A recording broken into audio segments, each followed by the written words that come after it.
a small state in eastern Nigeria. He used to say that the society that we abuse today will take its revenge. When he was just a governor of Anambra State, a small state in eastern Nigeria, he used to say that the society that we abuse today will take its revenge on our children. He used the first 4 years as governor to stabilize Anambra State. It was only in his second term that he began to gain the attention of a few people outside the state. As the only APGA governor and a close ally of Chukwuemeka Odumegwu Ojukwu, he strolled along the treacherous political arena of the southeast with dignified ease. By the time that he made a speech at the platform in 2016, a speech that is equivalent to the one Barack Obama made in Boston at the Democratic Party's convention in 2004, his name, Peter Obi, had been catapulted into national prominence and a household name amongst the young and educated elite in Nigeria. When he stood before his kinsmen to declare his intention to run for president in March 2022, nothing could have prepared him for the ride he would have, while the rest of Nigeria warmed up to him and cheerfully carried him on their heads and shoulders. The people of Anambra already knew him.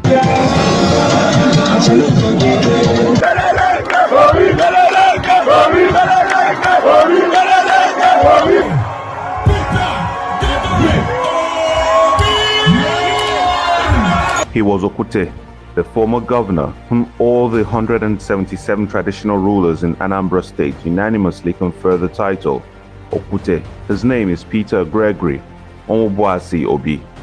Obi was born on the 19th of July 1961 in the business city of Onitsha, where he continues to live and work till date.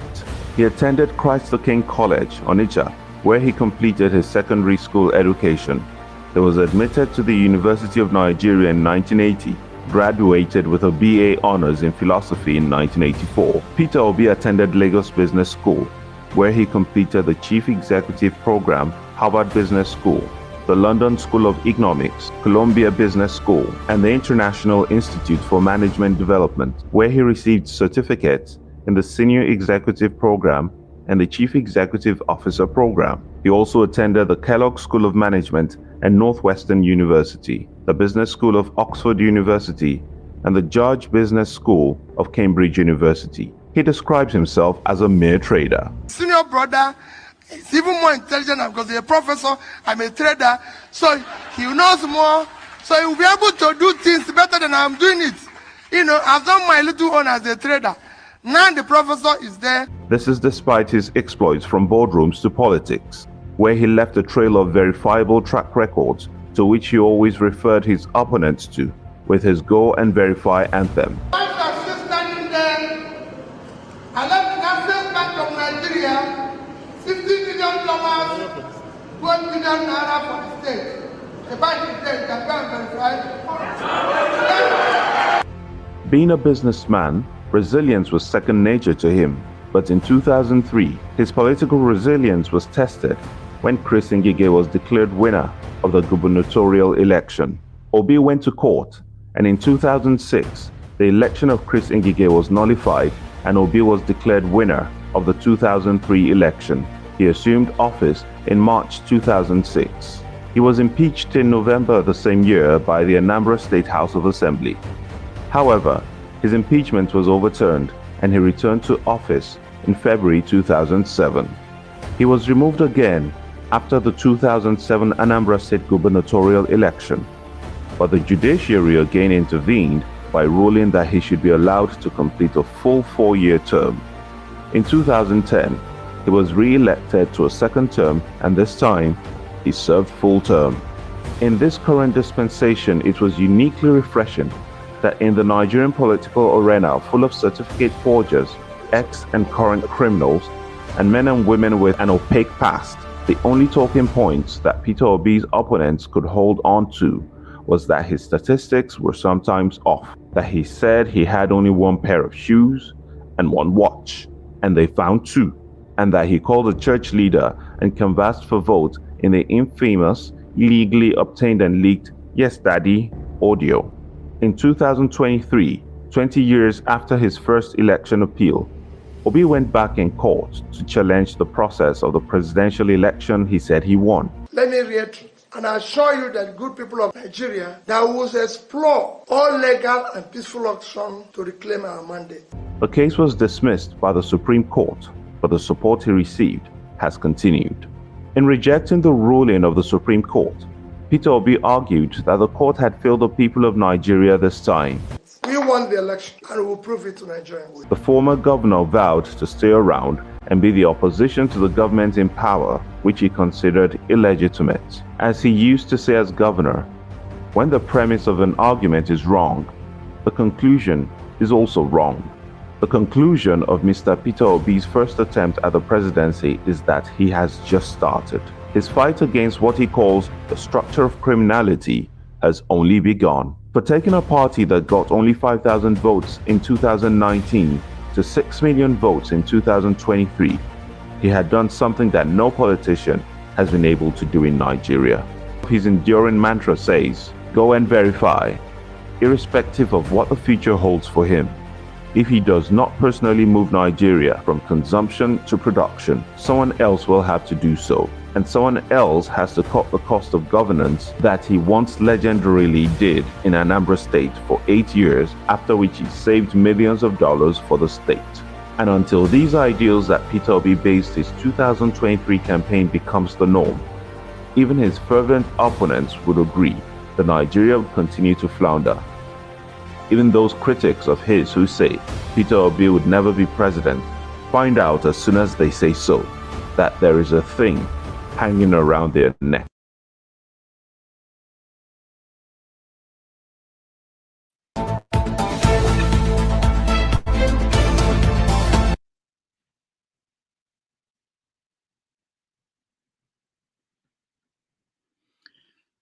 All right, welcome to a special edition of Have Your Say 247. My name is Rudolph Okonkwo. Today's show is special because we have former Governor Peter Obi and former presidential candidates of the Labour Party joining us later on the show. But we're going to have a regular show, which is Have Your Say 247. And some of the issues we're going to talk about today are the following. David Umahi, the Labour Minister for Works here. He is constructing a highway from Lagos to Cross River State that will cost Nigeria a lot of money. We want to talk about the cost of that highway and whether the comparison to other highways across Africa is something that we should pay attention to. We're also going to talk about the proposed toll on the highway. We are going to talk about the death of O.J. Simpson and the death of Bonayano, former governor of former governor who was a minister under Buhari. Bonayano died, on Thursday.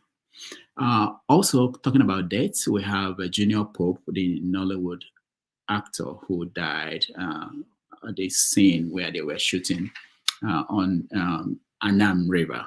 The boat capsized and he died with other people. We're going to talk about what happened and how to prevent that from happening again. And of course, Airpeace, Alan Oyama, has shaken the airline industry in Nigeria. What is going on with Airpeace and conspiracies and the theories about things happening. And the final thing that we will then welcome on the show, Peter Obi, that will be at 4:30 p.m. New York time, about 9:30 p.m. in Nigeria. Along the way, we are also going to connect to, we have our crack reporter who is at Havard University, covering the event that Peter Obi is attending today at Harvard. So if we connect with him, we'll bring him on the show. In the meantime, we are going to start our regular show and then get people involved when we get Peter Obi to join us. So let me bring in people who are here already to introduce themselves. Ikolola, welcome to the show. Oh, thank you, Dr. Damages. It's good to be here once again on a good Saturday. Thank you. Mr. James, welcome to the show. Tone, welcome to the show. Thank you. If you're in the studio and you want to join us, please turn on your camera and then we will bring you in. The flagship, welcome to the show.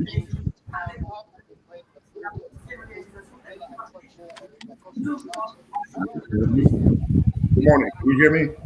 Yeah, we can hear you. Welcome to the show. Chim, I can't see your camera on, but if you want to join us tonight. Right. Chim, I can't see you. But I can see you. I'm in. You're in. Okay. Can anybody see Chim? Maybe it's fine. Yeah. You guys can see him? I can't see you, Chim, but anyway, we figured that out. I can't see Chim. Okay, so Chim, I'm not the only one. So thank you, everybody. I think unless there's a major story, I haven't looked at the news in the last 24 hours. If there's a major story that we must add, let me know. Otherwise, I think we should go ahead and begin to have our conversations. Then we will. There is a point that we have to talk about when Peter Obi comes. So I will discuss that with everybody. What will happen? We're going to do things in a little bit different way today, so that we'll be able to have a more organized show. So James, you want to say something? Rudolph, there's a background noise. I'm not sure if it's coming from you. No, it's not from me. I think I'm hearing that too. Let me see. Okay, so we meet Chim, and eventually Chim, we have to. Someone is outside. Revolution, are you outside? I'm inside. I think it's Ike. Ike, check Ike. Okay. Ike. Okay, maybe it's your fan. It could be something as simple as your fan, but I think it's Ike. Yeah. All right. So, anybody has anything that he wants to add to what we're listening? No.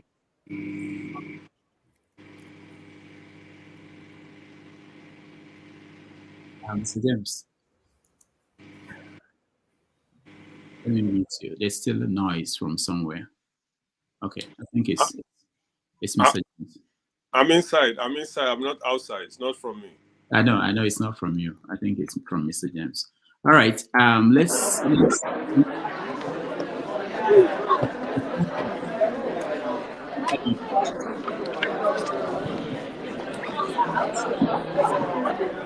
It's a weird. Let it look good. Ovia want to have it. Do you guys believe it? Ovia. Oh, I'm sorry, guys.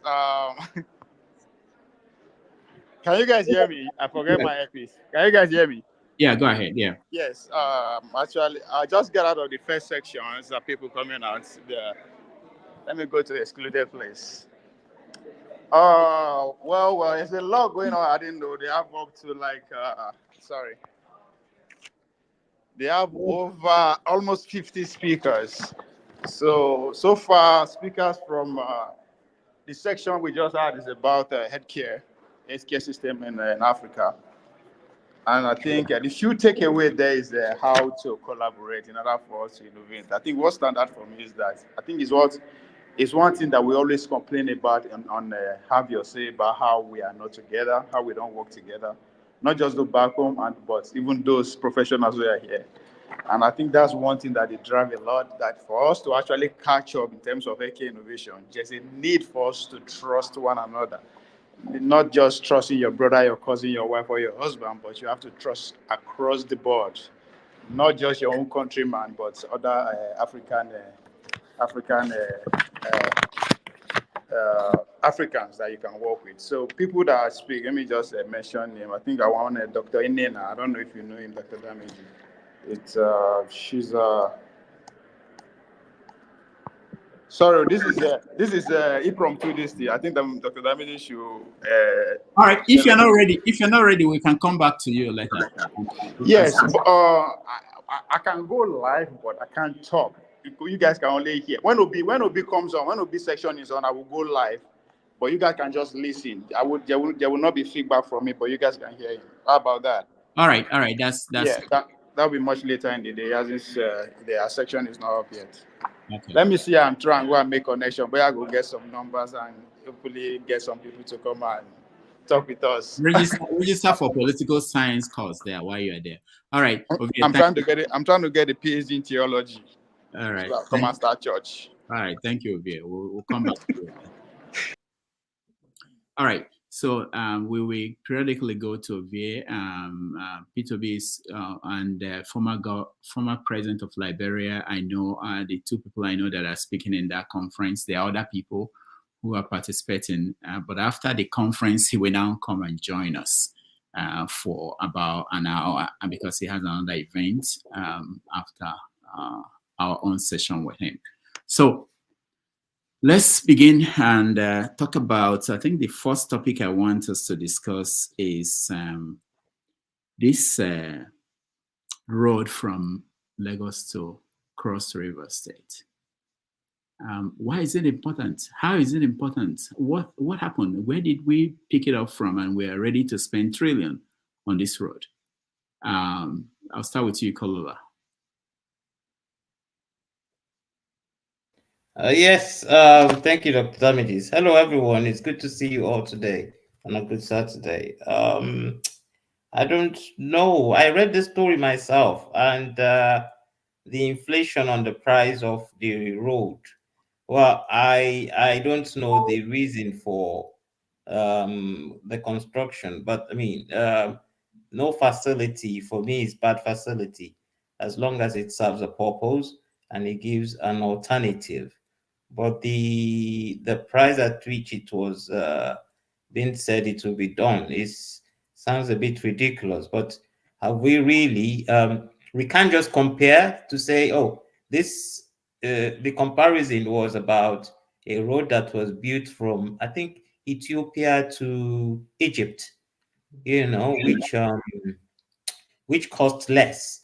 But we can't just make that comparison because if you're building a road, you have to consider if you are going to go through mountains, if you're going to go around mountains, if you're going to build bridges.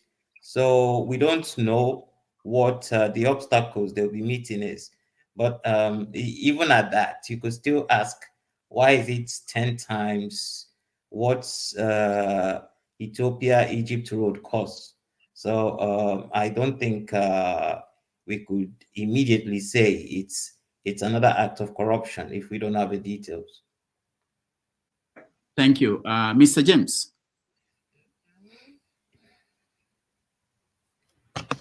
Can you hear me clearly?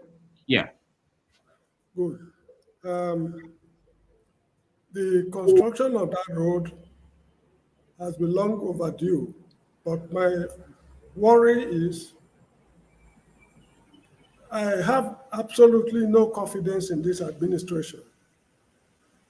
Why is it that it is now? In fact, in their electionary campaign, I'm sure they never mentioned anything about the road. Why are they coming up with it now? That's number one. Then number two, why did they not follow normal standard procedures? Did they follow the procurement rules and regulations before they arrive at that figure? The answer is no. So this is another national ripoff. Although the construction of the road is long overdue, but be rest assured that the country will pay very dearly for it if it will ever be constructed. I have no absolute confidence in this administration, not even a grain or an iota of confidence. They are very unreliable. Thank you. Thank you, Mr. James. Tone, you're next.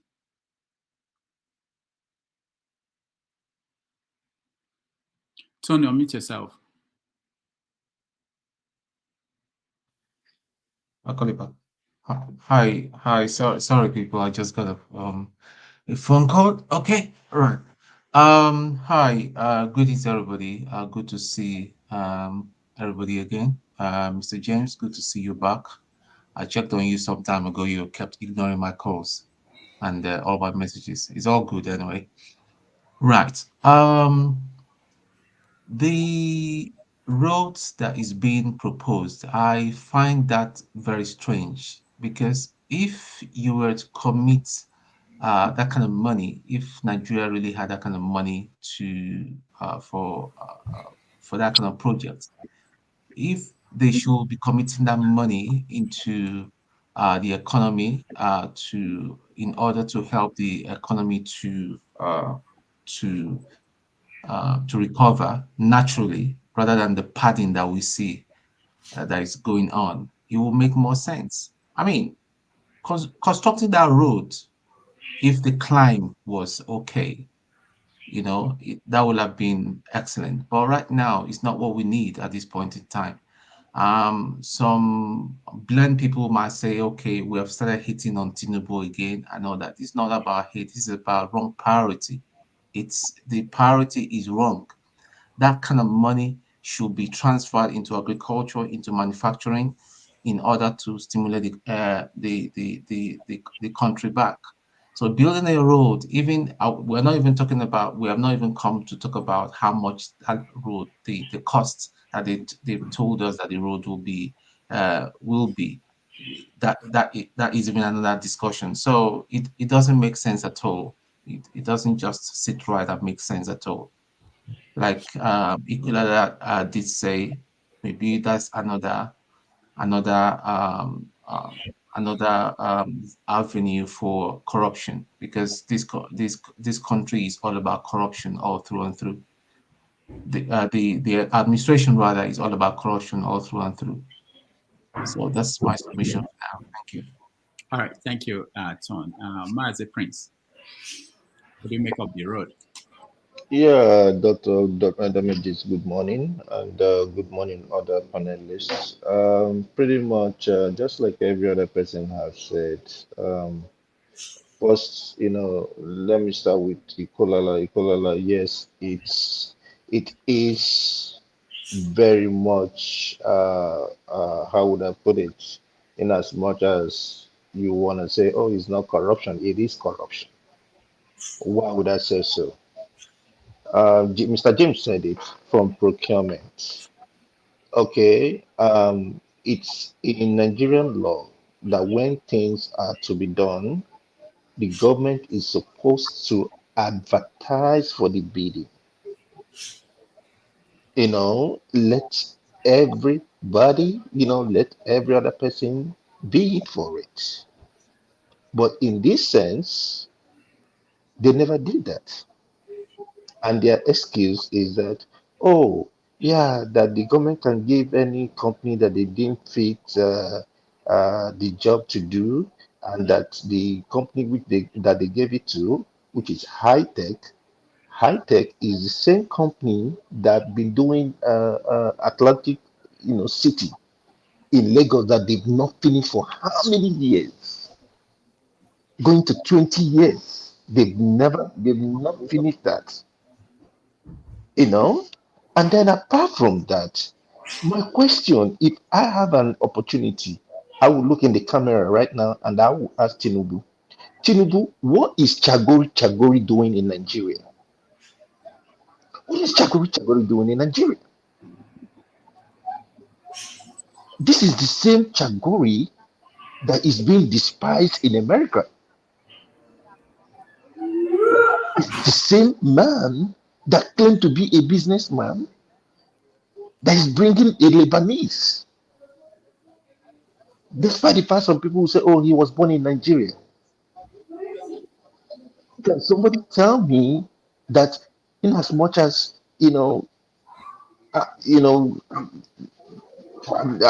whatever it is that you're American, coming from Nigerian descent, that you go, probably they will give you a contract of, say, to build to rebuild a White House. It cannot happen. Why are we having the same man in different aspects of our life, and it all ends in corruption? And then look at the amount, for Christ's sake. And then all of a sudden, let's talk about the funding. Let me not make it Ikolala, please. When I call your name, it's just because I'm used to it. Okay, look at the funding. First, they said is PPP, private public partnership, but they have giving 1.7 trillion to the same person. Where did that money come from? From the budget. And what is the duration? 8 years. You see that? So that by the time it's 8 years, Tinubu is out of office. And guess what? There will be variations in the amount. Now they're saying it's about 15.8 trillion. By the time you add the variations, it will be more than that. For Christ's sake. And ask yourself, what is the importance of that road? They said it's a coastal road from Lagos, from Lagos to Calabar. Interesting. Interesting. Is it that they're making it because of commerce, or they're making it because to make transportation easier for people? What about the other roads? What about the maintenance? So for 8 years, people will wait. It's just so shocking that these men do these things with all impunity, and nobody's calling them. I don't even know the National Assembly. I don't know what they are. I think National Assembly should be abolished in Nigeria because I don't see their usefulness. That's all I can say for now. Thank you. All right. For those who may not know what we are talking about, let's listen a little bit to Umahi speaking to the guys at Rise TV. Listen a little bit. No, this is the Bodo Bonny project. No, it is. Let's not talk about that. No, I want to tell you how. Please, let me ask a question. This is just for the spread out road. This is not for the real component of the road. How much is the real component of the road going to cost? You've not costed it, but you've just made allotments. Yes, for the real setback allotment for the real component of the road. Another thing I would like to ask you is this: 3 points. What's it called? 4.5 billion. 4.39 billion. Yeah. So per kilometer. Yes. It is standard gauge. So you are iterating by 47 kilometers for the first phase. Or is your calculation going to iterate this standard spread for 700 kilometers? Because if you say 4.3 times 700 billion, that's over 3 trillion. Is that what's going to come down to? Yeah, don't get into the figures right. No, you said per kilometer. You have to know the cost. What is that 4.329 billion? What is it for? It is for a standard gauge of 11.55. And we have 5.16 multiples of a standard gauge. Yeah. So multiply this by 5.167. So I will now multiply this 3 billion times 5 multiplied by 5.16. Yes. So it will go about 15 trillion. Plus and minus. And if you multiply the 8.59. Okay.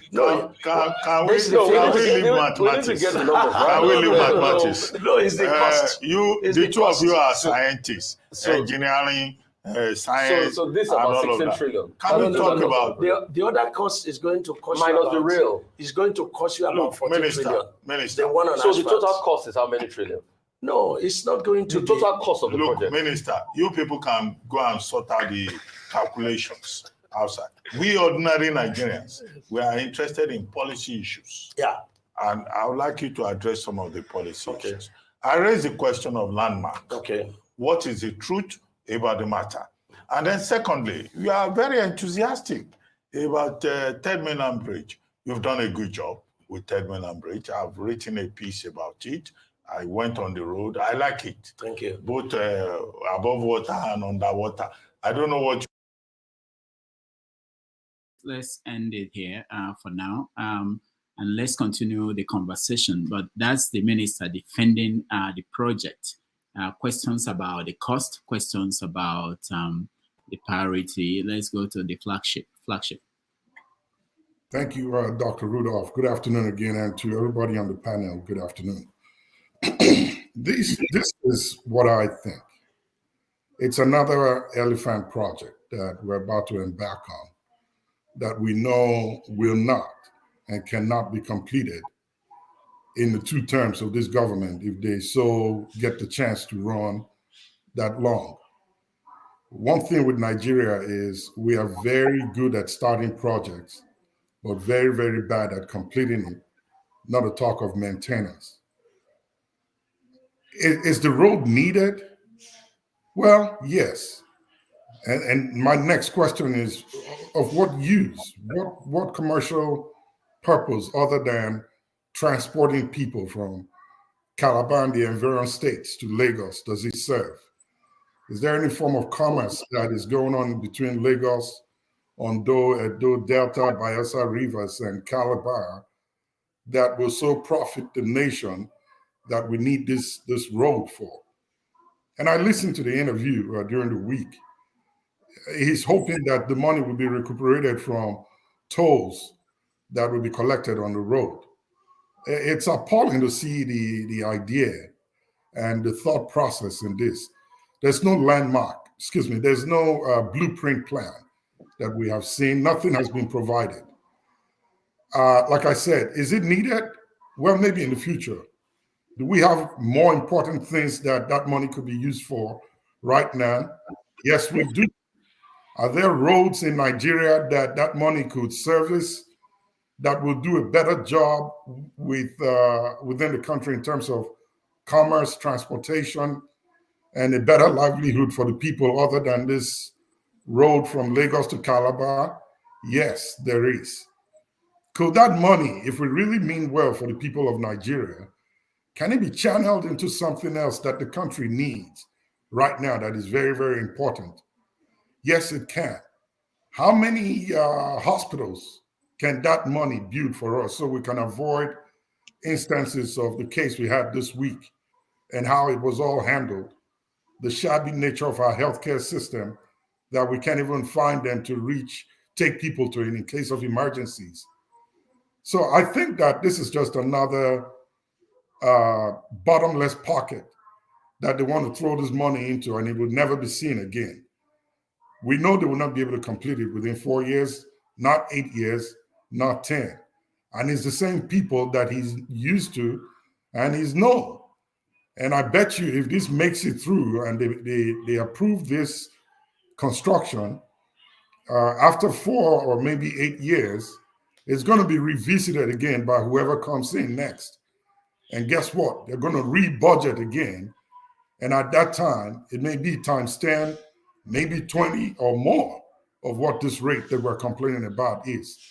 So I think it's not really important right now. Like Tone said, it's just misplaced priority.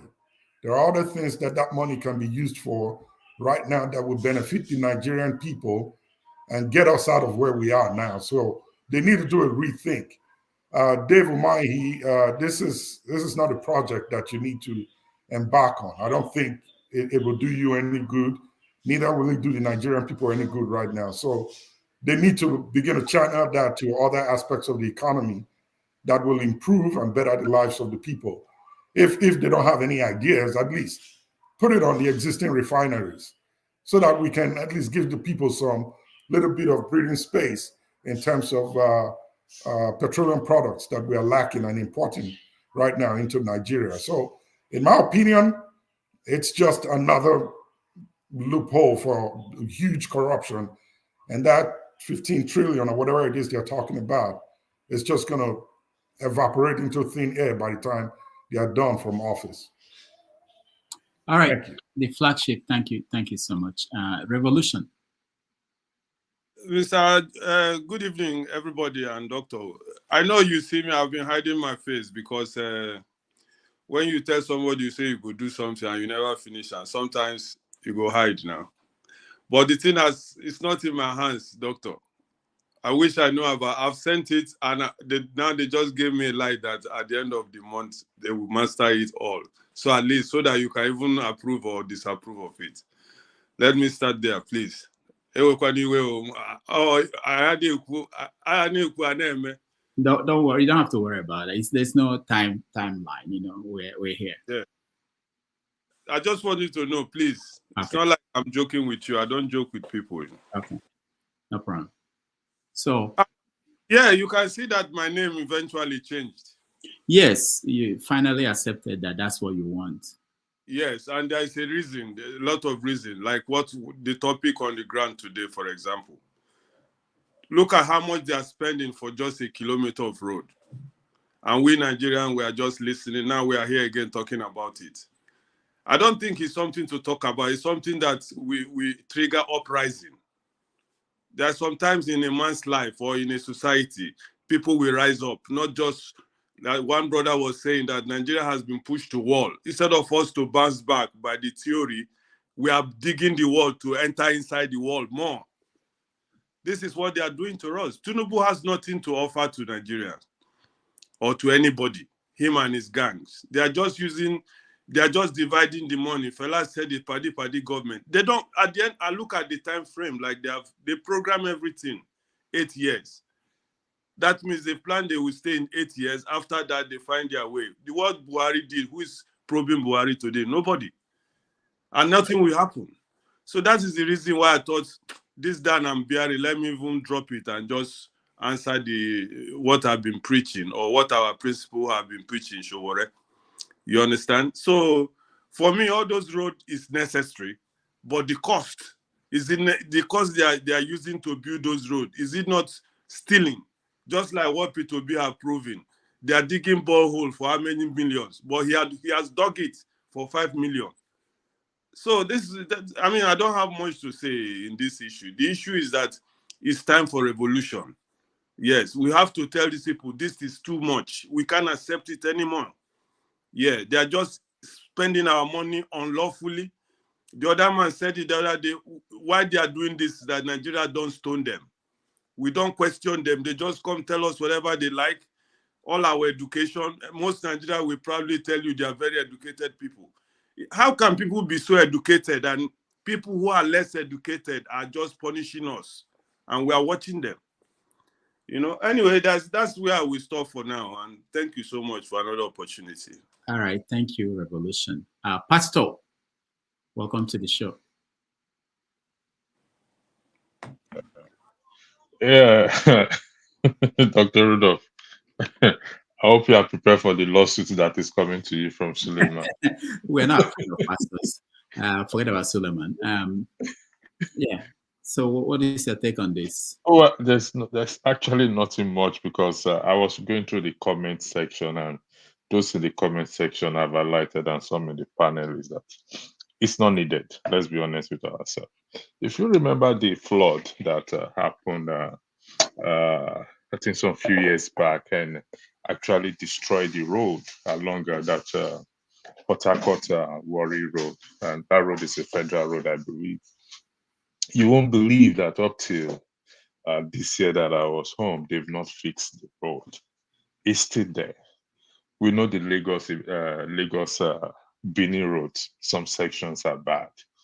I don't know whether this is misplaced priority or not, but it's just, for me, it's just outright wickedness, to be honest. I mean, we are struggling with electricity, but they increased the tariff. Electricity tariff has been increased, and I don't know, to be honest. A lot of you have said everything that I actually want to say. Is to me, like I said, I don't know. It's just, to me, it's just wickedness as far as I am concerned. It's not necessary. I mean, the train would have even be preferable than even that coastal road that they're talking about, in my opinion.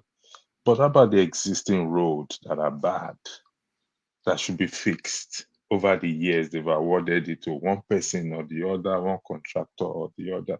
So to be honest, I got nothing to say more than that. Thank you. All right, thank you. Electricity. Let's go to Austin. Austin, you're next. Thank you, Doctor. I want to see this from different points of view. But before I go that, I just want to pick on Daniel. Dan, revolution is, if you go to the scriptural Daniel, he is also a chief revolutionalist. Remember his case when the king was about to be killed. He came and brought up justice. So your name confirms to your new name. That's all I wanted to say. But when this road issue came up, that has made me to appreciate Arise News. No matter how we hate that channel is really giving us what we really need in Nigeria. Because if you go and listen to the same minister in other channels, you see how he was so calm, deceiving Nigerians. But in Arise News, they picked him up that he was filled with inconsistencies and his figures weren't matching up. And if we have that channel and other channels like that, it will definitely help us in a way to know where these guys are going. A few years back, either ECOWAS or African Union, they started a construction of a road from Cameroon that should be busting in Benin Republic. And if you do that road from Ebonyi State, it is straight to Cameroon. Very good road. The last time I used it, but now it has started failing. So when we begin this coastal road, development cannot be stopped in any way. But when we talk about this coastal road, what comes to mind is, are we really a unitary system of government? And you want to tow the whole road. So Abia State governor wouldn't say, in my state, we're not going to pay state tax. So if we're not paying state tax, are you going to allow the Abia State not to tow the part of that road? Or are you, once you enter that road, you're towing it for the federal government? These are the conversations that should come around this road. And I know that the train construction is far more expensive than road. So if road is giving us, I don't even know the figure, because even when we say 15 trillion, he said plus and minus. So we've started a road that we don't know the figure. We started a federal government project which was pegged by a certain amount of dollar, but the minister doesn't know the actual figure, doesn't even know the figure that was budgeted this year for it. I mean, it goes a lot to tell us what we do in that country. And when people bring it to tribal, they're only being mischievous because you're just allowing them to deceive you. But all the tribes in Nigeria are involved in what is happening to us. So when issues that are not clear to us come on board, focus on the issue and do the reasonability of what they want to do. If it is not, let everyone stand up and say, this is not what we need at this point, and speak what we need. But I'm sorry that we run a government where people come in and do whatever thing they want to. And I mean, a minister, an engineer, telling me that you're building a road that will last 50 to 100 years. My God. Coastal lane. You're not even considering that if there is a water surge tomorrow, but you're giving us all these things in a boy state where he left few months ago. Go down there and see some of the roads. They are not as good as he is projecting this one that have not been done. So let us try to be realistic when we make when we spend this public fund. This is public money. Thank you. All right. Thank you so much, Augustine. Alaba, welcome to the show. Yeah, good morning, everybody. Good morning, all the panelists. There's not much to say. The Nigerian saga continues. Everything is special purpose vehicle. Let's get money out. Let's still SPV, any project. Money is going to go down the drain. Some people, no roads will be built or properly built. Some people going to get rich. The same old. And I just want to congratulate you all for the fact that our legal system is now working very hard, very well, efficiently. Particularly with the incarceration of Bobrisky, it shows we can catch all the big thieves while the little ones can walk away. But the big ones, we don't let them escape. I want to congratulate all Nigerians on the effective work of their EFCC. They're doing a great job. That being said, some other things I wanted to mention. All of you on this panel, very important, as I think all of us, please try to read these two books, very, very important. The Fatherless People by, oh my God, I can't remember. And Why We Struck by Major Ademulegun.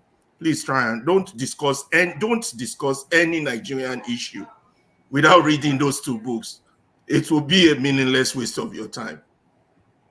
Of Why We Struck by Major Ademolegun and A Fatherless People by, oh God, I can't remember.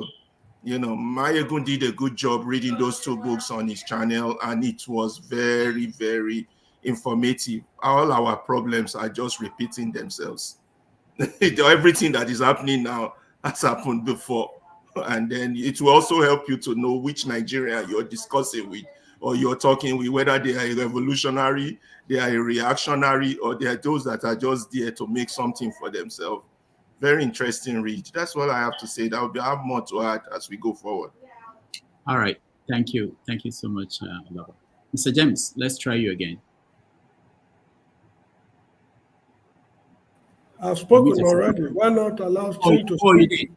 Okay. All right. I totally forgot. It's too early for me, but I'm already up there. Chin, welcome to the show. We can see you now. Yeah. So thank you, Rudolph. I don't know what's wrong with my the camera of my laptop. I could see everybody. I actually came in as a moderator, and I was surprised when you said you couldn't see me. But anyway, thank you. And then thank you, Mr. James, for offering to give me your slot earlier, and I appreciate that. This highway, you know, I think I've listened to a lot of people speak, and I'm trying not to sound pessimistic, you know, because some of us have been labeled as all we do is just come and complain and all that. You know, there are times genuinely when I go and I sit down and I ask myself, okay, so how positive can I be when I come to this platform? You know, when discussing the issues of Nigeria, how do I have to force, you know, being positive? Do I have to force, you know, just manufacture positivity? I don't know. Please, anybody who knows how to go about it, help me. I really am. This is like, you know, that man who came to Jesus Christ and was asking that his son be healed. And then Christ asked him, do you believe? And he said, I believe, help my unbelief. So I'm actually, those of you who know how to wash our brains from not seeing the negative things in Nigeria, because honestly, I'm struggling to come here and then I'll, you know, be proffering scientific solutions, you know, of how to fix Nigeria. I am struggling.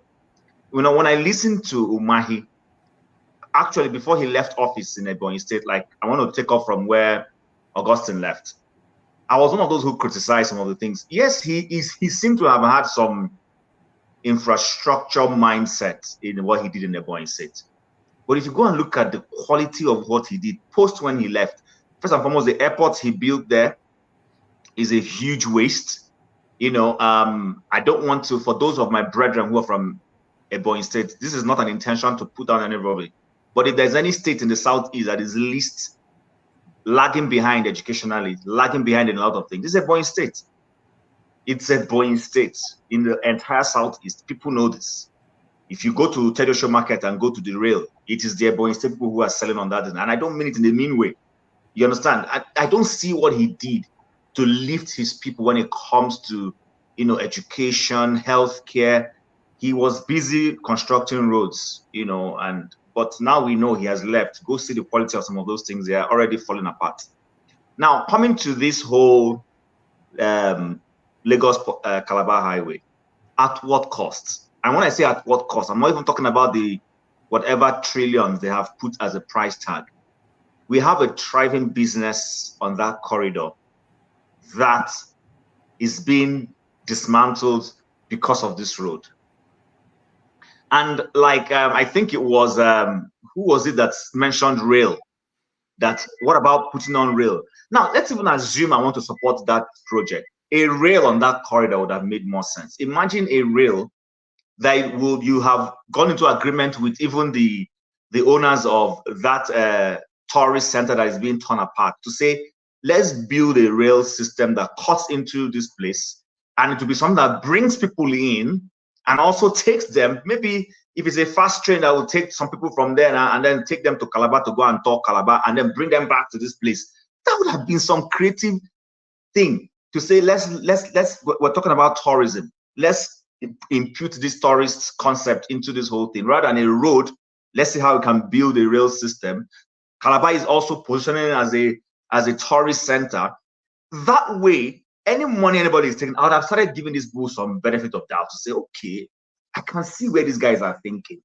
But people want to put in quota, pardon my use of word, bare quota, that will break up, that water will wash away because this is a coastal road.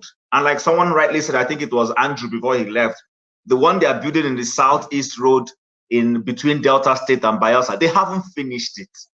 That road has been there since, for how long, of our return to civil democracy. Nobody has finished that project. And then you want to begin to do this other one at such a cost. You know, let's just call it what it is. Our political leaders are a problem. They are a problem. I don't know. Let me not say something that someone say, oh, I'm saying something that sounds very harsh. All of our political leaders need to be rounded up. Honestly, rounded up, taken off, and thrown away somewhere. Because I don't understand the way they reason. And, you know, I don't want to say much because pretty much everyone has said the same thing. And I agree with Ferrari when he said, yes, that's the notion in the past week. Our EFCC is working. They solved all the problems with one, swell swoop. They just remove corruption. We've had Ganduje. We've had even the sitting president himself abuse the Naira. Videos are all out there. And the only person, whatever you may say about Bobrisky, I'm not a fan of Bobrisky, but at least how suddenly is Bobrisky's offense bigger than all the other political actors put together? Somebody took a bullion van on an election eve into his private home. Nothing happened till today.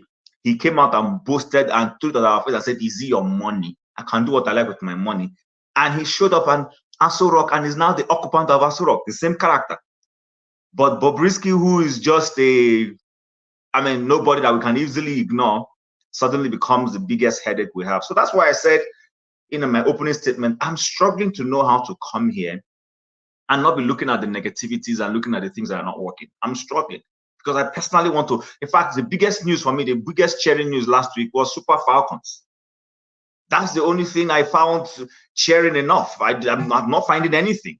So I will end there for now, and then maybe later on in the conversation. But please, anybody, when you're coming up, just remember, help my unbelief. If you have a solution to help my unbelief, I would really appreciate it. Thanks. All right. Thank you, Chim. Ikena San Antonio, help Chim along the way.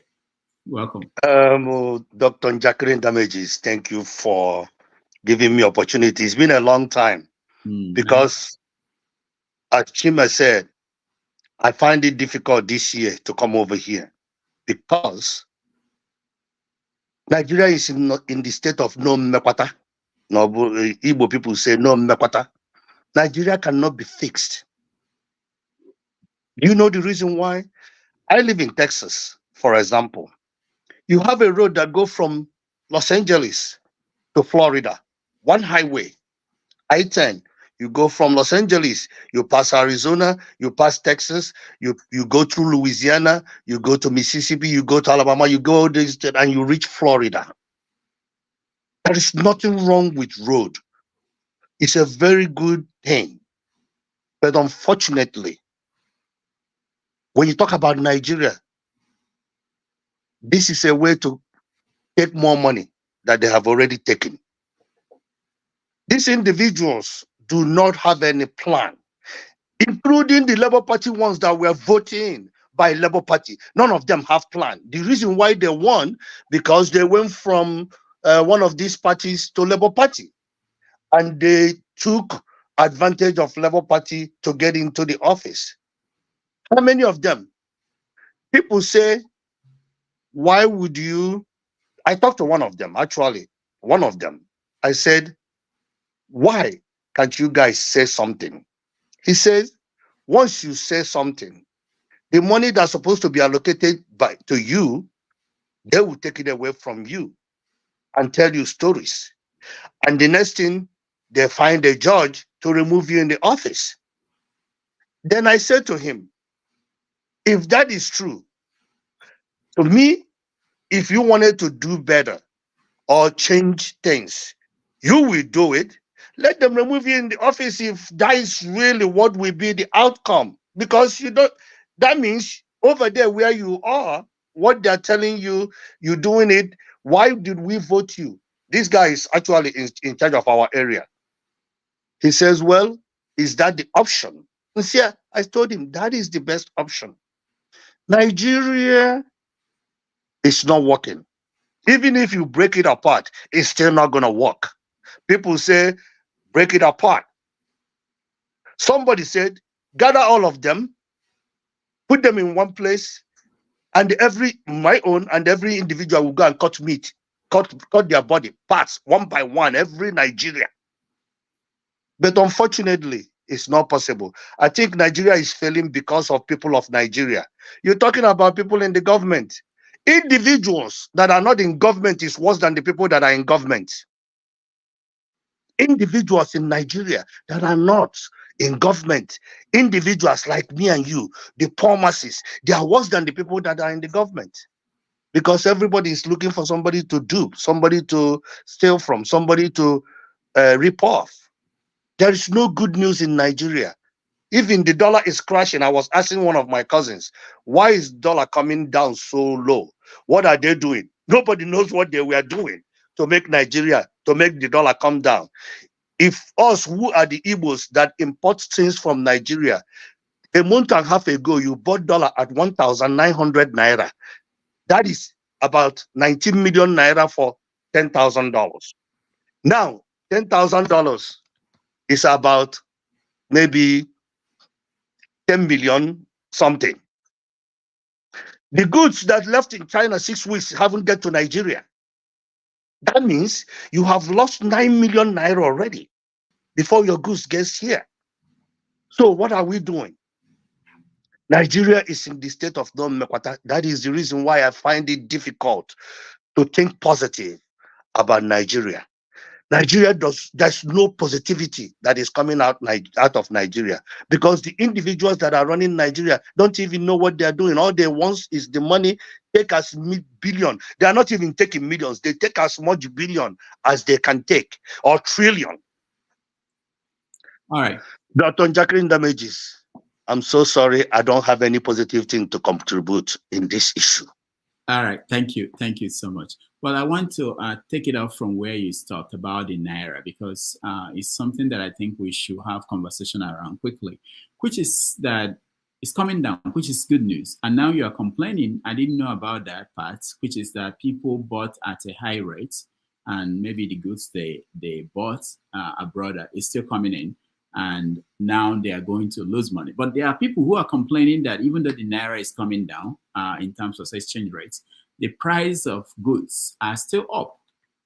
So the people who probably bought things who don't have to worry about being able to sell it and make money, because the prices are not coming down because the Naira is gaining value and may not come down. And also, I want us to weigh in on what are they doing. You raise an issue. What are they doing to bring down the value of the exchange rate? Nobody knows. No, Nobody knows. We know. One of the things they are doing is that they are giving the money to the bureau, the change at 1,100. So they're giving them dollars and telling them not to go beyond 15% in profit taking. So that's one reason why it's coming down.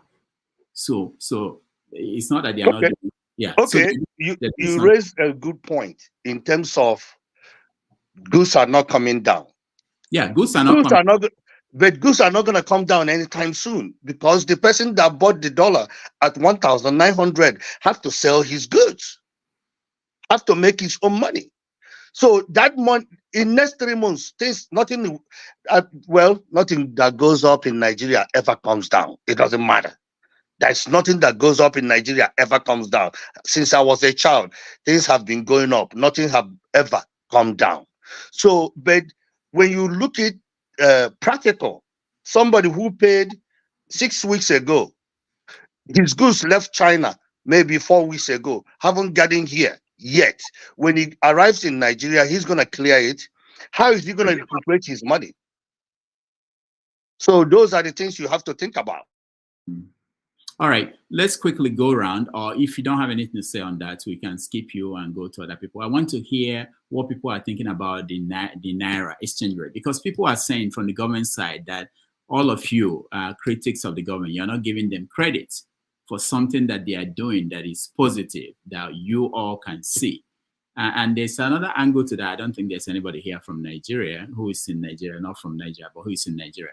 They said that you guys are not happy because now your money, your foreign currency is not worth much. Now that's why you guys are not happy. So it's an opportunity for you guys to explain yourself to the government. Mr. James, go ahead.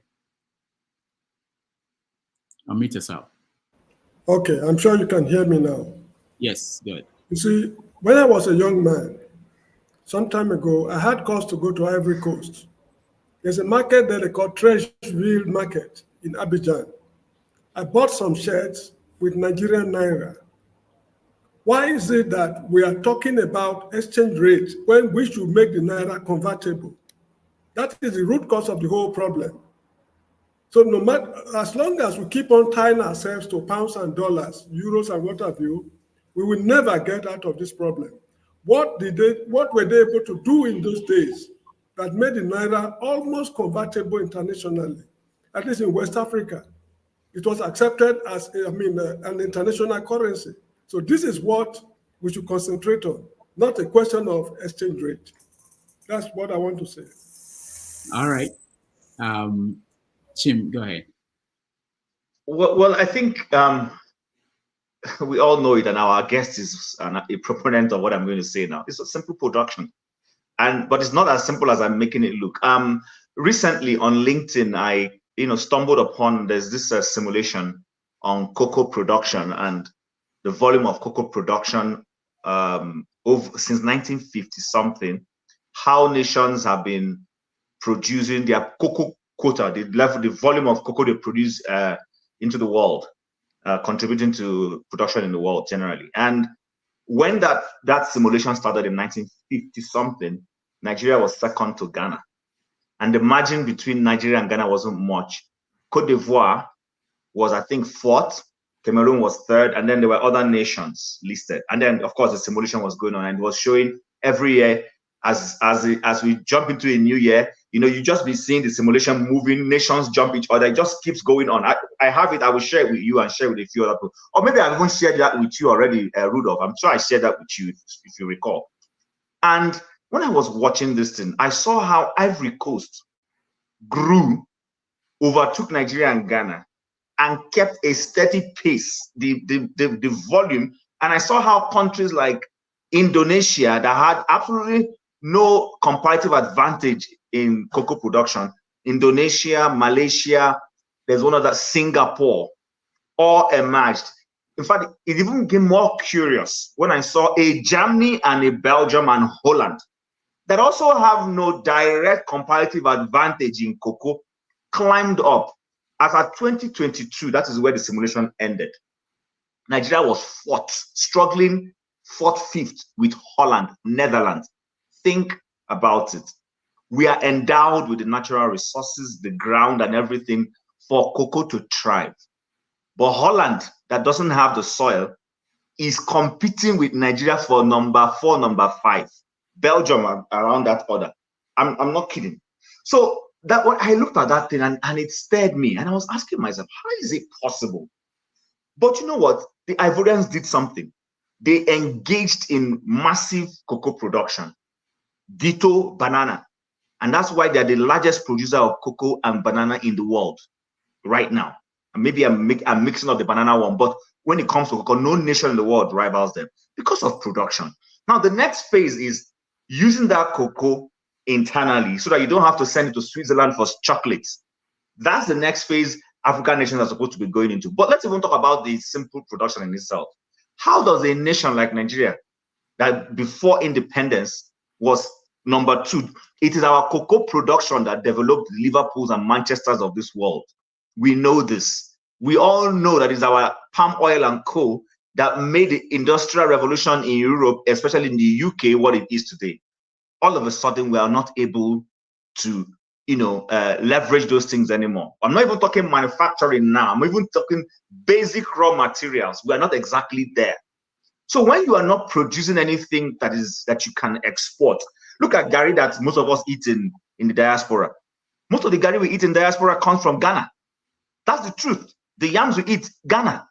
All these things, none of this is coming from Nigeria. So when we're not able to produce, because when you produce and you sell to the international community, then of course it helps hedge your currency. It helps reduce, the foreign exchange demands and all those things. We are not doing any of this. What we want to do is give our son-in-law chairman of Federal Housing Authority.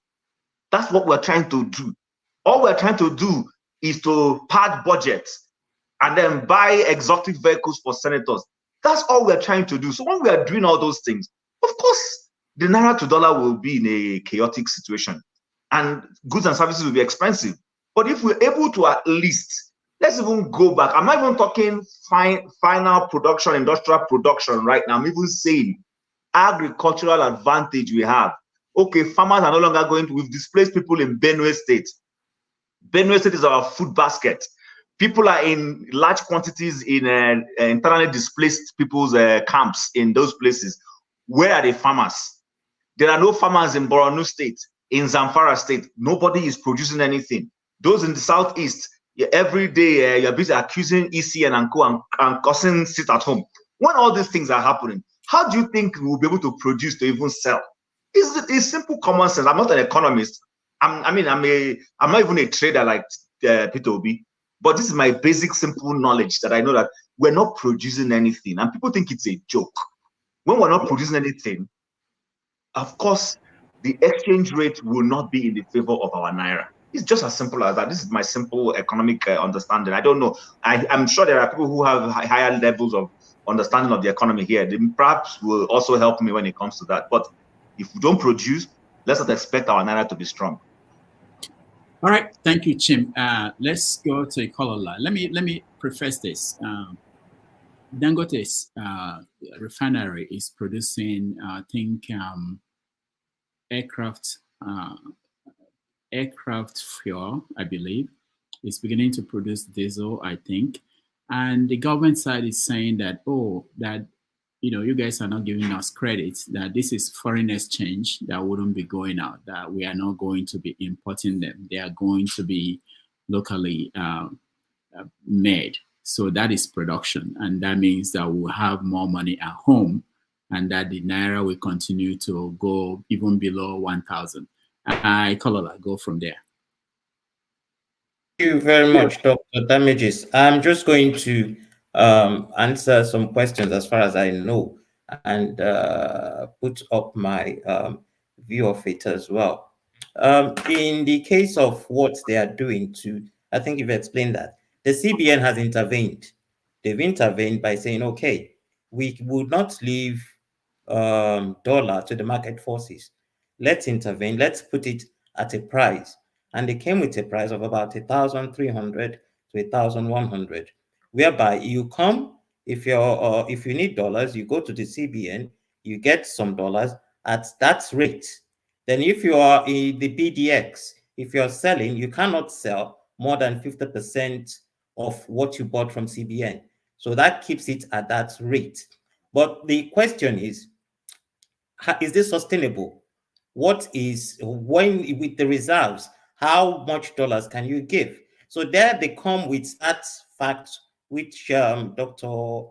Damages has just given, that Dangote is selling refined oil now. So we would always get dollars, and before time that everything would balance out. But then you ask that question, how would everything balance out when your security system is not good enough? Because you cannot have production in a nation where security is a problem.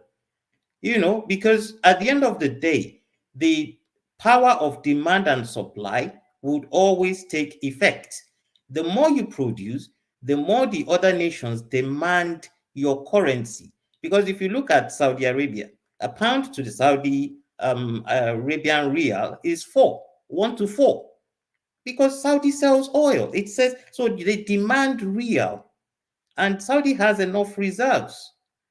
That is where the production argument comes in. The more you sell, the more your currency is demanded.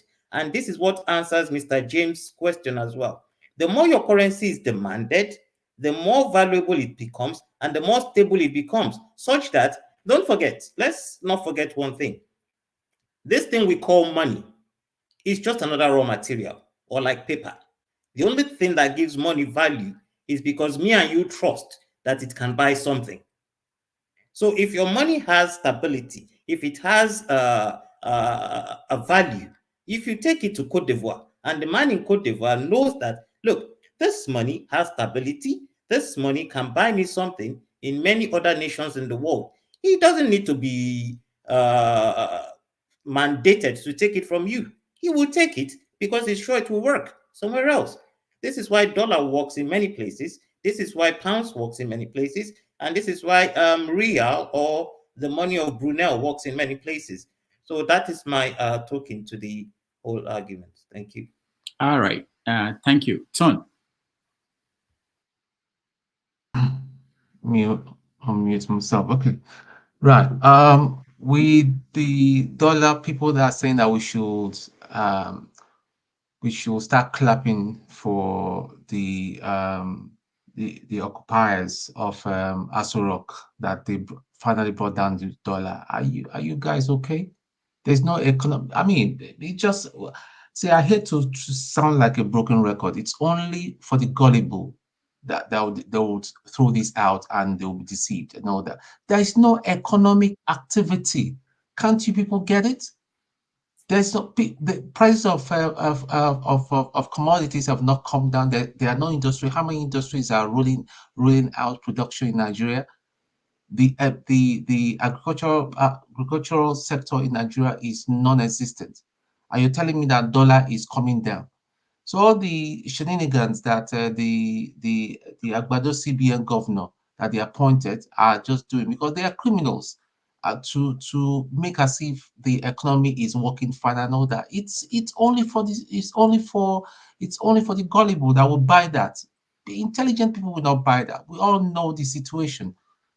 So let's just not deceive ourselves. Let's say it the way it is. But when you say it the way it is, they will say you're hitting on Tinubu, you're hitting on the present administration. Nobody's hitting on anybody. All we do is, okay, you grabbed it, you run with it and all that. Do the right thing. This man have never come out and spoken to Nigerians and spoken to the people that he should speak to and all that, and doing the right thing. Corruption is just rife in his administration. Well, that's okay. I don't want to even touch that because we've not got into that, or we're not touching that today. How can someone be a junior minister for just a short period of time? Look at the amount of money we're talking about that she has stolen. These are monies that belong to Nigeria that we can that. Okay, somebody was talking about hospitals and railway and all that, but let people eat first. If people are able to feed themselves, the price of commodities come down and all that, then we can start thinking right. Our soldiers will not be hungry. They will have enough vigor to fight. But the soldiers are even hungry. A video went viral not too long ago about the soldier that was released on a pass and all that. He got to the motor park. He couldn't afford it. Should this be happening? And yet somebody will come and start defending all this nonsense that's been going on. All we see right now is economic. It's all their padding and all that, but it's not going to be sustainable. That's the bad news. After some time, everything is just going to fall apart, and the dollar will rise again. Will shoot beyond 2,000. That's just reality. If in case you guys don't want to know the truth, you don't want to hear the truth, but that's the truth. You see, we're talking about 2027 and all that. The corruption, the judiciary is very, very corrupt. We have a corrupt Chief Justice. INEC is still there. The man that put us in all this mess is still there. And all that. We're not even talking about that. Please, let's just, I mean, I very much align with my brother Revolution. I mean, I think that is, we need to start taking, we need to take back our country. That's just it. Thank you. All right. Thank you, Ton. Yeah, Ike. Well, thank you once again. I will just say a little thing and I will move on. Dollar falling, whether it fall below 1,000 or this thing, it doesn't matter to me. I will still send money to Nigeria. But whatever they are doing, this is a temporary, even it's not even a solution. It's so temporary that when he's going to hit again, he's going to hit so hard and people will not understand it. The dollar falling to, when I started exchanging money, I was exchanging $100 for 10,000 Naira. $100 to 10,000 Naira. That was around 90, 95, 96. I never imagined in my lifetime that we will be here. Nigeria have deteriorated. Like maybe they peaked in 1960s, then they started declining. If you look at it in a graphic, the decline is so bad. Why others are still going up? Some countries like Indonesia, some country like even India now is competing. Unfortunately, until we become producing country, if we cannot produce, we are not going to go anywhere. Rather, believing that dollar will change our economy. The people that are running in Nigeria, they don't even, we have so many people that are educated, but they don't even have brain. They don't have brain. Their brain is, I bully some people, kill as much as I can, become whatever I become, then steal as much as I can steal. Nigerian leadership make the highest amount of money per month, per capita, globally. That is sad. And people talk about revolution. One of the research I did during Christmas time when I was in Nigeria, I asked people, what are you going to do about it? People, parents, kids, they said to me, parents will say, my children cannot go and do any revolution, because the one that the people refer back to 2020, what happened during the NSAS, people keep on referring to that. I said, then there is no way these people will stop what they are doing, because if nobody have the guts, you graduated from college, you don't have a job, you still live with your parents at the age of 30, and 8 years ago that you graduated, you still live with your parents are still paying your bills. How are you going? Is that a life? I asked them, is that a life that you cherish?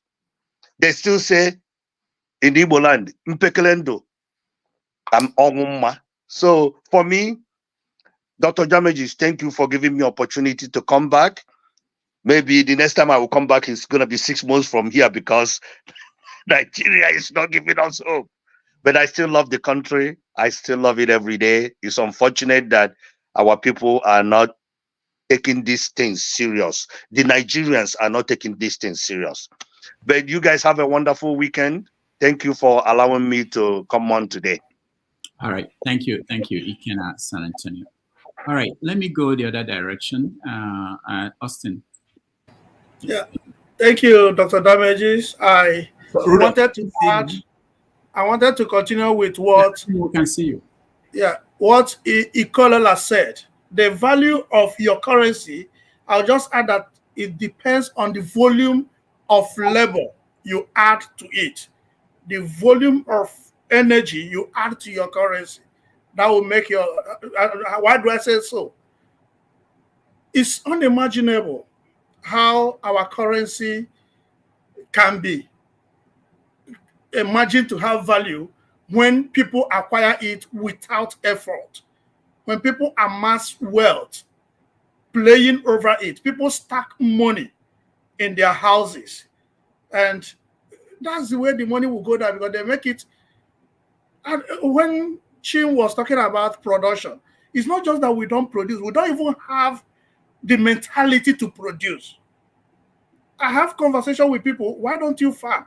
Hey, how will I struggle to farm? At the end of the day, I can't even just get the quantity of gari that will serve me in a year. Then if I take 40,000, I can buy a bag of gari that will last in a month. So you see that mentality is, it discourages labor, it discourages production. If we have production mentality, like in my office, I was just calculating today, I went to the stack of where I have the rosary bead I give to patients that want the rosary.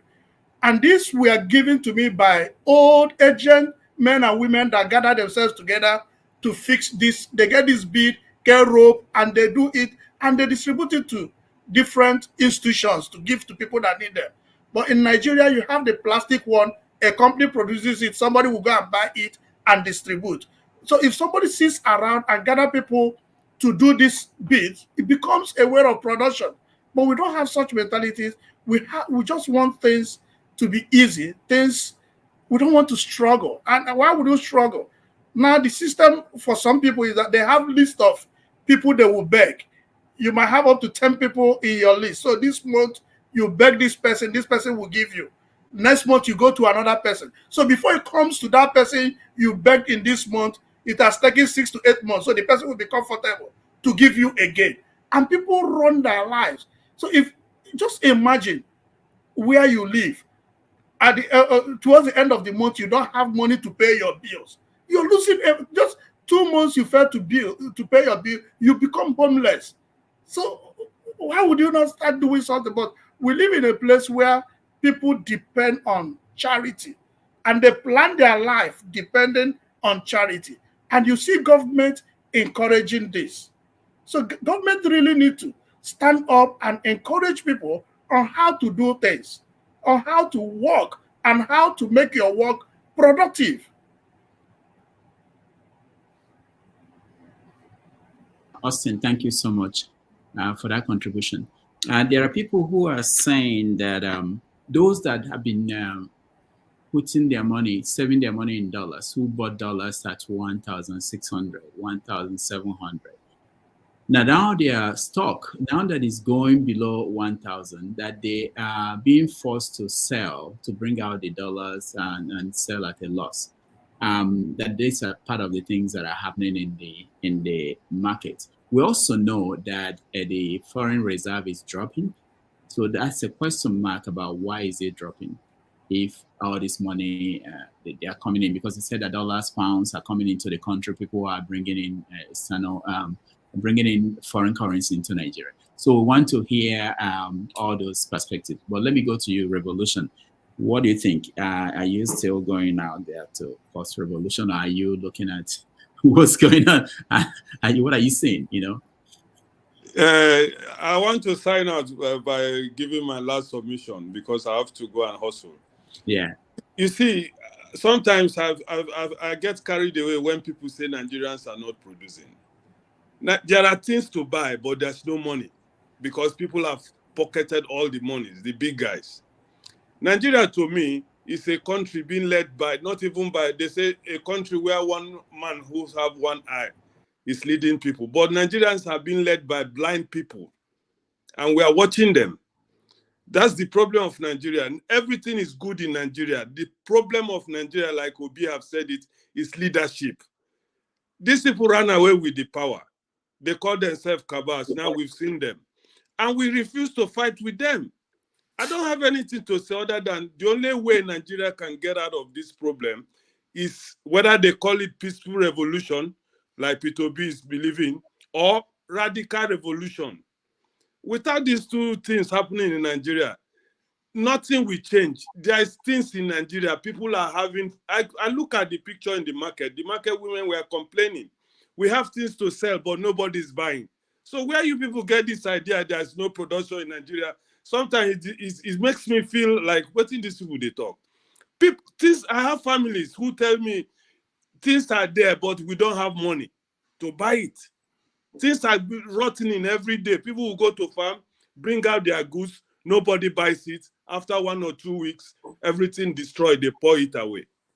So thank you again, Dr. Rudolph. And I promise you, because the green light is there, end of this month, I will deliver it to you. Then if you like it, then you can, thank you. So thank you to everybody.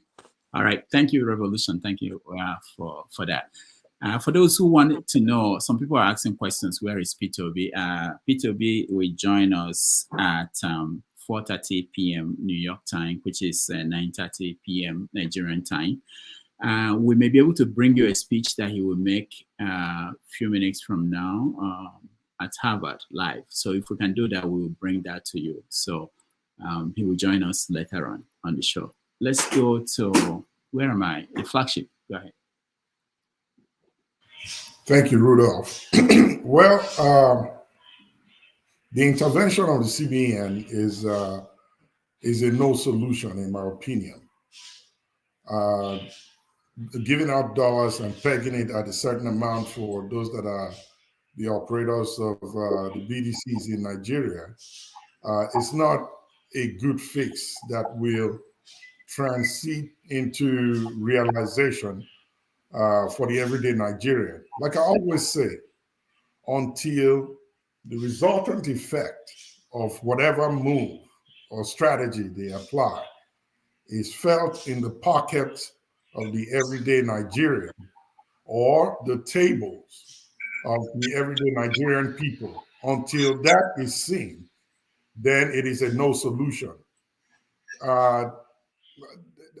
Bringing the dollar down to 1,300 to $1, my question to them is, how long would they be able to sustain this?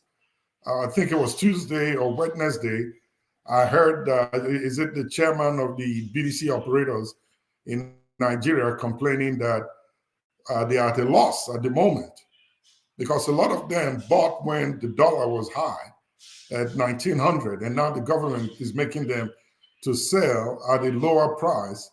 They are not really happy about it. So even the intervention and the availability of the dollars given to them by CBN is still not something that they are happy without. Believe you me, in a couple of weeks, it's going to rebound.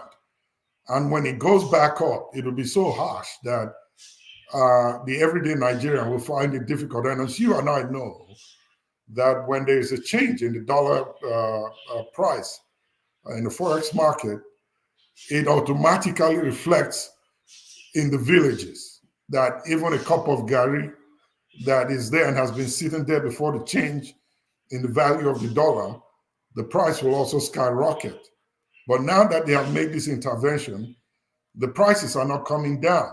And like Revolution was saying a moment ago, yes, there are people who have farm produce in Nigeria that are rotting in their storages. The reason is because they are not willing to sell it at a reasonable price. The dollar has dropped, but they still want to sell it at a higher price. And nobody has that liquid cash to be able to afford that amount that they are quoting. So the products are rotting where they are. So until we get this effect where whatever changes they make shows up in the pockets or the bank accounts of the everyday Nigerian people, then this is not a solution at all. And also, if you look at it closely, the changes and this little bit of regulation that they have made is only helping those that are doing trade, foreign trades. The everyday Nigerian does not operate with dollars. They don't have nothing to do with it. So if they give it to the BDC operators who are selling it to businessmen and women that are going to try to use it to import goods, and like, I'm not sure who said it a moment ago, those that purchase goods that are on the high sea coming back home now at 1,900, are they going to sell it at a loss now that it's dropped? They will still want to put it where they think they can make what they invested in those purchases that they made. So I won't call it a temporary fix. It's just a no solution because it's not sustainable. I don't think they can be able to keep this beyond 6 months. If it sustains after 6 months, then I'll pull out the scorecard and maybe clap a finger for the government for the move that they have made. But as it is right now, I don't think they can sustain it. It's not going to do the average Nigerian good because it's not reflecting in their pockets, bank accounts, or their tables at home. So let them think of better solutions. The economic team that's within the government, think of better solutions and how to make these changes rather at giving it to the hands of those that do these exchanges. Try to take it down below to the everyday Nigerian at the grassroots level and see how we can make these regulations to affect the price of the common goods that sustains the economy, which we see mostly within the bottom spectrum of the people in Nigeria. So until that is done, I think we're still in the same situation. And the effect of this little move they've made is going to be worse when it comes back.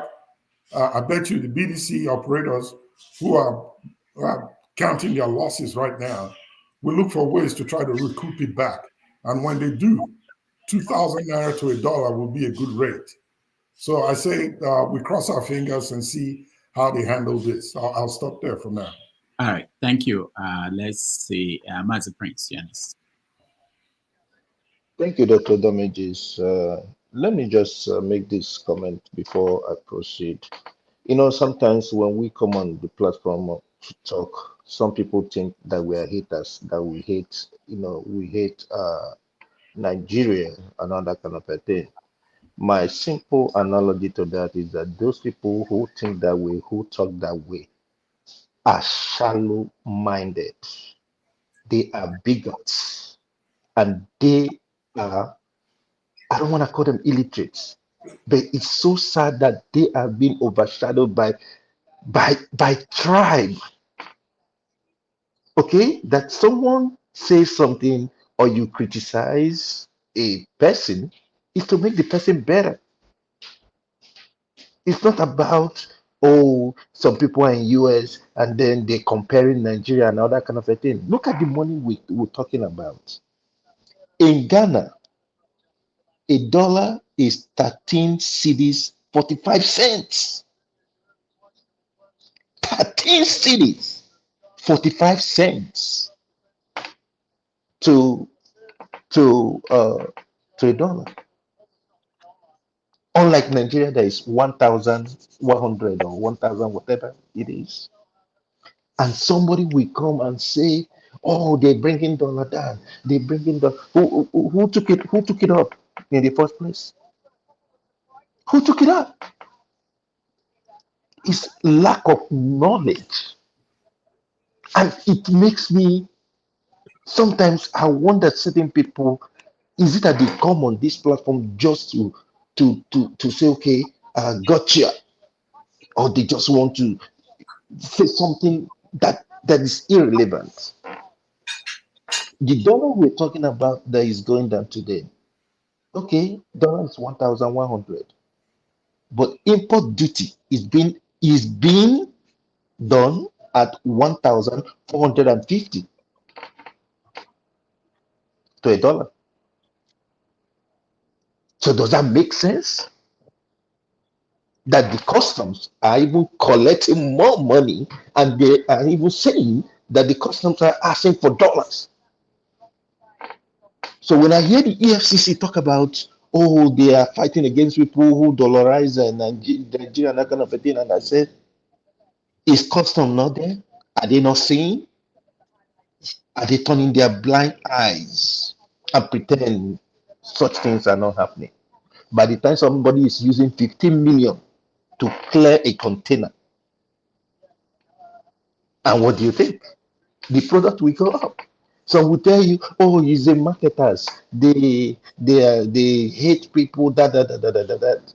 Nobody wants to run at loss. It's not charity. Some people who think that the marketers are the problem, they should go and start producing, or they should go and start marketing. Few days, was it a week ago, my wife and I ordered this box of fish, because I encourage her. I told her, I said, do it, import it from Nigeria. And the guy, we saw him on Facebook, and true to his words, he kept to his words. He did good. But my problem is the fish itself costs $340, and the shipping costs $270,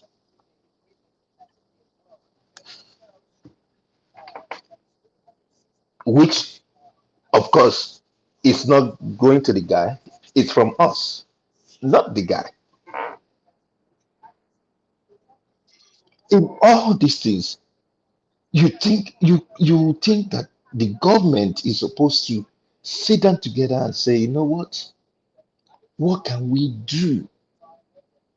Like that guy that is doing the fish, I really applaud him. And I told him, I said, I will advertise him. If I have the chance, I will make him, I want him to keep doing what he's doing, especially when he's honest. But that's where we are. All So right. for me, the Naira is not, whatever it is, whether it goes up or it comes down. I like it when, just like Ike in San Antonio said, I like it when it was $100 to 10,000. It was, at least when you give somebody $100, then they will be proud that you gave them $100. Today, any of us give anybody $100 in Nigeria, they will even be looking at you like, what is this? That's all I can say. Thank you. All right, thank you so much. I'll come to the people down, but let me go to Alaba and Chim, and then we'll come down. Alaba, you're next. Bros, now two go, you give them more. Now we will never speak. Yeah, you don't leave us aside. No, just so that to be, I won't skip people by the time I start jumping around. Go ahead. Thank you very much. I just it seems like each time we talk, we just repeat because you don't talk twice already now. That's why you are repeating or more. That's so rude. KJ has been here, and our man Ike has been there. We never talked. Yeah, but the topic is different now. We are talking about the exchange rates, so that's why they're not waiting on exchange rates. Yeah, I see. Yeah, but go ahead. Okay, yeah. This time we talk, it seems like we repeat the same thing every time. But I just want to piggyback on, what Kulata is saying, that the pricing is a lagging indicator that the price will come down. We all know from historical perspective that nothing ever goes up in Nigeria that ever comes down, and all these jingoes that come here and shout for the government just what they are. But what I wanted to say is that well, if we are throwing prices, it's good the price is coming down. The question is, can it be maintained or can it go down further? That is left to be seen over time. Like someone said, maybe 6 months, we'll see if they can hold it, or everything's going to come crashing down. I'm on the side, it's going to come crashing down. Now, when we talk, I hear a lot of terms that I get bothered with. Government needs to do this. Government needs to do that. You understand? I'm disturbed by comments like that, because it seems we're not in a pragmatic reality of what our situation itself is. We are expecting the people who come on board with a special vehicle purpose to come steal and loot, to do anything. And the moment we keep expecting them to do, we are endorsing them. The Naira and money situation is still very fluid as it is right now, even though they want to take the praise that it's at least it's going down. But the fact is, can it be maintained? Production experts in economics have told you over and over that production and change of governmental attitude are the key factors that would make it possible to sustain the going down of the Naira. Now, if you're busy still trying to build bridge to nowhere, to Calabar or whatever, with exorbitant prices. You're busy still stealing money. You're busy with a corrupt judiciary, very, very serious in the jailing Bobrisky, while the Gandrujes of this world, the Bajamia Bila of this world, and the Tinubus of this world are running free. There is no serious change in this type of action. Nigerians, if we fall into the various categories, there are those who have this revolutionary mind, but sometimes their revolutionary purpose in itself is misplaced because it's not foundational based on what is on ground. And there are those who have this reactionary mind, of those who just react to any little thing that just happened. And then there's this other group of people who are being pushed purely by greed and don't even sit on the same position. They are opportunistic people who just waiting for an opportunity for them to grab their own. So we have these different categories of people, and what the country needs going forward is a unity of purpose. Unity of purpose whereby we all agree on what is the problem. The problem is our government, the type of government, not the people, the government. If this is the case, how do we change these blind people that are in charge? How do we replace them? This should be our focus. And we can only do that. You cannot, for those with a revolutionary mind, you can't have a revolution. Even if you have all the arms, it will fail. Go back into history and read. You understand? But you have to have a revolution of the mind.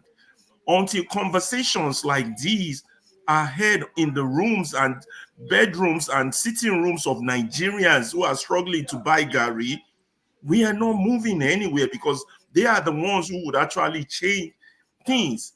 And then for the Agbadorians among us who fall, I just have wanting to tell them, those who followed their track by way back in history, they got consumed by the same system. Go back into Nigerian system. Those who stood back and did nothing when the revolutionaries were pushing for a change, it didn't take up to 3 years or a year before they got consumed by the very system they failed to support. The history is all down there for us to look at. And so now on this money thing, let me stay on topic. On this money issue, you understand, there won't be any tangible change. It will be that fluid. We will go down, we will go up, we will go down, and eventually we'll hang up being down, because the objective of those in charge is to make money. Is to make money at the expense of the country, at your own very expense. So they're not going to give that up because you all talking here, or they're going to give that up because they just have a moment of clarity. It's not going to happen. All right, let's leave it at that and move quickly so that we can get to one other topic or two before Peter Obi joins us. Ike, the next.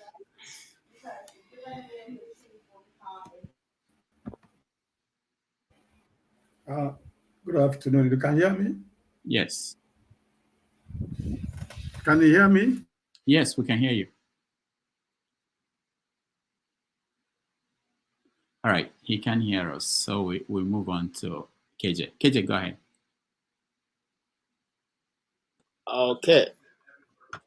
Thank you very much, Dr. Rudolph, the man of the people, and every able panelist. I see my brother Chim and Mr. James. Mr. James, I want to send you something that you said last week, but that's on a different level. We'll talk about that privately. Okay, I like the topic, and I want to start from where my good friend Mr. Ferrari stopped. You see, the thing is with Nigeria, one of the biggest challenges is that when we are trading on a bad level, some people just keep praising the same system as if they're not even seeing what is going on. Now, on the issue of this currency exchange, I don't know how far we are going to keep manipulating it and think we'll get a good result. How far? How long? Okay, just like so, flagship said. Somebody said here before, the guy who have left. We have food products, produce in the market. People are not able to buy it, and you keep praising the fact that you are manipulating the system and adding, figures that are not there, and praising and saying that the Naira is gaining, against the dollar. And you see, if you read the commentary, some people are already saying, because you are saying that the Naira is not, gaining any force, you are not in support of government. Why should we all join together and be lying to each other? This same lie that have kept us where we are today, the same lie of been telling since Nigeria became independent, and we're still continually to say that lie.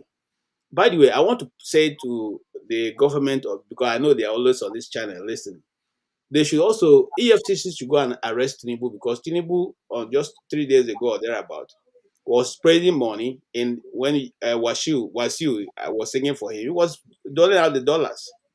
Okay, and obviously people are stepping on it. So he should equally be arrested and put to jail. I'm not saying I support the lifestyle of Bobrisky, whatever, but it's just, you see, they look for the little ones they can use a sledgehammer and kill.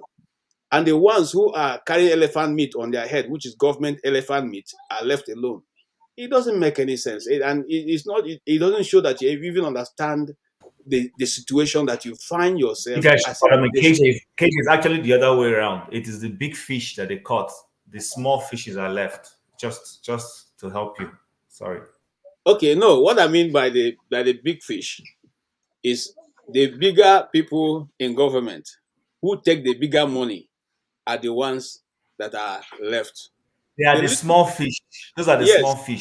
The little people who do not even have any, they're not in their actions or inactions, are not affecting governance in any way, are the ones that they use sledgehammer on and make sure that they suffer consequence of the big ones. That's what I'm trying to say. Chim, thank you for the help. All right, I want to go straight to you see this issue of the manipulation of the currency, and we keep, this. I wanted to post a video of El Rufai on the same issue of currency when he moved to $200 for 120, for 140. And he made it a national debate. And I still have the video here. He made a national debate.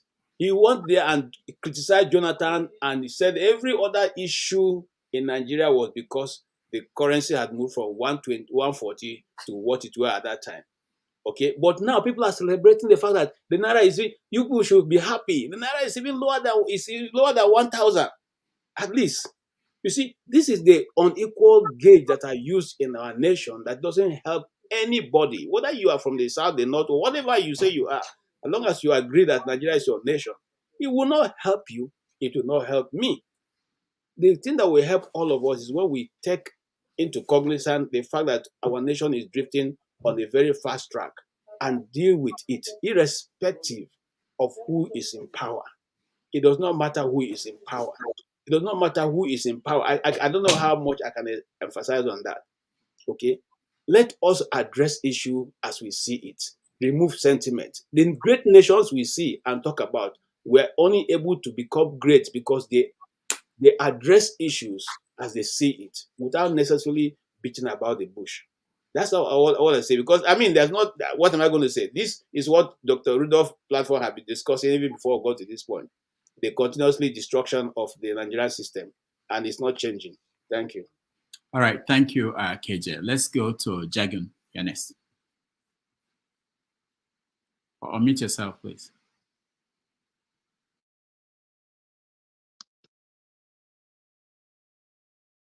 Good day, everybody. Good afternoon, good morning, good evening, depending on where you are.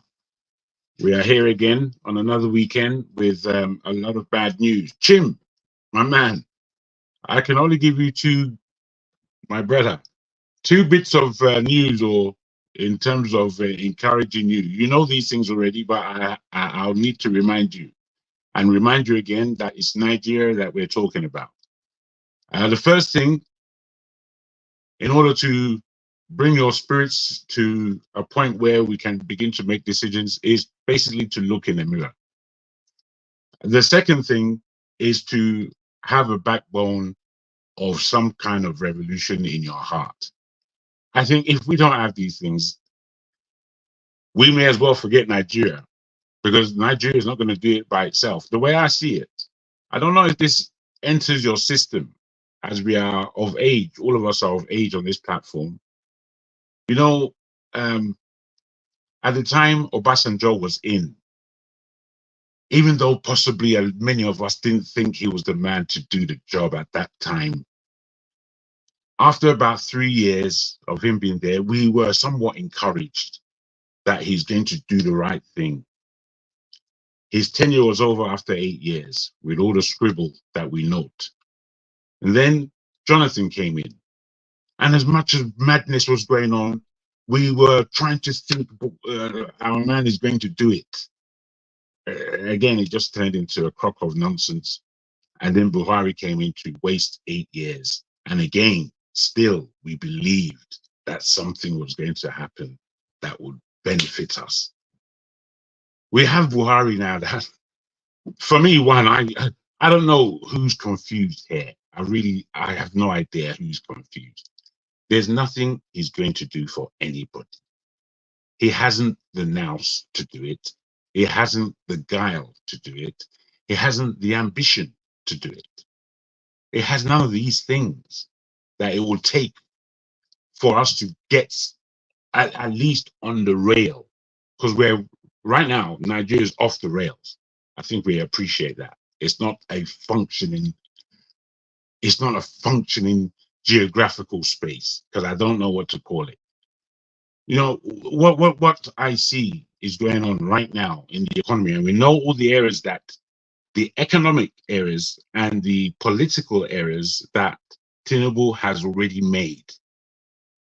Now, given the space of where the currency is, you know, the whole idea of what do they call it? Where the whole idea of taking away subsidies, as much as it was in everybody's mind that there's stealing of money going on there, it was still benefiting the country as a whole. That was taken away like that for many reasons, and it plummeted us into panic. We haven't got after. We're not. Are we a year? We're a year now, aren't we? We're not quite up to a year, are we? No, we'll be a year in June, I believe. Is that right? Anyway, for Tinubu's 1 year term. Now, given that, we are right now in a crisis of currency. Now, we all know that where we are now, that Naira is woefully undervalued. But the thing is, so much money was printed in the last 4 or 5 months, and it hasn't added up to anything, really. It hasn't added up to anything because of our debt position and the amount of debt we're in. If we just think about our GDP is 500 billion a year, it should be at least 3 trillion. And I believe on a yearly basis, at least that amount goes into the pockets of our leaders, one way or the other, at least that amount over the years. And we've been watching this gap getting wider and wider and wider. And we feel it's not going to come to a point where everything is about to crash. We haven't come to the end of it yet. Because again, we are so deep into Nigeria, it seems that we're not really paying attention in the diaspora that we're in. If we look at these economies for what they really are, no, stop giving America the 21 gun salute, because the dollar is about to disappear from this planet. And when that happens, and I'm saying when that happens, what's going to go on with Nigeria? You see, if I will lastly say this, Nigeria has missed too many opportunities, just too many, in terms of where we are economically. Nigeria was supposed to have the ECOWAS market in its pocket. Nigeria was supposed to bring the first currency that took over a region. Nigeria was supposed to take all the Francophone countries, not only in West Africa, but in Central Africa as well, Central West Africa. This is what Nigeria was supposed to do economically. One way or the other, they have to get there. But they tried, they flams, they failed. And we're watching all of this. And somehow, as Ferrari has said, somehow we're looking at the government like they're real human beings. I mean, it's like, I can't reasonably, violence is not anything that I want to push.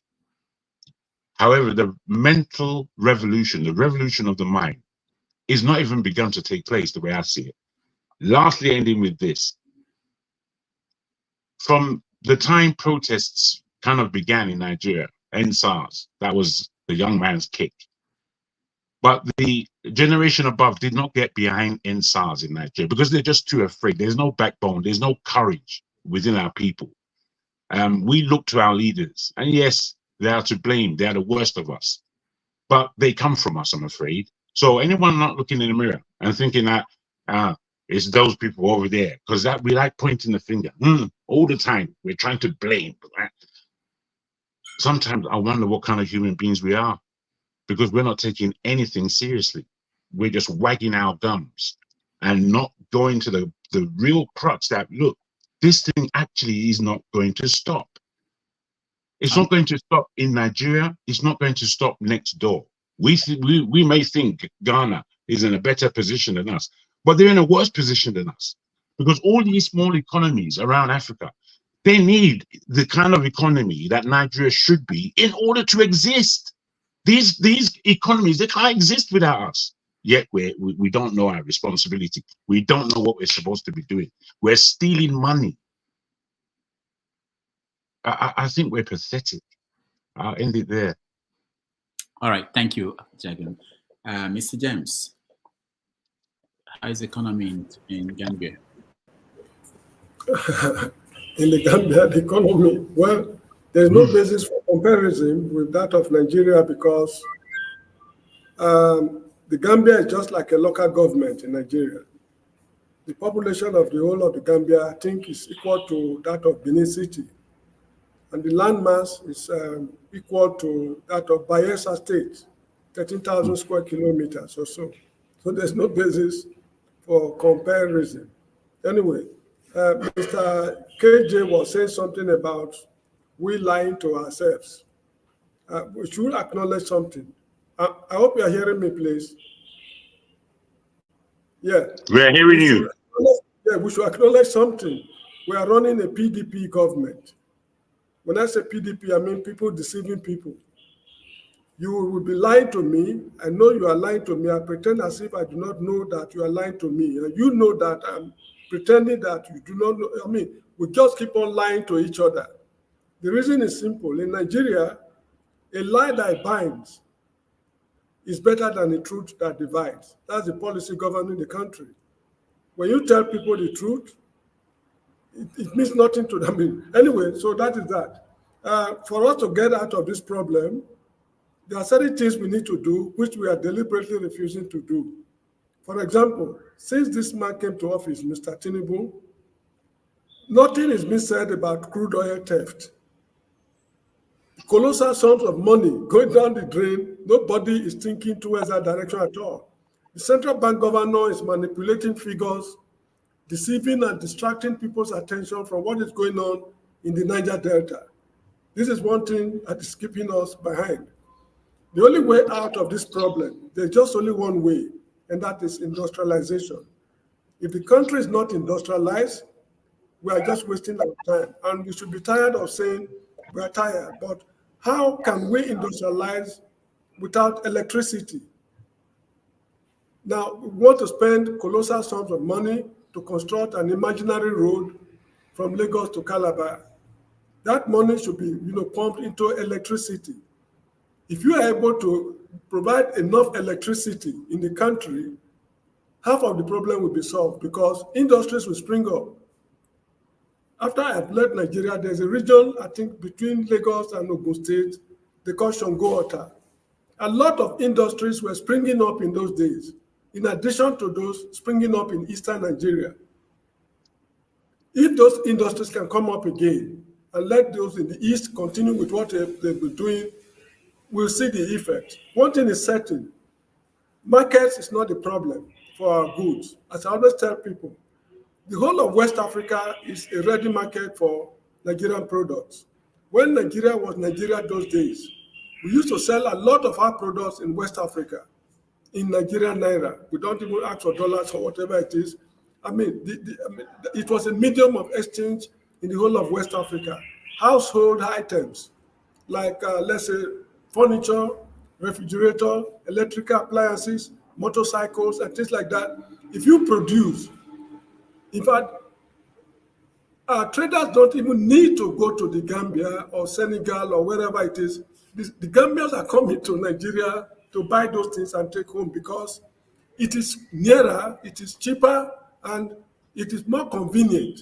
It's just about 2 or 3 days continuous journey by road from the Gambia to Nigeria. So it's better than going to Japan or the end of the world, New Zealand, to go and get whatever you want. So if we are ready, we will know that we are ready. And the only way out, as I've said, is engineering.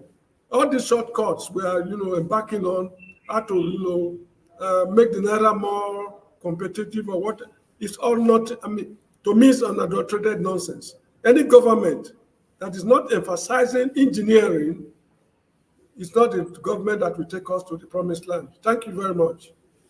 All right, thank you, Mr. James. Tone, you're next.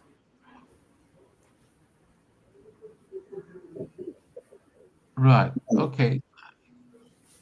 Like I said, Doctor, it seems we're just revolving like one big thing and all that, saying the same. I think we just said it all. There's no point me talking for talking's sake and all that. Without Mr. James have captured it. He had just said it. Jago has said it. So what more can we say?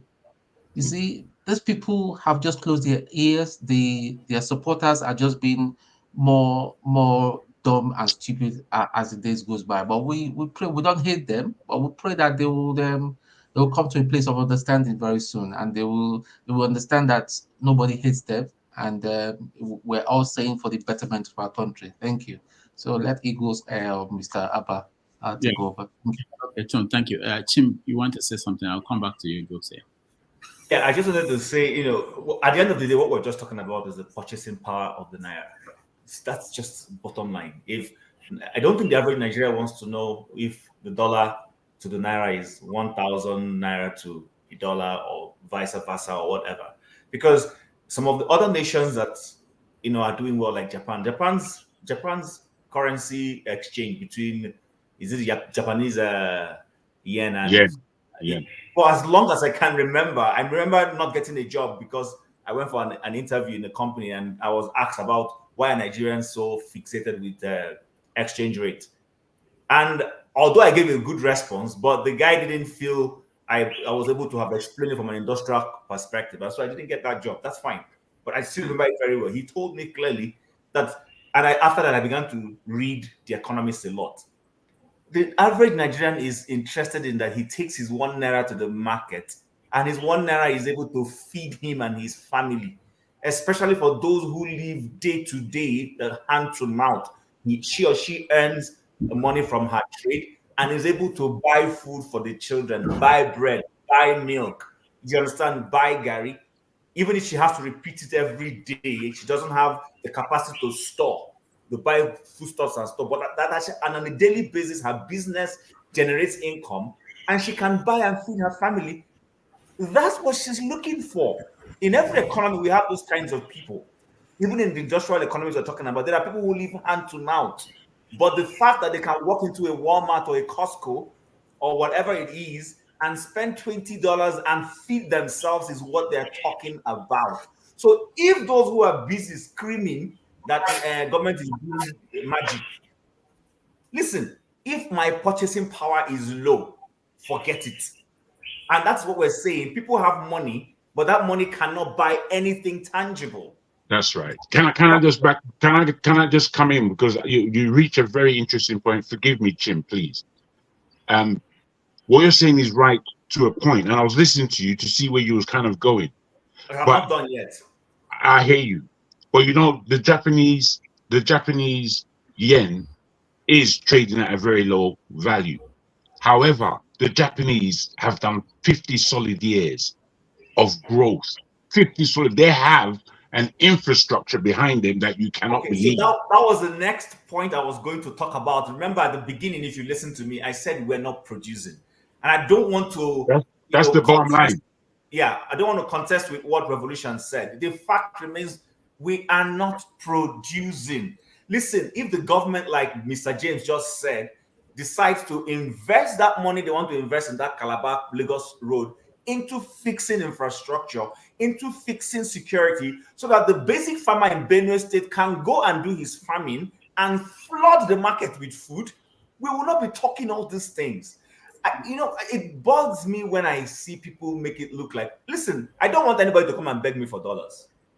I would rather that Nigerians back home are feeding well. They don't have to, do what one of our speakers said, select who they will go to from between 6 months to go and beg for money. Don't beg me for money. It pains me when a grown man, a classmate says, please, can you send me $20? Because he or she has calculated the volume of what $20 when I send $20. $20? Like, seriously? I would rather this person takes care of themselves.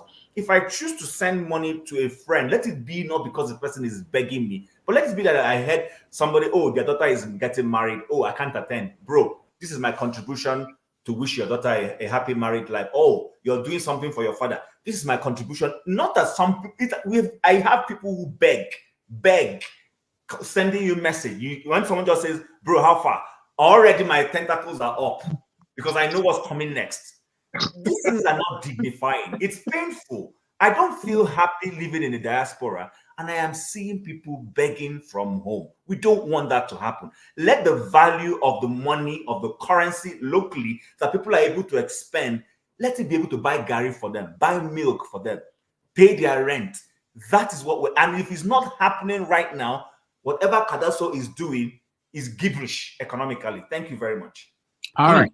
Thank you, Chim. Let's move on to Eagles Air. You're next. Good evening, everyone. I hope you can hear me clearly. Yes. Okay. So thank you, Rudolph Okonkwo. I always love the program you always bring before us on the topic because it makes us to reason clearly and think about the future of what Nigeria is going to become. I believe that some of us here, we are employed in Nigerian government to give analysis of how the economy will be. And most of us here will give clear picture of what tomorrow economy will be. I want to say something clearly because this is what we need to look into it. What is that rating?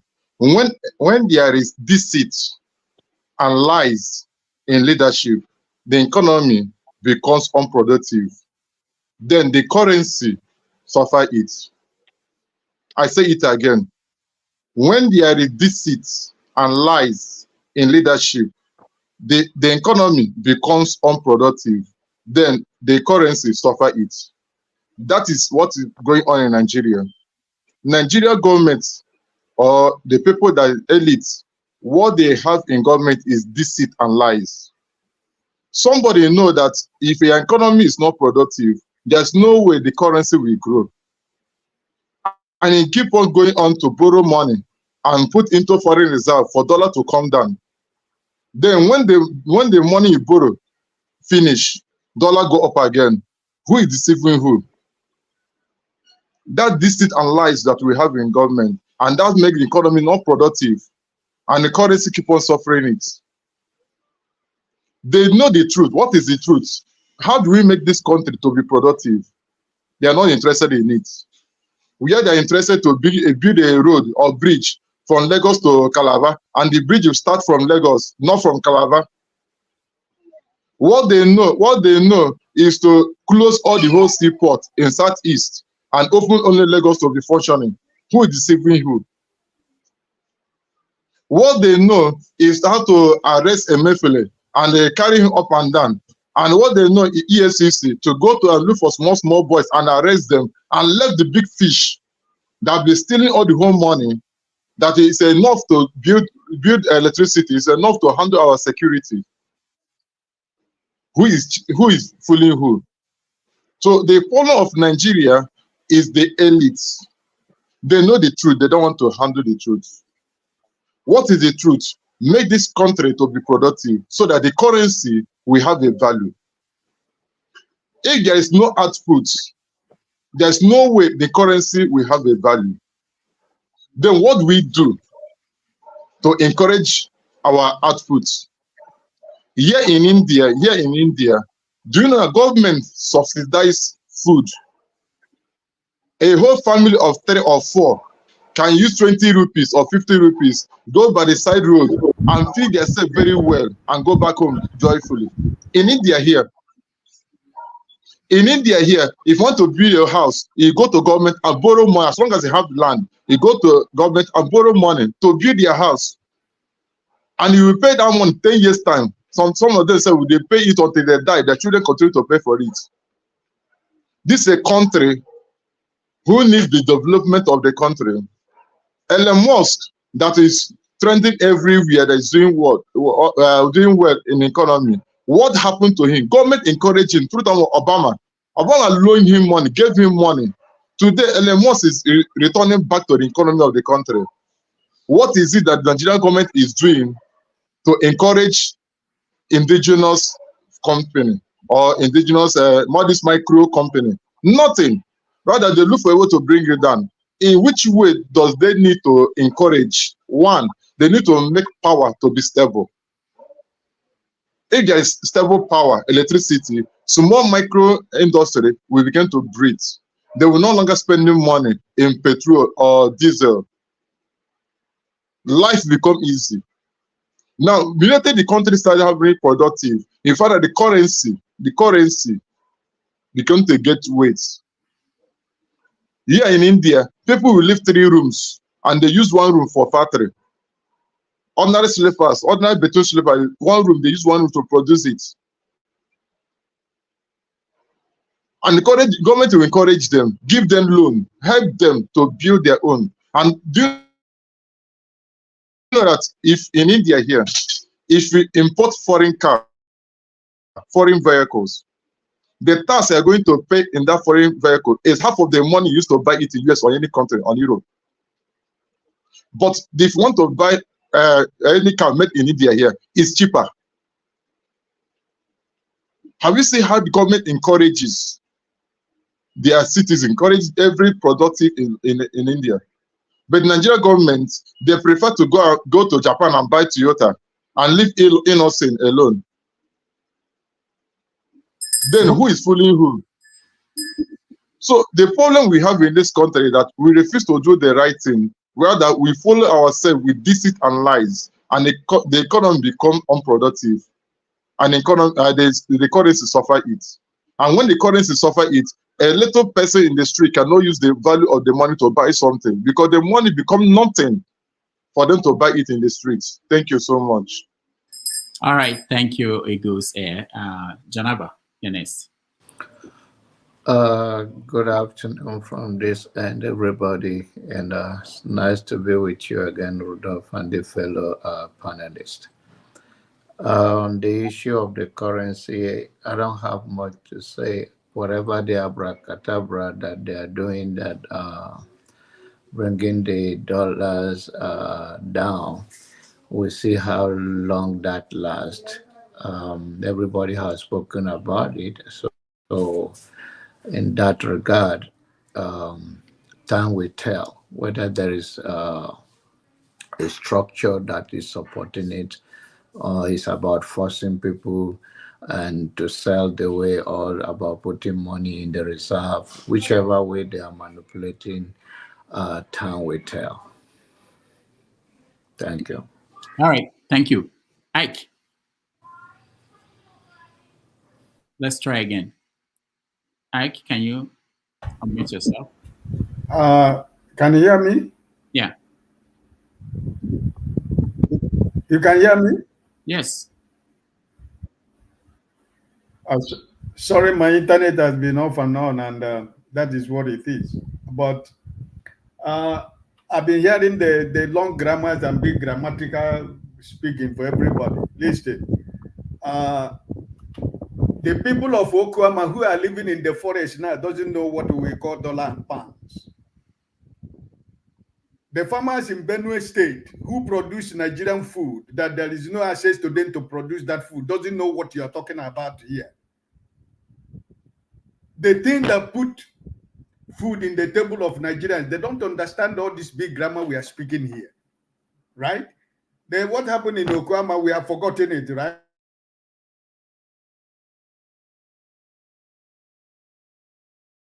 All right, we're having problems with your connection, Ike. Hopefully you can fix it and join us again. Let's move to give $1.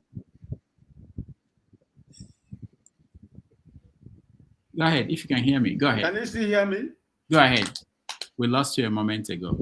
Yeah, so all this big grammar about dollar, the people who are holding the dollar, just few people in Nigeria are holding the dollar, giving it to the people they want. So I don't understand all this big grammar about dollar.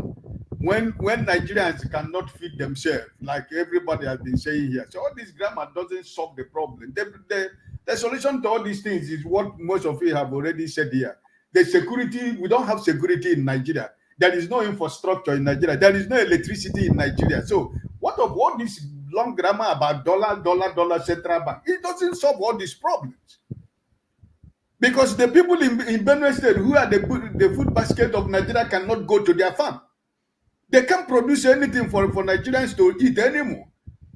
Like somebody said here, most people who were able to produce certain things from their farmland, they are trying to sell according to market forces. So it is a problem what we are facing in Nigeria, right?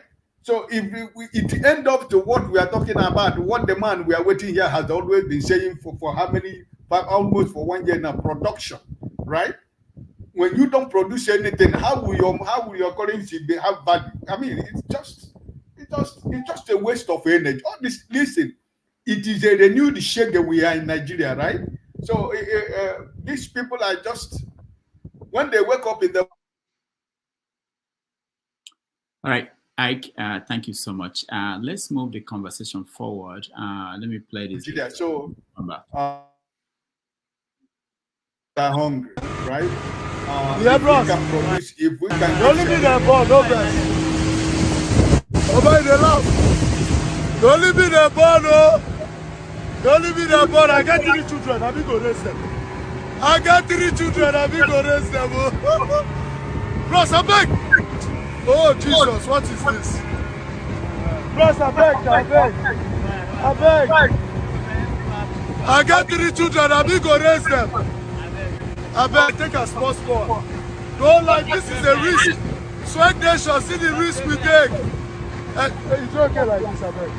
Don't speak. See the risk we take, people, to entertain you. Live on the right on River Niger. Whoa. This water they hit under. You don't go boss, Abi.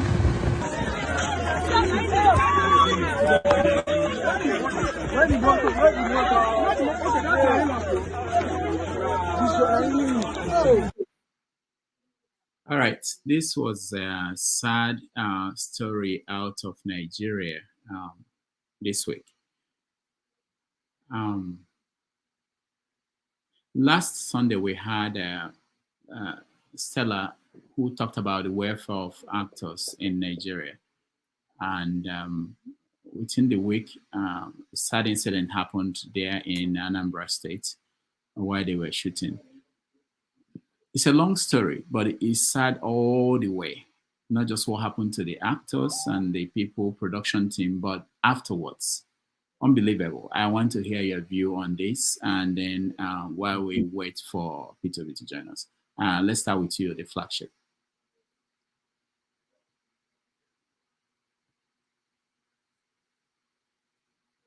Mike. Can you hear me? Yes. All right. Let me start by saying extending my condolences to the family of or families of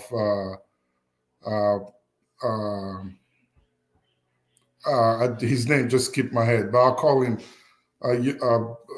John, that's his name. Junior Pope. Junior Pope. Thank you, Junior Pope. My heartfelt condolences to them. It's really a sad situation. Looking at a man record his last moment before he left. It's really sad. And like Rudolph said, the whole thing from the beginning to the end is unfortunate. I was listening to Kenneth Okonkwo make a comment about the passing of the young man, and he said he died long ago. He just didn't die that day, but he's been dead a long time ago. And for a moment, I sat back to reflect on his last, Kenneth Okonkwo's last outing with us here on the show, and last Sunday's show with Stella Damascus. And I began to wonder and think what they really mean when they say Nollywood is doing great and is getting better. Looking at all these incidences that have been occurring from time immemorial, and how unfortunately, the cream of the crop, the best ones among them that people are really attached to and familiar with, are just exiting in such sad ways.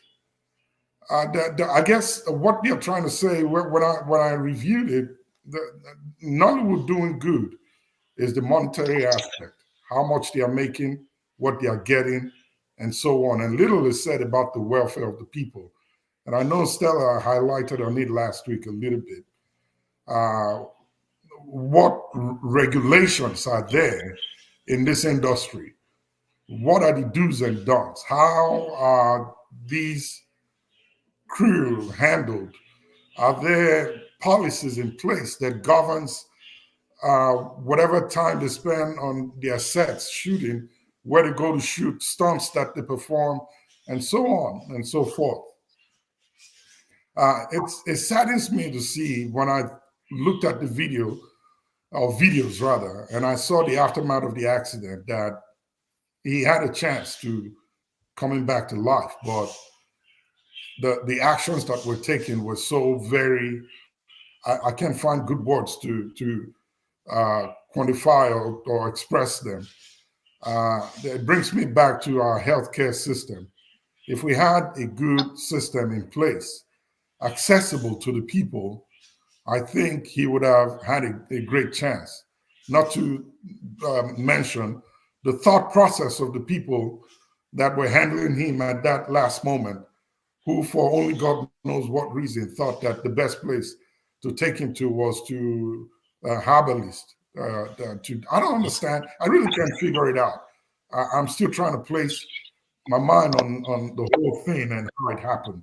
But this is what I have to say, that beyond just an industry that is known, not only to Nigerians, but to the entire continent of Africa and the rest of the world, there seem to be a whole lot of lapses, and it's not regulated properly.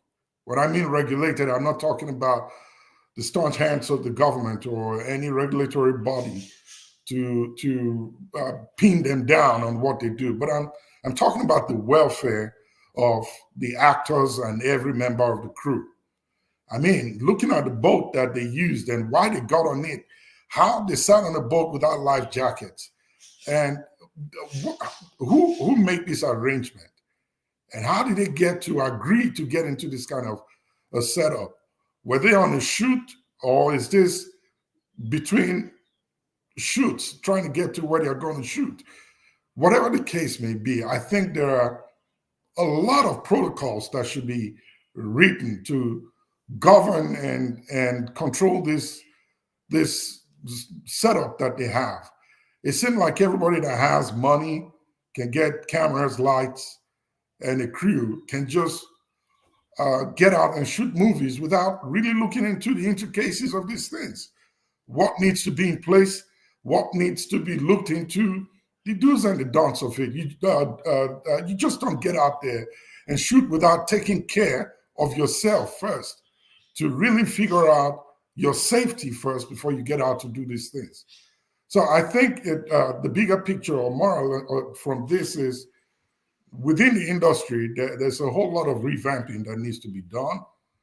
And then secondly, on our side, we really need to have a serious discourse on healthcare and access to healthcare for our people.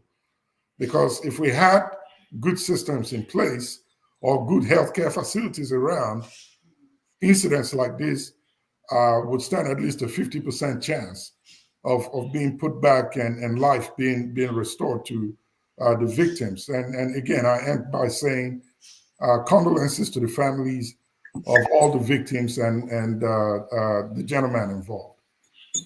Thank you. Thank you, the flagship. Alaba, you're next. That was such a sad story. I just heard that the man died. I think Pope Junior or Junior Pope or something like that. I didn't know he made a last-minute video. I didn't know the hospital failed him, but I'm getting to know those details now. It boils down to only one point: regulations. Who makes regulations? Government.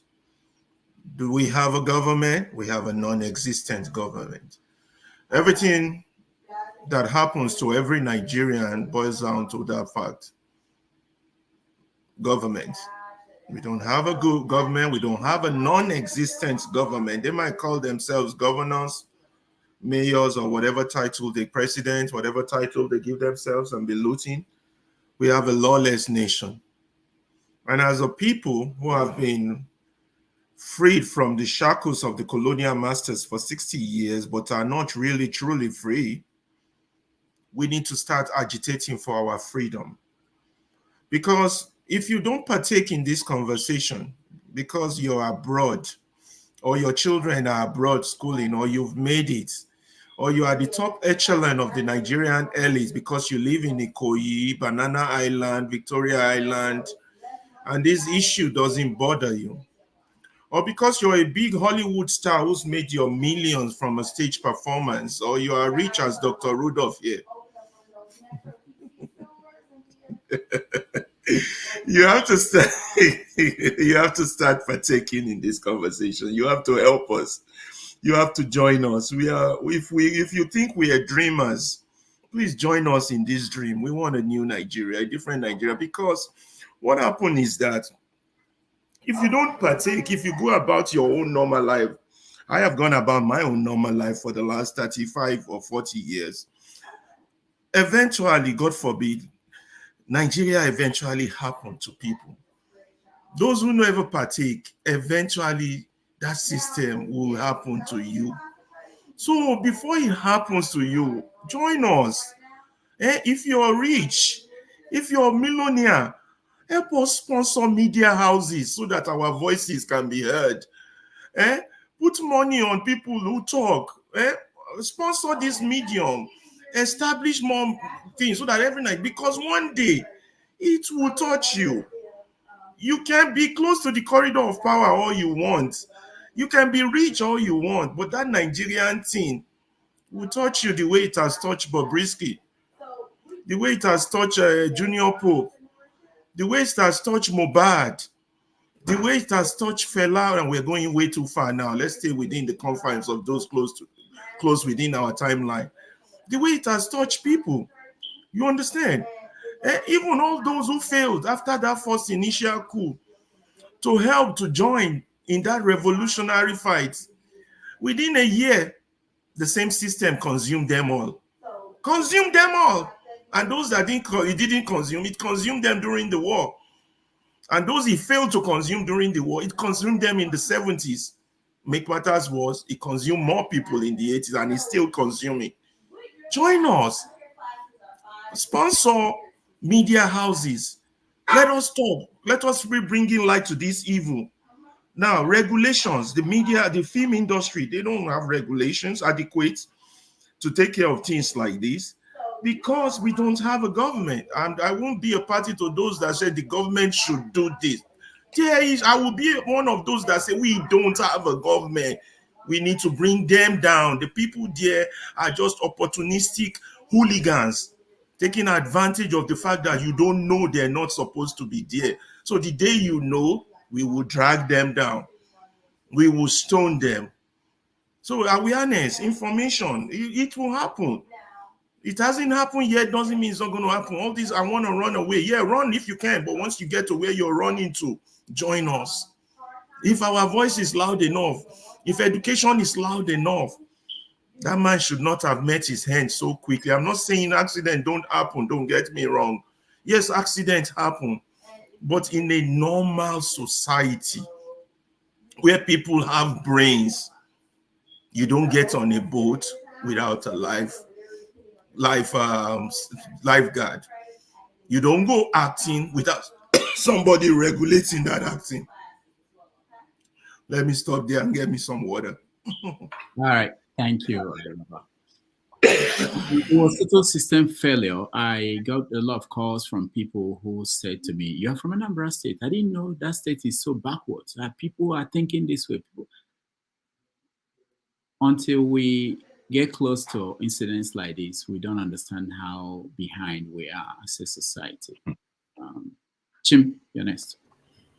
Yes, Rudolph, thank you for bringing up that point. I'm going to start from exactly there because just yesterday I went to visit a family friend, and there were lots of us in there, and this conversation about the movie incident came up, and a lot of things cropped up. One is I heard people say that I'm not sure if it's accurate, but so I'm going to give room for anybody who wants to say no, it's not accurate. I hear that guy would have survived, but people started bringing in clandestine processes into the whole thing. That's what took his life. No, use English. That's not English. What is it? What's what? What is clandestine? What okay. You are the professor here now. You're supposed to be the one helping. No. Are you afraid of saying juju and going to? Okay, started bringing in fetish. Good. Okay, all right. So I like clandestine, brother. I like clandestine. So people started bringing up fetish beliefs into it. That's what led to the guy's death. Someone just, missed drowning. You're supposed to, give CPR and all those things. And then they started talking about taking him to one native doctor. And then even now that he's dead, there's a contention about whether his body should be buried by the riverside and all. I'm asking, of what significance and values are these things?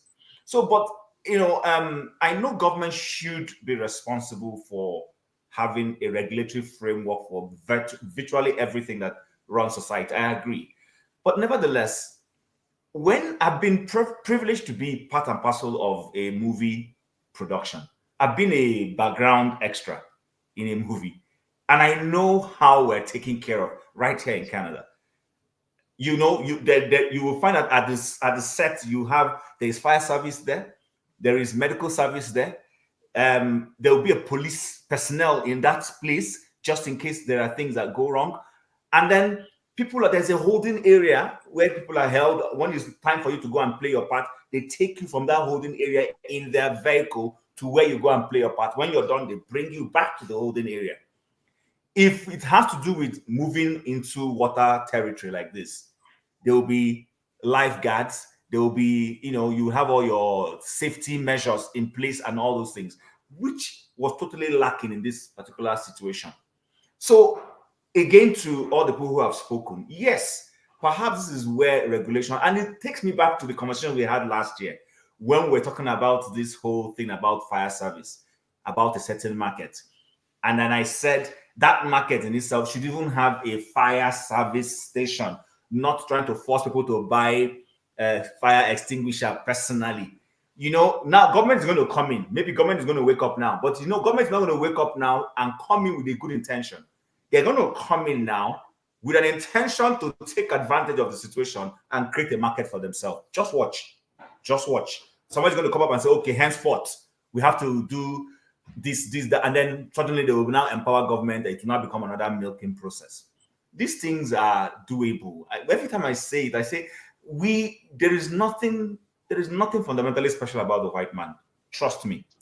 If you remove legal processes, you remove the law, the white man will be as exactly as a black man is in Africa. They will break laws. What is keeping them in check is the fact that there are processes, not because they like it. Some of the average people don't want those processes. They would like those processes removed, but those processes are there. They are there to make life work. It's not convenient. And the government is not asking it to be convenient. The government is putting it so that things are done appropriately. So I think we need to start waking up. I worked for a telecom company once that had an office in Apapa and had another office on the Victoria Island. But because of traffic between Apapa and Victoria Island, we don't go by road. If I had a meeting in another department and I needed to go for that meeting from Apapa, where my office was, to Victoria Island, we go by boat. The company had boats. But trust me, you don't dare enter that. If that boat was meant for 6 people, only 6 people, and the guy who moves the boat sits in that boat. And everybody will wear their life jacket. It was a consistent thing. And there was never, I can't remember, a mishap. So it looks to me that the only time when processes are put in place to run is when these big multinationals are involved. A Shell, for instance, having its own, or an MTN, for instance. But when it comes to normal everyday or even government parastatals, those things are totally lacking. They are not there at all. And I don't understand why we keep doing this. We don't seem to love ourselves.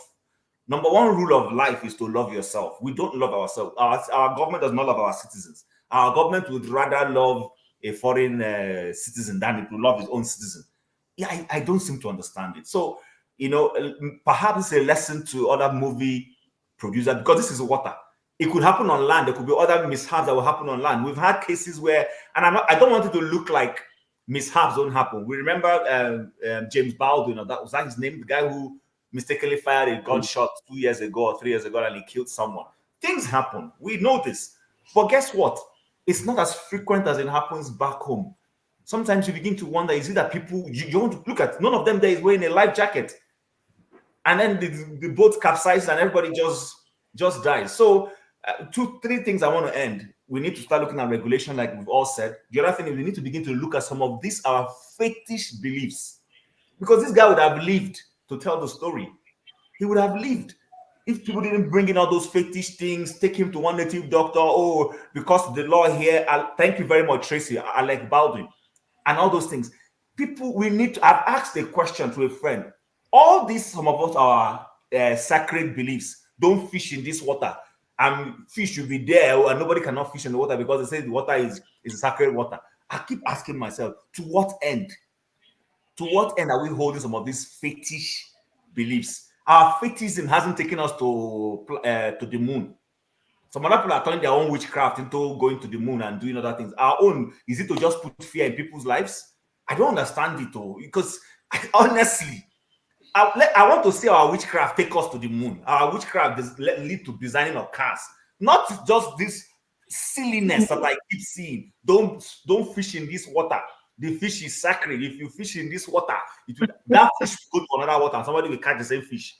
Because remember, fishes move around and they will eat it. But when it's in this location where you can't eat it, my man, it's mind-boggling the way we think. A lot has to shift back home. A lot has to shift. I just want to end it there, please. All right. Thank you. KJ. Yes.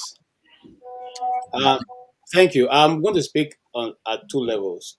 First of all, as a professional in the business, like I said, my first degree was on theater arts, and I did it very well. I know they say I'll be total performer. Now, I'm going to talk about what people have been saying, like what Chim, my brother, said about regulation. It's not totally because there's no regulation.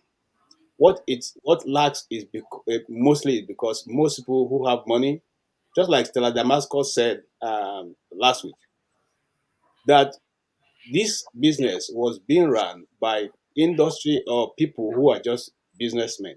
They don't have any other clue apart from the fact that they have money and they can catch a cameraman and get some people organized and get them into doing whatever they want them to do. And that's it. They do not bother about the safety that the people who are working with them are supposed to be, provided. And that's what one of them that made me, early on. I said here on this program that I was one of those who started shooting the home movie in Nigeria. But what stopped it was because the guy refused to follow the regulation, and we lost out because we didn't want to go on. As people who call themselves professionals, I could not stand to see actors not being paid when I know that they're not going to be paid because the producer or the executive producer have told me that he's not going to pay them. All he wants to do is pay the technical guys and us, and when we finish, that's all. So now this same thing has continued in the industry even till tomorrow. Actors act 150, 100, 200, 300, 400 films, and they still look for how to survive on daily basis because their monies are not paid, either not paid, or the people have told them, you know what, once you sell the film, we'll come back and pay you, which is always never, it never happens. So, and for you to continuously to put your face out there, you have to just keep taking part in anything that they write. If they even say just come and waka pass, what they call waka pass, you come and waka pass just for you to just be able to get something to put in your pocket. And that has actually affected the industry a lot in Nigeria. Now, because professionals are very few, again, I use Stella Damascus and Kate Henshaw as professionals because I know that they actually, they read theater arts. Kate read theater arts. Now, those ones are very few, and you find out that the films they are in, sometimes they're able to bend the hands of the people to accept to put some regulations in place. Now, in the first place, if they were following the regulations that they are taught, if you are going to a set, you don't go by yourself alone. Now, I'll go back to the scene of what happened. There was a police, or there's still a police post, a marine police post somewhere around there that they could have been able to rent jackets from, or at least even get those police people involved, because producers want to save money. Sometimes they don't involve people who are supposed to be part of it. Now, I've listened to all the video. I mean, not all, but some that have come to me, some have come to me, and even the one that the guy was talking about how it happened, it's not totally how it happened. The ones that have said that the guy would have been saved. No, the guy had spent almost 3 hours under the water. How can he be saved at that point? How? So those who are parading the fact that he was brought out, alive and all that, may not be necessarily telling the truth. I was in there. I'm only discussing from the point of those who were on ground when he was fished out of the water. Now, the other part that Tim touched about, which I want to dive into a little bit. If you did community theater, one of the things you learn is that when you go to a location, you have to obey the people's custom and tradition. You don't go there and say, okay, you are coming from an ivory tower, and so this is your idea of doing things. No, you learn. That's what the community is all about. You learn how the people, what are the ethos, what are the things, the value, the things in place. These things may not be anything to you, but because they put value in those things, you have to be in that community. You have to understand and obey those communities so that you can, achieve your aim and go away. In this case, in the Igbo land and most part of Igbo land, when people are drowned in the river, it is believed that those people are not supposed to be taken into the community because it's going to attract other things. I don't want to go into this. I don't have I'm just telling you from the point I know. The other part I don't know. So they are most of the time buried by the side of that river. Hold on, KJ, hold on. I've never had this before. So you said it's Igbo thing, but can you say the specific area that you know this is about? Because I'll give an example. Yeah. Around my area, okay, if people drown, they don't take them home to go and bury. They bury them by the side of those rivers. Go and research. The authority of the family. Sorry, yeah, of course the family know this. I mean, it's not a new thing in Igbo land. Okay, research. Okay. So now, aside that, and I'm not saying because they expected believe. Let me say again, that's something that Jim said, which I want to agree with him. There's a river in my place. They said that the fishes there are sacred fish, that nobody should go there. And when we are growing up, when we go to the communities, we are very careful not to, touch any of those fish. Okay. But I believe that one of the things that those laws were set because that's the stream where people drink from.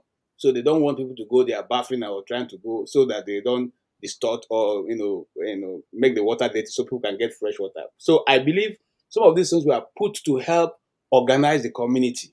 Now, down the many years later, I went back to the place and I don't see any fishes. And I asked my mom, what happened to this fish? I can't see fish. I say, oh, these stupid young men who are now everywhere have gone there to eat the fish. So the young people now went there and harvested the fish that have been there for so long and ate everything. And they are still alive walking around. So some of these things are put to help guard the community. But coming back to the practice of theater, some of those things that you see, it's not necessarily because there's no regulation. It's because the people who are now producers and directors are not even taught the basics of this thing. The first thing you are taught in theater is how to make sure that people are safe, because you are working with heavy metal, you're working with boards and all that, and tools and all that. So you are taught how to make sure that the place you are in working is kept safe. And just like Jim said, there is what we call it in Nigeria, is called a green room. When you finish your act, you are taken to a green room where you go rest and just wait until you have your next shoot.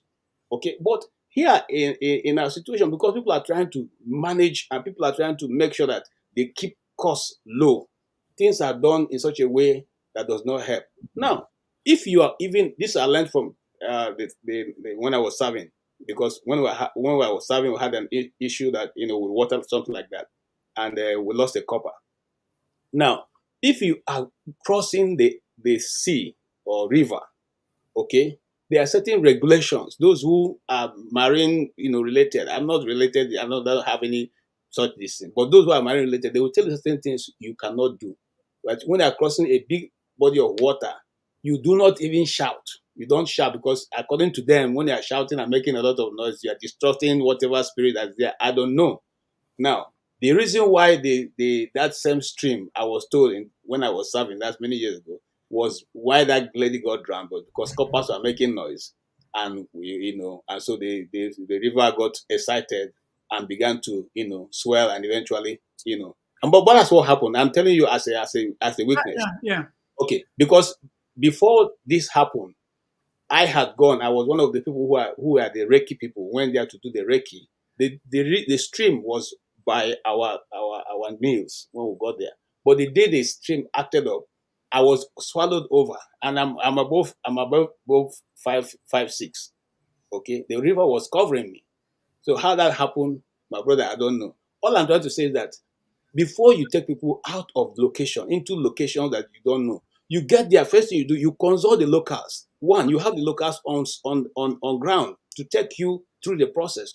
Two, you get the police to be involved, even if you're not going to pay them to give you police people. You rent their jackets, okay? And three, you are going to get people who will be standing by, divers, because you don't know.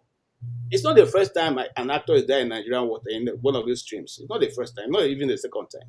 Okay, you don't know what's going to happen, and now you carry a body of people, put them, and again, according to the other version I heard, it wasn't because the thing simply capsized. It was because they were all doing video on the small boat, and they didn't see a local boat passing.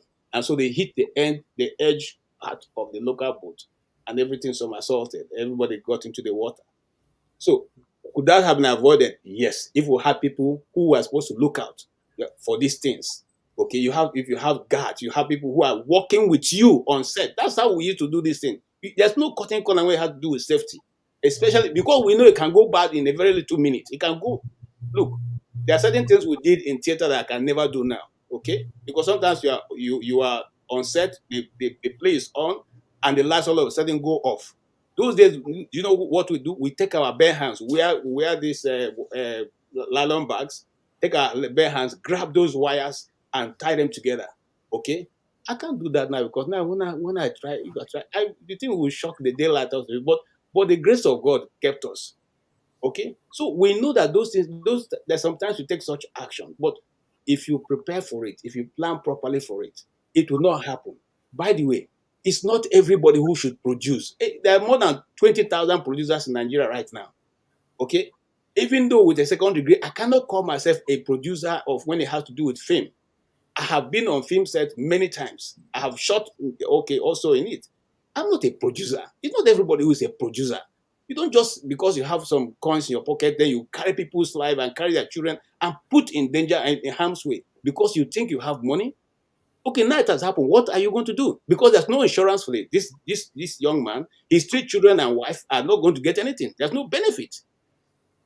Okay, so it's not even a question of whether government is doing it or not. It's a question of the fact that everything has gone, haywire. All right, and only God can help us. Like I said, now it's not only him, mind you, they're still looking for 3 other people or 4 other people.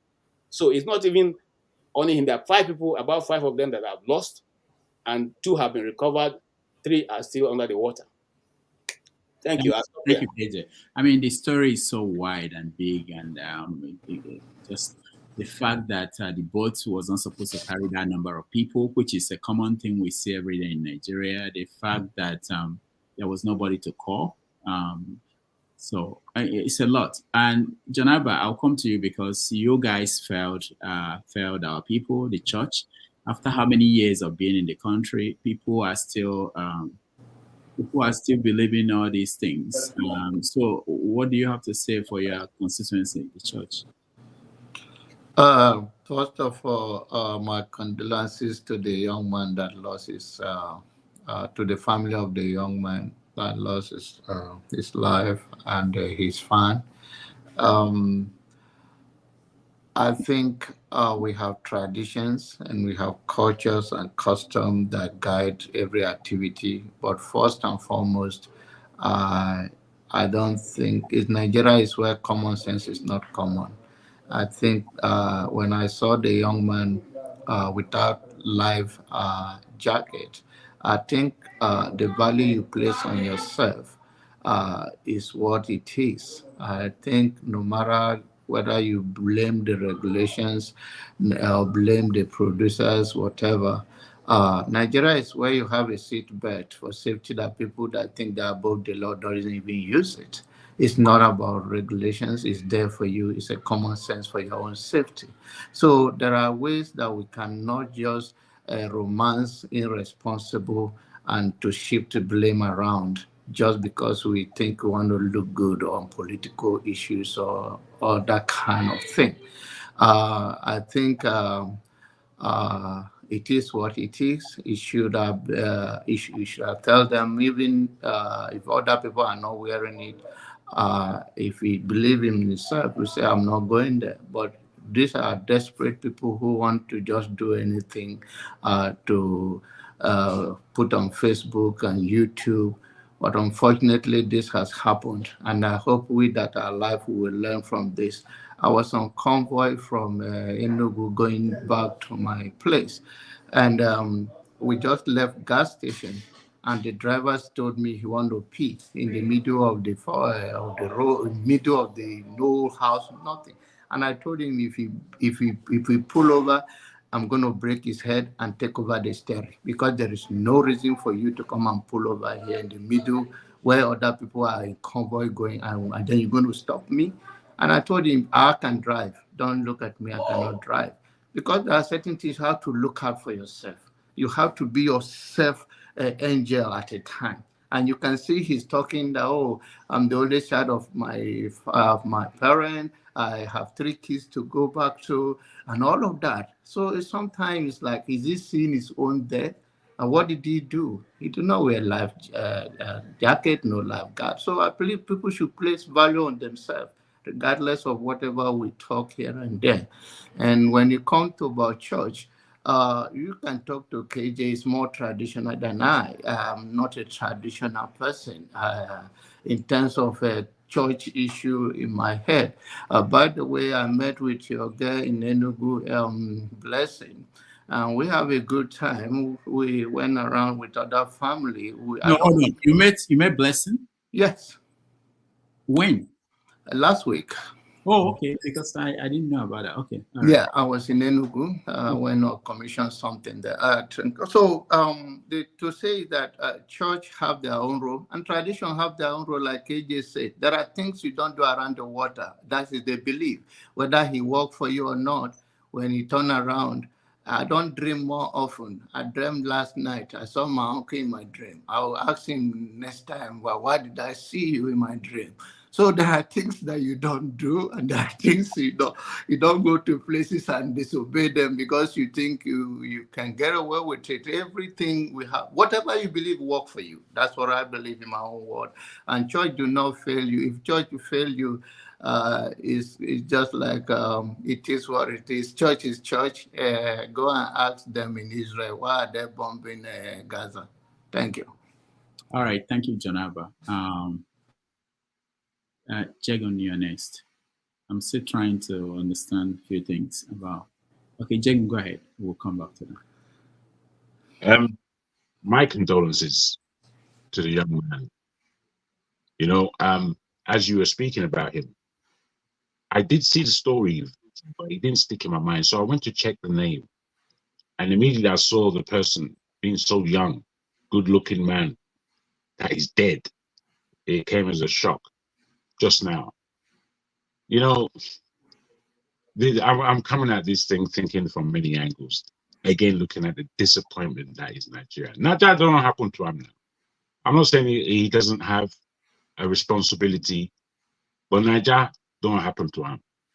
What I mean by that is, I'm coming from a media background, so I've done many things in all levels of film production. And there are those who are making their films on a really small budget. And they have an organization, but they don't have all the paraphernalia as in a bigger budget setup here in the UK. When I see big budget setups, man, they're organized. They've got big trucks, about 14, 15 different trucks, so much equipment. And then, as has been said, they have the health and security there intact, in tow. So I've seen things in films at different levels, but there's a way that I have to look at this. There's a way I have to look at this, especially where we Nigerians are concerned, with the way we do our things so archaically. I don't like this or I don't like that. I wonder if the guy could swim. I wonder if the guy could swim. Too many Nigerians don't know how the F to swim. And for me, it's just like, what's this mean? I understand I'm an Elijah man. We are swimmers. You understand? We don't muck about. We enter that sea and we swim. That's how we come up. All my family on my dad's side, all of them can swim. Male, female, goat, chicken. All of them can swim on that side. On my mom's side, not one of them can swim. And it's just like that, as far as everyone's concerned. The importance of these things, it doesn't seem to touch us. The water is a natural phenomena. You can't play with the water. You cannot play with the water. If you are saying that you are going to be filming on the water, which is now a lot of different levels of concentration that you need to get through what it is that your objection is. So now you've gone, you set up whatever you're filming. You yourself can't swim. The fact that it doesn't have a life jacket on is a thing. The fact that there's not enough money for a stuntman is another thing. The fact that on the film, to show a life jacket, once that film comes out, that's going to be an eyesore for whoever's looking at that thing. Because, well, maybe it won't be, because he was on the water. And that is how Nigeria is. Because I always see, you know, when people are on the water in Nigeria, they always wear that life jacket. And to me, it looks a bit archaic, but it is important. It is important. Most especially if you can't swim. 2 flaps in the water if you can't swim, especially in a river, you're going down. In river, there are currents that you don't know. You can't see them on the top. You can't see them. Testing water ground, as has been said, is a serious thing. I don't know how we think. I can't really understand how we think. But at the same time, what we commonly do is give our life for free into the wind. The life that we should give to emancipate our people. No, no, I can't do that one. No, I'm not gonna die. I'm afraid to die. But then we're just dying like flies for free, up and down. Now, for me, my last point really is this whole Nollywood phenomenon, as has been spoken last week by the young lady who was here. And as I've always thought, because I'm in this industry, I'm not in the industries per se. I'm not an actor or anything, but I'll give anything a go. And I don't necessarily agree with everything that KJ said, even though in the main he was accurate. What he said about, there's just quickly gone from my mind. Sorry about that. I'll just continue with what I was saying in terms of Nollywood. Nollywood, since its beginnings, I used to look at these films and think, what the hell am I looking at? This is nonsense. And gave it no chance. After a few years, well, I come look now, I thought, these guys get stories. And you know what? These guys, they can act. They can actually act. I began just listening and checking out these stories. As I'm listening and checking out, I'm thinking, my goodness, man, this thing is powerful. If we just plug in correctly, we'll make this thing happen. What happens in that stupid country called Nigeria, unfortunately, is when we have our own industries, we don't buy into it. We just leave it there looking at them. We don't engage. The government is responsible for this kind of death because the government should be backing the industry to a large degree because that industry is all over the planet. Firstly, when I came across two of my Jammu friends here in London, their parents used to watch Nollywood, especially those two small guys. I've forgotten their names. So they will be talking to me about the thing more than myself I know. So these people are watching this thing. Then I come view the whole of the Caribbean in Jammu, the whole Caribbean watching our movies. Then I come back and get scratching my head. Then South Africa or Uganda or Kenya, they all know about us from our movies. Then we're there, that's lying back. You're talking about big markets, and there's no investment. How those guys who the poor guy who just lost his life now, do you think there was any budget for all the things that you're speaking about? There's no budget for that. If they filmed it and it was successful, we would have all watched it and loved it and then forgotten about it. But now someone has died. And this is an industry that really could be worth hundreds of billions of dollars, foreign currency, what we're looking for. But no, are we going to invest in anything like that? What for? Let them just get on with it themselves whilst we pocket all the rest of the finances. I mean, our country is completely stupefied. These things are never going to stop happening.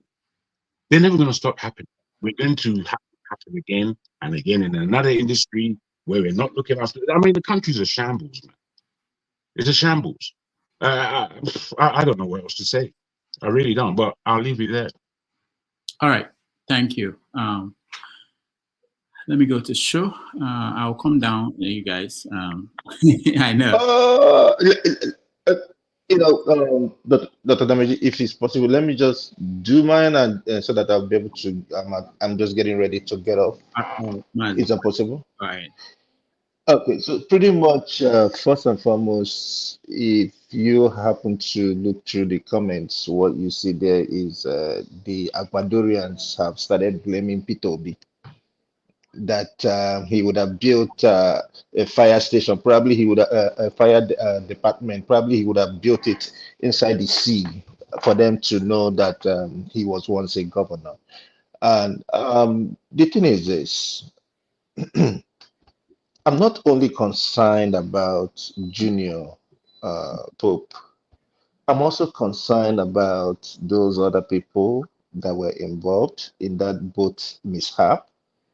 And at the same time, my mind also cast me back to that of Lagos. Do you know that on the same day, two people fell off from a bus into what do you call it? The Third Mainland Bridge, and they were gone. You know, this is a simple thing that happened. Instead of us to come together and say, what can we do to avert this mess? If there is the availability of ambulance or even a mere nurse just by the shores, a life could have been saved.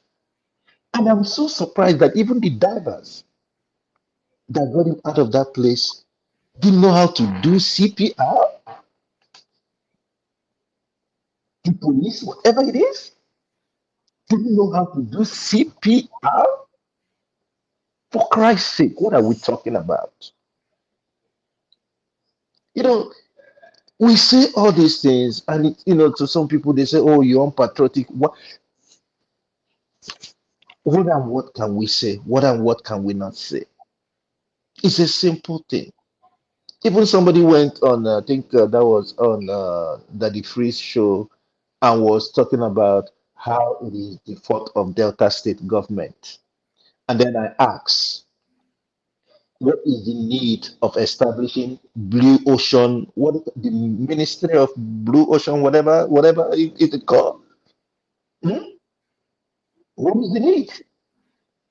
I thought they were supposed to be the ones managing the whatever it is, or is River Niger not up to? I don't know. I don't know what to say. All right. And there's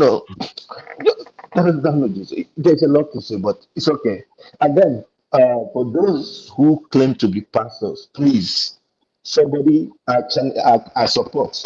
I'll give somebody 5 million if the person will go to that sea and stand there and say some whatever it is, some trash that they want to say. If they don't fall in there, I'm saying it. I challenge the person. So please go there and see if Jesus will save you from that sea. We will see that. Thank you. All right. Thank you, Matt. Rudolph, can I just ask a quick question of the panel? It was brought up in the chat, and I think it is quite a pertinent question. Can I just go around the panel, including yourself, starting with yourself, who can swim and who can't, please? I would just like to know. Can you swim, Brother Rudolph? I can't swim at all. Zero.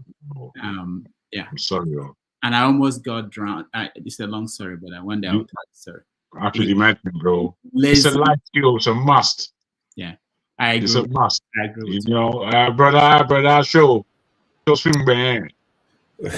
I was going to touch on what you said actually. Quick answer is yes. I learned in the UK, but in Nigeria it's different for different people, and I will touch on it when it gets to my turn. It's not like people don't want to, but I'll tell you why it doesn't happen. Sure. Okay. Madam, my dear Ngozika, how are you, dearly? Very well. Good evening, everyone. I can't swim to save my life. I nearly drowned once, but I want to learn. I am planning on learning. Thank you for your quick answer. Bros Chim, I know you're not going to let me down, bro. As a Lagos boy. Why should Lagos boy come on. I can swim. I come from a village that also has a stream, so I used to swim there. But it's been a long time I dive into anything water. It's been a while now. So you can't forget. It's not a skill you can forget. You'll get stronger. I know, but I still need to do some refresher again. I guess so, but I can swim. I won't boast and tell you about my own level. Now backstroke, I go do that thing almost. Anyway, Brother Toad, wow.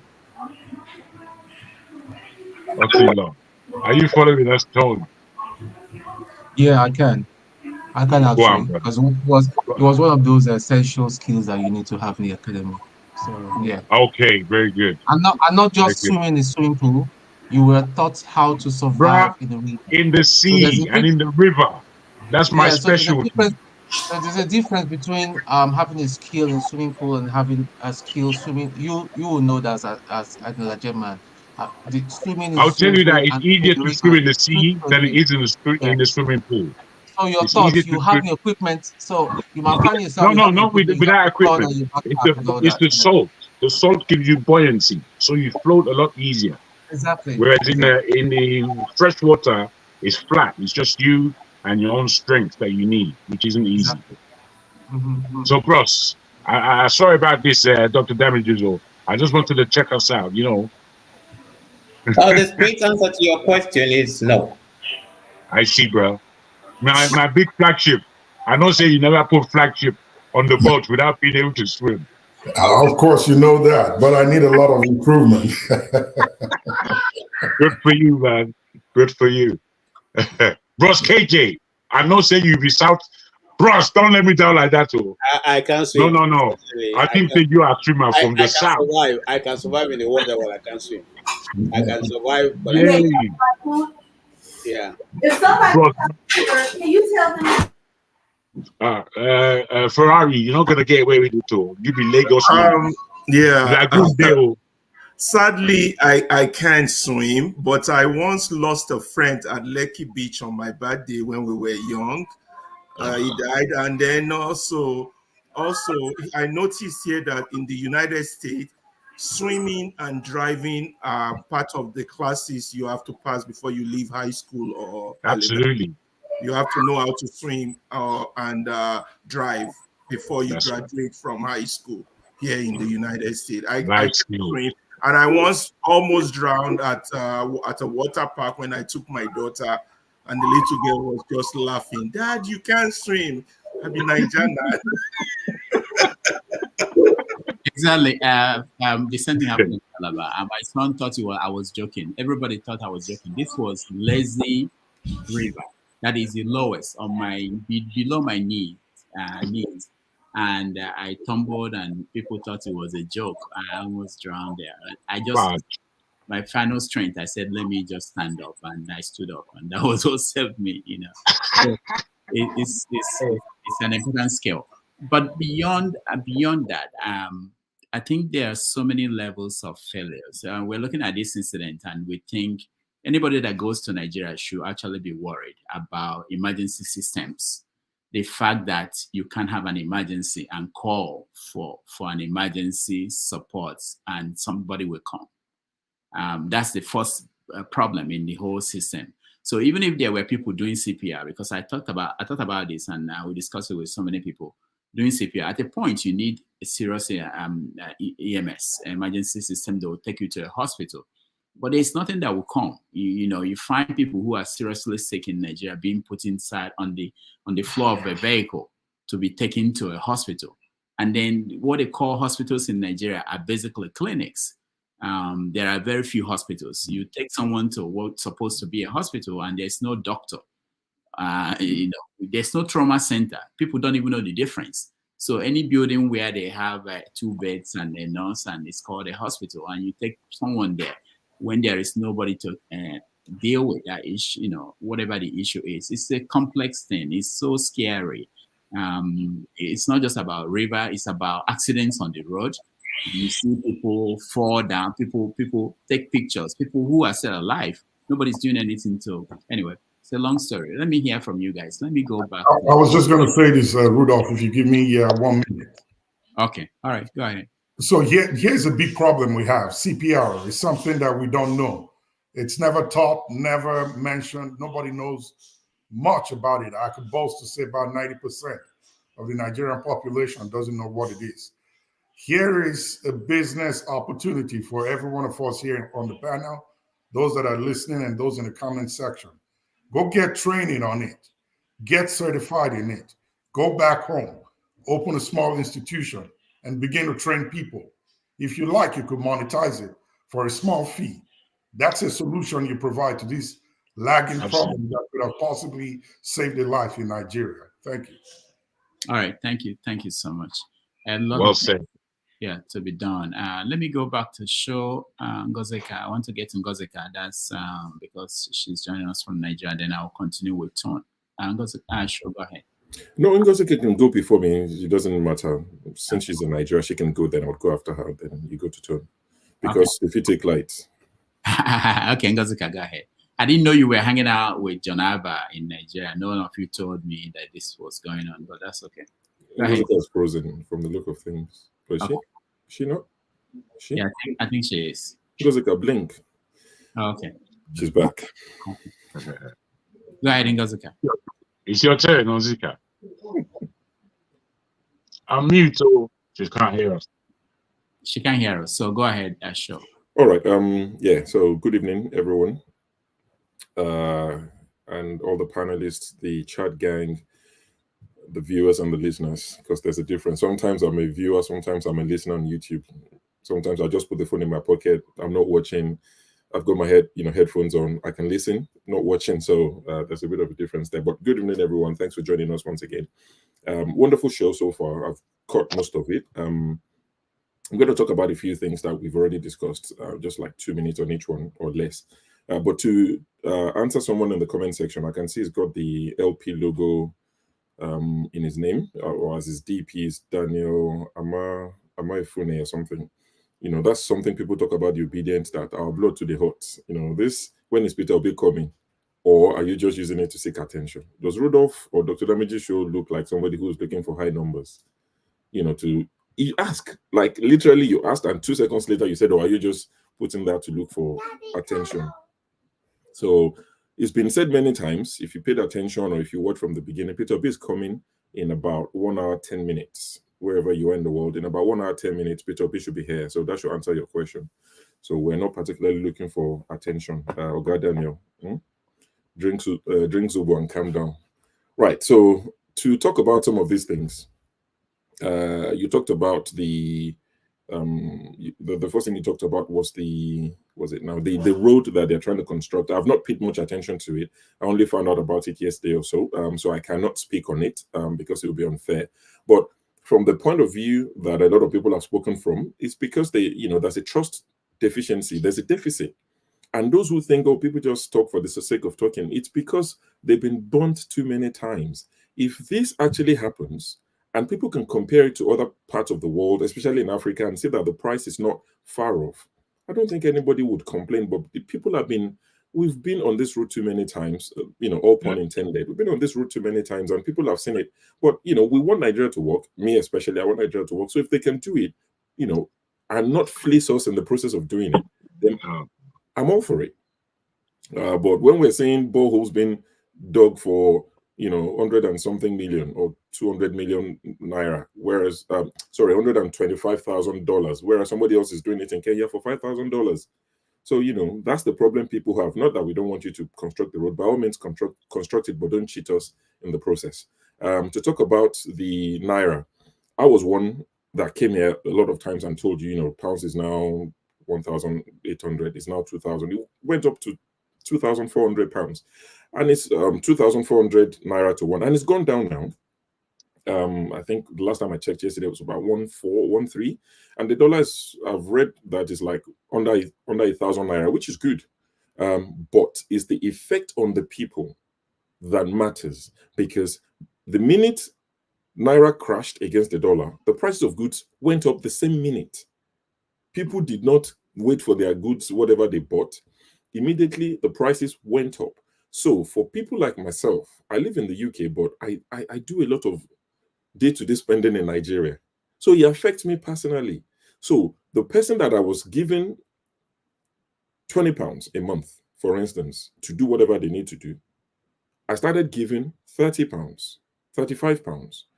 So let's say January last year, for example, I was giving somebody £20.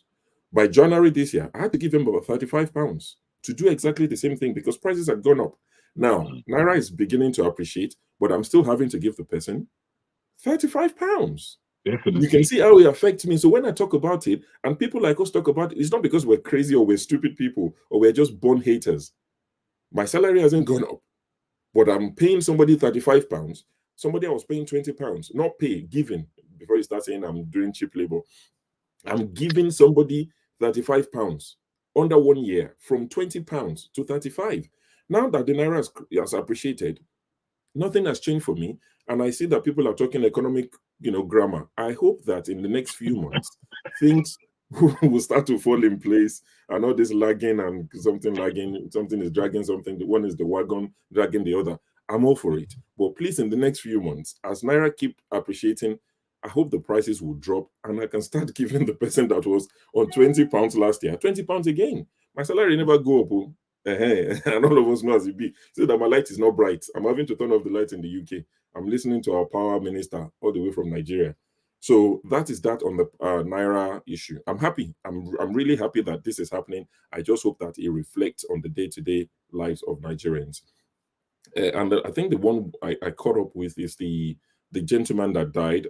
God rest his soul. It's a side one. Unfortunately, I didn't know him until he died. You know, I only knew about him when he died, and I saw it trending and all of that. And I saw the video, in fact, because I don't like all those, you know, all those tragic things. So when I saw the video of him where he was saying, "Oh, I'm going to be the father of my children, you're speeding too much," I thought that was going to capture the crash. So I quickly switched it off because I didn't want to see how it happened.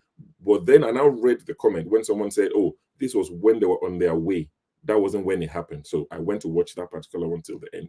Yorubas will say, "Onile nilowo, alejo diseru."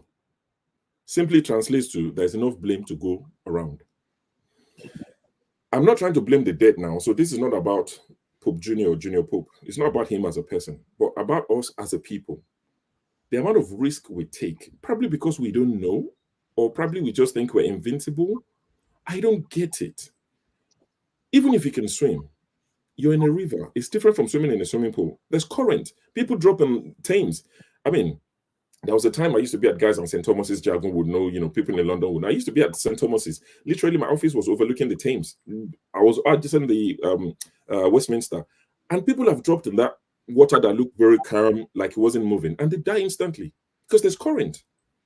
So, you know you are doing such things. And you just, it was like cruise to me. You were telling the guy, even the video of him going, it was like cruise, you know, recording, and not, you couldn't sense the danger, the real danger that was involved. So I'm saying the government have a role to play in terms of legislation, what is allowed, what is not allowed. But even us as a people, there's a role. We have a responsibility for our own lives, for our own safety. How do you just get, I mean, if they say there's, you know, the boat should only take 5 people, why would 10 of you crowd it? Why would you do that? I don't know the exact amount, but we do these things on, I talk to my friends in Nigeria about, "Oh, you're not wearing seatbelts," and they laugh at me. And I think, oh my God, are you joking? What's funny about wearing a seatbelt? What part of it is funny? You talk to your friends in Nigeria about seatbelt, and they start laughing. "Oh, you don't think for London." Bros, it's not.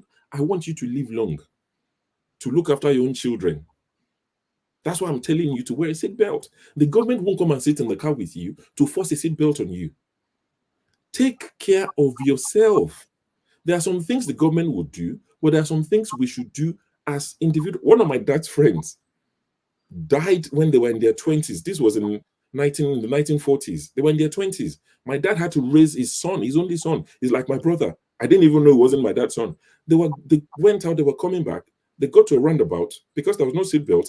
As the car went around the roundabout at night, maybe like 1 or 2 a.m., the door opened and the guy just dropped because there was no seatbelt on. So these are things that have been happening for years. My dad was born in the 1920s. This man died in the 1940s, and it's still happening due to negligence. So the government have a role to play. Like, I think it was Chim that said it. I was listening, I was cooking, but I was listening, and I heard him say something about, you know, if the laws are not there, if there are no consequences, even in the Western world, people will break laws. The few days I go to the office, there's a particular road I go through when I go and catch a train to the office. That road, you're meant to come out of that road. To go right is prohibited. So you have to go left and go all the way around and turn. In this UK, in this Kent, every day I go to the office. And I leave very early because I travel far to the office. So I go like once a week or once in 2 weeks. I see people come out of that road, Oyibo people, and they turn right. They literally go over a curb or island. Actually, they go over an island. So it's not like there's an island. They will drive over it and turn right. You know why? There's no camera there. And it's always around 7 in the morning, 6:45 when I go past that road. If there was a camera, they wouldn't do it. So it's not a matter of color. Anybody is ready to break the law. But once you know there will be consequences, then you take care. This thing that happened to this guy today, whenever it happened, we will talk about it here. Different media channels will talk about it. For those who will cash in, and we'll move on to the next one. Can I just add to that real quick, Shola? Sorry. What you said that needs to be further underlined, I believe, is the fact that these kinds of safety measures need to be marshaled into law to make effect. In the UK, we never used to wear seatbelt, or everyone would just be driving anyhow. You understand? Back in the day. So when the laws came, most of us said, well, seatbelt, I'm not going to wear no stupid seatbelt. The reason why they put it in the first place is because there were so many crashes that were taking place.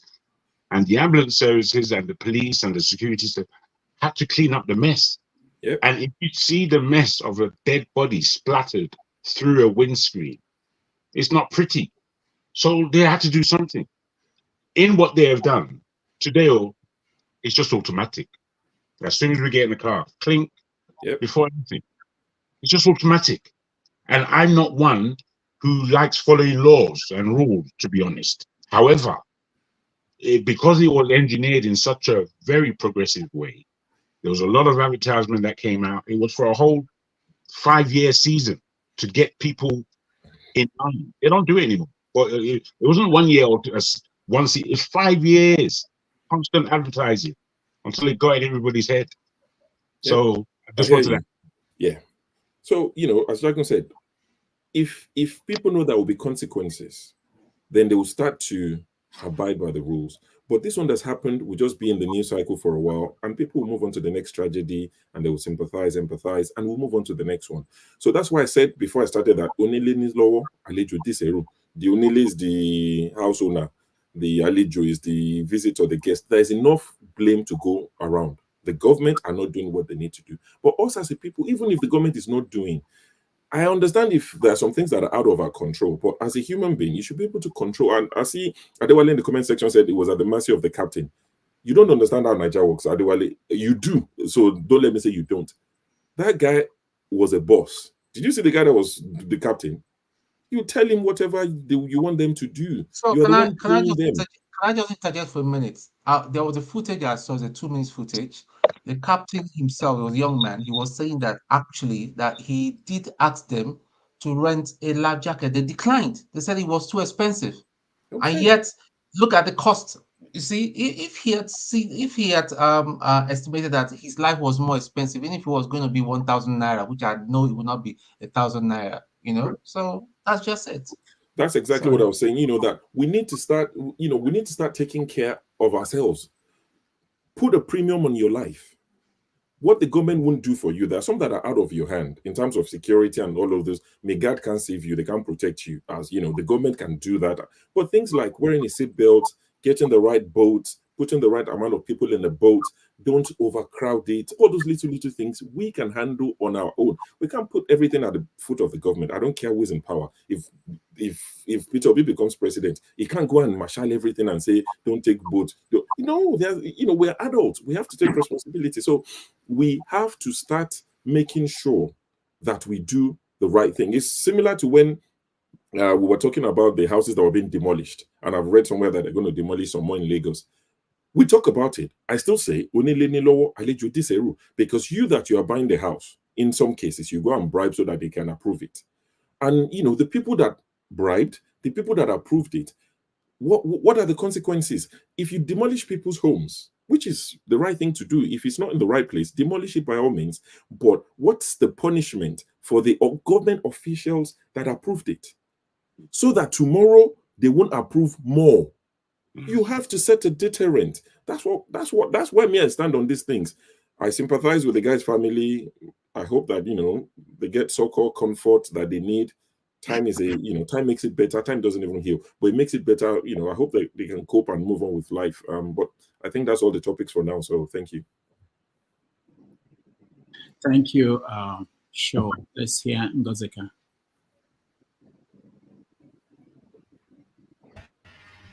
Please, can you hear me now? Yes. My network. Don't worry. By this We time can hear next you. month, I would have sorted We out can my hear you. network issues. We can hear you. Yeah. We can hear you. People should pray for me. By this time next month, I'll sort out my network issues. So, good evening, gentlemen. I am subdued and very sad. I was telling my friend today that Mr. John Havard, good evening, sir. Please, just a minute. I wanted to say that the on-screen personality of Mr. John Havard is not the personality I met to. It's like this man has dual personality. He was such much fun. Like, thank you, sir, for having me. So I wanted to say that I've lost so many people that are close to me. I mean, I've lost my parents. How bad can it get? But every time somebody dies, especially in a tragic way like this, it still hits me. It still hits me, especially in situations like this that could have been prevented, avoided.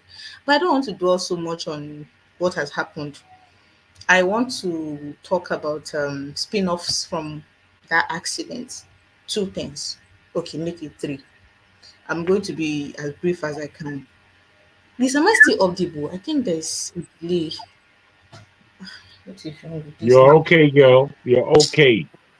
She's not a hero. So the first one is the whole craze about whenever something happens, people's first instinct is to whip out their phones.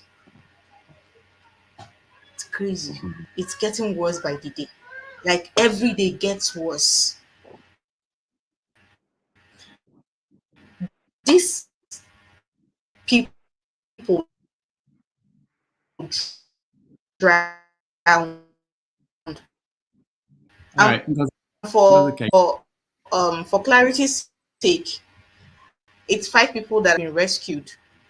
The other 2 were found yesterday, and one of them, a lady, the makeup artist, her parents did not have money to transport her corpse back to her village, so she had to be buried at the riverbanks.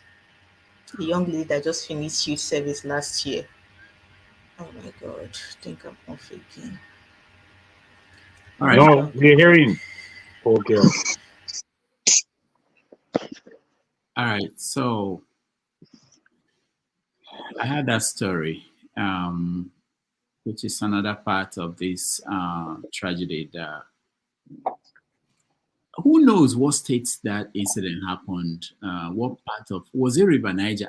Tone, do you understand these things? Was it River Niger or Annam? Where is Annam? I know Annam is in Anambra State, but what part of the river? I don't know, but River Niger falls within 2 main states, Delta and Anambra states. So I don't know whether it's the Delta part or the travel was initiated from the Delta side. I don't know if they went to Anam, but the whole thing was they were shooting from Delta State, from Asaba to be precise. From what I have read, like I keep saying, I give room for those who are back home to correct if anybody makes any statement that is not accurate. But from what I learned, they initiated the travel from the Delta side. All right. Because one aspect that we can not overstate is what do you do in an emergency? Which is wherever you are in the world, the first instinct is to call.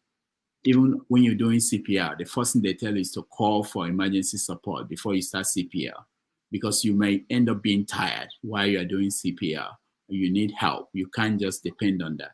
But if you have no one to call, then that's the first breakdown. If you can't call the police, because if there were police there, they would have prevented what happened, the rest of the things that happened, taking someone to Havard list and going to the morgue without a doctor pronouncing someone dead, all those aspects. So we get to that. But let's get to, I think, Tony, you are the next. I think you are next. Yeah, I was once with him because there's a lot of Can I just say something before you guys just carry on? Actually, the call is the second thing. The first thing is to be calm. Just so you know. To be what? To be calm. Oh, okay. It's not my own training, but if you the first thing is this. And it's funny. Almost every sector in the UK, regardless of where you're working, there's a retraining for CPR every year. But we'll get to that later. Okay. That's good. I could understand why the issue be calm. In fact, the first thing they say, I've been in a plane where an emergency started. The first thing they say is, who has CPR? Who is trained? Who is capable? It's not just that you are trained. I'm trained, but it doesn't mean I've not been challenged to the point where I'll go and do CPR. But I've been in a situation where if there were nobody, I mean, there are doctors and nurses. I'm not, anyway. But that's the first thing. You have to be calm to be able to volunteer and go out there to start CPR. Okay, Tone, you want to say something before we go? Yes, I was going to say that the intriguing thing about the whole incident was the superstition that was that shrouds the whole thing, because I'm starting to hear that before you embark on such, because listen, this is not the first time they will be getting on a boat. We should just establish that first and foremost. It's not their first time. So I was meant to, I'm made to understand that each time you want to embark on such, they believe there's a river goddess, and then you have to buy a bottle of Fanta. Even mommy water self don't get diabetes by now, self. Without the Fanta way they drink all this while, it just so sad, it just so sad, and that is why I would say I would applaud where the right thing is done. Like in Lagos State, for instance, they have their waterways and all that. You just can't get on any of those boats without having your even if you can swim or not, you need to have your um, life jackets, and which I applaud them for that. This is not anything political. When we say a good thing, let's um, um, let's highlight it. So the thing is, the whole thing. I mean, you could see him on the boat and all that. And first of all, it was overcrowded. Number two, you're holding you're trying to make a video for your fans and all that, and they're saying playfully that you've got kids, or that you're going to that you want the driver to calm down and all that.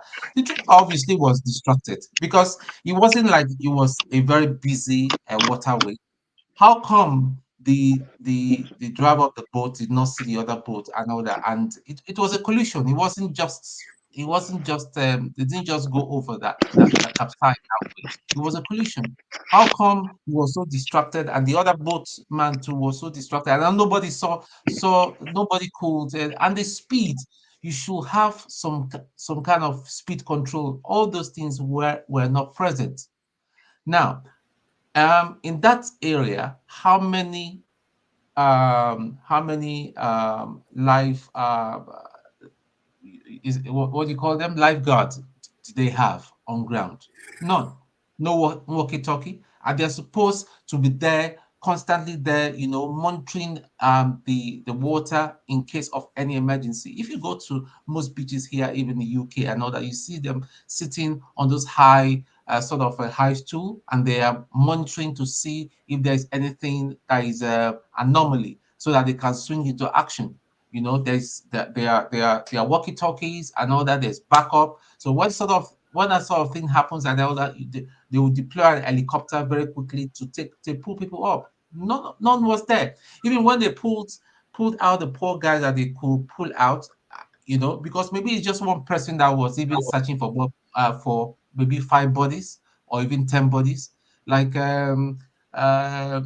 I want to bring in what my good friend, the forefathers, we always say. I know that the ratio of a soldier to the population is very, very low. So the ratio of the lifeguards to the people that were experiencing the trauma was so low. So the man was tired; he couldn't even go back.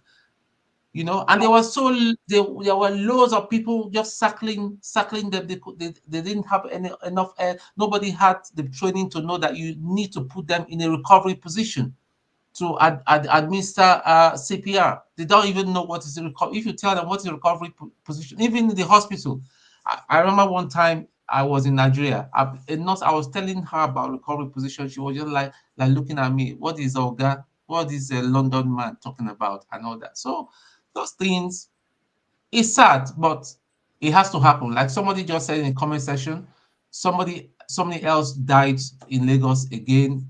on the beach, So this thing will continue happening until we change. That is why we'll continue to talk and talk and talk. Let us start doing the right thing, because all the things that we're seeing right now is a trickle down effect of doing things anyhow over the years. So may God have mercy on the souls of the other people that have lost their lives needlessly. Thank you. All right, thank you, Tom. Tim, 1 minute before we go to talk. Who is speaking? Me, Kim, do you mind? I want to step up, please. I just want to weigh in on. Is that okay, Tim? It's actually not my turn. I was also just raising my hand. So. Oh, sorry. Okay, Rudolph, you decide who go, please. Sorry about that. I thought it was your turn. Okay, Tim, 1 minute, and then Pastor 1 minute, and then we'll go to Pastor. Okay, so Pastor can go ahead first, and then I'll go after him. Okay. If you like, call me Reverend Rudolph. I'm looking at the name. Just to weigh in on what Show actually mentioned, which is very important in terms of this accident. It's not today, it's been happening anyway. So for me, it doesn't move me. I work on the rig and on the boat in Escravos, and there was a nasty accident that happened, water accident that killed a lot of people. In safety, before the law, there's what they call moral obligations, which we owe to each other. And if we don't exercise these moral obligations, for example, Should mention the issue of seatbelt, in where they laugh at him. You see, we owe each other moral obligations. Even parents put their children in front of the front seat where a child shouldn't even be sitting. Some I've seen where parents have the child in front of the steering, driving, carrying the child in front of the steering. In this my last trip. So we have moral obligation to each and every one of us. And if we don't perform this moral obligation, that's where the law now comes in terms of health and safety. I was thinking, what do we need? What can happen in Nigeria that will trigger the people to rise up and start to hold our leaders? I don't know what. Honestly, I'm searching. I'm also what can trigger the rise of the people, because this thing has gone too far. Someone posted in the comment section in is it Malaysia, the woman that was involved in corruption and she was sentenced to death. That is, when are we going to see such thing in Nigeria? Because all these things that, like Tony said, it's a trickle down effect. These are all the institutions that we are supposed to put in place. Wearing seatbelt, having even we that work on the rig, on the boat, we are still required to put on life vest. Even though you are on the platform, you will still put on life vest, except on the deck. I mean, the derrick man and all those things. How much more you are just in a boat? No life vest, no boat. Where is the moral obligation we owe to each other? Thank you. All right, thank you. I don't actually understand what you mean, but if people here understand what the obligation is and how it's supposed to work, that's good, but I don't understand that. To each other, are you saying, I don't know, can you explain, if you do? Okay, Rudolph, I employ you, for example. You are my employee, okay? I hold you that moral obligation to provide a safe working environment. This is outside the law. I hold my employee that moral obligation to provide a safe working environment. The captain of the boat owes the passengers that moral obligation.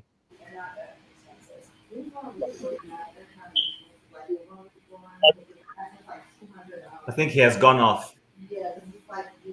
We can't hear you anymore. To see the chapels and stuff. Electricity, we can't hear you.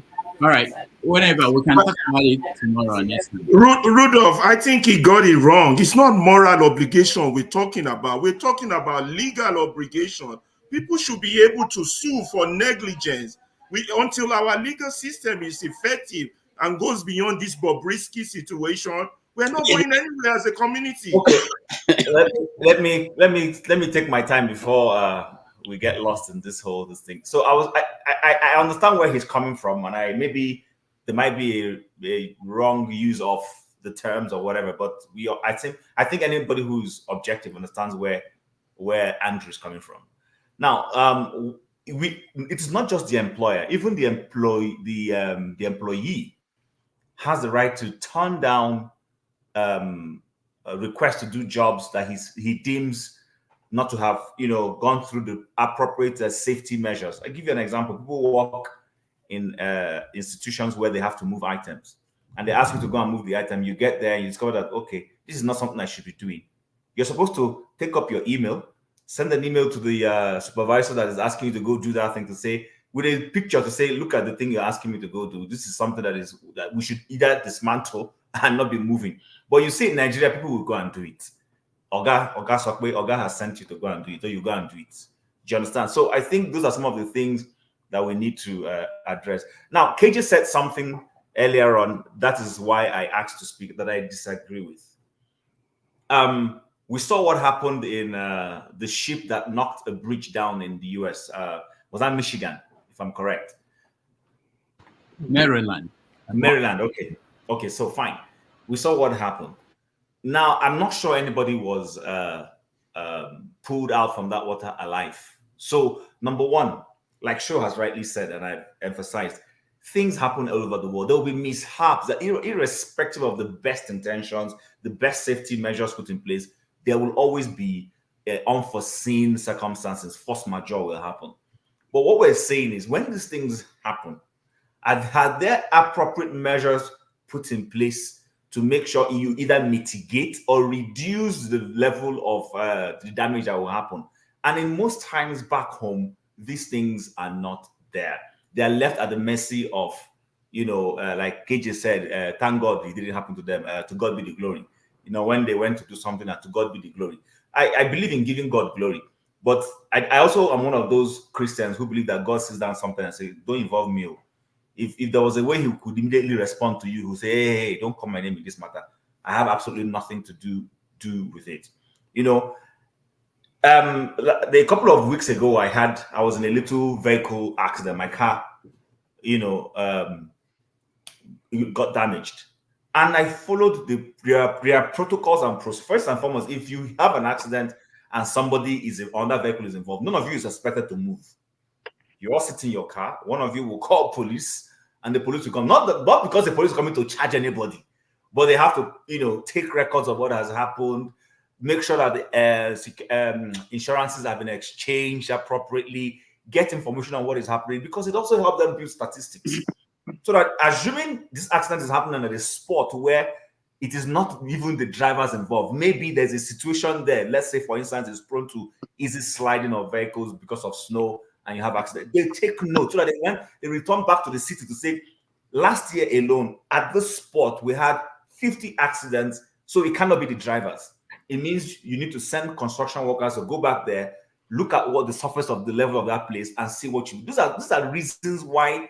Sometimes you wonder, why are they asking you to stop? Why are they asking you to stay in that place? No, not because they can't ask you to go home, but there are certain things, data they need to pick up so that they can address these issues. We are leaving a lot of things to chance, to our gods, to the mami water and all these things. And I'm totally not in support of those mindsets. I have nothing against going to do a recce to say, let's understand the terrain. But if the recce is so that we will understand how to give Fanta to Mami Water, then I'm not in support of that one. Because you want to go and understand that the law here states that before you enter the water, you throw schnapp and all those. I'm not in support of those ones. We need to do away with those things. Totally. I don't, even if I'm in a minority who is saying it, I am saying it. Do away with those things. I hear you. I had a conversation with a friend, and we're talking about this fish matter. And he said it's a form of conservation technique to conserve things. I agree with him. But I'm saying that's extreme method of trying to conserve nature. Why do you have to lie and frighten people? Lie and tell people, listen, hey, we don't want you to extremely fish here so that we don't deplete the fishing population. Come on clearly and say, why do we have to go into these mythologies that, create almost of myths and fears and all those kinds of things? I'm still saying I don't know the rule or the tradition that says if somebody dies in the water, then he must be buried there. Of what value is it? What is it? How is it going to deter other people from dying in that place? You're just so you along that bank will just become the burial ground of people. What are we talking about? Do you understand? These things are a lot of these things, and I'm not saying this because it's traditionalism. If the myth, whether it is Christian, Muslim, and we know with our education that these things are bobo yaya, let me use that way, please let's do away with these things. These are they add no value. Why would somebody have both mishap and then the first thing is to take him to one traditionalist because that is the custom of the place? He has to go to it. I don't get it. And I'm not saying that I have a total picture of everything that happened there. Because if you have been listening to me, I've been saying this is what I heard. If I'm wrong, I'm okay to say, oh, but that's what I heard. But you see what I don't agree with, I still believe maybe I'm wrong. Maybe that guy could have been saved one way or the other. I don't know. But we're leaving a lot of things to some cultural milieus and things that are, and I'm not against culture. I'm not against culture. I'm just against that culture that shows no wisdom, shows no intelligence, that has no value in any form. Those things are setting us back. So I know we've discussed this thing forth and back, but like I rightly said earlier, there is nowhere we don't have mishaps. What the whole idea behind certain processes in it sometimes is just to be able to know how to mitigate going into the future, or to see how to reduce or totally eliminate it in any case where we can eliminate it, rather than all this whole subjectivity that we go through some of the time. I just wanted to add that, and before we end that topic. All right, thank you, Mr. Shaw. Please help me carry on. I'll be right back. I need to talk to the Obi people. I'll come back, guys. All right, Rudolph, we'll see you in a minute. So Ngosika, I'll let you finish up. 1 second. Ngosika is in Nigeria. While she has network, let her finish up. I know vex. So it's the village people. They don't want me to say this thing I want to say because there's a certain group that are orchestrating it. But So what you do eat when they claim mouth? I see the claim mouth now. What you do? What you do there? Opa, na heat to light day but heat. So I'm getting a feedback, an echo or something. Ferreira, Osita, I'm gonna mute you both just to make sure it's not from you. All right, carry on, Ngosika. Okay. Thank you. So like I said, my condolences to the families of the 5 people that lost their lives. Yeah, there are 5 people that lost their lives in that accident. It wasn't just Junior Pope. There's a young lady that just finished her youth service last year. She was the makeup artist. She was one of those, and hers is even more terrible in my own opinion, because the family could not afford to transport her body back home. So she was buried immediately at the riverbank when they were able to pull out her body from the river. She was buried at the riverbank. The family, the poor parents, could not afford to transport her corpse back home for a proper burial, so she had to be buried there. It's one of the most heartbreaking things I've ever heard. So, and I think they say they are still looking for one of the crew members. So Junior Pope, the makeup lady, the sound guy, his PA are those that have been found. The other guy, they've not found his body. So we are hoping and praying that they find, at least so that the family will have closure. That's on that. I don't want to really dwell on this. I just want to touch on 2 things that are very instructive from this accident, which unfortunately, this is not me praying bad prayer, will happen again because we just never learn.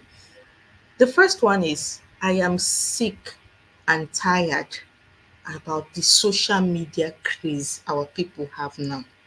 I am sick to my stomach.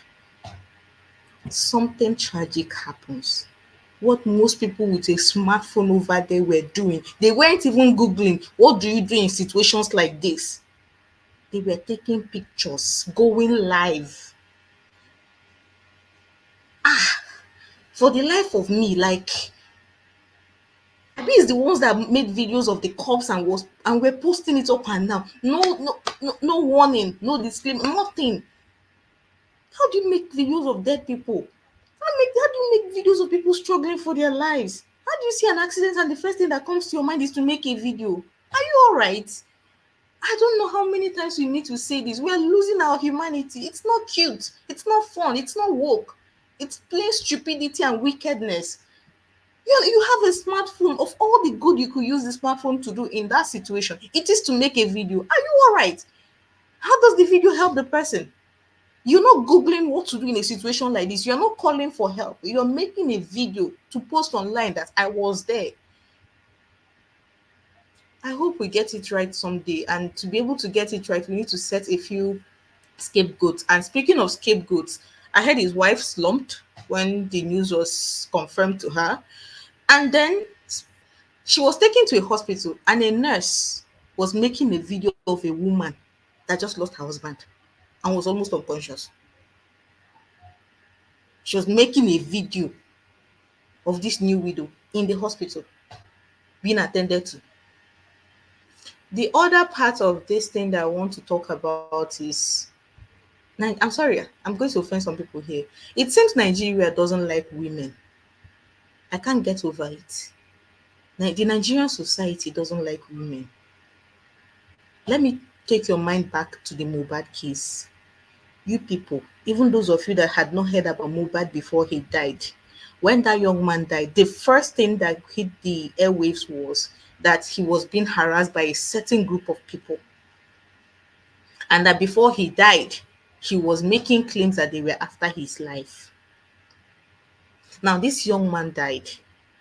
These tons of evil from God knows where twisted the whole story and somehow went for his young grieving widow. They went for his widow, spun a very stupid tale about paternity fraud. They didn't even give this young woman the chance to grieve for losing her husband. They descended on her, and from she was a bad wife to she foisted an illegitimate child on him, to all sorts of nonsense just because she was a woman. And they're about to do the same thing here now. They're about to do the same thing with Junior Pope's wife. They're already laying claims to the fact that his marriage was about to be was on the verge of breaking and calling out his wife. Isn't this crazy? What is wrong with people? What is wrong with our society? What do they have against women? I don't understand it. Somebody just lost the father of her 3 children. She just lost her husband.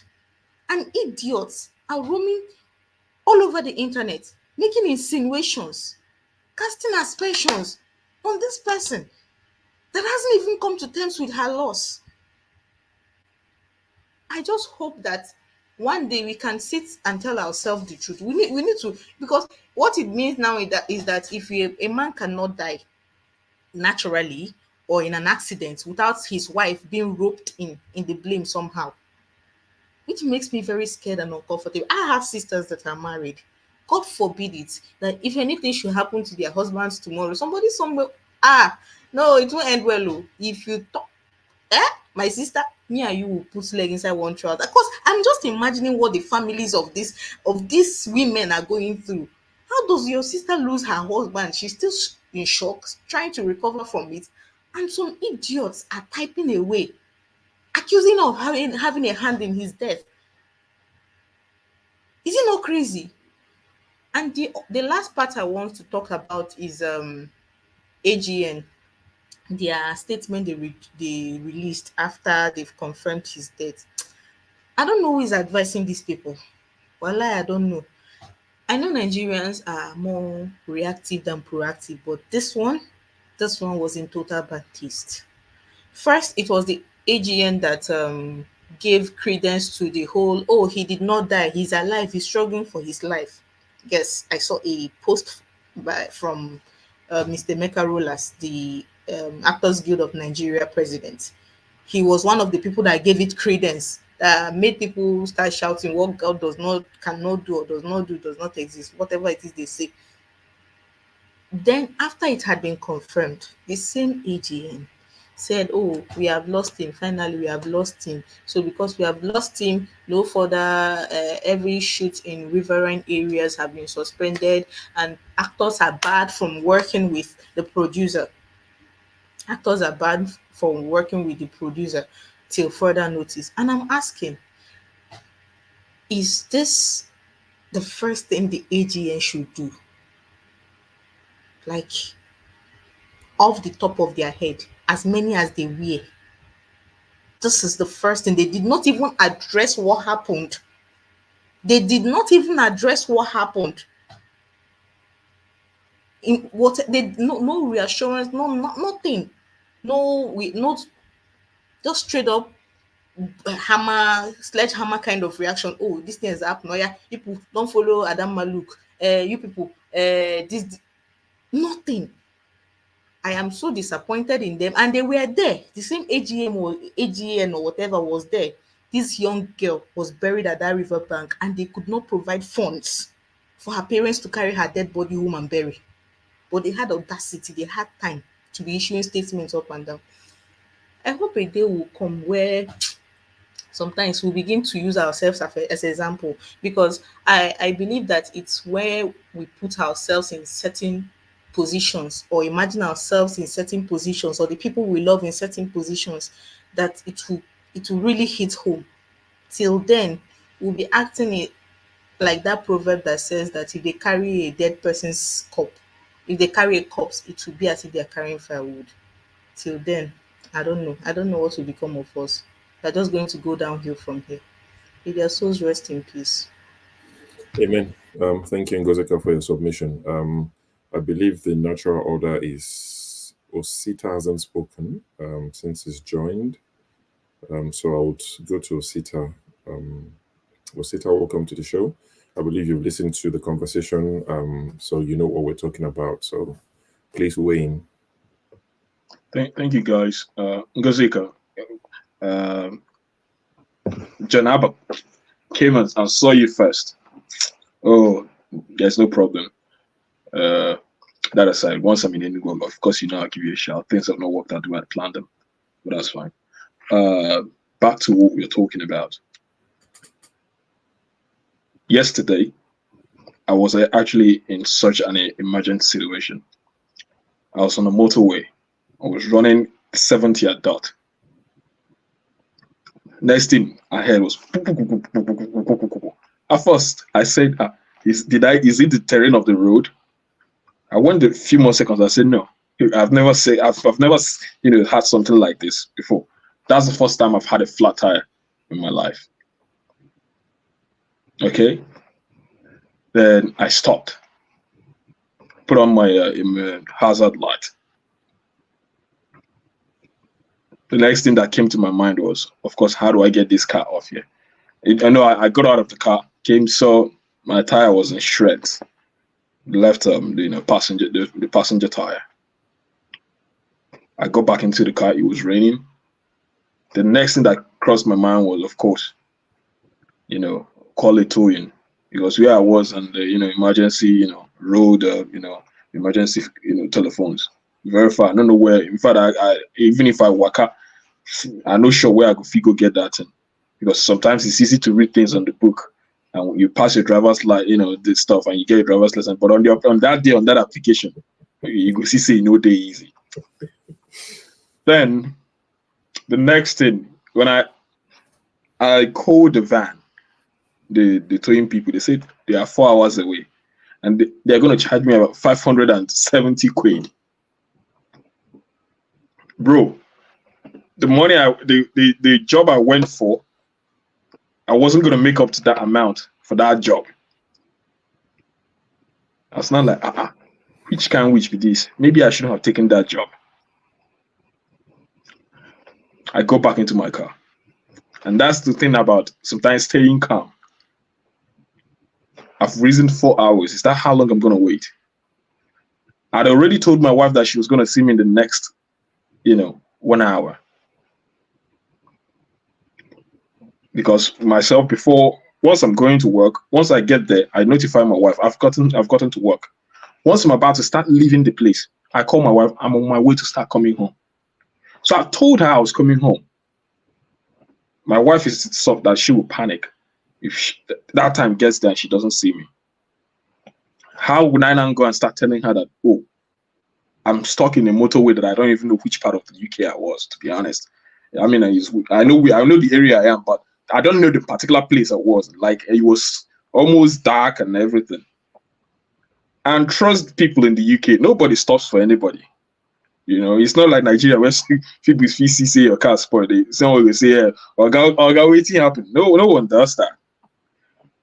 Then the next thing, of course, is I remembered, I think I have a spare tire. Because as the time it happened to me, I wasn't sure if I had a spare tire anymore in my car or whether it was good, because I've never had the need to use it. I went, took off the, trunk carpet.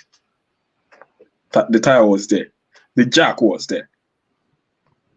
And I've been using this car for God knows how long, and I've never had to use the jack and the spare tire. And I started thanking God in my heart. Then started thanking the garage I bought the car from, that they were wise and smart enough to have helped me to make sure that those things were there when I took the car.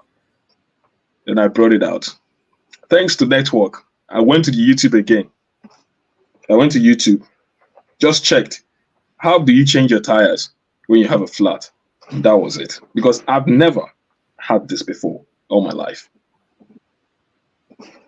And I started doing it. So the whole point was that, thanks to God, for some reason, I was able to stay, calm as much as possible. And before I knew it, I got myself out of that situation. In most emergency situations, you're likely to panic, and it is natural. But the first thing is to be calm and approach it. Now, coming back to what has happened in Nigeria, there are two most definite factors that caused those things. One, it was an unusual, ocean current, because those guys have been plying the water route for God knows how long. Now, the question is now, are those boats waterworthy? Are they actually worthy enough to, withstand certain unexpected change in water current? We do not test boats, of course. And it now bogs my mind as something as dangerous as being on a boat. There is no one who satisfies whether a boat is healthy enough to be on the water. That's one. Someone has already mentioned it. Even for us here in the UK, they will ask you, they will always tell you that the driver is the one who is responsible for the passengers, and rightly so. Also, just suppose that with being in an airplane, it is the duty of the captain or the hostess to do what? To prepare you for emergency. That's the reason why they always tell you, gear on your seat belts. They show you where the life jacket is, the emergency oxygen, what to do, the emergency, doors, the emergency exits. Even in workplace, when you come to a new workplace in the UK, what do they do? They show you the exit doors in case of emergency. Emergencies are things that that's why it's called emergency. You don't know when it will happen, but you need to be best prepared for it. I used to live in Lagos. I lived in Ikorodu at some point. And due to traffic, because I'm the kind that once I stay in a vehicle for too long, I start feeling sick. And I have very poor, respiratory system. Not very poor, but at least to a point that I have, I'm easily congested. So most times I prefer being on the boat. If I'm going from Ikorodu to maybe, the island areas, the Koyi and the rest of that. One thing I can tell you is that I've never known how much they sold life jackets. But when you pay as a passenger, you are entitled to have a life jacket. And God bless those people. They always enforced it. I remember clearly. So I was surprised that now somewhere in the east, people are getting into boats without life jackets. The first thing if you're getting into a boat is to ask the person for a life jacket, or the conductor will tell you, the captain, as so-called, will tell you, have your life jacket. It's mandatory, it's the basic, it's the least. So for the fact that someone will have to come in and they've made a budget for themselves, oh, I'm paying 500 or 1,000 naira, 1,500, to be in this boat. And you come all over again and start optioning them their safety. It's not a premium, it's the basic, and you start optioning it. Like, oh, you need to pay for this to get this. Like, bloody hell, those boats shouldn't be plying at all. It is the basic. It is as basic as making sure that the floor of the boat is not leaking. This is so basic, and this is why this debt is so saddening, because it is something that is 100% preventable, avoidable. This is a very careless debt, a reckless debt. The operators of those boats should in no way go scot-free. I do not care. I don't care whether the laws had existed or had not. After I heard of that incident, I started looking for if there is anything like water safety a commission in place in Nigeria. But of course there has to be, because if not, tell me, from which intelligence do the operators of speedboats in Lagos, where do they get their information or with which they operate? Because those guys, they're still liable to default, but something keeps them implementing those laws. Something keeps them enforcing it. So we need to go back to the legislation. Maybe it's not popular to everyone, but there has to be certain pieces of legislation that address these things. There should not be, in this day and age, where any boat will go on the waters without their passengers having life jackets. My time is up. I can't. Unfortunately, I can't say the other things I wanted to say. But this debt was unnecessary. Thank you very much. I just thought would give others chance to speak, especially as Rudolph has gone to check on the Peter Obi people to see if he's able to join us in 15 minutes as promised. So for those asking, the promise we have, or the agreement we have with Mr. Peter Obi and his people, is that he will join us in the next 15 minutes. And that's why Rudolph has had to go and call them to find out, because he's speaking at Harvard. So you never know how this event will go. There might have been a delay, he might still be speaking, it might overrun and all of that. But Rudolph will be back shortly to update us. So for those who've come to listen to Peter Obi or ask him a question, that would happen at some point. But okay. Can I spark now? I'm just trying to find out. Is there anyone have you spoken on this particular topic? No, KJ? I want to react to but no, answer the question first now. Well, allow him react. Just give don't the dodge ball. me. Have you spoken on this topic? Don't dodge me. No. Why? I have spoken. I was about the third person that spoke. Okay, so I'll give you 1 minute, and I mean literal 1 minute, 60 seconds, because I need to go to Paul to hear from Paul regarding this. So Paul now, fisherman, now waterman. So okay, maybe you can go, but what I want to say is simply that you see, we must not discontinent the tradition of our people, no matter. And I don't, I'm not. No, this stuff has nothing to do with tradition. I won't even allow you to propagate this stuff. Please let him speak. Let him speak. It's his opinion. It's his opinion. We don't have to agree. It's safety. It's what he believes. Relax. You're not going to change his mind. So let him speak. Relax, please. Yeah, and I'm so not go on, KJ. whatever you have talked about.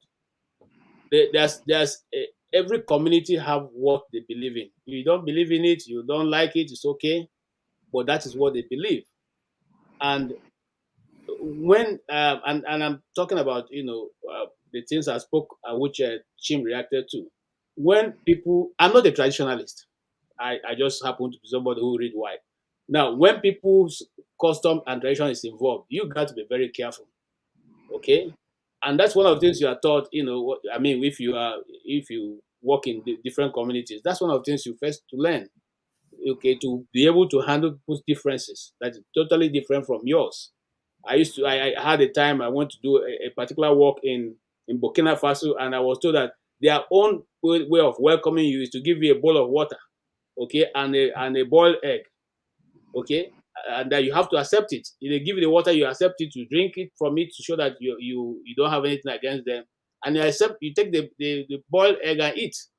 Okay, so now coming back to what I'm saying. There are some cultures that welcome you with their wife. We should accept that one too. No, there's no culture like that. That is wrong. Yes, there is in Nigeria. Come on, I live in Tivland. They welcome you with their wife. No, that is where in Nigeria, please. I've heard this rumor one too many times. Where in Nigeria? Let's not be saying things. Don't tell these people they will start visiting. No, don't tell these men. They will start going to those places. Just apart from being an Igbo man, you can say Mr. Obi is coming. I am a total thief man. Okay, and it's total thief man. There's nowhere in Tivland that they give you their wife. All right, KJ, please. Nowhere. Okay, so I want to Paul can speak before Mr. Peter Obi comes. Okay, I'll give Paul the listen. Paul, please weigh on this so that and I'll hand back to Rudolph. Okay, it pains me when immediately I see Dr. Damages. That also make me panic. And funny enough, the person that would have done a CPR at home is even not at home. So it just makes me panic now. So talking what KJ is saying about this culture, as an Orobo man, we have that culture too. The Ijaw people have that culture to some extent. I don't want to guess. I'll say the Shekiri people do have that culture too. That when people die, they bury them and what. But guess what? It's a culture thing, you know. Like some of the argument I argue every time. Probably, maybe that is why I'm also on YouTube. I argue that when they say culture and tradition, they say it's our forefather that make it. Today, I am father. This thing, I didn't dial it. Let me also contribute to now. Must my forefather enjoy everything that I will not enjoy? Come on now. Let me also contribute. So that's exactly what I'm doing. And I question when I go home, I go to the King Palace. I argue with the king. He welcomes me and it makes me happy. I'm going there in 4 weeks' time from now. Guess what? When people die in Lagos, talking about Igbo people, talking about Urobo people, talking about Kwale people, some people, they may be struggling financially. They even bury them in Lagos. Then what they do, they use culture. They say, take their hair, their nails. Whenever you have money, you go bury them well in their ancestral home. I've seen family members who things like that happen to because they just don't want to stress anybody. They don't want to bring themselves to ground zero just to beg to transfer the human remains from Lagos to Delta. So they do the needful. They take that person to cemetery and they take the nails and the hair, maybe 10 years, maybe 20 years, any day they have money, they'll go do the thing. So which means even in that culture, there is always a leeway that you can also go. You understand? That is one. Then when we talk culture again, culture, what you believe as a Muslim is different from what I believe as a Christian. So we must learn to respect some of those things. That is one. But talking about what happened to this guy, I think to some extent, the system failed us. And the guy himself to fail himself tremendously. People don't understand how water works. If I will answer Jago, well, I know how to swim. I swim very well. Learn how to swim very well in Lagos. I school in Apapa, so I used to do those things. We have water a lot in Apapa then. Talking about this thing, when people fall in water, even though as a lifeguard, what Nigeria will fondly call diver, stuff like that, if people fall mistakenly in water, it can consume them. Because before you get yourself together with the current under that type of water, it will take you. So that's how careful one can be. So that thing, it is the height of negligence when it comes to the government. I was in Nigeria 2 years ago. I went to Badagry, went with like 2 African Americans. So we all went there. It was fun. So we about to use the boat from Badagry to CMS. That's like an hour, 30 minutes on the boat. It's so discouraging because when you see the life jacket, they're so filthy. It's very, very dirty and every other thing. Now to buy your own, say you want to buy your own, it's like 3 times the price. Also very expensive. And I argue with the guys. So coincidentally, somebody came he was arguing with me, started telling me, oh, you live in England, you live there, because they feel whenever you say anything, like you just quote the words, they say, oh, because look, I live there and everything. And I asked the guy, I said, are you telling me you have this thing? I work in the airport. I work as an aviator. We still have life jackets. We have all those things. I told him, I said, do you know we have laundering machine to maintain these things? How do you tell me you have these things, you don't maintain them? Is it proper? I am asking you. If you get out of your comfort zone, if you get out of this place, if somebody give you this vest, will you want to wear it? Get a laundry machine. You don't need to let people use their hand to wash these things. You understand? These things can expire. You can replace these things. Don't keep these things like this, because you are also using it to discourage people not to use it. But guess what? I still thank the Lagos State government to even enforce it, even when they themselves too they are not taking good care of it. At least they still enforce it that you must use it. Anywhere in Lagos water, you must use it. I think it's a good thing. So when it comes to, in terms of regulation, they fail. Then in terms of our people, the height of ignorance and stupidity with this our ritual, culture, and tradition is killing us. I learned how to do CPR when people pass out by holding them one part on their ankle. They will revive. That is what my culture tell me. But growing up now that I understand much, much better, I see CPR in a different way. So many better ways in CPR. I might even just go break somebody's ankle and thinking I'm doing CPR. So we need to learn and relearn. You can't tell me an organization these days, even in schools, public school, they don't have the EAD, not even CPR themselves, because you can get tired while you are doing it, you are counting. They're supposed to have their EADs everywhere. You understand? To also help, because the EAD is even better than that manual CPR that I can do. It's just hard. I don't know. I don't know what to say, but I really feel for the young man. I feel for his family and the level of his own ignorance and the ignorance with our people. It's one too many. That's all I can say. All right, thank you, Paul. I'll hand over back to Dr. Damages. So I can see he's dressing, like an English gentleman. So it means Mr. Peter Obi is not ghosting us today. He's finally gonna turn up. Alaba Ferreira, I took you out because I said that nature call. You're about to eat, and as we have it on the show, eating of any type is not allowed. You can have a drink, but eating of any type, even chewing gum, is not allowed. So once we see you're eating, it's not personal. We'll just take you out. We'll let you have your dinner, lunch, whatever. Then we'll bring you back in. If you're driving also, don't even bother to join, because I would kick you out personally. You can't come and die on our neck, and we hope that you stay alive anyway. So Dr. Damages, please go. Thank you, Sure. Just to update everybody, Peter Obi is coming, but it's not exactly at 4:30. So he was running late to his lecture. At this point, he's giving the lecture, is still going on. I'm in touch with his people, and immediately after the lecture, he will join us.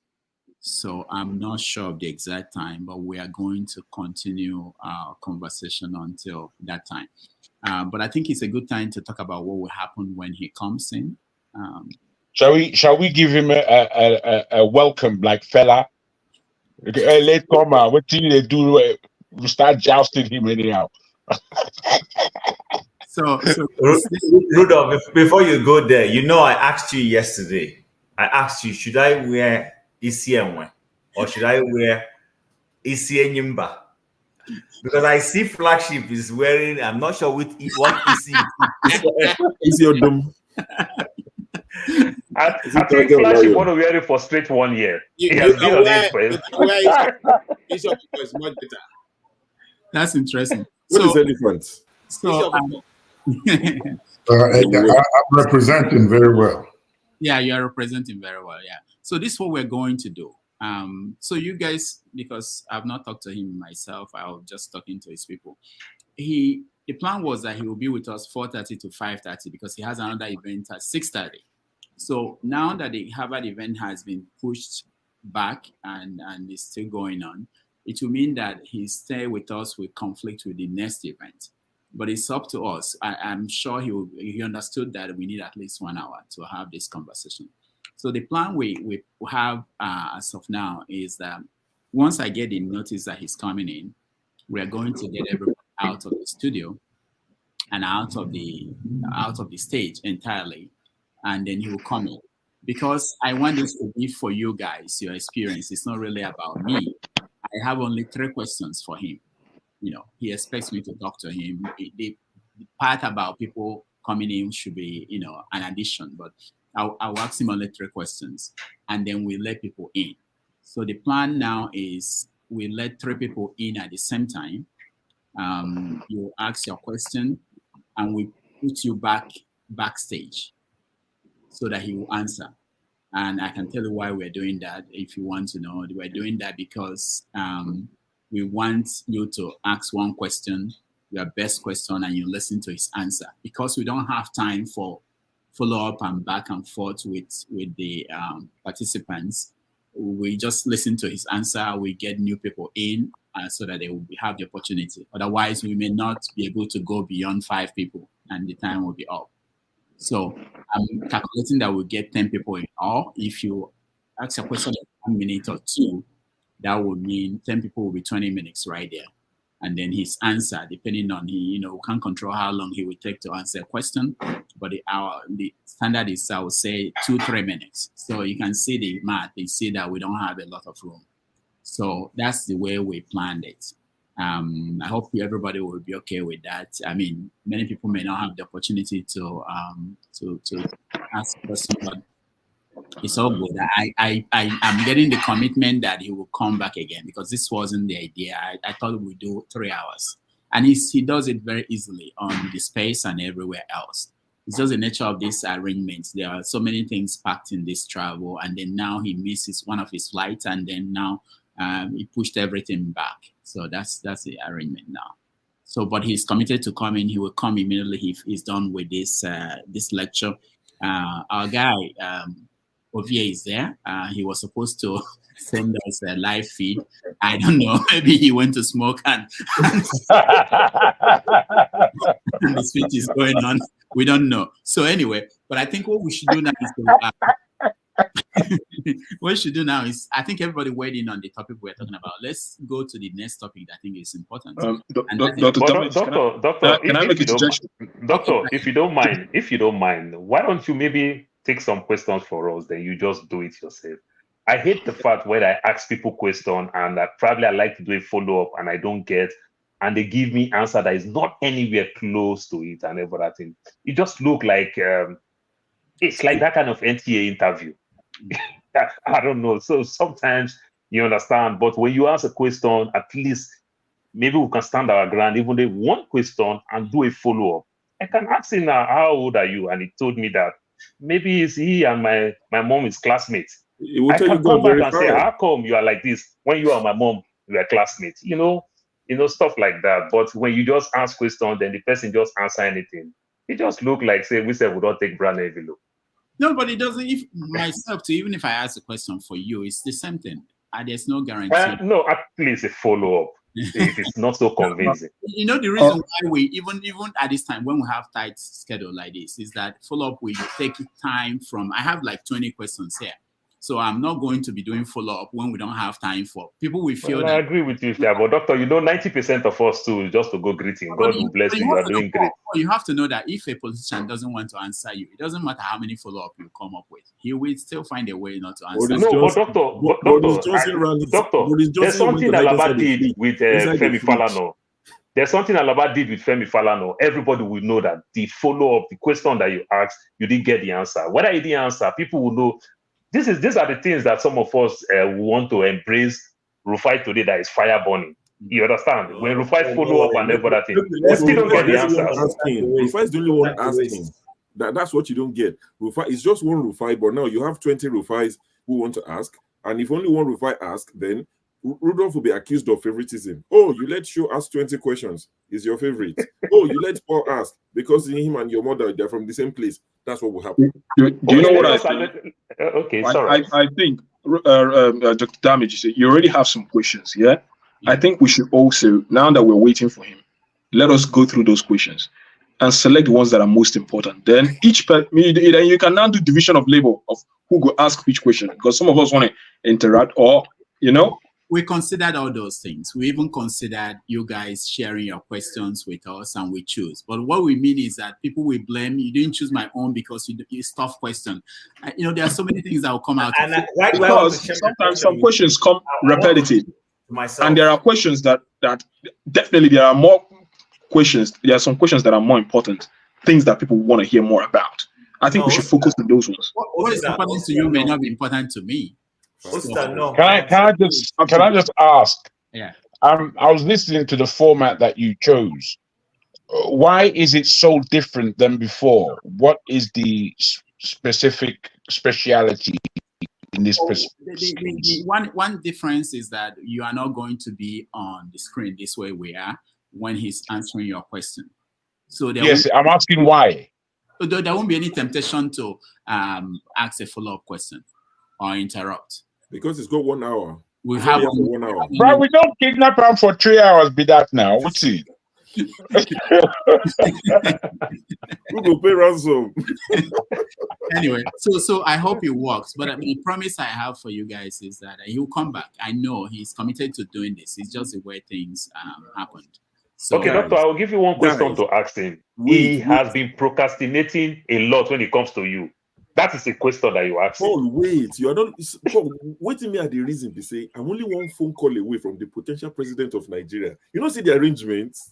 So what are you go see me for Aso Rocco? Doctor, I don't tell you, see, these London people, they're on the day too much. Come out of this London people for system. So that's how we are going to do it. In terms of who we get the chance to ask a question, there is no system in place for that. We have 10 people here already, but everybody will go out and come back in. So as much as possible, we will try. I have people who will help me. We will try to make sure that different viewpoints are represented. What I mean by that is that we know most of our guys, we know each other really, and we know where people's school of thought is, but we have to make sure that it's not just people that we say, hey, you are the greatest man in this world and we love you. We want to make sure there are other people who will ask critical questions. So that's why I'm saying, what's important to you may not be important to me. I may want to just say that you are the greatest thing since sliced bread and on the contrary, that won't be what I'll be saying to him. I actually think I'm one of the people who have some, bitter things that I might say to him. Okay. So maybe if he's lucky, maybe you don't choose me. If he's unlucky, maybe you don't choose me. That's a good word. No. Because I've showered him praises at his back a lot, on a good day, on every day. But if I'm going to have a chance to interact with him, I best ask him something that is very, very consequential. Let's see Ngozika first.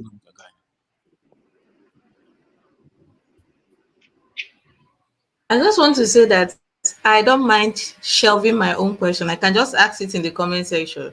But please, the only thing I want to beg is, I know some people are just itching to have him here so that they can spew all the things they want to spew. Just ask questions. So they didn't say come and insult the man or come and make accusations. Just ask questions. You don't want to come and start disrespecting our guests. It's of course. Just straight to no, the praises is even more annoying. Just ask questions. Especially when there is no time. Yeah, and there's no time. I will tell you that my people won't be they won't think twice to remove someone who is so disregarding the guidelines, which go straight to your question. You are not going to read an essay here. We don't have that time. So find the best question. Just let me actually show you guys the wrong way to ask a question, and I was the one who did that. So maybe that will help. I saw that and I laughed. Yeah. You saw that. That was the wrong way to ask a question, and I did it. Ovie said Peter Obi is on. He needs the link. He said he's on. I come see that one now. That guy. Ovie wants to come in. Is that what he said? I think he wants the link so he can join the studio. So he can. Oh, okay. Yeah. I can go backstage while he joins. Yeah, where is he? Yeah. I posted the link. Yeah, bros. The only thing I bought. where do we? Ovia should communicate with me. I'm here. Okay. All right. Let me send it to him. Where's the video and on the asking questions so that some of us can learn? Yeah. How not to, not how to. I'll get it. But let me just make sure that if Ovia is coming in, he has. Yeah, he just posted it on the comment section, and I've posted the link. So I'll leave this is how not to ask question. Ekarosa, Awomonko, Ilenko, Ishenko. Speaking English. Why do you make it seem like it's us that do it? Stop. Then you ask how the children say they are fine. Then you say, what of Tega? What of Dele? What of Emeka? After you ask how the children. All right, so please. People will not get great. Let's see if we can get over here to send us a link from the event. Where is Sho? Sho left. I wanted to. Now you don't take him out. Oh no, not me. There are many people who do this. Oh, really? Don't think it's me. No. Sorry. I took myself out so that because I said I was going to leave so Ovia could join. Yeah, that's not the problem. It's not from here, the studio here. It's from the back end. I don't think there's space at the back end for Ovia. Right. Okay. Because of all the other things you have going on. Okay, let me leave from the back end. I'll just leave complete. Okay, please. But it's going to cost you $5.99 cash. Don't worry about it. Okay. So but sure, where did you get Ovia's call? He's not responding to me. Let me highlight the comments, and I was like, okay. All right. Yeah. Dr. Damage said some people are online saying, let's preview the questions. That's what some people are saying. Who will preview it? Question. Why are they previewing the question? What's it going to do with that? No, let me know who will do that. Is it you or them? The comment section. Okay, Ovia is joined. Okay. They do this. So we need a parliamentary system where the president will be a member of parliament, will be at least one, even if it's once a month. That's how the people directly. Because we elect this gangster. We elect just somebody. And we want the president to talk to us. Not to us through somebody else. So we need that mix. So it's only going to be straightforward. Again, when it comes to the issue of talking about China, Russia, all the time, I contested it. I said, we have no reason to be looking for any help from China, from Russia, from anybody. I'm against Nigeria. We have everything. What we are lacking is leaders who respect the country. Even when I hear that people are going abroad looking for we need to do with the local investors and make it work. Then the foreign ones will come when they see the local ones doing well. If they don't come, because they want to make money. So I don't believe that we need more people. And when people talk about religion and tribe, it is elite conspiracy. Not so that's very cheap. Now that things are just show me. They see the people suffering. But when elites because of it competed, they want to try already. No, I've been in the northern Nigeria. I've been looking for a place where they're cheap. No, I've been to southern Nigeria. I've gone to the president of finance teacher.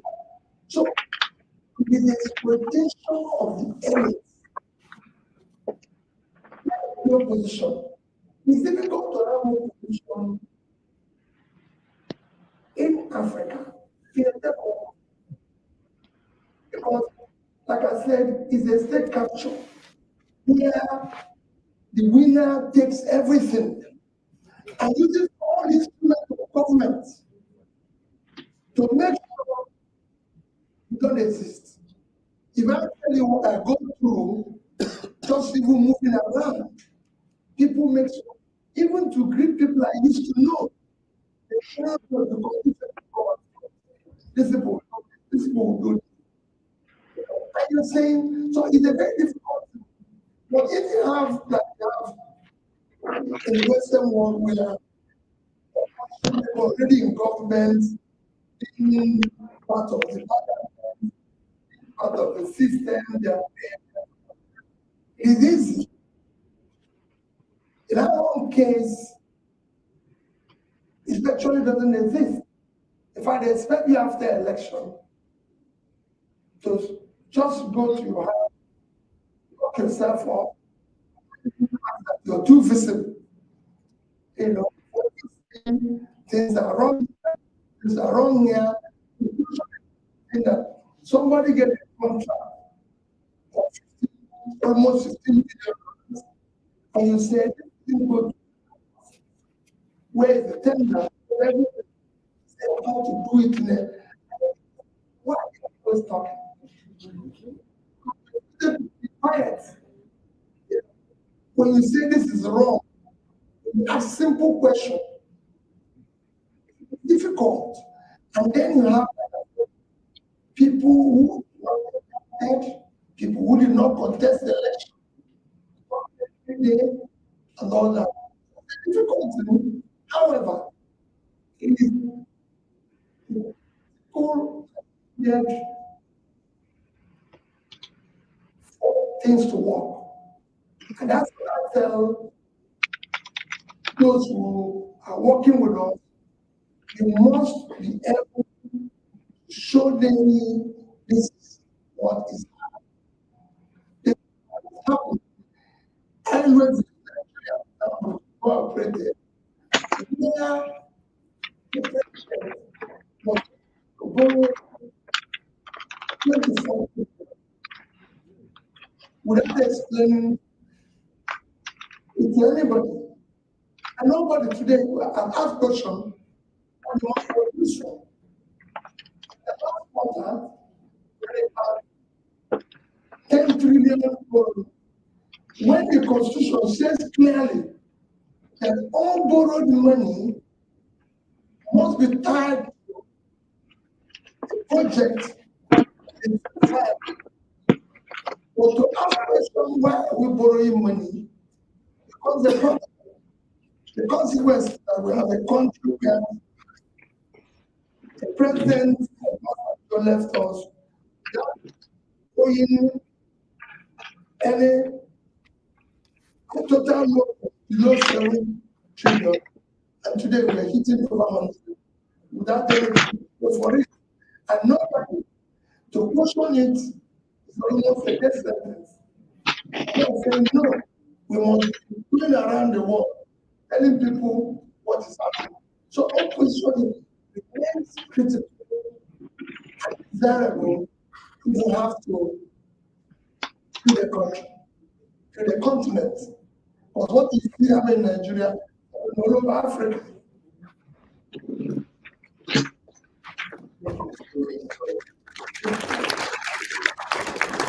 I think what I want to take out of the magic conversation is really the importance of institutional reform. So what model of institution do we want to take? Do we want to move away from a presidential system towards a more parliamentary system? And the question is also, what role can civil society play in moving towards that changing of culture of government? Right? Get into the habit of asking questions and make sure that our systems can have systems of accountability integrated within them. So, I'd like to pose you this question. About the very strong and powerful societies in balancing the systems, how do you think the African societies can play such a role when they're sometimes the ones supporting anti-democratic leaders in regimes? I think that the challenge of international partners, are they ready to support civil societies which are not necessarily sharing values? Because you very vibrant societies on the African continent, once again, are not necessarily promoting democracy as it or kind of regimes. For instance, I think it's been a major mistake which has been done by all international partners, as the Western and has been to limit their conception, their perspective on democracy to hold only to the fact that elections were held. No, because what is at stake in democracy is more, much more than this. It's a rule of law before all, before everything. And I'm not sure that the kind of democratic model which have been supported from was exactly what was expected by civil societies in the continent of African countries. So that's the first point. But I think we do have two visions of what how power at central level can be counterbalanced, and it's not only lying in civil society, but at local, very local governance is very important as well. We have realized, in particular, as regards security in the last decades, how important were customary authorities, for instance, or once again, religious authorities. You have also those decentralized institutions which have been put in place in a number of countries which do matter as well. So I think that this idea of civil society as the main actor to promote change is too narrow. There is definitely a need to look at other kinds of actors and also at the kind of relations they are with institutions. Because we also have to recognize that lots of power relationships are in fact informal in this instance on the African continent. It is absolutely crucial to recognize this fact and to start considering that African democracies or regimes are modeled on kind of a very institutional way of thinking. I'm sorry, but democracy or authoritarian regime with the African also are not modeled as the Norway on the one hand and Turkey on the other hand, if I may say. They definitely need to take into account the very peculiar specificities of African governance, which is very complex with lots of actors, a myriad of actors. And I think that also the future will lie in the way in which there will be the capacity to integrate all those multidimensional and very diverse actors. Thank you very much. We hear a call for us to be more creative in developing our own schemes of our own model of governance. What does African democracy look like? What is the role of authorities beyond central state institutions? I'd like to turn back to Mr. Obi. In part, drawing on your experience as a governor within regional governance, what is the role of regions in promoting counterpowers or promoting accountability on one hand? And on the other hand, I'd like to ask public, civil society is sufficiently demanding. Are the expectations high enough in terms of their rulers of governments? All right. I think the audio is so poor, and I don't know if it serves us well to continue to listen to this. I'm sure he's going to join us. Ovia, we thank you for the feed. If you can hear me where you are, but the quality of the audio is not very good. We will bring him on the show, obviously, as soon as he's done. So let's talk about Bobrisky. No, I wanted to play a video for you guys, how not to ask a question, and it's from myself. So it's not something I haven't done. I have done it. So let's watch.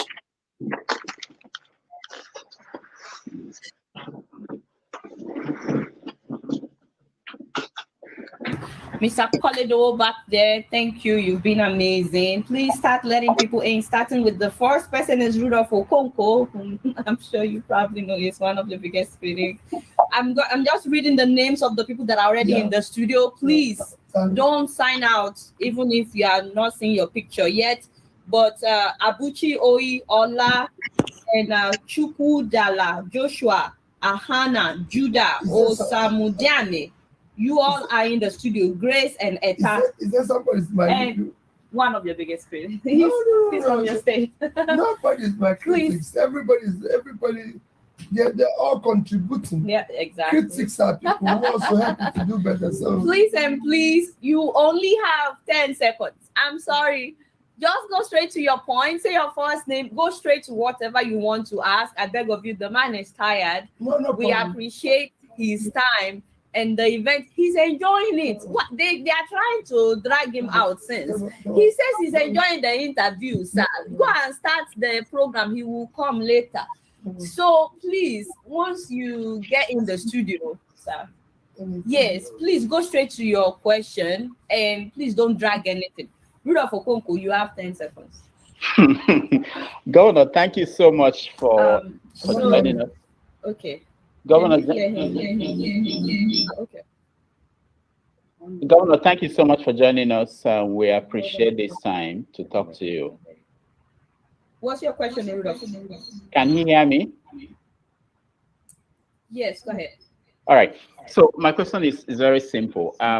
Most people in Nigeria, they believe that the country is broken. The country is like a car that is that knocked engine and it doesn't need a new driver, that it needs to be fixed. The engine needs to be fixed, but you want to be the driver of the car that the engine is not.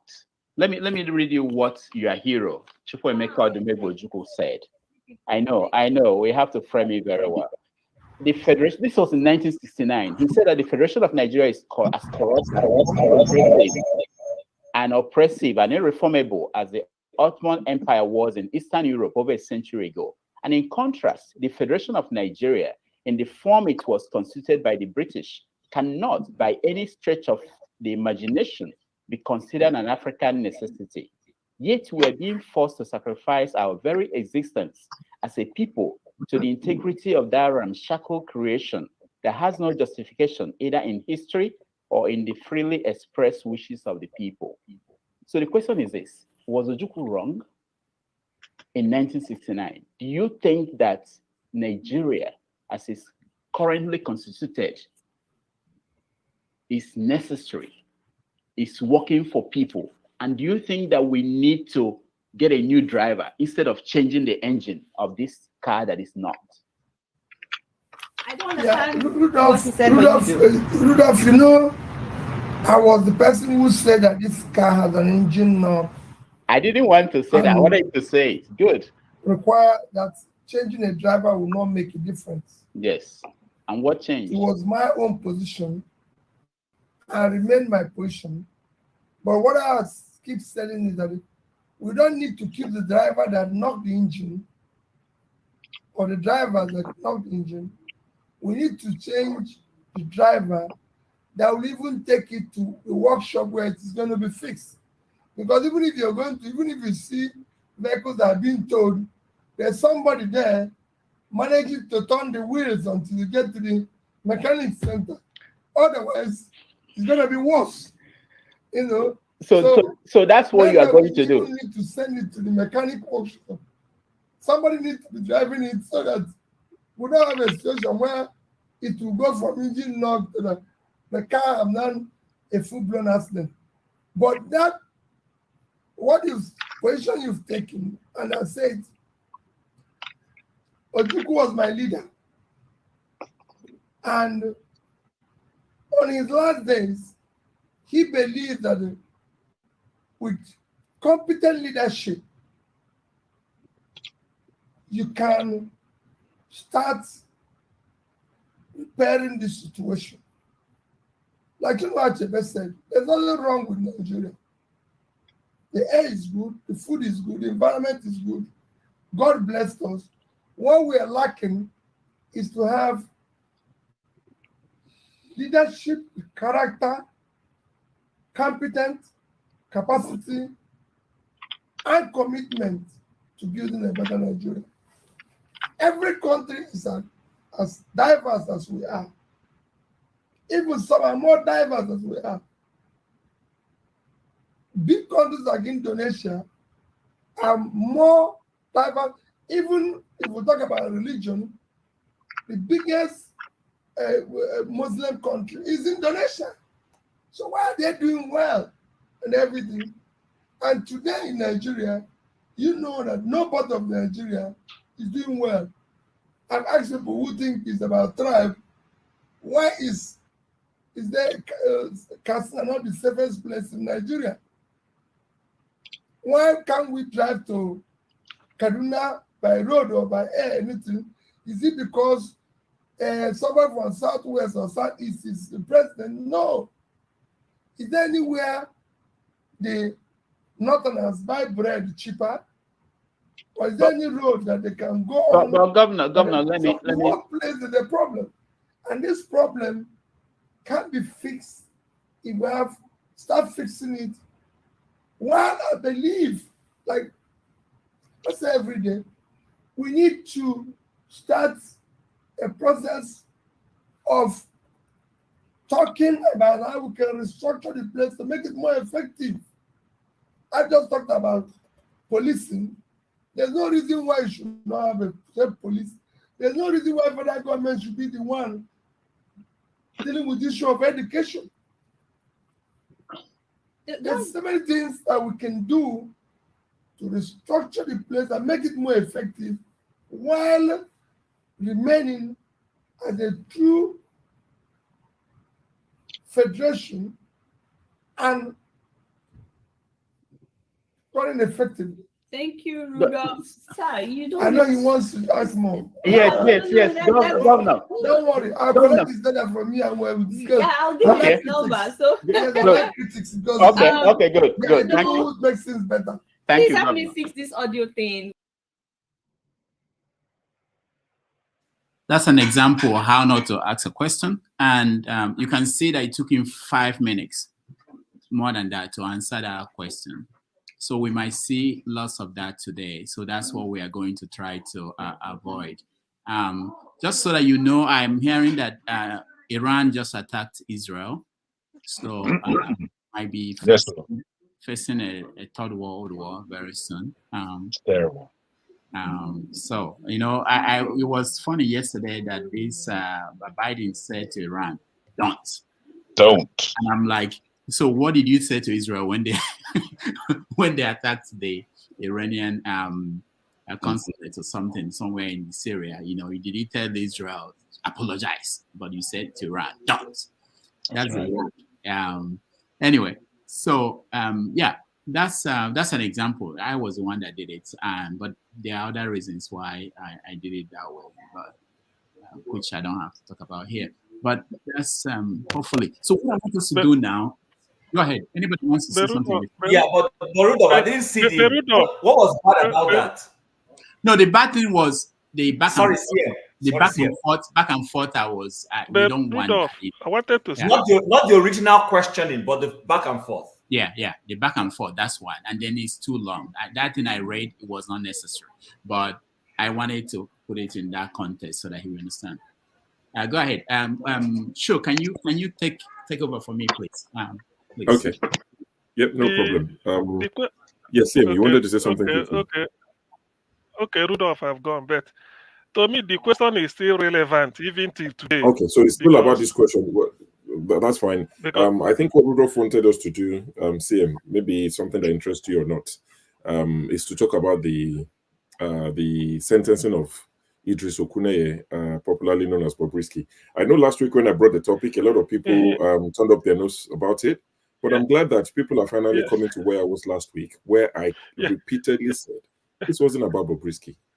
I tried to elevate it to say, see it beyond Bobrisky. Do you see what is happening? Do you think it would start something where people will be getting arrested, or do you see it as a broken system where some people can use the law enforcement to go against who they don't necessarily agree with?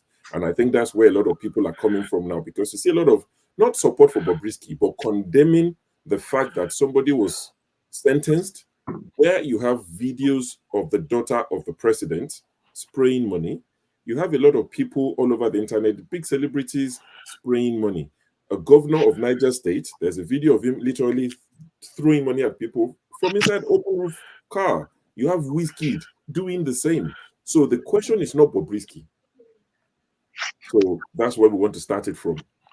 How do you see this? What do you think? Because the sentence is 6 months or fine of 50,000. Sure. Let me save you from yourself. No matter how you rationalize it, the actor makes the news. That is just the way I see it. It's not the law we are following here. We are talking of the subject, who is involved. That is the news. Anyway, before I continue, please let me thank Ostadimo. I've not seen him for a long time. Osta been using your line that you can rig yourself into power, but you can't rig yourself out of poverty. So I've been quoting it anywhere I am, and people have been replaying it. Anyway, the thing is, the thing. I'm speaking for myself on this. Bob is risky or Bobrisky or Bobrisky, whichever way you call it. Speaking for myself, sometimes I wonder. This is a chap that won an award among women some couple of days ago. We heard that he was arrested. I was trying to say which part of the cell will they place him. They say it's in the male facility. Of course. This is Where Nigeria. should it be? But he came there as a female anyway. He came there, he presented as himself, or he presented herself, but was put in the male detention district. Then I wondered. No. CM, the judge asked which gender he ascribed he is, and he said male. Just to let you know that. Okay. In that case, now they should take their word back and charge him for cheating, because you can't be so you're moving away from the point. Go to a woman competition and say you come first, isn't it? Or in that case, yes. No. It's true. Let's be logical here. If he identifies legally in court that is not why it was sentenced. It was sentenced for Naira mutilation, and that's what we want to discuss. Naira mutilation. I'm discussing the aspect that is important. What is you can let them come and they arrest me. I spray money too. Who hasn't sprayed money here? So that is no news to me. The news is that by seeing Bobrisky arrested and placed in she was placed because she, as I know, because she won an award. So she was placed in the male facility. That is the contradiction I can never understand. She claimed to be a male, and she was sent to she claimed to be a male, and she was sent to the male detention facility. Now, why then should she win an award some couple of days or weeks earlier as a she didn't give the award to herself. She didn't give the award to herself. Now, them stupid people in Nigeria won't follow Western nonsense. Now, ain't they follow? So she cheated now. It's not she that cheated. They gave it to a man. It's not her, bros. The person was trying to promote a movie and they wanted something controversial. It was just someone trying to promote a movie, wanted something controversial, dashed some. Jagu, were you the person that were you the Bobrisky? How can you speak for Bobrisky? I'm CM. I want to speak for Bobrisky. I'm not speaking for him. I'm not speaking for him in any way. Wait, don't shout, Ferreira. Don't shout, please. Okay. There's no need to shout. There's no need to shout. There's no need to shout. All I'm saying, PM. All I'm saying, I'm not. Sorry. Let me finish so that I leave it to you people. Give me 30 seconds. One thing Bobrisky's case has shown me is that you choose your gender depending on what you have to defend. That is just the case. So I've learned it now. If faced with any situation, you choose your gender. If you feel that you will be a she, it will help you. You choose that gender. If you feel that you will be a he, if that will help your case, you choose the gender. So that's what Bobrisky's case has proved to me. Please, I yield to you. OCM, nonsense. I think you really thoroughly missed the point on this Bobrisky issue. Okay. I think what just happened here is that your buyers are just come out against Bobrisky. I have one too against him, but I would defend his judicial right to the fullest in a country that is an animal zoo where some have rights more than the others. As intellectuals, these are the areas we need to focus on. We need to leave the personality issue out of things and stay with principle and stay with sound political ideology when we have a public discourse. Yes, the whole of half of Nigeria, more than 90% of Nigeria wants to lynch Bobrisky for dishonoring the gender issue. But that's not the issue here. That is not the issue, and we all keep missing the point. In fact, Bobrisky is a placard for civil rights issue being violated. He's not the only one who sprays. Tons of these rich Nigerians spray, and yet everyone is okay with him being locked up. This is the problem with Nigeria. That is Nigeria happening to him, and we are all missing the point. It doesn't matter if the man is a cross-dresser, homosexual, or crazy sexual, or whatever name they give themselves. The point is right. As a Nigerian, which he has not, has been violated because he's not the only one who sprays. And that law should not even be a law. You see, you're missing the point, and we make fun of things that are serious. How are we going to change a country when we don't get the point? Can I weigh in on this? Hold on. Let's hear from Excuse me. Hold on. Go ahead. Please, I'll be brief. I just came in to weigh in as a woman on this Bobrisky issue. See, all of you here are men. And Bobrisky now claims to be part of the sisterhood. We did not accept him into the sisterhood. You, the brotherhood people, you are saying you don't want him back in the brotherhood. That is not my problem. What Mr. Show is saying is that he was charged in court for Naira mutilation, and that we have moved past the conversation about Bobrisky now to the greater discussion about if this is the case now where we are at about spraying money. How do you feel about it? Do you realize you could be a victim tomorrow? That is what Mr. Show is trying to say. And I am saying on this Bobrisky matter that I feel slighted at that event. Let me just put this on record. Anybody that follows Bobrisky's antics on social media knows that he on a very good day he calls himself a transgender. Yes, there are videos of him calling himself a transgender, not a cross-dresser, a transgender. He calls himself a woman. There are videos everywhere of him. This is not part of the discussion. There are videos everywhere of him calling himself a woman, behaving like a woman. This is not him just dressing like a woman. This is him declaring that he's a woman, claiming he has undergone surgery to transform to a woman. And as a cis woman, I don't like using the word cis. As a woman, I feel slighted. I felt slighted at that whole charade they called an award, Abi movie premiere, Abi movie screening. I felt really slighted when he was given the reward for best dressed female. I felt really slighted. The people that decided to give him the award, every single person that sat there or stood there and watched such aberration, I don't know what to think of them. It's just madness. It's craziness.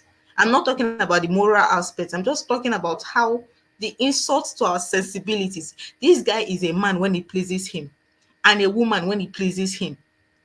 My only issue is that he should pick a side. He is a man today when he pleases him. He's a woman tomorrow when it suits him. He should just pick a side already. And on the whole charges of Naira mutilation, I think it's just a facade.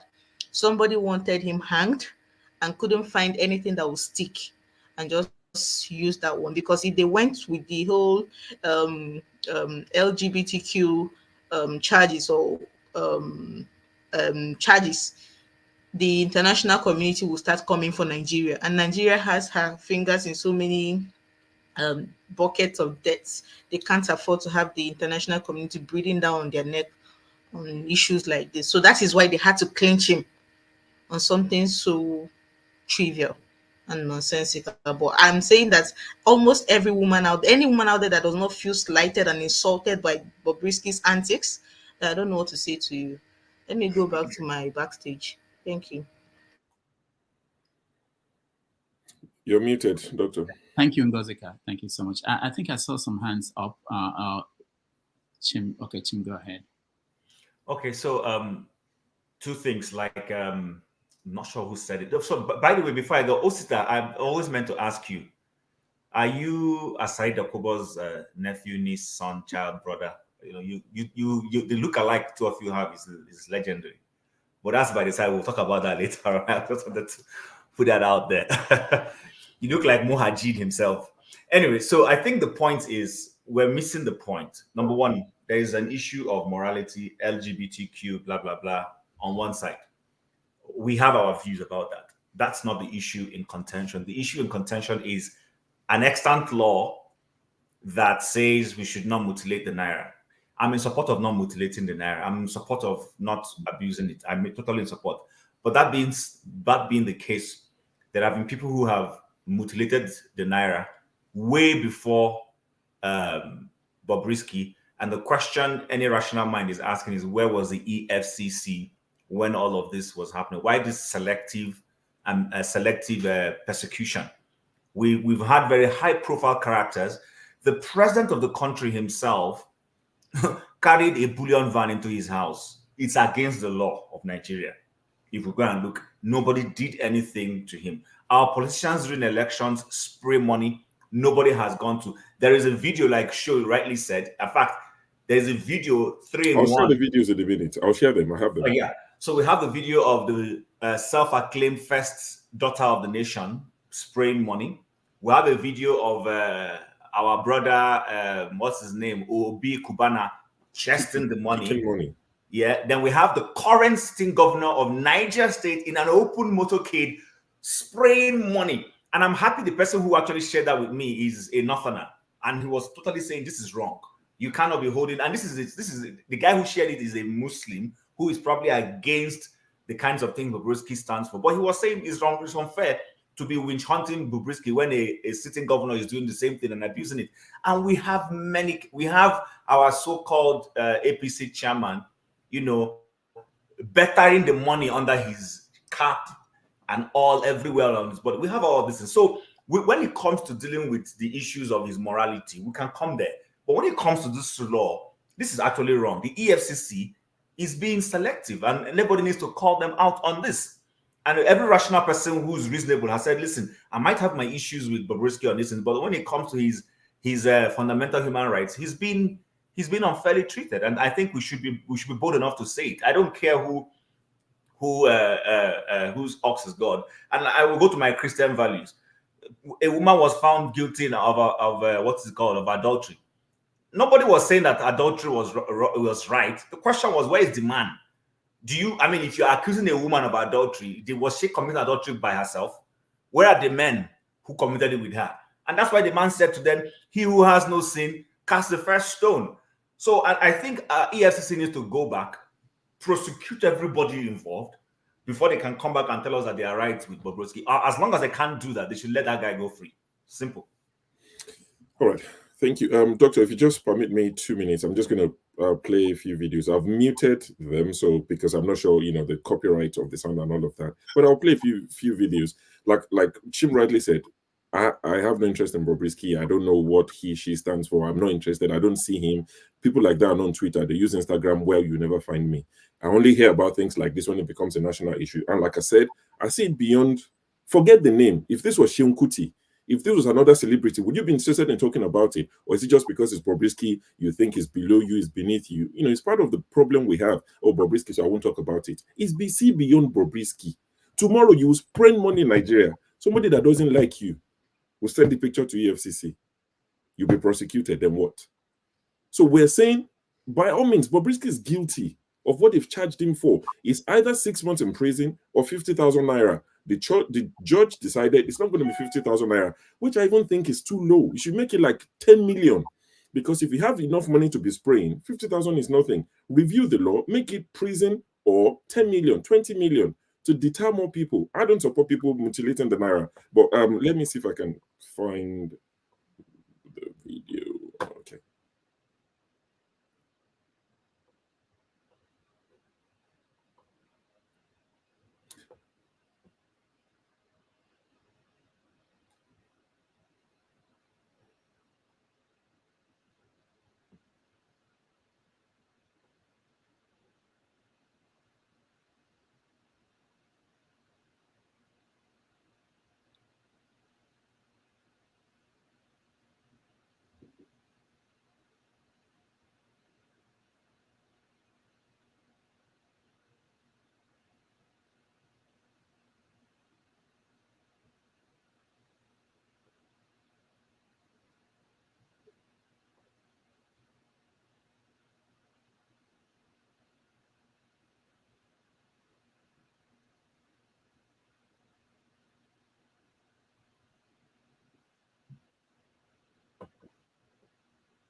All right. You get the drift. You saw the videos, the three videos. One of them was the daughter of the president, Shadi Tinubu, the first video. The second one was Obi Kubana kicking and chesting money and all of that.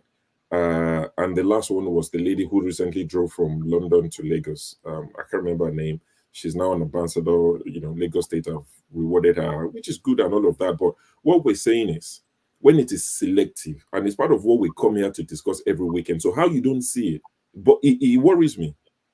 We claim, we come here, we talk about injustice, selective. What you've done to Bobrisky, please let's do it to everybody so that we can deter people from doing it. But if you stop on Bobrisky's, then this continues next weekend. Today, Saturday, people are spraying money in Lagos, in Ibadan, everywhere in Onitsha today. What's the difference? That's what I'm saying.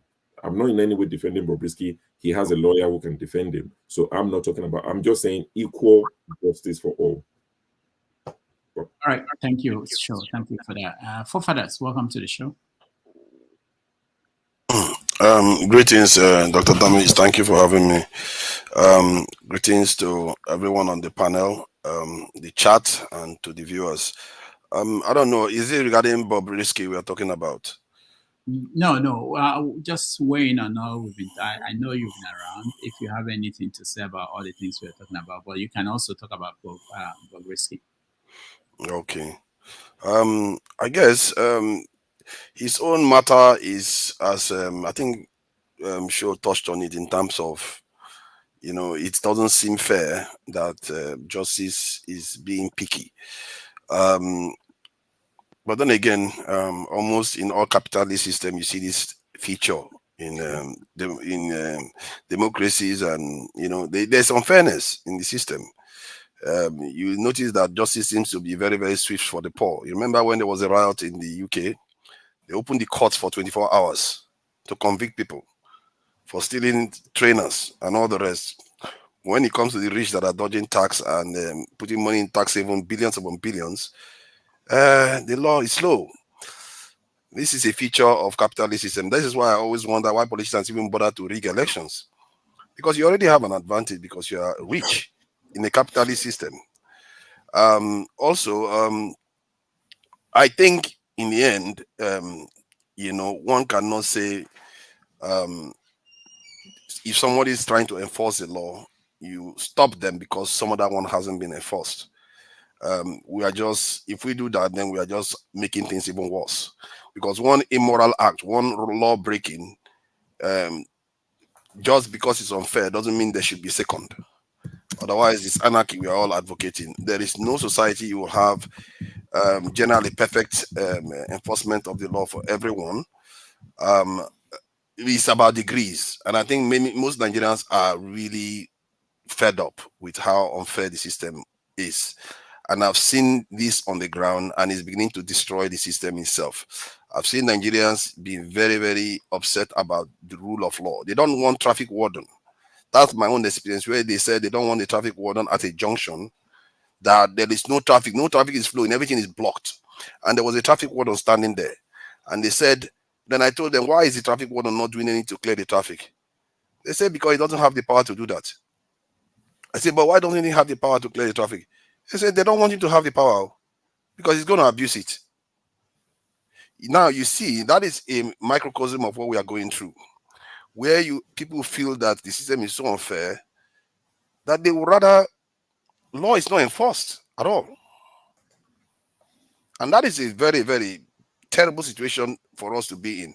And I really think that we have to take whatever we find and push for the others, like the lady that is spraying money now, whether it's Abiola's daughter or not, or Tinubu's daughter or not, she should be held accountable to, because it's unfair. And those that are Bobrisky supporter, he's not the only one. There was another lady that was convicted in late last year for spraying money too. They seem to be very selective about what they do. And personally, spraying the money versus election malpractice, I think election malpractice is far more grievous, and you see it everywhere, and nobody is doing anything about it. If you are operating a democracy, election process is almost sacred. You can't have people damage it the way you see it being damaged in Nigeria, and no action is taken regarding. I don't know how many people that have been prosecuted for election malpractice in this last cycle. None. So, and now they are throwing her in prison. It seems unfair, but I think what we need to do instead is to push for more people to be prosecuted for breaking the law. Law breaking, and we cannot be encouraged because it leads us nowhere. It's just going to damage us even further. So yeah, that's my take on Bobrisky. Well, I have a follow-up for Forefather quickly. Which one is more dangerous? Is this really necessary? Listen, we've got a third world war in our hands about to happen, and we people are talking about some man that has decided to start wearing skirts and blouse. What are we talking about? We're not serious. So. We're not talking about the man wearing skirt. We're talking about equity before the law. If it was reported there's a drone, if it was safe, for instance, they were reported drones. We're talking about equity. I have a follow-up for Calm down. So please hold on, guys. Hold on. Everything is important. It depends on how you frame it. And the fact that there's a world war coming doesn't mean that we are not going to eat, get married, play. The comedians will still continue to perform. Talking about comedians, I have another crack reporter who wants to join us live from UK.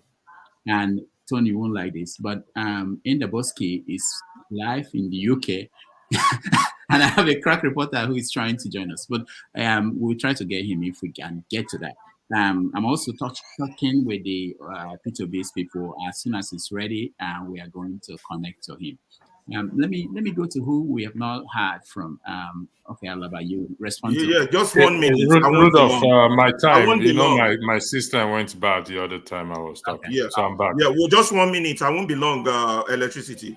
I have a question for Forefather on a submission. Which one is worse, an unequal law, or that is a law that is enforced only for some people, or a law that is not enforced at all? Now, the premise of my question is that why we fight injustice in this world is because people are not held equally before the law. That's why we call something animal farm a zoo, where some are more equal than others. Apartheid became a thing worldwide because it places white over blacks. Segregation became a thing because it places white over black. Now, if you have a system that places the rich over the poor, it is also equally unjust. So, as a means of advocating justice, you understand, if you can enforce a particular law for all the people equally, you shouldn't have that law. In fact, it's a basis for appeal. For those who know law, I'm not a lawyer. That's a basis for appeal, because if the first person can get away with it, then all should get away with it. So that's your argument doesn't hold forth until we start preaching equity for all, which is what has brought Nigeria to its knees as we speak, because some people think they are more above the law than others. Whether they are from a specific tribe or not, that's not the issue, or from a specific religion, that is not the issue. But because of their privilege, they exercise privilege over others. So anything that does that needs to be cancelled. All right. Thank you, Alaba. But also, Can I respond quickly to what he said? No, hold on. I want to mention that the Bobrisky situation is exactly the same thing. Israel, if you look at what's happening in the Middle East now, Israel decided to attack an embassy building of Iran. And the world didn't think it was over the line, you know. And when Iran decided that they will respond, America said, you can't, don't, you know. It's exactly the same thing. You can break down everything to the basic things, what is right and what's wrong, what is the right of everybody, who has privileges that others do not have, and why it leads to crisis. So it's not about the lifestyle of Bobrisky, it's about the law and how it's applied. All right. So go ahead, Prophet. Yeah. You see, you see, in life, even nature is unfair. It favors some continents over others, favors some environments over others, and the human beings societally tend to gravitate towards unfairness, we like it or not. And it's not because of wickedness; it's just because of kindness. If you are kind to your neighbor, you will do things for your neighbor that results in them maligning the law. And if you think deeply about this, you find that that is what society is like. They gravitate towards each other. Everybody is kind to their fellow man, and before you know it, they become an old boys club, and you have elite class and you have the lower class. But in the end, some execution of the law is better than none. The ideal situation is everything is applied equally. That is why the law is there. However, if you execute some of them, it's better than none. Anarchy is far worse. Thank you. Thank you, Pastor. Thank you, Reverend Rudolph. Before I come to you, Ferreira, definition of Naira mutilation is defined as mutilated currency is a note that has been damaged to the extent that one half or less of the note remains or its value is questionable. That is not the case in respect to what Bobrisky did. So the authority is wrong. It's spraying money. It didn't destroy the money. The money can still be used, can still be recognized. So I don't see why we have to argue. I mean, it's not whether he's lesbian or gay or not. It's about the matter of the law.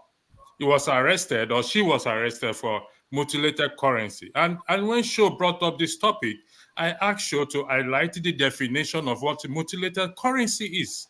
He didn't do it, or she didn't do it.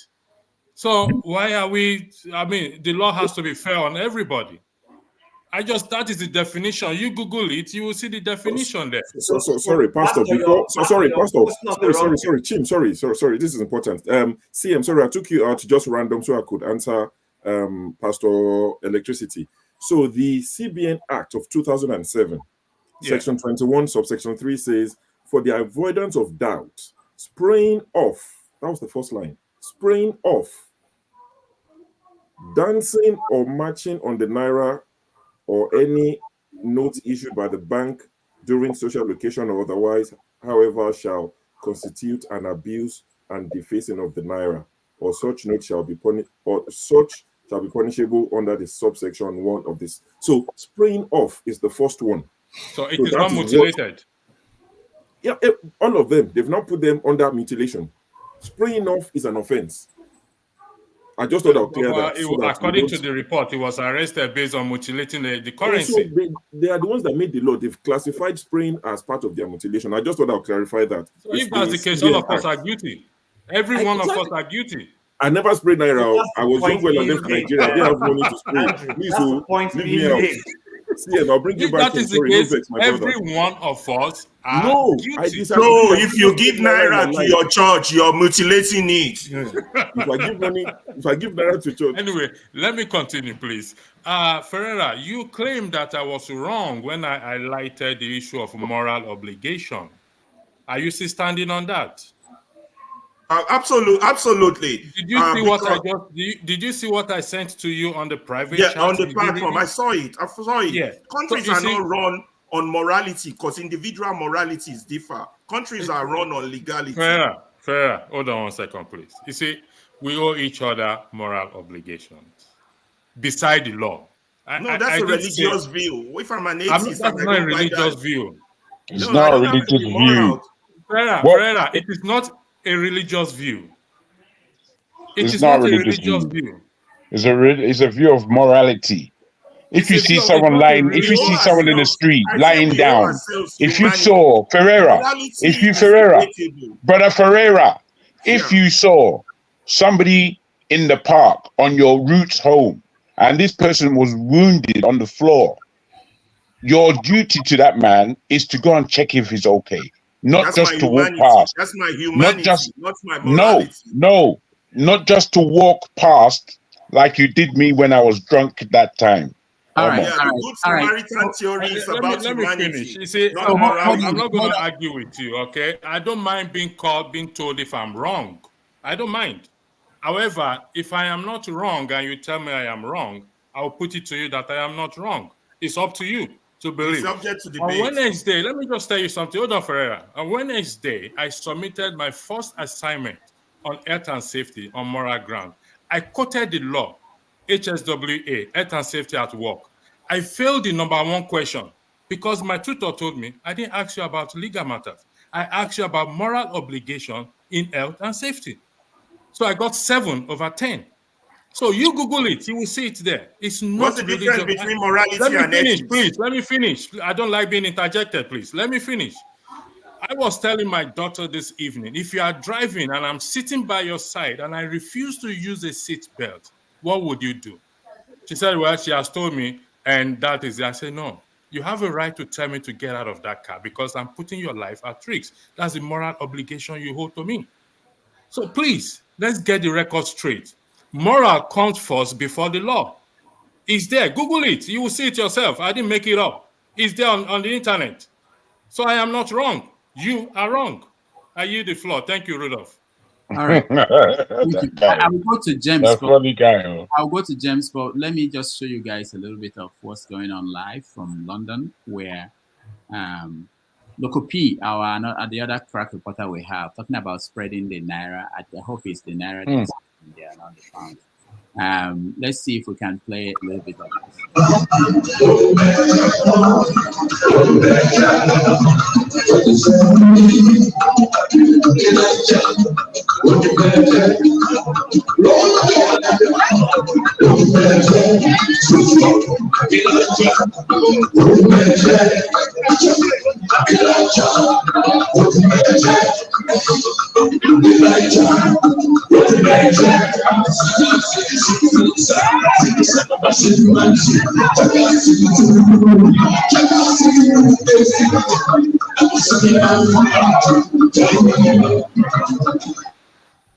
All right, that is a member of the Pentecostal Pastors Association of Nigeria, and get out of here, Rudolph. You'll be surprised. He might be a member of the Pentecostal Pastors Association. Anyway, are you going to James on moral grounds? Is that why you're going to James? No, I don't know. No, yeah, exactly. That's a good one. That's a good one. I know what you did. That's a good one. Can you hear me, please? Yeah, James, go ahead. I'm sorry, my background here is very noisy. If you cannot hear me, you can let me know, please. Go ahead. We can hear you. I just want to say that going by the definition on the private chat, Mr. Tinubu has devalued the Naira to such an extent that its value is questionable. That is the greatest desecration of the Naira. Not That's what right. That's Well how said. we should look at it. And also, let's say you want to buy a toilet, toilet roll. Let's say Nigeria today. If you collect 5 Naira notes to buy a toilet roll, you discover that the volume of paper you use is more than the toilet roll you want to buy. So it's better for you to go to the toilet with 5 Naira notes than buying the toilet roll. So that is the greatest desecration of Nigerian Naira, not what the boy did. And secondly, the judges must be called to order. A judge has no right to do what the judge did. The boy was being tried for desecrating the money. Not for, it's not, they are not trying this, what's it called? If it's a boy or that's not the issue at stake. That is, because if I commit murder, for example, and I appear before a judge, it will be wrong of the judge to try me for treason, whereas I committed murder. So a judge has no right to redefine the crime during the course of a trial. So the judge should be called to order. So that is the little I've got to say. Thank you very much. All right. Thank you, Mr. James. I'll come to you, if there's no other person here. Flagship, I don't know if you have something to say. Local P, if you can hear me, please help us to see if we can book in the Bobrisky for this show. We are open any day he wants. He wants to come on the show. We will take him. Look, Jagan, go ahead. Oh, I had something to say. If you want, Jagan. Flagship. Okay, Flagship. Go ahead. Okay, thank you. It's apparent that this case of Bobrisky is beyond what he's been charged for. I look at it seriously on the basis as he's a Nigerian, not based on whatever he defines himself as. And if this goes and is allowed, then every Nigerian will be guilty of the same, those who have done it, from the president down to whoever that is on evidence, video or whatever. But I want to look, I read the law that Show just read now, and I'm kind of concerned a little bit in the wording. And I'm thinking, should they go back and rephrase or rewrite this law? Spraying and match, M-A-T-C-H. Are those the right words that should apply in this case by the definition they're trying to make? It seemed archaic to me and a little bit pidgin. I mean, I don't know. I stand to be corrected. It's Nanaja English with that now. They want to say mash, which is not even the right word to use in that case. But they can't say match. I want black in Nigerians. His defense has they need to come back and readdress this because when I read from Nigeria, the amount of grammatical errors that I read is unconscionable. The law is every word there just is out of place. Spelling mistakes, saying things how they pronounce it and writing it down. Very, very poor. Very poor. They need to go back and redo that. They need to start again on most of them. Thank you. All right. Thank you, Flagship. So who is next? I want us to talk about Alan Onyema before Peter becomes, if we have time. Talonde Alan Mayema. Oh, peace. Air peace. It's my turn, but I'll prefer someone to go forward on air peace issue, Joe.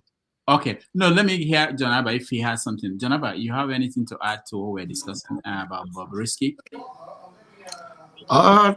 I think mostly it's what everybody have said. It's a selective judgment. It'd be like say you get in style now, Jonaba. What thing be that thing for your neck? I just came back to see my mama grave. So what is your problem? I'm only kidding, bro. Don't worry about I know. I think Nigeria is not fair to anybody, and it's not fair to herself. So whatever happened in jungle, stay in jungle.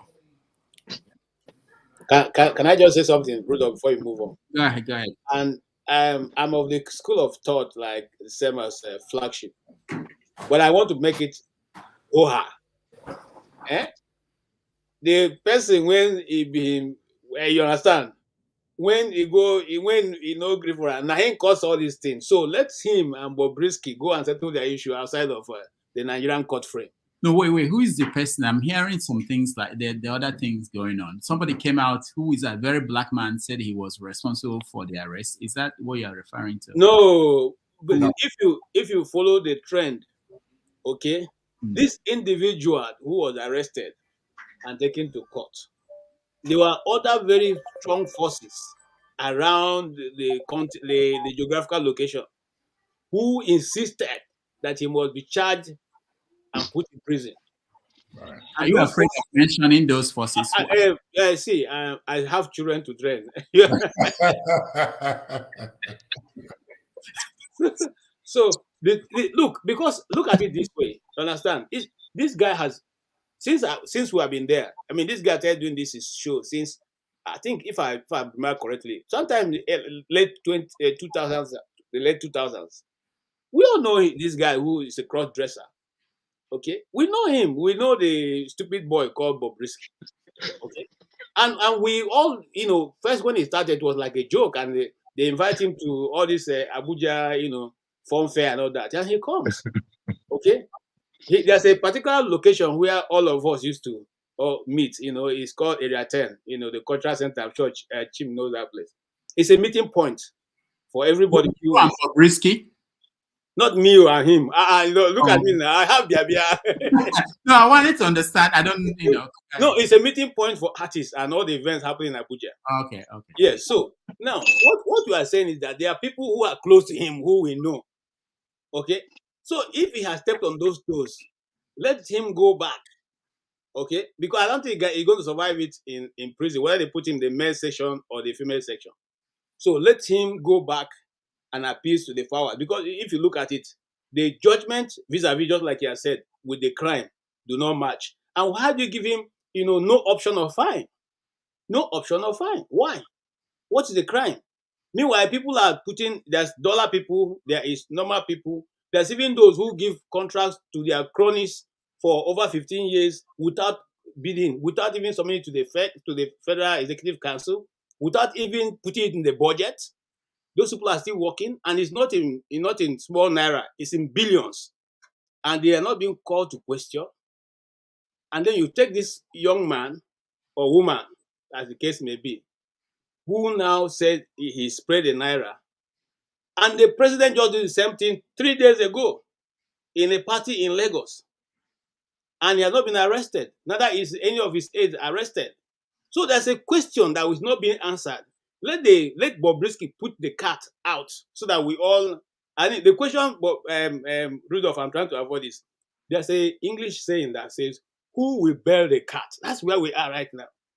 Nobody wants KJ, what you are trying to say is that there's somebody top there that want to have a relationship with Bobrisky. That's why you arrested him. Is that what you're trying to say? I didn't say that, but if that's what you're trying to say, I'm saying, well. but just to weigh in a little bit. So, okay, on a more serious note, we know the Erisco versus the pregnant mother story. All right, hold on. We have to end it here. Peter B is about to join us, so we are ready. So I'll get you guys out, and please, everybody, really get out from. Sorry, let's say that way. We have to get out so that he can actually join us. Okay. Yeah. Hello.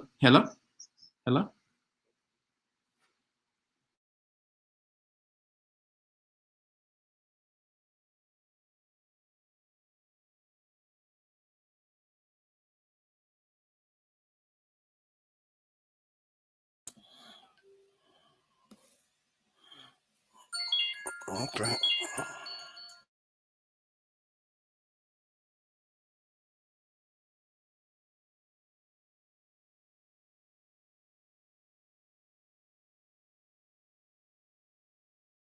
Rudolph, you're muted. You're muted, Rudolph. We can't hear you. Okay. So I'm going to remove myself now. Okay, please.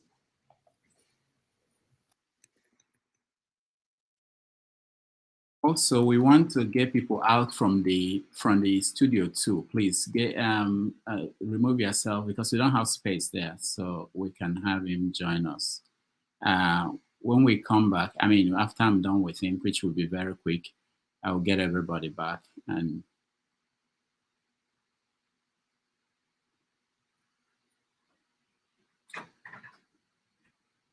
All right, so I think we have space for him now, but new people should not try to join. We will get them to. So, ladies and gentlemen, we are honored to have Peter B joining us on the show. He's going to join us from. Please don't try to join us now, please. We want to make room for him. He's going to join us from Boston. He just delivered a talk at Havard University. And from there, he's going to go and have a meeting with Nigerians, kind of a thank you tour. He's meeting Nigerians in Boston. And tomorrow he will be in New Jersey to meet some Nigerian supporters of the party. He has about an hour to join us and have a conversation with us. For those who may not know Peter Obi, if there are people who do not know him, let's watch a little bit of a profile of Peter Obi. When he was just a governor of Anambra State, a small state in eastern Nigeria, he used to say that the society that we abuse today will take its revenge on our children. He used the first 4 years as governor to stabilize Anambra State. It was only in his second term that he began to gain the attention of a few people outside the state. As the only APGA governor and a close ally of Chukwuemeka Odumegwu, he strolled along the treacherous political arena of the southeast with dignified ease. By the time that he made a speech at the platform in 2016, a speech that is equivalent to the one Barack Obama made in Boston at the Democratic Party's convention in 2004, his name, Peter Obi, had been catapulted into national prominence and a household name amongst the young and educated elite in Nigeria. When he stood before his kinsmen to declare his intention to run for president in March 2022, nothing could have prepared him for the ride he would have, while the rest of Nigeria warmed up to him and cheerfully carried him on their heads and shoulders. The people of Anambra already knew him.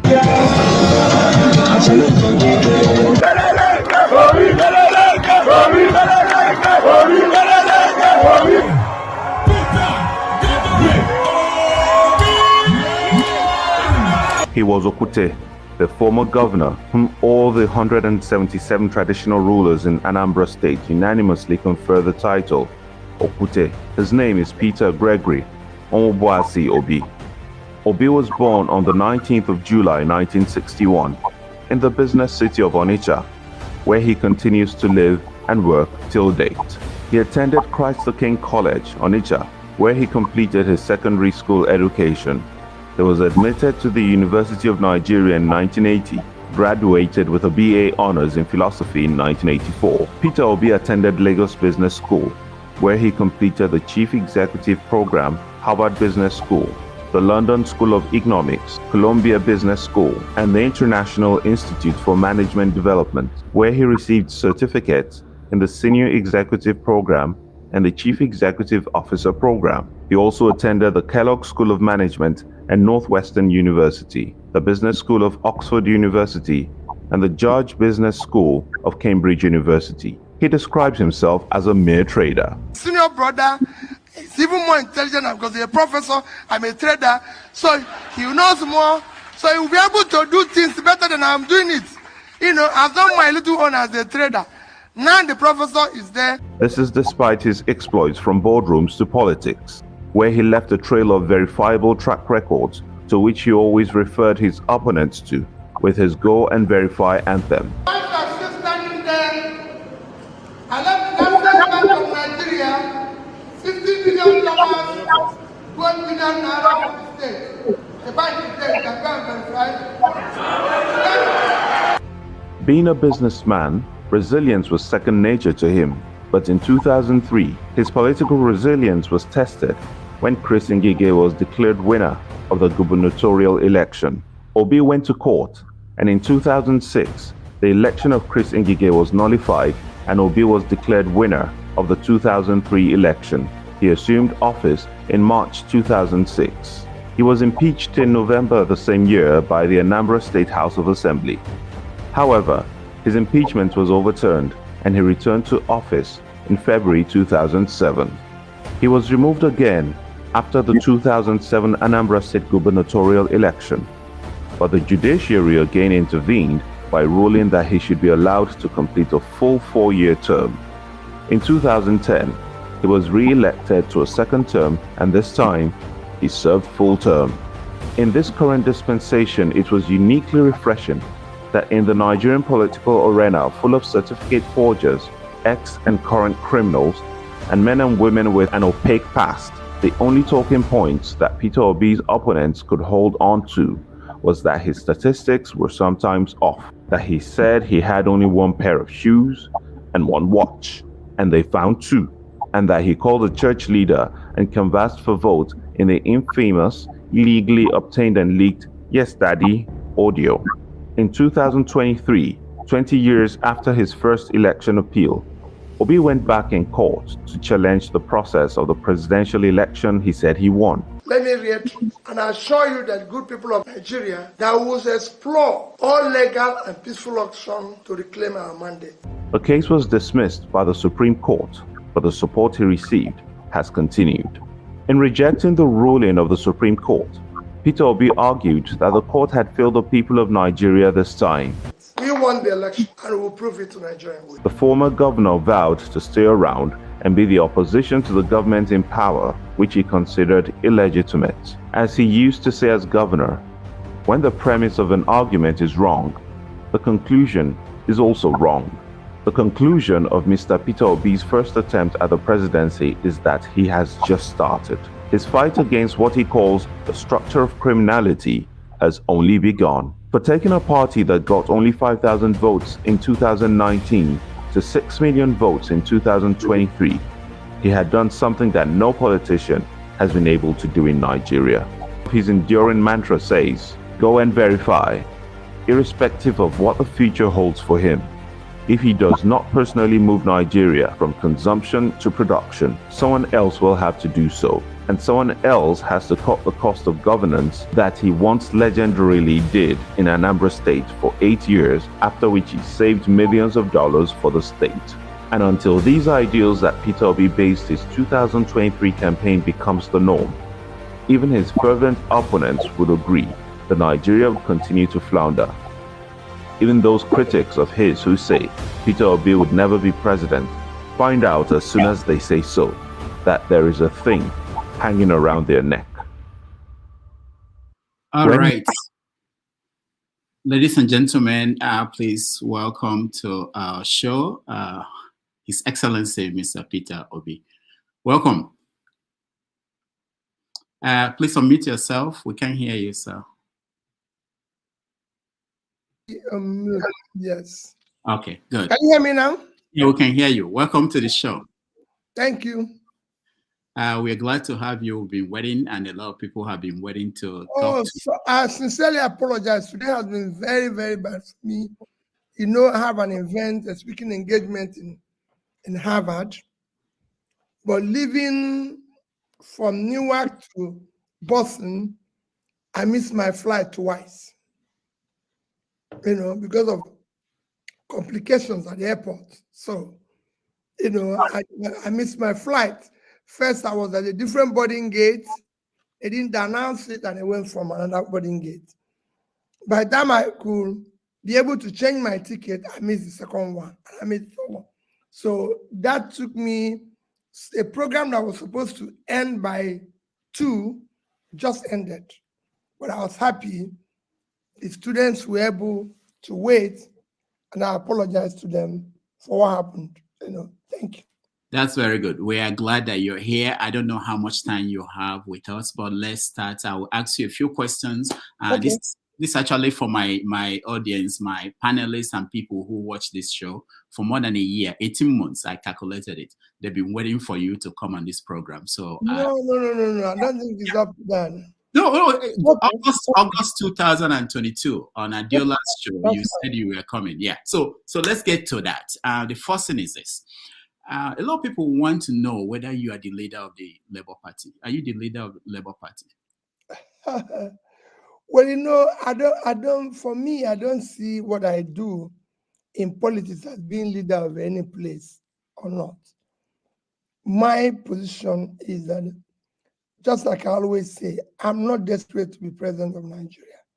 I'm desperate to see Nigeria work, because I know it can work. Then there is what I'm desperate to see all the parties be the way parties should be, where things are done in an organized manner. For me, that is the most critical thing. Whoever, yes, you can call me leader of the Labour Party, because that's what the party said. But most importantly is to see things function in an organized manner. We have a more desperate situation. Parties are just a means to be able to contest election. what is important is that being a leader of a party does not reduce the price of food. What I want to see is that the average Nigerian lives in a society where things are moving properly, there's access to education, there's access to health, and there's a means of livelihood of the people. Now, your supporters look at what's going on in the party, Labour Party, and they wonder why is it that you don't exert yourself and get it into order? Because they see you as the leader of the party. That's why I asked whether you are the leader. You see yourself that way? Well, quite frankly, they're wrong. I'm not in control of the party. And I don't think whatever is happening in the party is so minute to what is happening in the country. So for me, it's something that we will resolve and resolve very amicably. And it's not anything to worry about. Let's worry about the country. Let's worry about how the average Nigerian will have a means of livelihood, be able to eat. That should be our worry. Now, you've said several times that you are not desperate to be president of Nigeria, but you are desperate to see Nigeria work. And people wonder, and one of them is one of our panelists here. His name is Chim. You will meet him later. He said something like, if you are desperate to see Nigeria work, that you should be desperate and ready to actually die for Nigeria. Are you willing to die for Nigeria? I hear you say in different platforms that things you're going through after the election, what you're dealing with. Are you ready to die for Nigeria?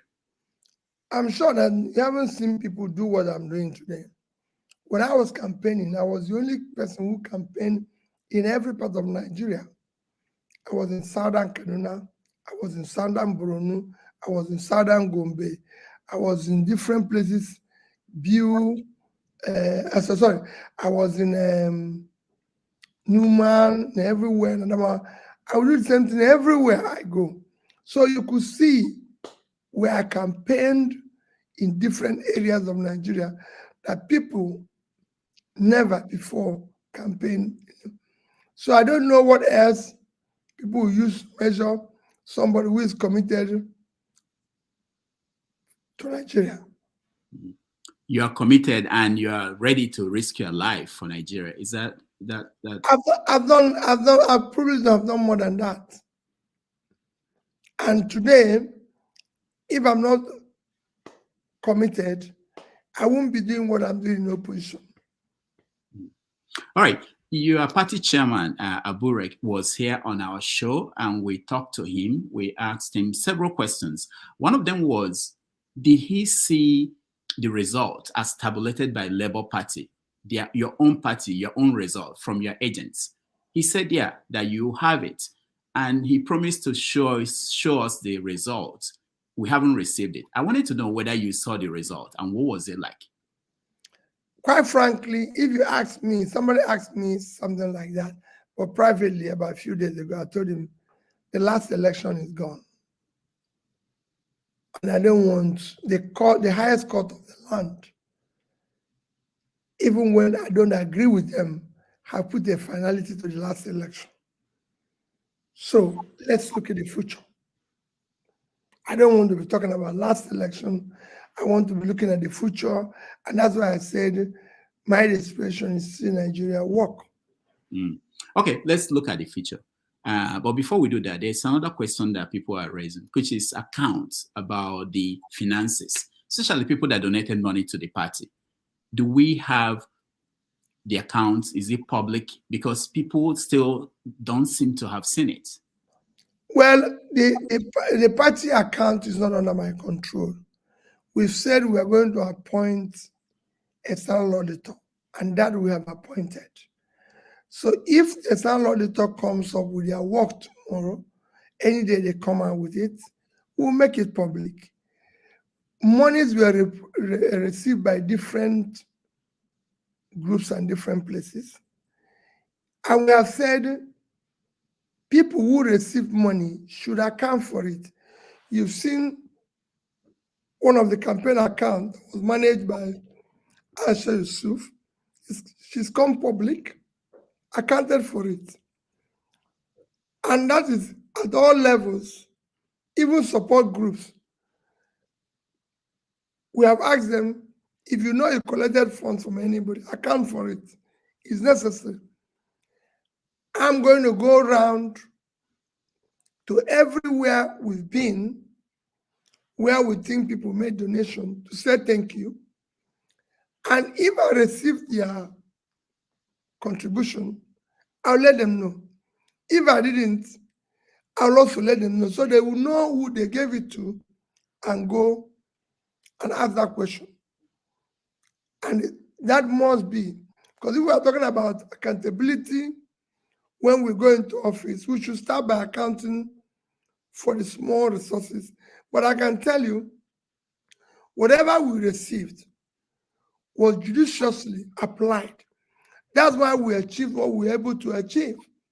But whatever it is, we need to account to those who supported us. It is critical, whether they supported us in material, in cash, or in anything, we need to account for it. All right.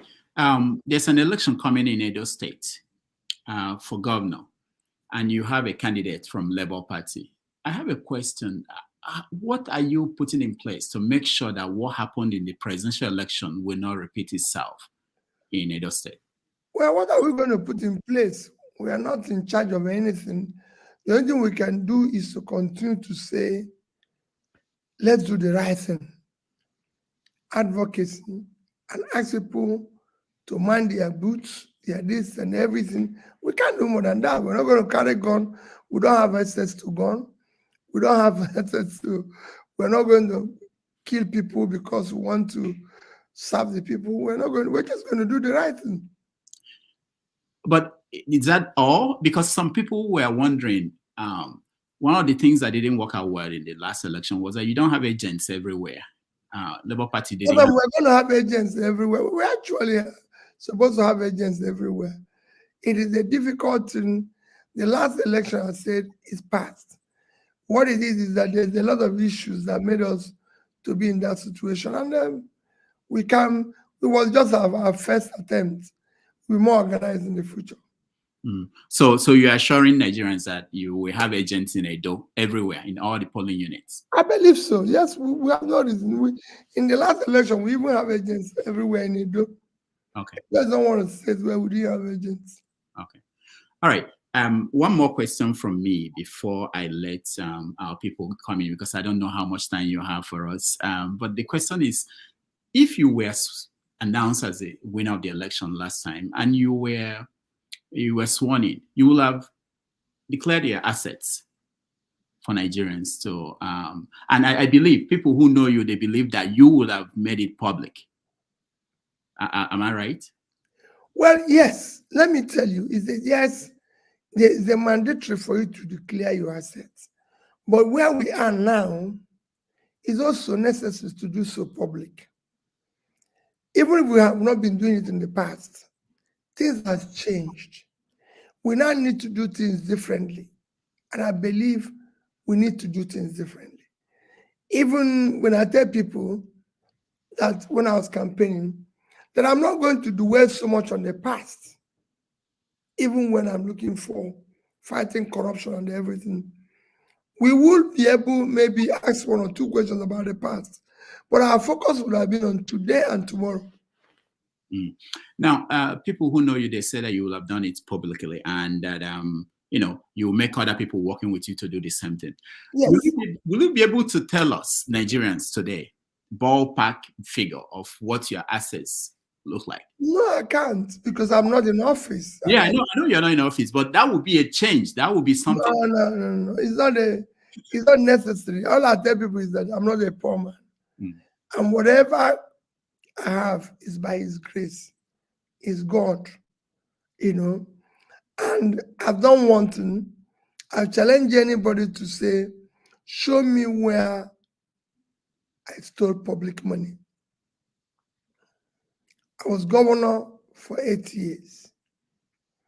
And in 8 years, when I left office, everybody, including that I left over $150 million and over 30 billion naira.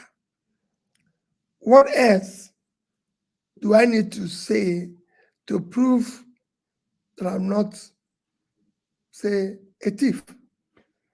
Because no thief have seen what he can steal and keep it. People go into church and steal telephone because they came to church to worship. But because it's in their nature, it's part of them, and they do that. So the same thing, nobody asked me to save money. I was not under pressure. I was not under anything. I did it on my own. Your critics, they say things like, when things are good, that you don't talk about it, you don't tweet about it, like the Naira. The Naira is gaining against the dollar and other currencies. That Dangote refinery is about to start producing, or is producing, that, you know, that things are looking up, that you only pick on bad stories out of Nigeria. What do you say to that? I tweeted, we'll go and check when they inaugurated Dangote. I tweeted about it. Go and look at it. I tweeted about it and I said the implication. I don't need to be tweeting about it every day. On issue of the Naira, where was the rate before? Where did we get now? What is the implication? You, of course, you make comments on it when you look at what is happening. You see me make comments on the Naira and what people think it is this. I'll make comments on it. I don't tweet always when things are bad. My role is to say things the way they are. Okay, I agree. We will bring people in, and if I bring you in, remember, I will share the link. One question straight to the to your question, and then we will get to as many people as possible before he goes. We don't have a lot of time. I have several other questions for him, but we are short of time. So let me bring in the people that are already in the studio, and then we will go from there. Please, just your question. I'll start with you, Pastor. Yeah, thank you, Rudolph. Thank you, Mr. Your Excellency. I'll go straight to my question. You campaign on transparency, accountability, and verifying or verification. The $30,000 allegedly, I'll use the word allegedly, given to the senators by Akpabio in respect to the pardon. Is this true? Is it false? $30,000 that was given to the senators by Akpabio. Is it true? I don't know about which 30,000. Over what? Rudolph, do you mind weighing in into it? Okay, so there's this story out there that the senators received money to pass the budget, all the senators in Nigeria, and average was 30,000. I think what he's getting to, okay, go ahead. So they didn't deny that they received money. Some of them received more than $30,000. I think the question that Pastor is asking is whether you heard about it, and I'm guessing that what about the Labour Party senators? What did you say when you heard that? Well, quite frankly, I didn't follow up on that. I didn't know about they're being given money to pass the budget.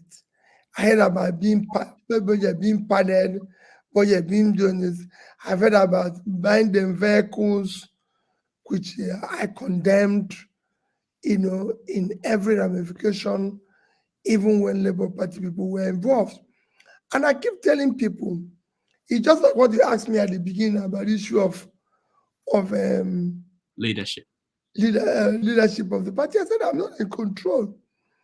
I don't have powers to sack Abure, employ him. Neither do I have powers to sack anybody. Just like I don't have powers to tell the labor legislators what are they going to do. You see, people must understand one thing.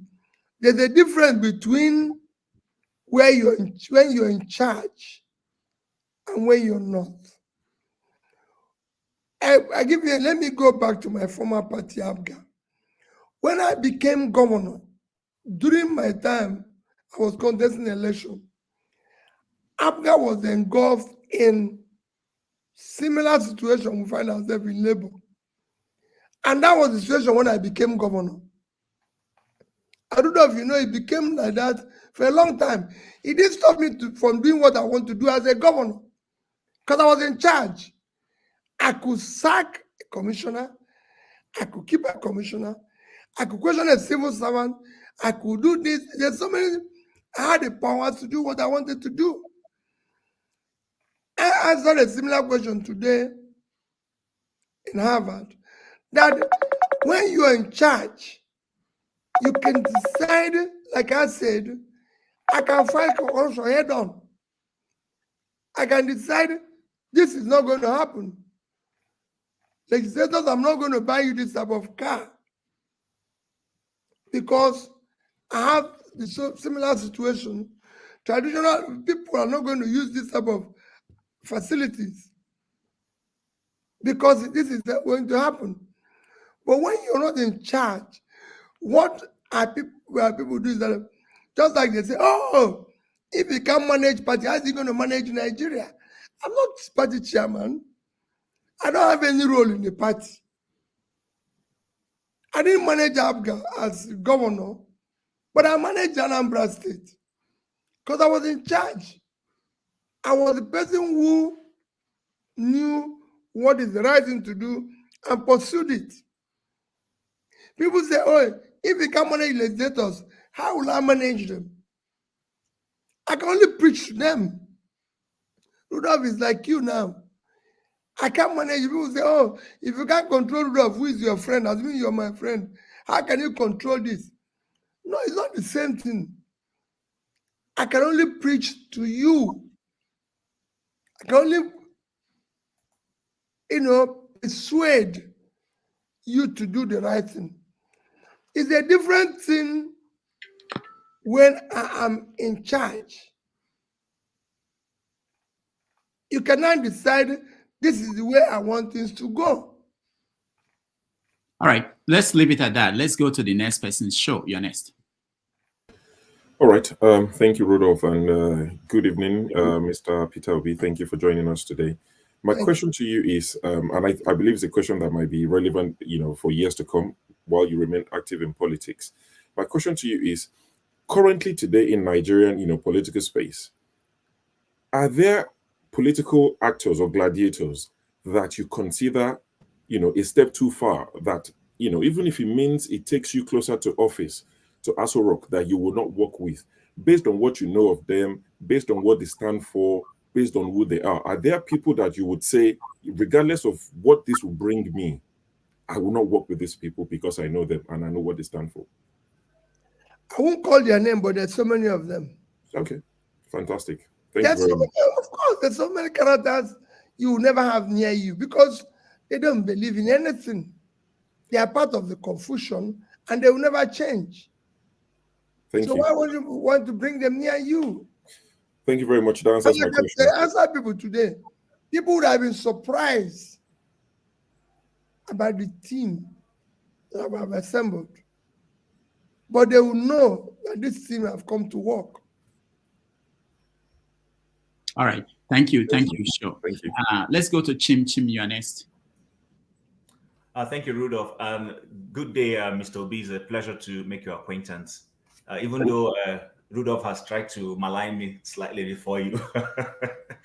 All right, my question is this. I know you've tried to answer it in a certain way, but I'm still not very satisfied. So, bear with me. So we know that we run a presidential system of government, and you have declared yourself to be an opposition leader based off the outcome, and you want to help hold those in government to account. Now, I guess the thing is, a lot of people, with the way they see you as somebody of influence, believe that a lot of your Labour Party members of the National Assembly actually won their elections in part to your influence, in part to the fact that people believed in you and so voted for those people. Now, the frustration a lot of people have, including me, is that you're saying you're not in charge. But some people believe that we're not asking you to use a gun or use a whip and beat people, but rather to use that influence to inform the way your members of National Assembly vote, such that when they see that credibility, perhaps it will be a carryover into 2027 to help to say, okay, this is what we missed when we did not get a Peter Obi and a majority LP in National Assembly. So if you're unable to do this, I mean, what do you say when people say that you're not bearing your influence in Labour Party? That's my question. The only thing I can tell them is two things.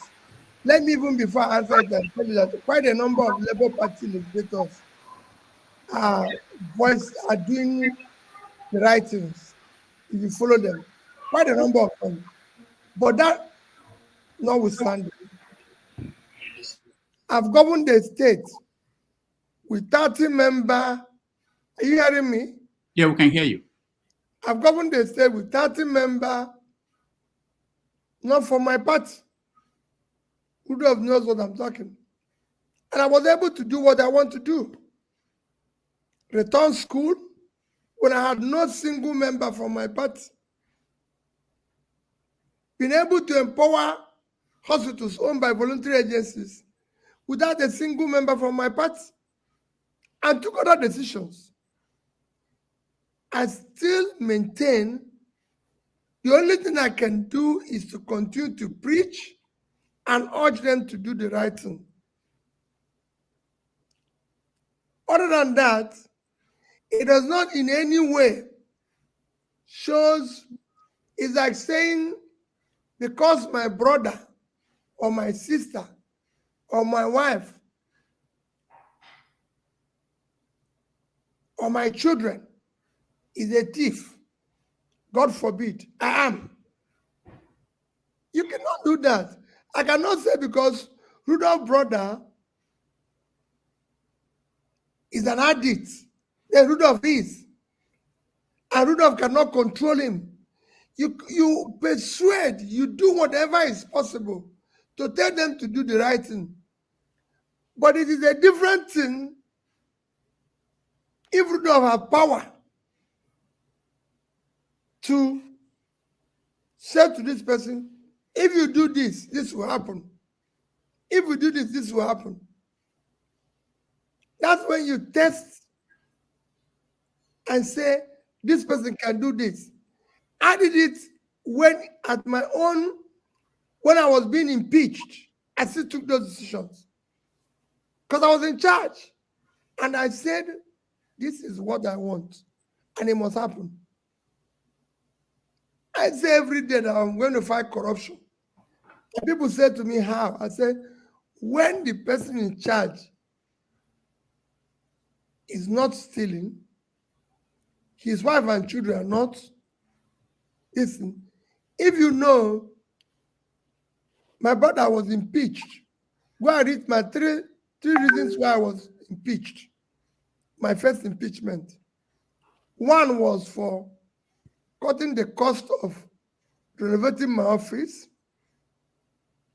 Two was cutting the cost of renovating my lodge. Number three was for saving money.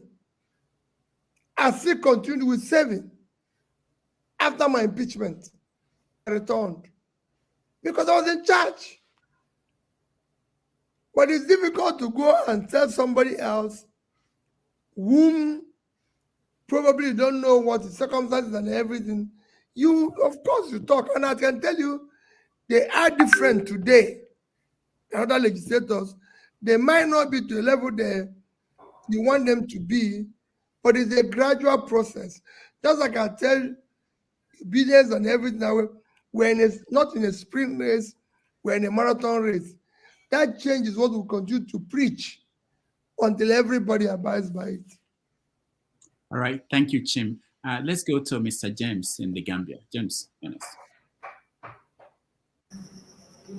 Yeah, good evening, sir. I'm sure you can hear me. I can hear you very well. Thank you. During the last election, I was a bit disappointed that 4 presidential candidates went to Chatham House in London. Mr. Bola Tinubu, Atiku, yourself, and Kwankwanso. Considering the fact that we are reeling under the influence. I mean, there's so much foreign interference in the internal affairs of Nigeria, considering also the fact that these are the same colonialists who colonized us for 400, who subjected us to 400 years of slavery. May we please know the kind of things you discussed with these men at Chatham House behind the scene, because it's not what we see on the television alone that transpired. That is the question. Categorically, I did not discuss anything with anybody behind the scene. And when they arrived, I actually arrived UK that morning, did my presentation and left at night. And there was no discussion. I even answered it when I was talking to Harvard people today. Now, we have no reason to have foreign intervention or foreign influence in our country. And I'm one person who insists it shouldn't be. All right. Thank you, Mr. James. Tone, you're next. Hello, Your Excellency. Thank you for being here today. Right. My question is, we witnessed all what happened in the last election, regrettably, and we're preparing for 2027. In view of the fact that we all saw the role of the INEC, of INEC rather, and the judiciary, nothing must have changed. So what's the assurance that is not even going to get worse in 2027? What is the Labour Party doing to prepare ourselves for these two agencies? Because obviously, clearly, the judiciary is has not done very well, and INEC as well. Well, my take in it is that my guess is as good as your guess. We're doing everything possible to ensure it does not happen again. They're not entirely what I'll answer here. We're not going to shoot people. We're not going to kill anybody, but we're doing everything possible to ensure that it doesn't happen again. And I urge Nigerians to also get involved. Just like I tell the youth, it is about your future. We'll get involved in a civilized, civil manner to ensure that it does not happen again. All right. Thank you, Tone. Flagship, you're next. Thank you, Rudolph. Am I audible? Yeah. Good afternoon, Governor Obi. It's a pleasure to meet you. It is said that the strength of any nation is measured by how well it takes care of its people, most especially the vulnerable. Yes. The village of Okama in Ughelli South local government of Delta State recently had a sad event. Unfortunately, we lost most of our gallant men in the process, and a couple of people in the community as well. It's over 3 weeks now, and it seems like the people there that have been displaced have been forgotten about. This week, the Vanguard newspaper published some photos which showed the women, old women, young women, and kids that are living in the forest around Okama village. My question is this: if you were the commander-in-chief, what kind of leadership would you have provided, and how would you have made sure that both parties that are aggrieved, both parties meaning the military and the innocent citizens in Nigeria, are brought back to their community to continue their lives as it were? If you have followed me in Twitter, I was very clear on this. I condemned completely the killing of our soldiers. We cannot have people who are sacrificing their life for us to live killed in that manner. And at the same time, I condemned the reaction of the military. Two wrongs cannot make a right. And the people who are now suffering are people who have, in my own estimation, nothing to do with the killing. They should not be subjected to that. That's why we have a society. I would have even physically visited the place, see things for myself, be able to bring everybody. I know the pain of this military, but I know the suffering of the people. That is why you're in charge. This has to be done. A mistake has happened. This has gone wrong. But it will not be for us to do things that should not be found in a civilized modern world of today. I think I'm appealing that those people from the village be brought back, rehabilitated. I'm advocating that Nigerians should not live in IDP camp, talk less of forests, when we are not at war. I've gone to IDP camps in Benue and other parts of Nigeria, and I said people should not live outside there when we are not at war. All right, thank you, Flagship. And let's go to Jegun. Jegun, you're next. I'm not hearing you. Oh, Jegun, we can't hear you. Unmute yourself, please. Pleasure to meet you, Mr. Peter Obi. Thank you. We are all behind you, even at this time. I hope you still feel that.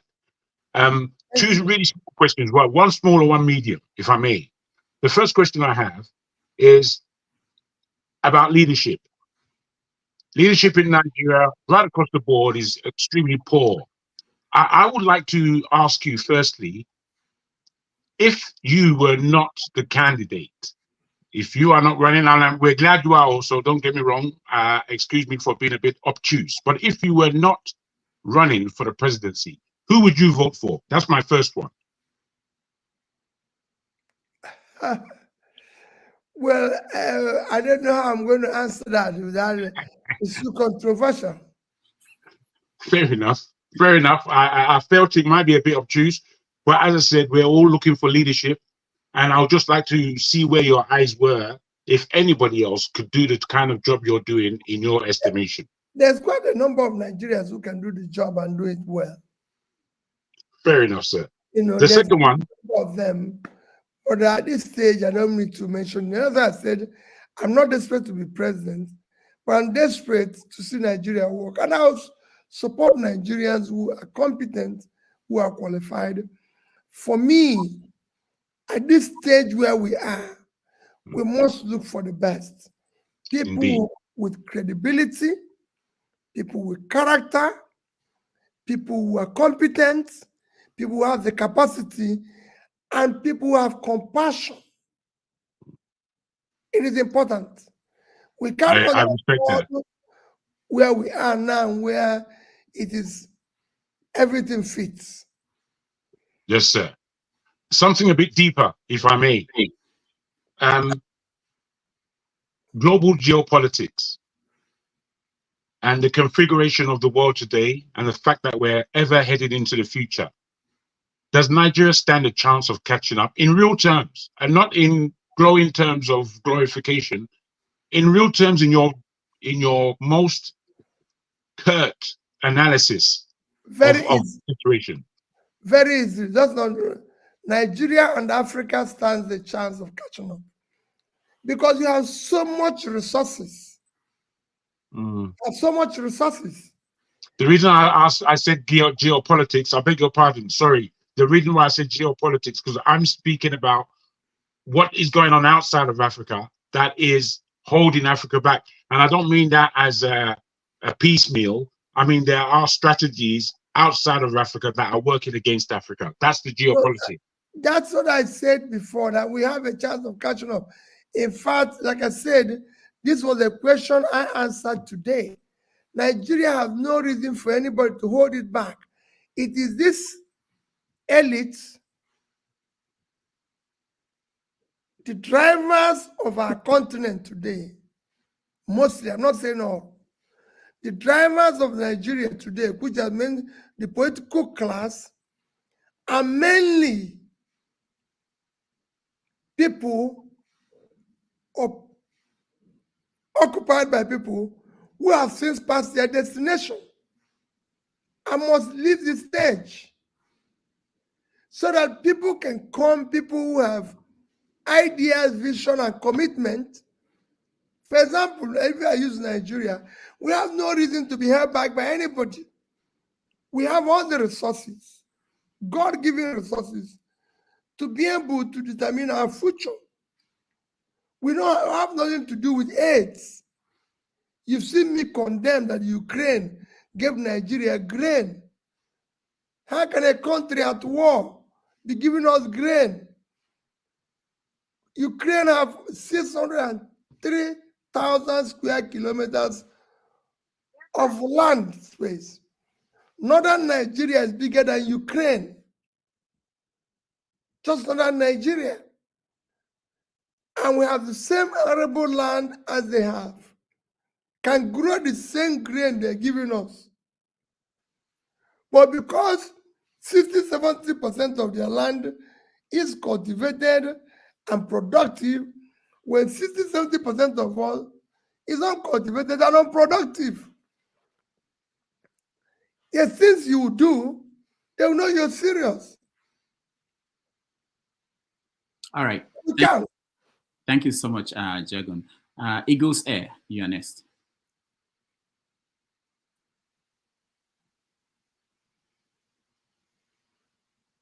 We can't hear you, Eagles Air. Can you unmute yourself if you're muted?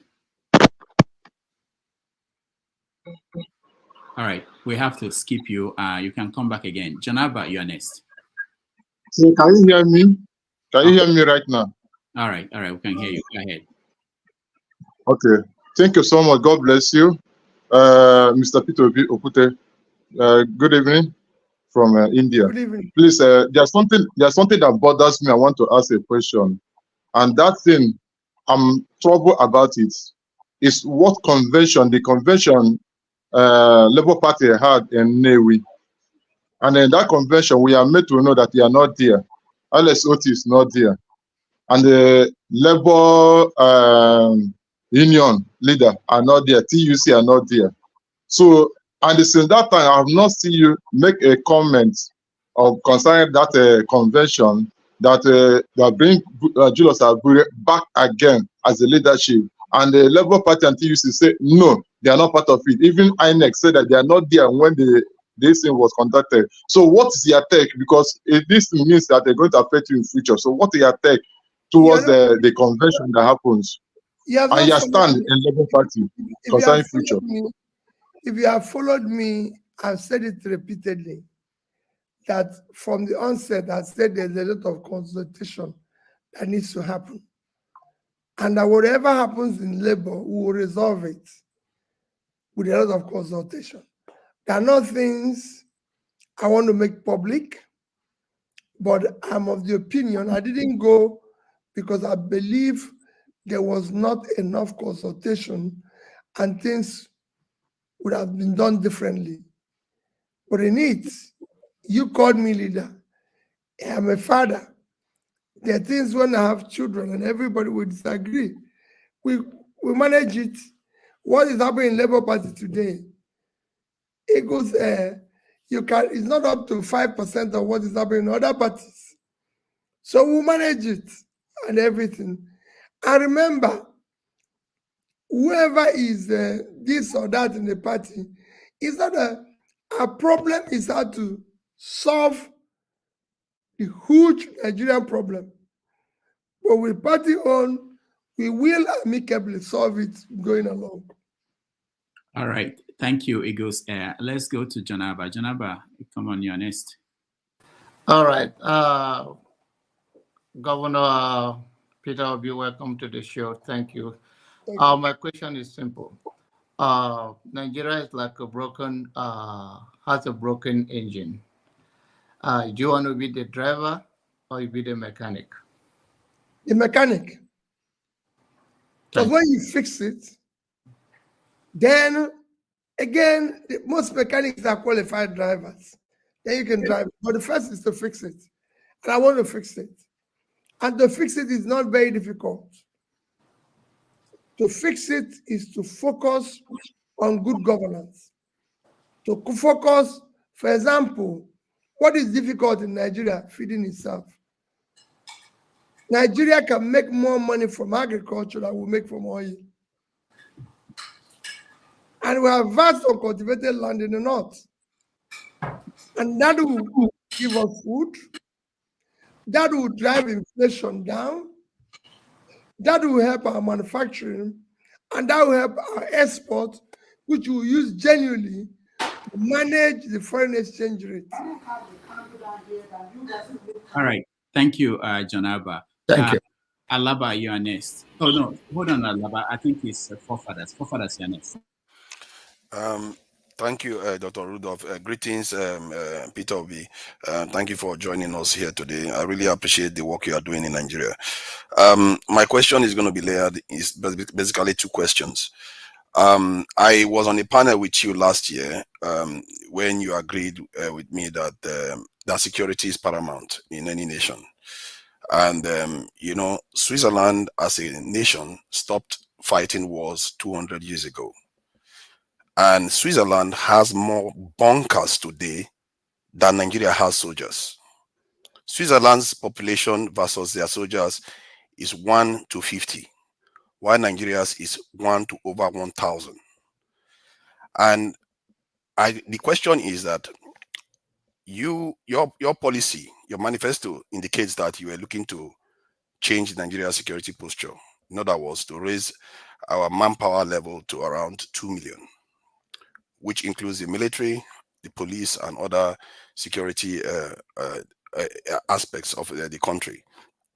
But since the election, I have not heard much about it, even if 4,700 people have been kidnapped, not to mention other aspects of insecurity in Nigeria. And the reason why I'm asking is I'm puzzled why you went quiet about that security issue, because historically, if you look at it, if your nation is not secure, everything else you're building it on sand. And the warning is always there on the wall. And the second question that is layered on this is that why is it that our people are not aware of this? That we are supposed to protect ourselves. Is it because these our leaders are the ones that were groomed by the colonizers? That they don't seem to understand that we are a separate people that have to protect themselves. Thank you, Forefathers. Thank you. Thank you for that. Forefathers, if you have been following me, you would have seen that nobody has spoken about insecurity more than me. And it's even one of the reasons why I said I'm always bringing out bad news. Which you know I'm not bringing out bad news. The bad news is there. I didn't create them. Mine is to bring it to government in case if they have not seen it. Forefathers have spoken, I've said the first job of government is to secure its people. And it's critical and it's fundamental. And Nigeria can do that because it's a country. You can't have a country taken over by non-state actors and you're looking. That means the state has collapsed. If the state is functional, you provide security. And to do so, all that you require is to start, like I said, raise the manpower. We can have 200 million people. And our police is about 300 and something thousand, out of which you know that 20-30% of that are different bits. You can't have the level of number of military we have. You need to raise it. Egypt, 100 million people, have over 1 million. So we should raise it, train them properly, pay them properly. We also have a lot of money we are spending on security. We should spend it wisely by making sure we have the manpower, equip them properly, take issue of security as priority number one. Because you can't be going about talking about attracting foreign investor when it's not secured. You need to put your farmers to go back to produce this food I'm talking. They can't go in an insecurity situation.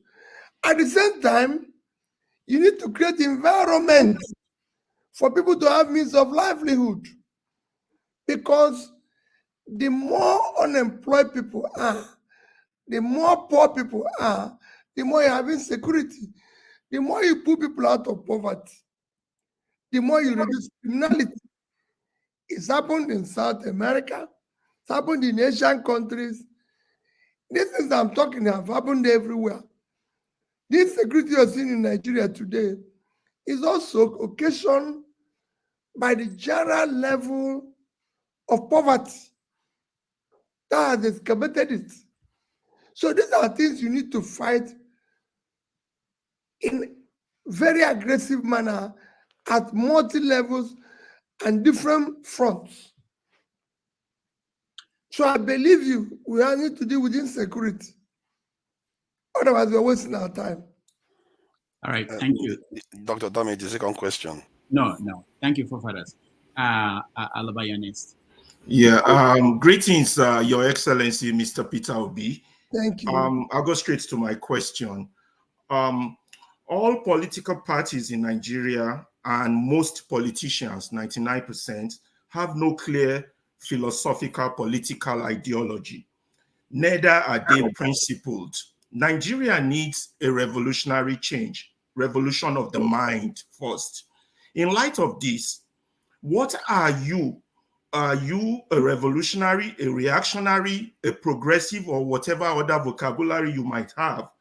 The recalcitrant nature of the Nigerian people requires that, apart from you said preaching to them, requires that what tools do you have in your arsenal, apart from the Labour Party, that you can add to what you're currently doing to empower the people?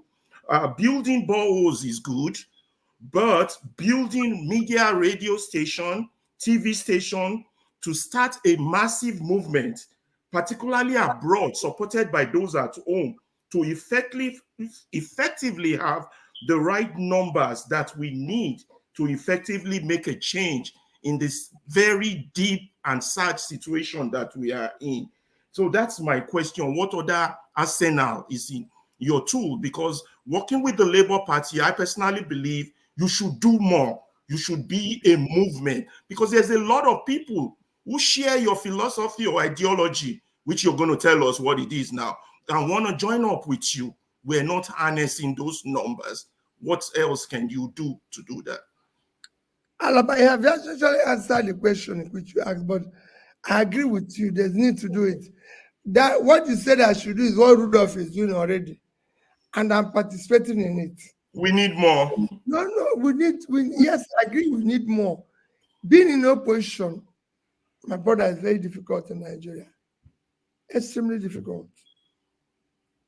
You can do what you're doing because you're not there. You're harassed. Your business is harassed. Your family is harassed. Everything around you is harassed.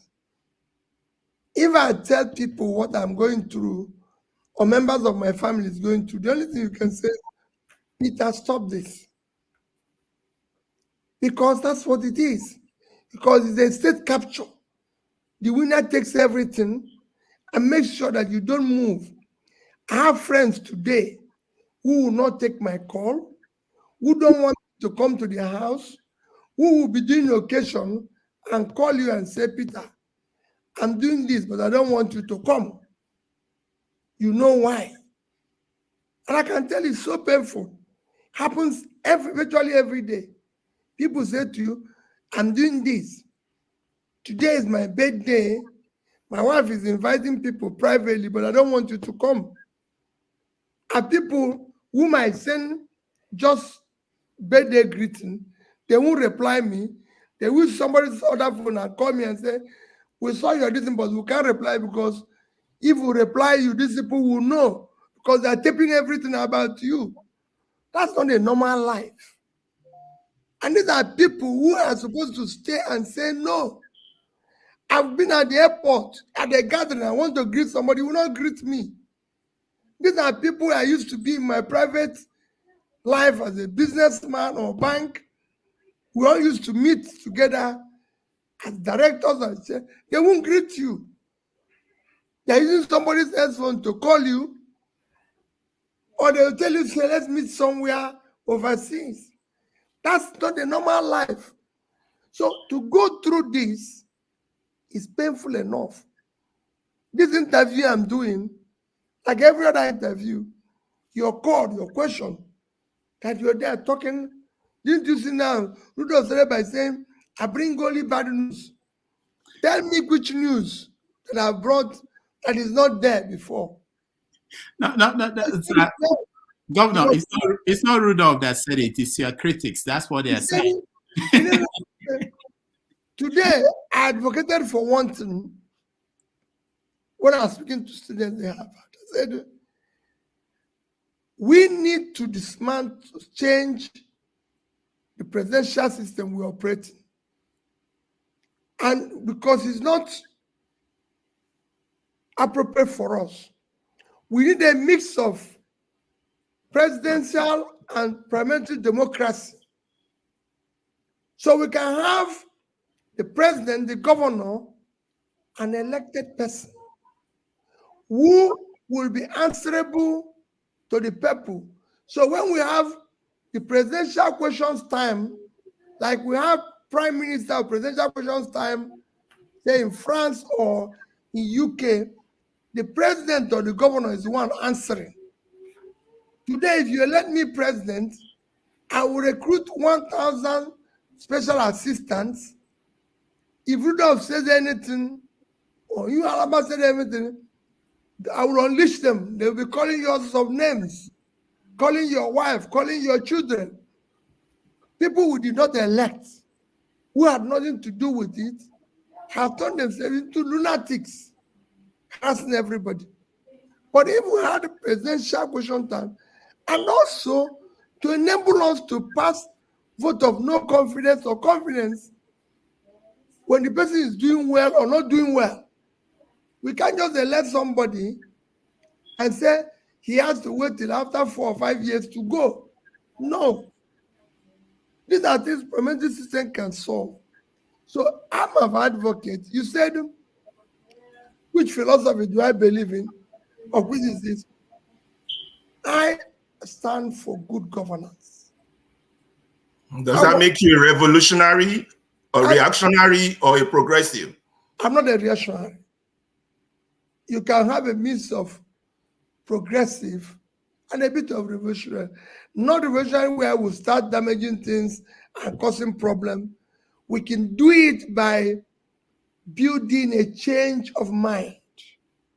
We want to change the people's perception and conception of life in Nigeria's fault. We cannot live in a society where we celebrate criminality,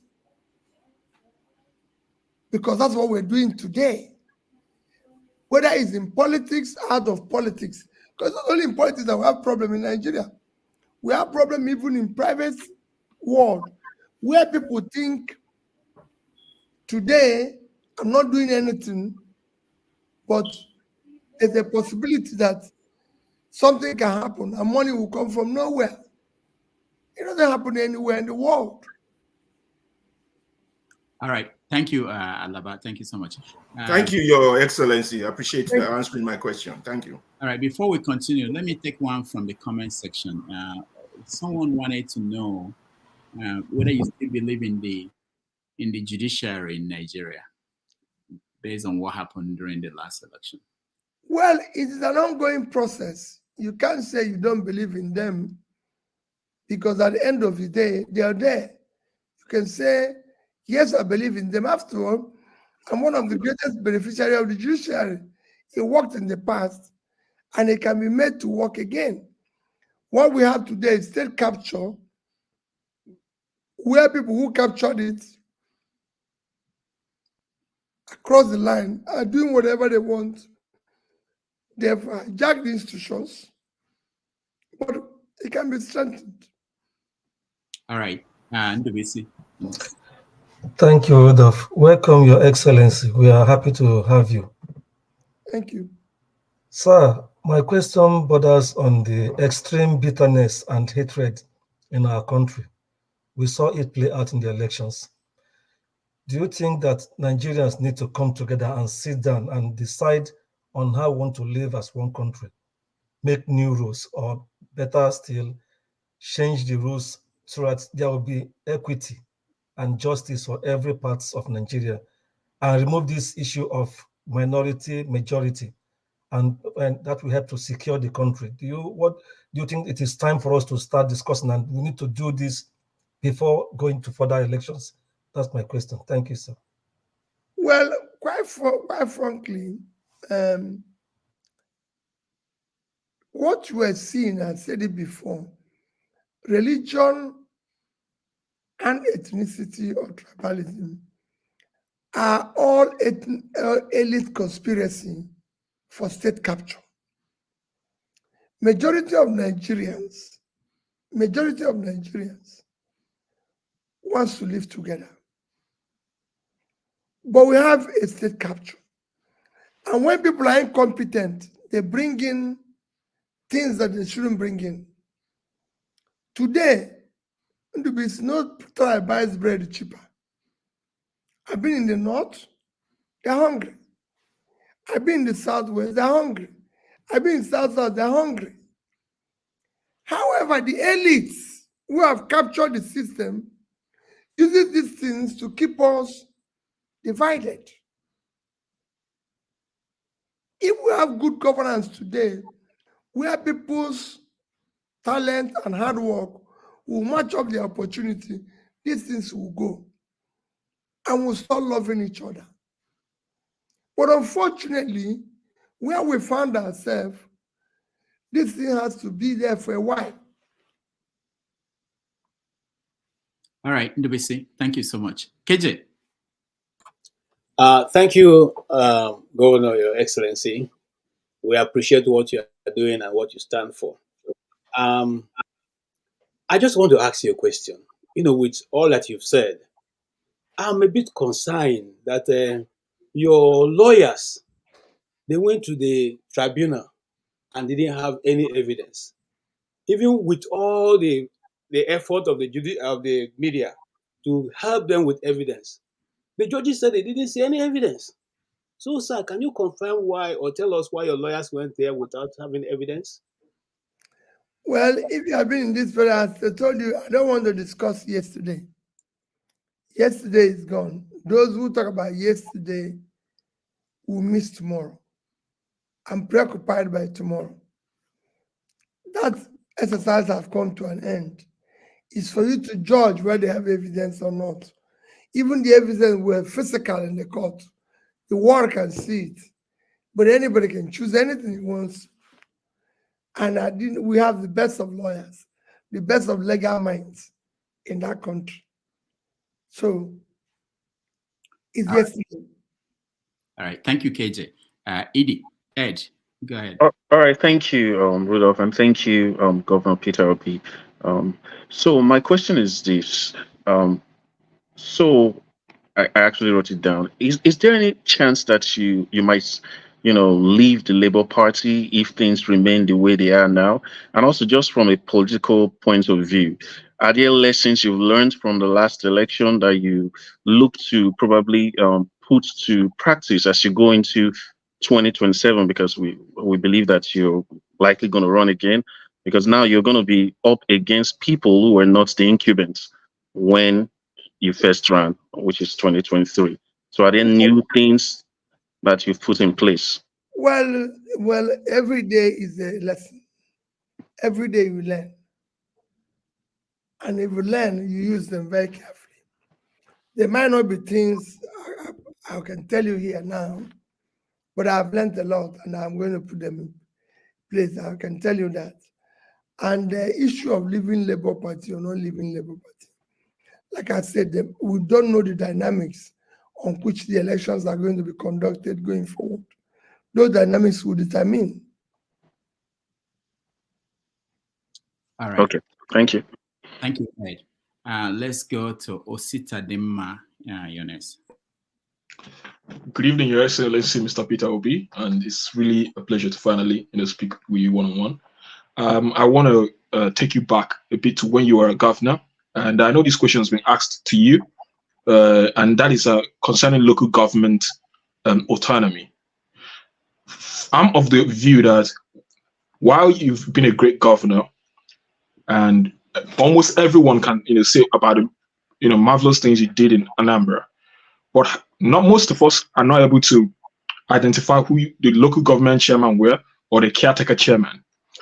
And the reason I bring this forward is because I've been living in the UK for a long time now. And you can see how the local government work. Development is local. Employment is local. Even the insecurity we're talking about is local. Education is local. So is it not to an extent an aberration that the people find a governor to be more imperative than a local government chairman? And also the thing about how the finances move from the governor, this whole single treasury account, where the state, it's in control of the money which is meant to be for the local government chairman, and at the end rendering the local government chairman useless. So your Excellency, with your experience, what exactly is the problem? Why is it that you, the governors, do not allow local government chairmen to function? Ostadima, you, quite frankly, thank you. But if you were actually a follower when I was governor, you wouldn't have said the local government chairmen were not known. The local government chairmen, our issues were for court case of people thinking governors manipulate local government election. I told you I governed with 30 members, not from my party. They wouldn't allow me to do local government election. But we appointed local government chairmen that everybody knew who they were. Till today, if you ask people who was chairman of this local government when Peter Obi was, they will call their name.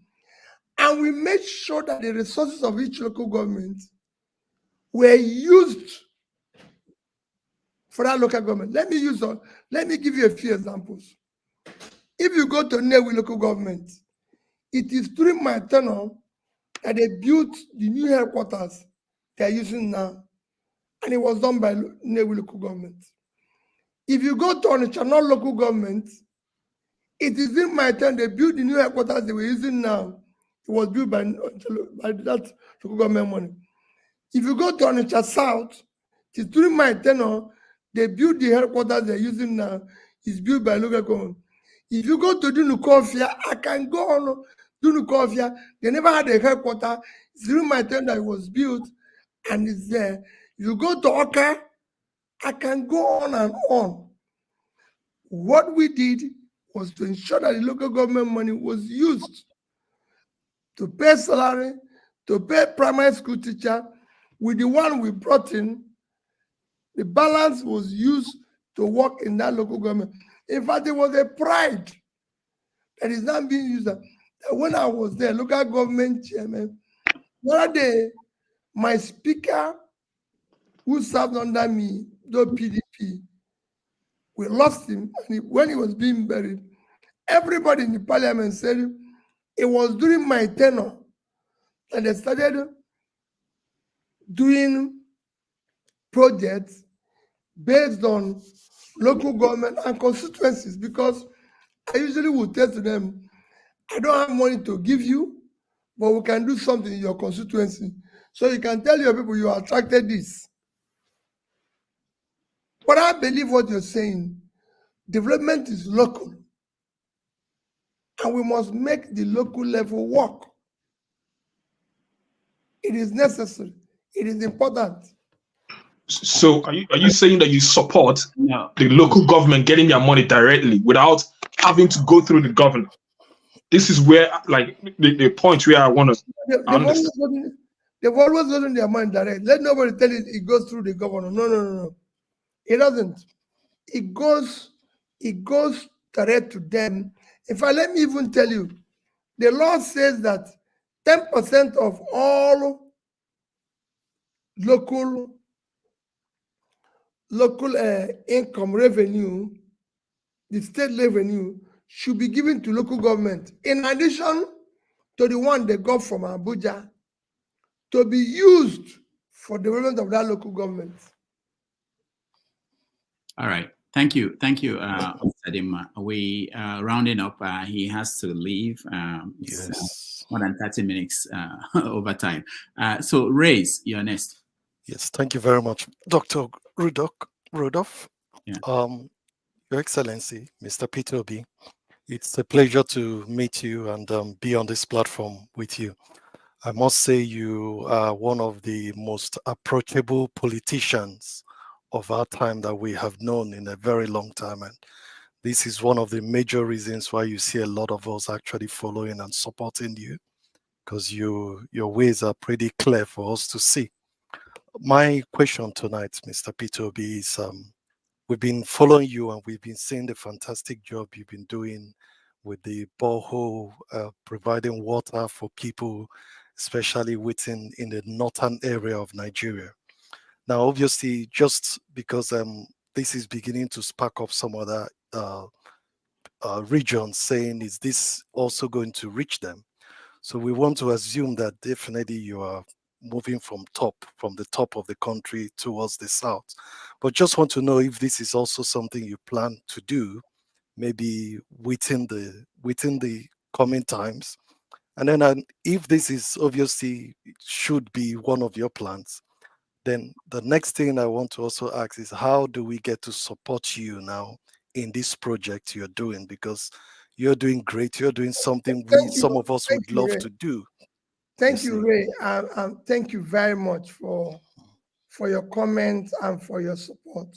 Let me be honest with you. Sir. I was doing this because of the Ramadan fast. Okay. It was in my going to visit people and support them with food and everything that they requested this. Okay. But let me assure you, within the next 2 weeks, today is the 13th, before the end of this month, we are going to come up with what we call challenge, because it has not shown us that there's so many things people can do to actually solve a lot of problems. Because in doing this, we have learned our lessons. And when we do it, I remember, Rudolph, I'm going to hold you responsible to introduce me to Mr. Ray. Absolutely. So I will tell you where I want us to do. Somebody asked me today about it, just the same thing. Somebody asked me today, how do I donate money for this? I said, no, don't donate. I will tell you the price and where you're going to put it. Okay. You know, in Nigeria, it's difficult to give people money because what they do with it, you can imagine. You know, they do the least expected. So I always say to people, I'm going to introduce you to do this direct. Even those ones that did, some they say it's not working, I'm going to go back and fix it. But we are going to come up with a perfect challenge. All right. Thank you, Ray. Thank you. Thank you very much, Mr. The final question we have is Victory. Yeah. Yes. Good evening, Dr. Rudolph. Can you hear me? Yes. And good evening, Peter Obi. It's nice having you on our show. Thank you. So my question is, you've been in the corridors of power. Some people consider you to be part of the elite. So my question is that when you speak to your fellow politicians, your fellow governors, and within the political circle, what do you guys actually discuss? Because I don't understand. Like there are other in the developed world, they put their people first. They are bringing out policy that benefit the people in their country. All I see our political elite, what they are doing, they are stealing money, marrying many wives, dancing around, wearing agbada, swinging agbada left to right to center, without putting their people first. Do you think there's a disconnect between the political class and the people? And why do you think they are behaving in that way? Because I simply don't understand why a group of people cannot put their people first. Instead, they prioritize themselves first before the people. Because you've been a governor before. Do you think that when they get into that office, something possesses them and they go crazy and they simply don't care. What do you think is the answer? Because I don't understand it. Victory, there's nothing that possesses them. Nothing. Let nobody tell you that anything possesses them. What possesses them is greed. You know, and greed is a part of sickness. People get sick when they get to power because greed must have limits or you're sick. Most of us are sick. And let me tell you, I am part of this elite. We don't discuss the people. So you said they disconnect, total disconnect between us and the people. We don't discuss the people. Otherwise, tell me why we should cease all this suffering and still allow it to thrive. There's a total disconnect. You are very right. That's what we need to do. But the people are also part of the problem. They are insanely complacent. They should also be able to say no. Victory is only in Nigeria people celebrate criminality. If you vote Peter in, everybody knows that when Peter was contesting the election, he doesn't have a house in his village. Then when you vote him, he goes to his village, builds a mansion that he will never could afford ordinarily before he became governor. He will bring all the priests and everything to come and bless it. They will all be there, blessing it and asking God to give him more from wherever he got the money. The people will be there celebrating and praying for him. So rather than call police, because they know where the money is coming from, they know it's stolen their money, they are part of the celebration. So the people are also insanely complacent. The reasons are hailing him. Everybody is celebrating. So it's a criminalized society, and everybody is part of it now. And that is what we're trying to preach, to change it. It's not going to be easy. Because why do I generalize and include myself? I read philosophy. Go and read logic. In logic, or a portion of logic they call syllogism, when something is over 75%, you can generalize without committing fallacy of generalization. In Nigeria, it's about 90%, if not more. So I assure you, that is the work we're doing, which we are urging you to join us. The people are disconnected, the leaders are disconnected with the people. We are not fair. Okay. All right, Victor, sorry, we have to go. He has no time left. Governor, thank you so much for joining us. Before you leave, I want to say this. You always said, when you were governor, you always said that that the society we abuse today will take its revenge on our children. Don't you think that you miscalculated? Because it appears as if the revenge is happening while we are still here. No, it happened. But don't remember that when I said he's taking revenge on his children, it will be worse. Because all this money we are borrowing now, if you go and read it, most of the bonds we're issuing now are payable 1940, 1950, 1960, 2040, 2060. So we won't be there, my brother. There's no way I would want to be here by 1960. Because I'll be about 100 years. So you could see why I'm saying it. Obasanjo left us with less than 10 trillion debts. We're over 100 today. And that's what I'm telling Victory. The people need to question what is happening. So the abuse is coming on, but it will be worse. Now, thank you enough for your time. Yeah, thank you so much. We appreciate you. Remember that this is not what we planned. We wanted 3 hours, but we respect your time. So I hope you'll come back. It's work in progress. Yeah. You know, they said I should come and set up the TV and everything. Please, you have set it up. We have it already. Make sure that I'll be part of it so that we can continue. All right. Thank you so much. Thank you. I appreciate it. God bless all of you. But know that we have no other country except this one. And all of us must come collectively and build it for our children. All right. God bless you all. Thank you so much. We appreciate you, and see you next time. Okay. Thank you. Okay, we'll be right back and do of what happened. So let's take a little break.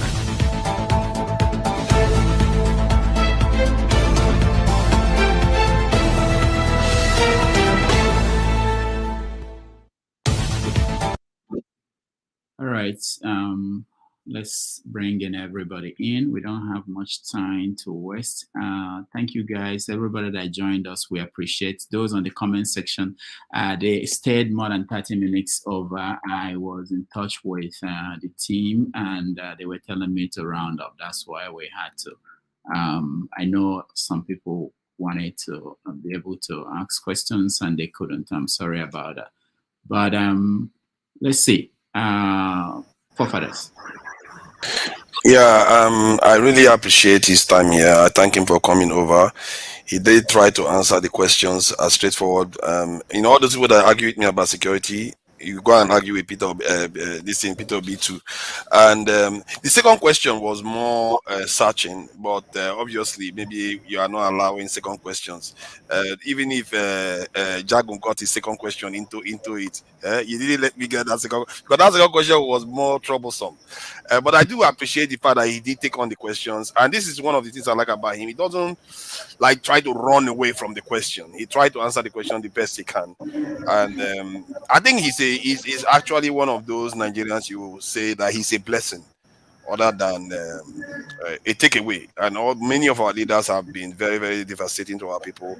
His conduct in the last year has been, some people say he's soft on so many things, and the way he answered the party politics aspect, I think is a little bit letting things go too much. You can't say you have 5 million to 6 million votes when Labour just had 5,000 in 2019. You are the one in charge. So that one, I'm not very fond of that answer. But by and large, he's a credit, and I think it may be just his personality. You can't change somebody. It's just his personality. He doesn't like conflict. No matter how much you try to drag him into conflict, he doesn't like it. So on that one, I give him. He's consistent in that nature, but he could do better. Personally, I think I don't know whether he can physically do it himself or people around him should take over that party. How can you have over 5 million supporters and you can't take over a small party like Labour that was just nobody how many years ago? So that's the way I look at it. But in terms of the way he answered my question, he reiterated it, that he agreed with the point I was making, that we need to take care of our security. But the question I asked him was about why was he silent? He was a bit, whenever he talked about insecurity, he talked about from the point of view of education, from the point of view of poverty and stuff like that. When in reality, his policy was a more robust security posture of looking to recruit 2 million people. 2 million into the security force. That would have changed things. Nigeria is losing almost $50 billion in GDP activity every year because of insecurity. What is more valuable than that in terms of economic investment? So, but I'll leave it at that. Thank you. All right. Thank you, Forefathers. Sure. Yes, thank you, Rudolph, and well done for bringing Peter Obi. I was happy with the question I asked. It was quite straightforward, and I have my reasons for asking that question, because there are rumors, there are chats about him and El Rufai running together in 2027. El Rufai being his vice president, candidate, running under SDP. That happened about a week or 2 weeks ago. So that happened. And that just made me think, what length would Peter Obi go to, even if it takes him to Aso Rock? And that's why I wanted him, without mention. I didn't ask him for names, and he also said he wouldn't mention names, but without mentioning names. So let's say 2037 comes and he picks, let's say he goes with Ganduje. The worst happens, right? So it would allow people to say, okay, you were on a particular show, someone did ask you a question. Are there characters you can't work with? So at the point of answering that question, are you saying Ganduje was never one of those? So that's why I asked that question. It might not have meant much to some people, but the way I see it in my head, I felt like it was something that was important to me, so I was quite happy with that. As soon as I asked my question, I just had to go and eat because I'm not eating. So I was listening with my headphones. So I've been listening, And I think he answered most of the questions really well. But when I looked into the chat's comment briefly while I was eating, I checked the chat and I realized that a lot of people are hell-bent on holding a private citizen more accountable than their daddy. You want to hold a private citizen who dared to contest for presidency. When you see Peter Obi, your Viagra kicks into action. You're strong. Your president wouldn't even talk to you. He wouldn't even answer questions. Before election, after elections, they will tell us he's busy governing. Go and ask him. Peter Obi is not responsible for any of the things going on in Nigeria today. So why people have more energy when it comes to people? Where is Atiku? Please, I'm sure there are PDP supporters somewhere. They exist. It's almost like we don't talk about them. Let's have Atiku. Let Atiku speak to us, and maybe he would answer the questions in a better way. Maybe he's a smarter man. Let Tinubu come and tell us the new version of the Bala Blue, whatever he has going on right now. Let him come and tell us. All right, thank you. We are looking for Atiku. We actually have. God help you finding him. Anytime we find him, Pastor, you understand? You're wasting your time. You will never get Atiku. So don't just. That's a wishful thinking.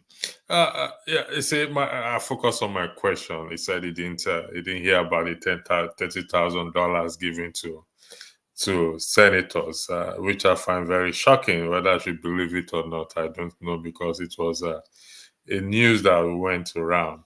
However, further, the fact that Peter Obi agree with you doesn't validate that your destiny is accurate or doesn't mean that people cannot disagree with your opinion or your comment on security. Now, people will disagree, even if the matter is a fact. It's a great thing. He gives himself to the people to answer questions. Like I said, like some of you have said, we wish that leaders, others, will also, even now, if they don't come to this platform, but they will come out and address and allow people to ask them question. But you see, they will not, because they know what they have in the cupboard. They know the skeleton he has in the cupboard. As far as I'm concerned, my take is it has to leave the party. It cannot. It can't make any difference in that party. It has to leave it. That is just my stand on it. He can preach from now till tomorrow that it ain't gonna work. That's just the truth. Until he leaves that party, as far as I'm concerned, it's just beating around the bush. Thanks. All right, thank you. Ton. Right, Dr. Damages, thank you very much for the opportunity again tonight. I had a date tonight. I had to cancel it last minute. The person wasn't very happy because I wanted to speak to His Excellency. Dr. Damages, I'm not happy with you. With all due respect, I think you're too soft, and people are starting to walk over you. You said it very clearly. I was to go for Show, but Show has given his excuse that he no, don't worry, my brother, you're fine, you're cool, that you had to go and eat. Fathers was seeing people like Sam insulting. I don't think it's something nice that you have an important guest like Peter Obi. They will be insulting, personal insult at him. And Fathers is telling me about his name is Sam O. And Fathers is telling me insult. Yeah, it's their personal insult to him. And Fathers is telling me that he's looking at Israel and whatever and all that. What is your problem now? Excuse me, can you listen to me, Fathers? Because you're just pissing me off this night. You're quite happy from 1 hour ago to talk about Bobrisky. And you shut people down here. You put people at the backstage, and you see people insulting Peter Obi, Who is insulting Peter Obi? Sam O. Is it the same Sam that joins us? Well, that guy is crazy now. Is it the same Sam that joins us? All you people are ignoring electricity. I don't know whether you are available, whether you saw it, because I know if you saw it, you'll have taken some action. A war is going on. You're worrying about insults. Your father, you didn't do your job. You're supposed to get those kind of people out. I don't ban people anyway. Background for something much less than that.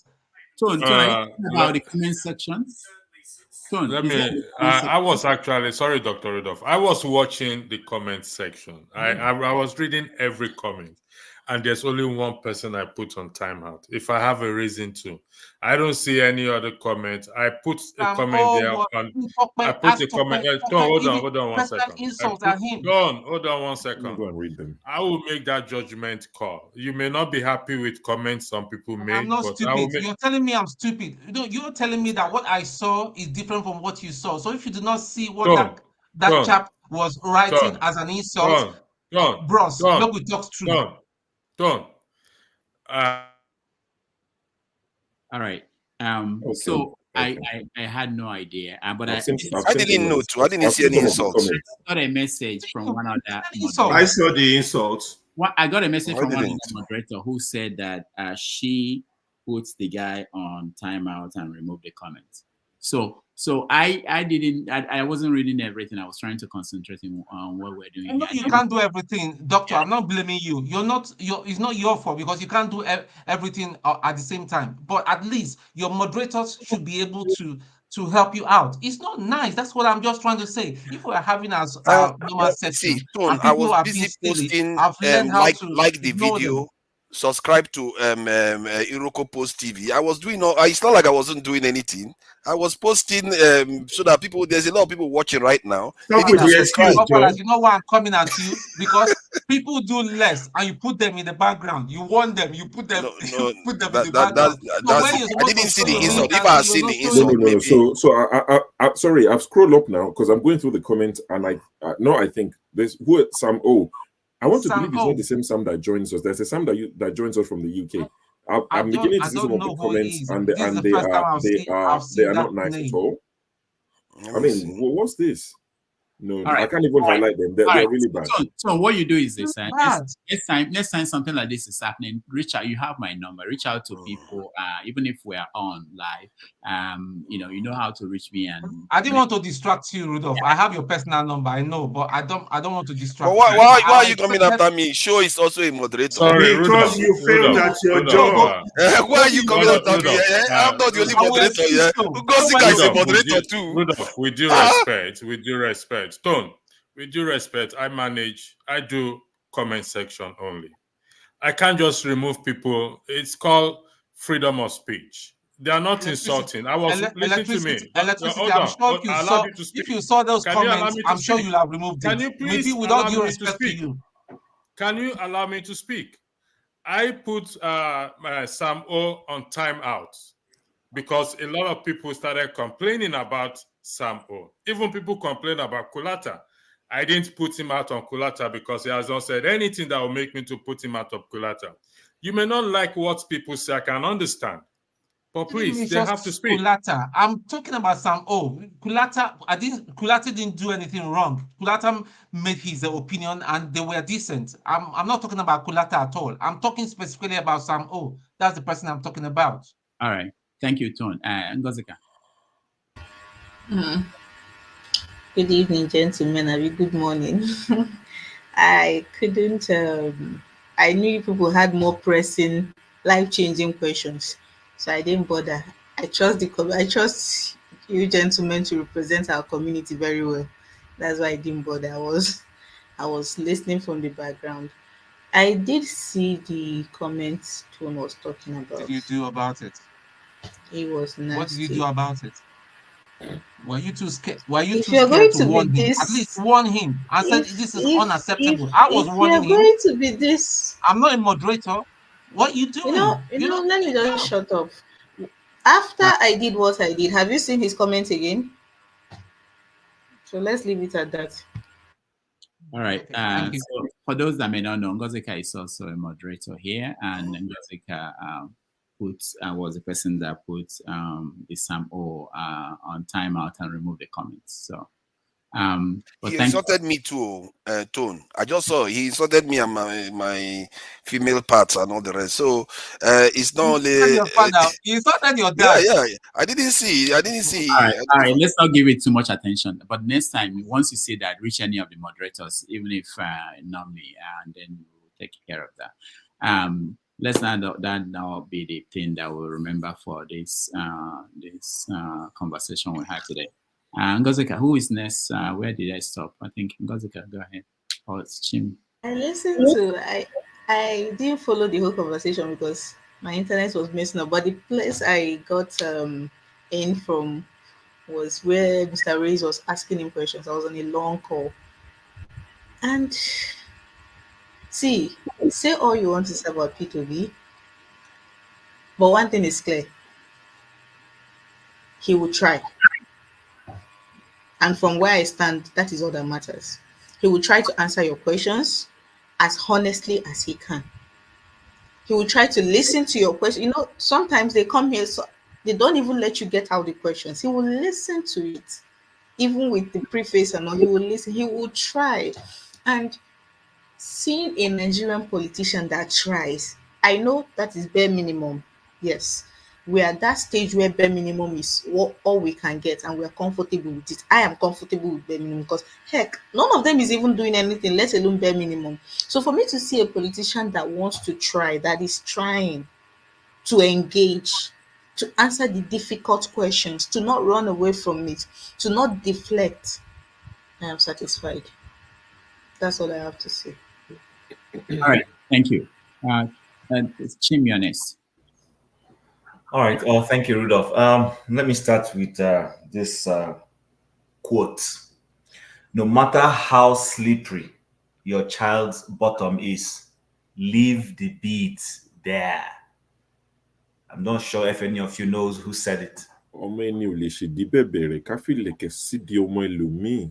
Continue. But the person who said it is the thing that makes me repeat it. Is the person who said it. That's my cocoa. But anyway, I think it was a beautiful outing. I mean, anybody who's honest knows that Peter Obi means well. But that being said, for some of us, especially someone like me, I want to hold him a bit more accountable. I don't want to be doing all this, Your Excellency, it's fantastic meeting you. It's not going to help him. I don't think it's going to help him, nor will it help the cause of our nation. So the only sore point continues to remain a sore point to me, and I'm not asking him to change his personality, so it's who he is that he needs to realize that when it comes to politics, I mean, for instance, if I had more chances to speak, I would have referred him to what happened in Senegal. You could see how the strategy the Senegalese guys adopted. Sonko, who is the prime minister today, was supposed to be the one running on that ticket. But they became smart to realize that, okay, they were dealing with a cabal, a Senegalese cabal too. And when the guy was not allowed to run, he quickly made way for the guy who won. And the guy who has gotten in there, they share similar opinion. And hopefully my prayer for them, I'm not a Senegalese, that they will not fight and they will continue that synergy. The guy knows that the person who's supposed to have been president is Sonko. He got there and he made Sonko the prime minister. Literally, what he has handed up to Sonko is going to run the economy. You know, why he's going to be the political head. And my suspicion is that if the guy wins a re-election, then after he has done 8 years or whatever their own system is, Sonko is going to be the next president. So how does that relate to Peter Obi? I think the point he's missing is the fact that his influence is like forefather said, or who was it who talked about the 6 million votes? How can you have 6 million votes and you're just with the laissez-faire saying I don't run the party? I still disagree with him. We're not asking him to hijack the party. Nobody is asking him to become a godfather. No. We're saying to him, use that influence to pull the party in the right direction. And he's missing it. It will haunt him by 2027. Go and write it down. The only other thing he can do, and I think was this show or was that Andrew who said it, is that he will have to leave that party so that his 6 million votes, he can use it to go and create another party where he will have influence and have his people that share similar view. But if this Labour Party that has different layers, has the NLC, has the TUC, has Abure, people who can easily, sell out in any way. Sorry, I don't think his good behavior or his niceness, I keep repeating it, he will be a nice man. We will remember him for being a nice man. But I don't want to remember him as the president we never had. If he has something to contribute to Nigeria, then we would like him to at some point occupy that position and be able to contribute it. Like John Abba asked him, does he want to be the driver or he wants to be the mechanic? Beautiful answer. The mechanic doubles as a good driver also.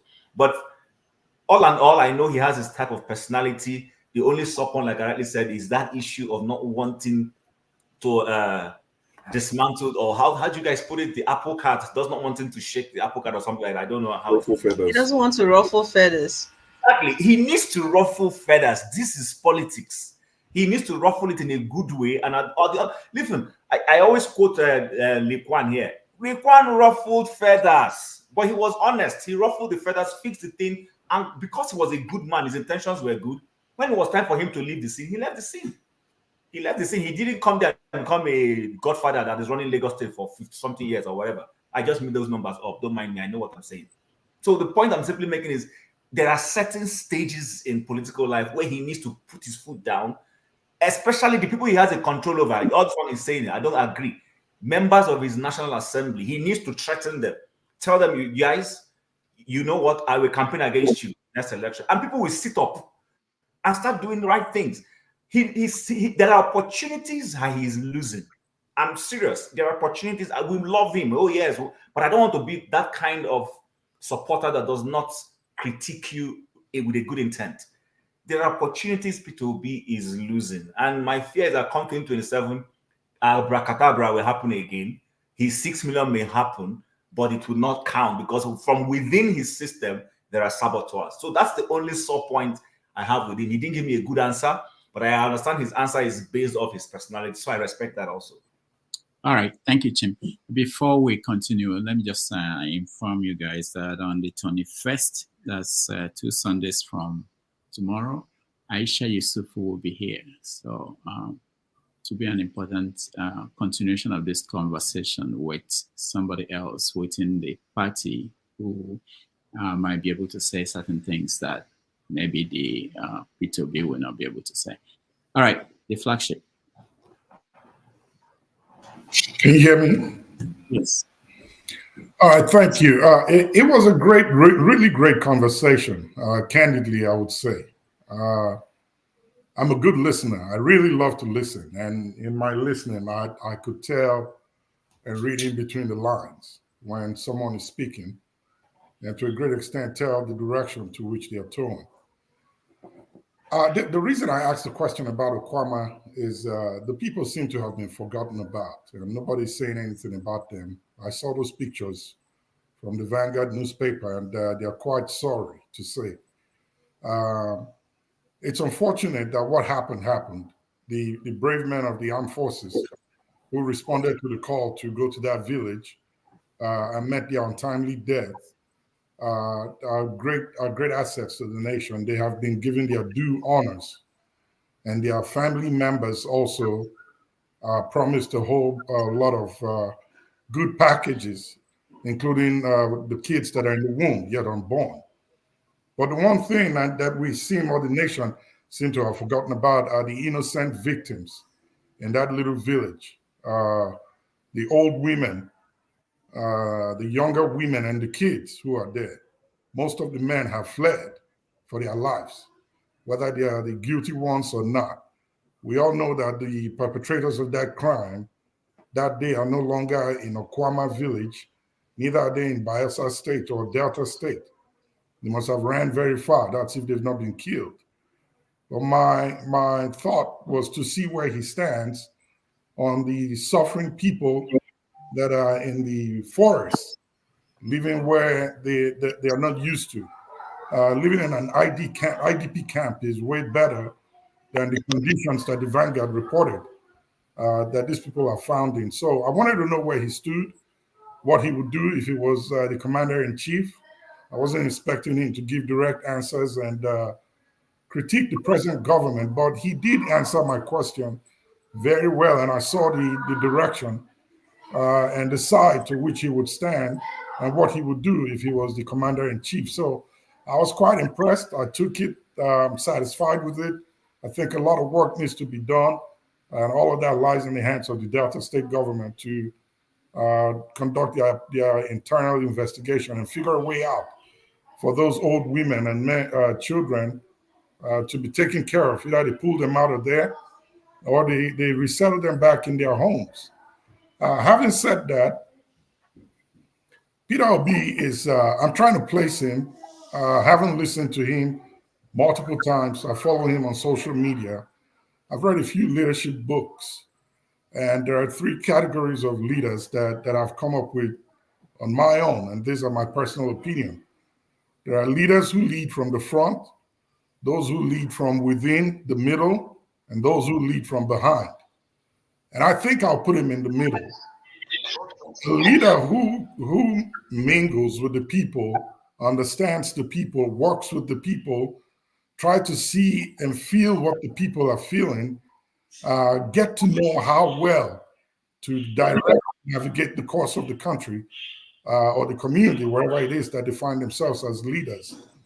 And I'm hoping that he gets a good chance. I didn't expect him to let out all his game plans for 2027.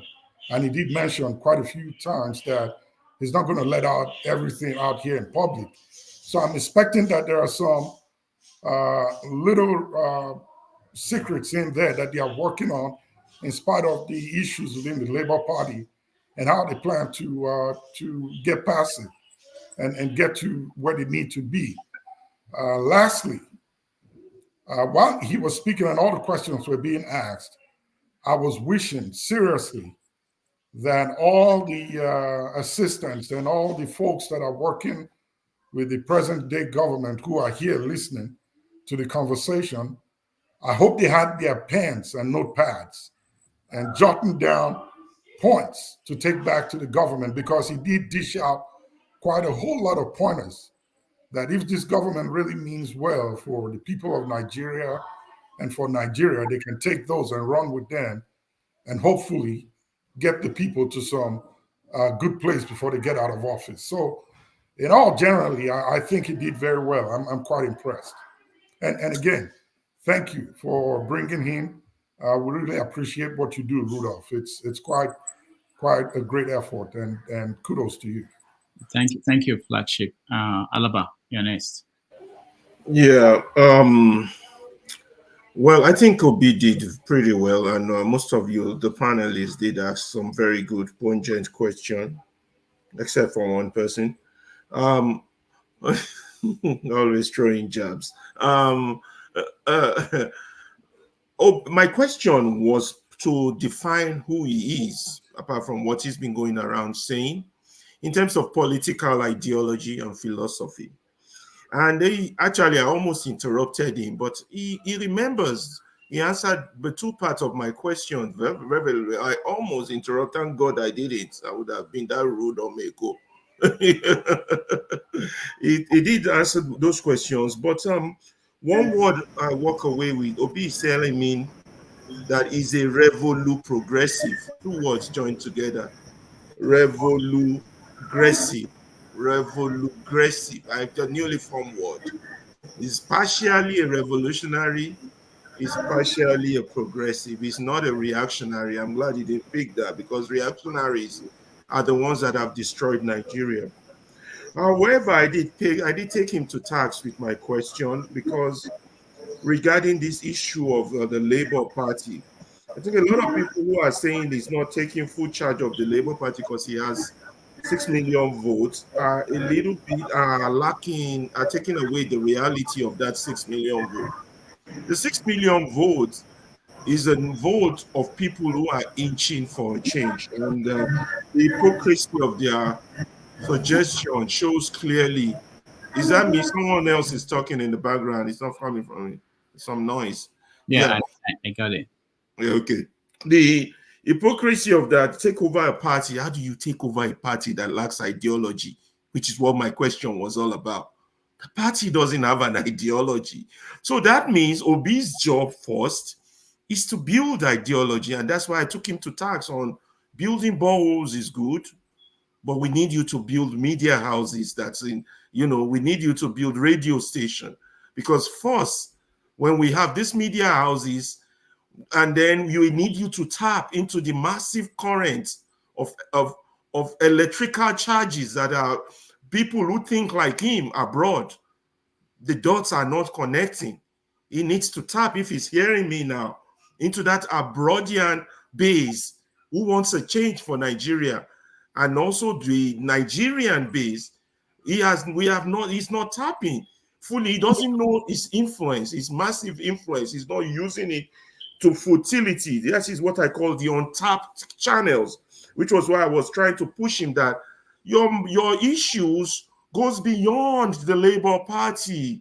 The Nigerian problem goes beyond party problem. It requires a massive movement, because for you to have a revolution, you need a revolution of the mind. If the people are not hearing the message, there would not be a change of the mind. And if the mind persists the way it is now, we will continue to get this same result we've been getting since 1960. That some people tried to change in January 1966 but failed, because they were also betrayed by the reactionaries among them. So to have that effective change, you need a precise, critical number of supporters. They're not just people who just follow for following's sake. People who are ideologically sound, politically sound. You need your own disciples, not people who worship you, not people who worship you, just follow you, Your Excellency, yes sir, yes sir, yes sir. No. Because personality don't make leadership. It doesn't. It's a philosophical ideology that is embedded in there. And he has it. He has something. He has character. He has something that most Nigerian politicians don't have. So he needs to stand himself apart from them and start his own movement, his own people. Now, if it entails leaving the Labour Party, leave the Labour Party, but you can still work within the Labour Party, which it doesn't control. Get that straight. It doesn't. It just used them as a vessel. You understand? But at the same time, you need an outside movement, outside the Labour Party, that is galvanizing support and joining the links. So that's what my question was targeting, because that change, my people, is not going to come if we don't have the critical number. The bad guys have already recruited people yet unborn. So we got more work to do if we're going to stand behind someone to lead us to that promised land. We got more work to do than just what he is doing. And I'm a little bit disappointed a bit, just a bit, not too much, that he doesn't take the title of a revolutionary fully. He pushed on that progressive. We know what progressive could be, a carbon copy word of I'm here, I'm not there. We know a lot of progressive. Those who built Lagos and how they destroyed Lagos, they're not progressive. And people who call themselves Awois, that's the biggest joke of all. I once had a conversation with a friend, which we did at Luther together back there. He confidently, he's a strong Agadoist. He can come there, oh, I'm an Awoist. I said, your political ideology is useless if it doesn't affect meaningful change on the people, on your people, and the people around you. And he said, I'm going to get personal. I said, yeah, politics is personal because it affects my life and the life of the future of my children. So anybody tells you politics is not personal is a complete fool. And they want to hide under the Awoist. I'm an Awoist.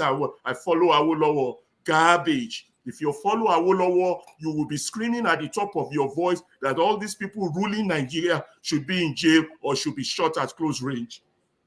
All right. Thank you, Alaba. Mr. James. Yeah, please, I'm sorry. There's an occasion going on very close to me. I have no control over them. Can you bear with me, please? Just like Peter Obi, you have no control over. Actually, I asked him only one question. Unfortunately, he did not answer it to my satisfaction. That is, what took him to Chatham House? This is Nigeria's internal problems we are trying to solve. And you are going back to the colonialists who created the problems, who laid the foundation to find solution to the problem. If he did not discuss anything with them behind the scene, why was he there at all? There were about 10 or more presidential candidates that refused to go. Why is he among the only 4 that went to Chatham House to have discussions with the colonialists. I'm not too happy about that. Anyway, my worry is this. Should he, for example, drop dead today, may no evil befall him. Should he drop dead today, what becomes of the obedient movement? I don't know, because if you look at the history of Africa, we've had a lot of henchmen who plunged their countries into problems by being looked up to, they build no structure. And once they quit the scene, it's mayhem that, engulfs the country. A good example is Felix Ofe-Bonye of Ivory Coast. Even Awolowo in what's called Western Nigeria, since that man quit the political scene, no other Yoruba man or any Nigerian who has been able to continue with that free education program, because everything revolved around him. So should this man, for one reason or the other, quit the political scene, what happened to this movement? It's going to be in disarray from the way I'm seeing it, because even the party is already gone. And another thing that is of interest to me is that people since this last general election, people have been saying that it's in control of 6 million votes. I disagree radically, because we are all saying categorically that Yakubu, whatever it's called, conducted a selection, not election. They allocated votes to people. So if you ask me sincerely, what would have Peter Obi scored if the election were free and fair? My honest answer is I do not know. What would have Showore scored, or Jagaban, or any of them? My honest answer is I don't know. That was not an election. So we should stop saying that it's controlling 6 million votes. Probably it's controlling more than that. It might be controlling up to 20 million votes, or even less than 6 million votes. So when we're analyzing these issues, we should base it on concrete empirical facts. So this is just what I have to say. And also, he has spoken well, but I think there's an English saying that the sweetness of the pudding is in the eating. A lot of African leaders have come and gone. They've told us very sweet lies, and at the end of the day, they rub our faces with shit, and they get away with it. I can cite examples all over Africa. Take Liberia, for example. In the year 1944, there was a man, W.V.S. Tubman, who promised to reform the society because the society was decadent. He spoke a lot of grammar, and at the end of the day, he couldn't accomplish anything until Samuel Doe removed his successor. What's this man's name? Guinea, Secretary of Guinea, the same thing. In Senegal, Leopold Sedar Senghor, as intelligent as that man was in his lifetime, he signed the colonial pact with the French government that is creating problems in Senegal today. Likewise, the examples are all over. So the fact that he has come to talk very good grammar, convince us, that does not mean that he will deliver, or that does not mean that he will not deliver. Actually, if any Nigerian politician tells me that he's a man, not until I handle the scrotum, feel the testes, I will never believe them. So that is just it. Thank you so much indeed. I believe because it's 9 minutes to midnight in the Gambia. Okay. I have to go. All right. Thank you. Thank you, Mr. James. Thank you so much. Talking about people who are going to come on the show, Mustafa, sometime in May. So for those who like to talk about security, he'll be back here to talk about that in May. All right, let's go to Janaba. Okay, thank you for having me back again.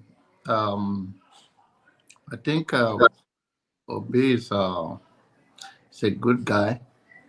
I'm not his fan. I think he's a weak man. He's doing what I predicted he's supposed to be doing. That is speech. She'll be motivating people around. I think he's a mechanic. He's not a driver. but he say he a good mechanic can be a driver. I think uh, James asked him a question. I mean, he said he didn't say anything behind the scene, that is all. But the first place, he should be busy about the people in Nigeria that are trying to make him their president instead of going around all those things. But he's good at it. I wish him well. Whatever he says that he challenges the whether the government of the day or whosoever, and I think he's kind enough with a good judgment that when he sees somebody that he think the person would do well, I think he have a good judgment to endorse the person. But any belief that 2027 or whatever he is becoming. He can be a nominee of any party. He have that influence. I don't think he's using it well. But if he chooses, if he believes he and his team are doing it, the result is not there. But they organize him to travel around and make a speech. I think it's good for him. It's good for the people of Nigeria that we have a motivational speaker like him, and at least it's not keeping quiet completely. But any person that believes that 2027 will become your president, good luck. All right. Thank you, Janaba. KJ. Thank you. Yes, I think generally it was a good time with him. I asked my question because I wanted him to tell us the reason, but he refused to go there. You can assemble a group of lawyers and take them to court, and at the end, the judges only bash the lawyers, and none of you said anything. And I agree with my brother Chim and a few other people who have spoken. You see, when you are in a place that he is, it's difficult for you to take power. And I can say that with every sense of responsibility. You don't check power being a gentleman. You don't. Okay? Babangida used to have a saying. There was a time that the media was harassing him so much. And one day he made a broadcast and said, look, we are not only in government, we are also in power. In other words, it can do and undo. The Bible puts it this way. If you run with foot soldiers and you are worried, what will you do with running against horsemen? When you are not, both of you are not in government, you couldn't check or even shake the system. Is it when this other guy is one now holding the horns of the cow that you think you can milk the cow? It's not going to happen. And the way you are going about it, like I said, you don't take power that way. That's one thing that we from the South don't understand, which the North understands very well. The concept of power. Okay, the concept of power is what we, especially we, the Igbos, we do not understand it. And that's why sometimes when we're in a position to make a change, we are beggarly about it. And being beggarly about power don't give you power. You have to grab it, run with it if you need to, pursue it, take it by force. That's the way to go about it. If you think anybody's going to give you on a platter of gold because you're a gentleman, you're wasting your time. I'm serious. If not, go back in history and check who has been a gentleman have taken over power in Nigeria. Who? Nobody. Even Obasanjo, go back to his time. And he said what? It's a fight to finish. He was not the one who made that statement. So what am I saying? You have a party who members are not even in position. So you should be more aggressive in getting what you want. And I'm saying aggressive using the word sparingly, not in the going out to begin to box people down. But you should be the one in the trenches. You should be the one who is hands-on. Okay? And if where you are right now is not giving you that, then you need to set up a system that will give you that.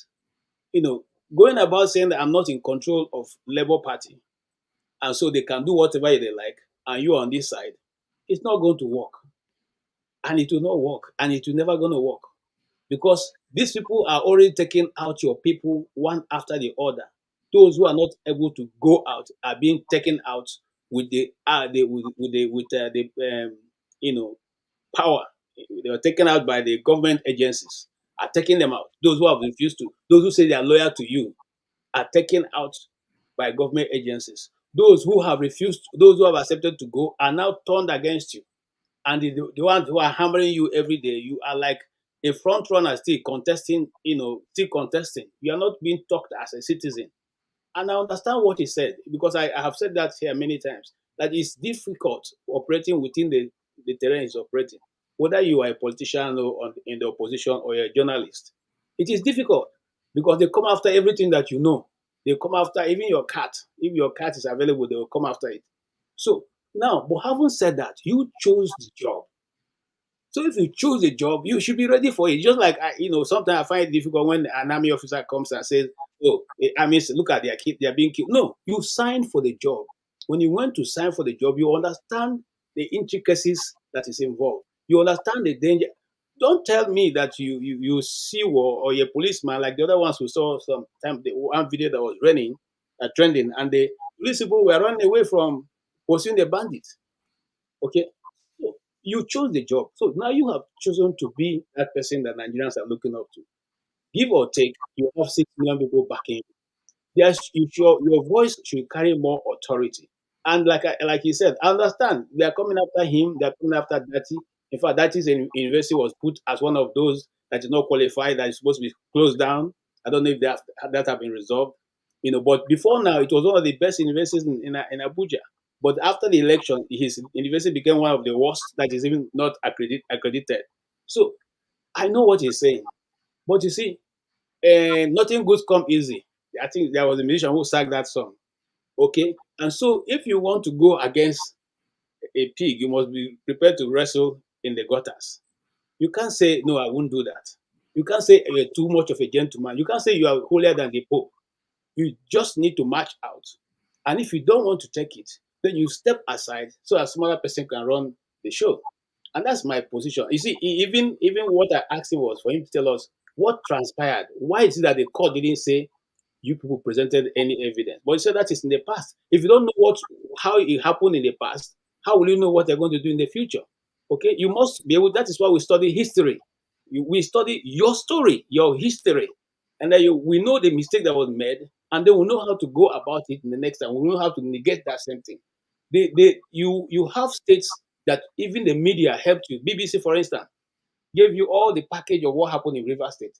You could even say, look, even though, okay, maybe you didn't want to talk about the judiciary because you say you have benefited, but you could have even given that as an example. Now look at what happened in River State. Even the media said we won there, but wasn't given to us. You could even mention the states that we think you won, which we know you won, but wasn't given to you. You said it's the past, and that has gone. But you don't still have a structure in those places. You don't still have hitmen in those places. Okay, let's assume you are planning behind. We didn't know it, and the public don't know it. And you know what is good in politics? And that's why some of you, when you come, when we're talking about police in America, some of you mistake to think, I love Trump. No, he comes after you people with everything you have. You have every system. And while you have all the system, he's shouting in the media. He's shouting. Each time there's something done, he doesn't keep quiet. And that's what I expect him to be doing right now. Because the whole of Nigerian media is against him and the Labour Party and every other person who they think controls some form of vote in that party. So you should also set up a system that where you will be shouting at the rooftop. You look at what they are doing to me. Look at what, even if nothing is going to happen, but the public will have a record. Eventually, the public will swing against the system because they will see it as a big man beating a small man. Okay? But you're not doing that. You are just playing gentlemanly. At the end of the day, 2027 will still be the same story, my brothers. Let's not expect magic because it's not going to happen. On that note, I end. Thank you, sir. Thank you, KJ. Wale, you're next. Thank you, Mr. River, and well done for the job. Well done. You've really handled it well, and you catch a big fish. So well done for all you've been doing. Two things I'm going to say. I wish Mr. Peter Obi could listen to some of the feedback we're giving now. And I think he's really shooting himself in the foot, if I may say. Like what Mr. KJ said just now, something happened. You have what it takes to shake Nigeria, but you're just taking some kind of gentleman. It doesn't. If it's someone like you would rather had that kind of vote and capture Lagos, do you think we'll be saying what we are saying now? No. So you need a radical person to kind of shake all these cabals. But Mr. Obi is taking it gently. And I'm not a prophet of doom or saying something bad, but I don't see anything positive happening in 2027. Because these Agbadorians, they've already put everything, they've bought the judiciary, they've bought the INEC. So what do you think is going to happen? Do you think they just go back to sleep? They are thinking of 2027 already as we are speaking. So, you should place the joker on the table for Labour Party, because without Peter Obi, there are no, I don't even think they exist. So he should be radical with these people, but I don't see that coming from him. Anyway, that aside, that's Nigerian politics. The only thing I'm going to probably say here is, I know we have great panelists here, and it's only 10 people that can be here. I'm looking at the numbers that participate every week on these, and we haven't got up to 1,000. Now I'm thinking, what could be the factor? What could be responsible for just saying people every week? What about people on the chat? I'm not saying everybody on the chat are the people who just want to abuse, or Agbadorians, or the people who have no sense. There are some people who have sense in the chat, and they try to put their opinions and perspective in.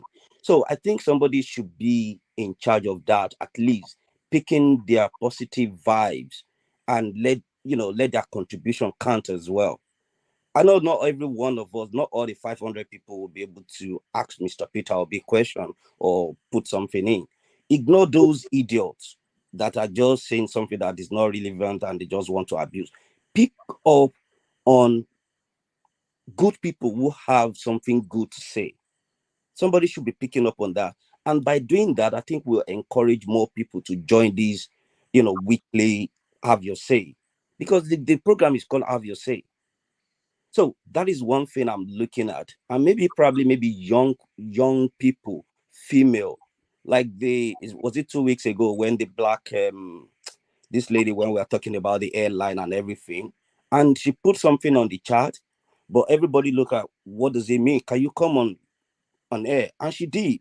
And it was a great debate on that night, that even someone in my household who wouldn't even listen to these things actually listen to the middle of the night.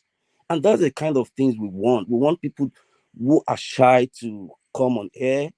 And also, one thing I will say is, the way we handle Mr. Peter Obi questioning time really worked well. When you ask a question, try to give other people chance to come in, and you can come in again. Because when we look at it, yeah, we are all educated one way or the other. We might have different degree to each other. We might speak grammar better than others. But if you invite my grandma to this show, I'm sure she will have, one better thing to say. She might not be, well, I wouldn't say she's not educated, but she might not have the Western way of education, but she might have sense to contribute. And if you invite my cousin to come and say something, she might say rubbish things despite all his degree or whatever. So please let us see how we can do things better. I know my time is up. Thank you. And that's why I didn't want to come in. I would rather be on the chat section. Thank you, but that's my own contribution. We can do better. We can, we can let other people get involved rather than just our own opinion every week. I hope maybe it will work. I don't know. But that's just my contribution. But well done for what everyone is doing. All right. Thank you, Wale. Let me just say that tomorrow we don't have a guest because I was leaving it open for Mr. Peter Obi. I wasn't sure whether he will be on today or tomorrow. So we don't have a guest. So you guys can vote somebody in as the guest, and maybe whoever you want as the guest, we can get someone to interrogate him. All right. I just wanted to mention that, but we'll be on tomorrow, and we'll figure out maybe forefathers will be the guest, and you guys will get to find out his DNA and everything you want to know about him. Ustadima, you're next. Thank you, Dr. Damages. The reason I'm saying thank you is that it's a good privilege. At least I'll add it to my resume that I've interviewed Peter Obi. You did, actually. So please, a special request. When you do the video editing, please, I want that cut where I interviewed him. Because my wife, she was watching it in the bedroom, though she couldn't hear, the audio, of course, because I was sort of, casting it to the television upstairs while I was asking. So I need her to, view it. So I think it will elevate my status in the house. And when you know what I mean. When you become a local government chairman, what are you running for? Local government. And again, okay, back to my question, because I asked the question where I felt it was very important for me to get enlightened most. And the reason is this. I pray and I hope and I keep on supporting Peter Obi to become president. But apart from that, 2027 is close at hand. What's going to happen after that? And someone was saying things about the continuity. If Obi decides to depart, quit the political scene, what happens? Okay? And that is what we should be thinking about. If not for the way things are in Nigeria, normally most of us shouldn't be too worried about who becomes the president. Because where things matter the most actually is within the local government area. The schools, the healthcare, health centers, the markets, the security, all of it it should be within the local the councils. So, and being that he's been in that situation before, position. Because when you go online and you make a lot of research about these things, about the account between the state government and the local government, my brother, is not clear. Even with the laws that have been passed in, when the law that were made in 2022, it still sort of gives power to the state assembly to an extent to want to control some of the things happening within the local government area. So I was asking him how he ran his own, how he ran the local government during his own time. And I've been on this platform where someone asked him before, why didn't he conduct local government election? And he said due to, the litany of litigations that happened when he took over power, of which personally I still do not think that he's good enough. Because from what we know, once you're a governor, you can easily, invite the, Independent Electoral Commission to, commence the electioneering process for the local, governments, for the local councils. Okay, at least to the best of my knowledge, till someone changes, that perception that I have. So he did answer well to an extent for me. He made it clear. He started mentioning the people who were, of course, I'm not from Anambra State. There's no way I would know the local government chairman and the people that he was mentioning. But from what he was saying, his local government chairman, we are very functional. And I'm inclined to believe that, because there is no way he could have achieved most of the things he achieved if he was the one going individually to be doing those things. So if he was able to touch a good number of places in Anambra at the time he was a governor, there should have been a degree of independence, a degree of cohesion, and a degree of autonomy which he allowed to prevail within the local councils. So for me, that's something that was very imperative. To be honest, I'm sure that most likely when Obi is done, I don't think I'll be really caring for anyone else to really become a president. Someone like myself, I'd like to focus more on what is happening within the local government. how do we liberate the local government? Because I believe that from building from the ground up, there are a lot of awareness that our people do not have, even when it comes to government education, social education, the things we were talking about the other time about security, about people having the awareness that when they get into boats that they need life jackets. Those are basic social studies, that things that should be embedded in our social studies. But because local governments are useless, a lot of things, sort of get damaged even before it comes to the state level. So if we are going to be building leaders who will, usher us into the Nigeria we are looking for, the future we're looking for, we need to go back to the basics, which is the local government area. But all in all, it was a great privilege to be with a man. He can be very articulate, very honest, at least to my own perception. He's someone who is very approachable, and I use this word, very approachable, very approachable. And just before he came on this show, he was in Boston where he was delivering his lecture. He was speaking about how do we make the presidential system something more that is more accountable, where it's not this congregation of spokesmen that are always coming out.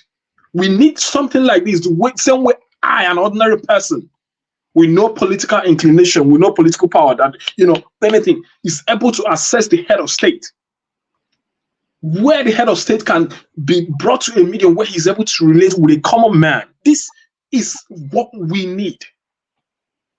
The presidency of Peter Obi might not change everything in Nigeria, make everything perfect, but it will set a new bar. It will set a new benchmark for what leadership should be about. And let me quickly speak about, again, when the thing about him having the hold of the political party. If I don't want to blame Peter Obi too much, and the reason is this: we all know when he joined the political party, it was few days to, in fact, a day to the PDP. What is it called? The PDP convention. What do they call it? Oh, is it primary? Oh. Primaries, exactly. Yeah. His movement into the Labour Party was reactionary, so to say. Labour Party has a foundational problem that has existed before Peter Obi.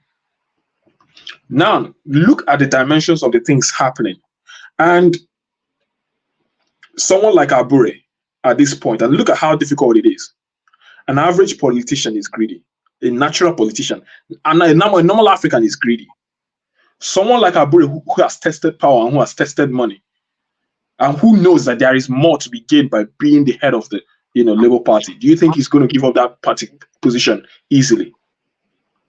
Most of us must not forget that one of the reasons that Peter Obi is able to function the way he functions is the fact that this man, by God's endowment, apart from having been a man of good character, he's financially independent.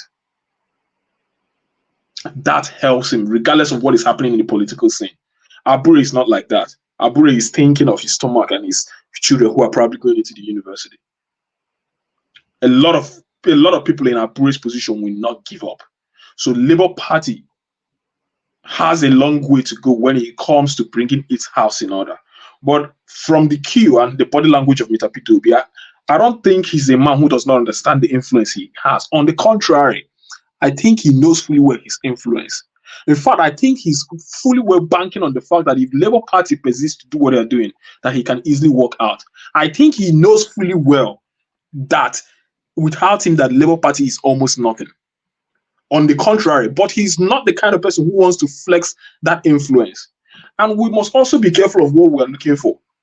We must also tread carefully so that we don't jump between a line of having a very big influence in the party till we get into a state of a position of capture. The sort of thing we see happening in Lagos, where one man can determine who will be the next governor, even if he's inside the grave. That is something we also do not want. So it's a question of that balance. So on the contrary, this man knows his worth. And I listened to Aisha Yusufu when they were talking about on one of her casts. He said, whatever conversation that is happening about 2027, Obi knows is definitely in the picture. In fact, what you can say is that Peter Obi is running for presidency in 2027 against Tinubu. If there's one person who you're not sure whether he's coming on the scene again, it's definitely Atiku Abubakar. Because I don't think the PDP in the right senses is ever going to give him a ticket, not with what is currently happening. Now, if we're saying, okay, Obi, what are you going to do next? Definitely, the PDP is not even an option for him to go back to. The reason is this: the likes of Yeson Wike is hell-bent on making sure that nothing good comes out of that political party at this point in time. So, and he says something, the political dynamics is what will determine. If you listen to his last broadcast when he was on Space, he also said that if he tries his best, that he's not going to die with the Labour Party. So let us watch and see. This man is someone who's very strategic and very brilliant, to be honest. He might not put out all his cards on the table, but that does not mean he's not arranging them somewhere. The moves he's making in the north, I'm sure they are definitely cooking up something. Obi has people supporting him. He has the masses. The only problem I know we have when it comes to 2027 is INEC. Because like you said, the power of incumbency will definitely come into play. But here again, I will say, what are we, the ordinary people, doing? You know, we want this gentleman in power. We all understand what we are up against. What are we doing about it? That is the question. All right. Thank you. Thank you, Victory. Quickly, I have to go, but I want to listen to all of you that participated. So I actually take this feedback and use it for next time and every other thing. So, Victory, go ahead. And Rudolph, you did very well. Thank you very much. I've got to compliment you. Yeah, it went very well. I think we were all very well behaved. So they should not be scared of COVID. Doctor, you're very funny. When it's my turn, sit and no, let me just tell you, I was up since 2 a.m. and it's 8. I know. I'm just joking. Breakfast. I can't remember, but go ahead. Yeah, I was going to say that, the reason I asked him that question because he's part of the political elite, and I suppose they do meet and discuss about things and stuff like that. I mean, I'm really, really concerned of like, what does these people talk about? Like, you look at what is going on in other part of the world where people are forming strategic alliance, they're getting that defense up properly in place, and then these guys are just borrowing money, stashing money in bank accounts, swinging like bagger left to right, dancing. I'm talking bula blue. I mean, sometimes I wonder, like, as these people, they don't live in this world, Is it that when they get into power, they haven't got a clue? And he kind of answered the question a little bit, not to my liking, because I think there's unseen hands behind what is happening particularly in Nigeria, where there are people pulling the strings behind the scene, and most people don't see this. And the other thing I was going to ask him as well, I watched it on Arise News where they were saying that when he went to the correction facility in Anambra, that there was a woman in prison because of 250,000 naira, and the woman child was in prison as well. A child of less than 2 years old. At least I couldn't believe what I was hearing, that this woman was sent to prison because of 250 cases. I wanted to ask him, what did he do about that? Did he pay the money off, or is that woman still there with her child? Because I see that as a grave crime, for a baby to be in prison with a mother. I'm assuming that baby doesn't even know what's going on. And how many children are in prison in Nigeria like this that are going through the same thing? And I think women come here will talk. I think we should be ashamed of ourselves as men, black men particularly, to be witnessing that kind of thing in our country where children are actually in prison. Can you believe that? So that knocked me off completely off my strides, because I couldn't believe what I heard. So I was going to ask him that particular question. And the other thing I was going to say to him as well was about the issue about the Confab 2014. As he looked into that document and what is in that document that himself likes and he wants to push forward. Can we start talking about that document? Why are they not implemented that document? Although I looked at the document, I suppose anyone that is agitated maybe they want to leave Nigeria or want to see Nigeria a better place, they should take a look at that document. What is it about Nigeria that you don't like, that you want them to fix? And look through that document, see what is written there. And then you can make up your mind. particularly when I looked at the document, I was looking about resource control. They didn't really address resource control explicitly for my liking. They just said, oh, they will look into that to see how they can increase the revenue to the oil producing state. So that's the other thing I was going to ask him, but time, we had limited time. So that's what I wanted to say. All right, thank you, Victory. Tone, do you mind if I skip you? I know you wait sure. on. Go on. Oh. Yeah, go on. Okay. Mazi Prince. Yeah. Were you there? I don't think you were. Were you at the? I don't remember. I'm tired. Mazi Prince, go ahead. Okay, he's watching TV. Prince was not there. He didn't interview Obi. He didn't. Okay. All right. Let's go to Jamie. We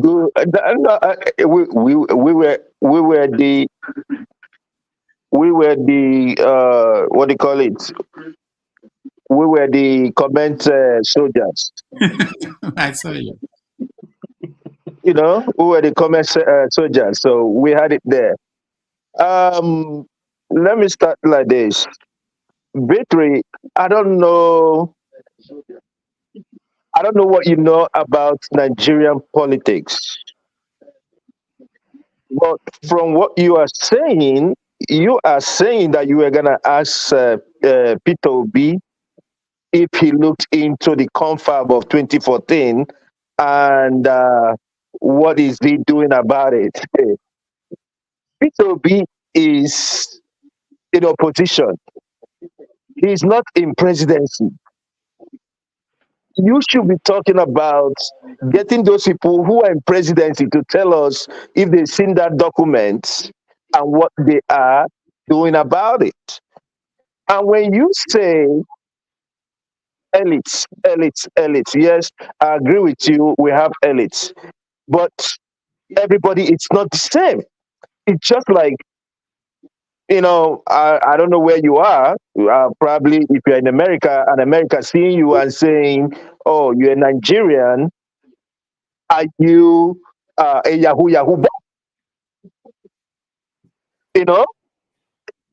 For the fact that you are from Nigeria doesn't mean that you are a Yahoo boy. So let's put that aside. And then my brother KJ, I'm surprised at your comment today. This man have said it, and he has said it, that he is not desperate to be a president, but that he is desperate to see Nigeria change. You don't have to be in presidency to do things. When we talk, KJ said something about when Abiola, I don't know, most of you who are, on this panel, if you were there when Abiola ran his own presidency, I can tell you because I was part of it.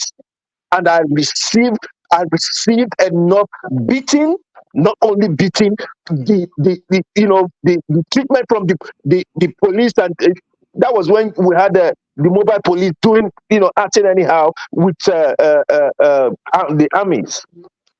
From Oshodi to what do you call it? From Oshodi to Oba or Ikeja, you will see people on the road that after they've lost their life, or they've been pepper sprayed and all that kind of a thing.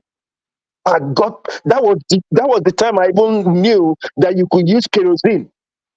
So it kind of like try to subside the effects of pepper spray. So, and when Abiola came, when he was away after winning, when he was away, there was no problem.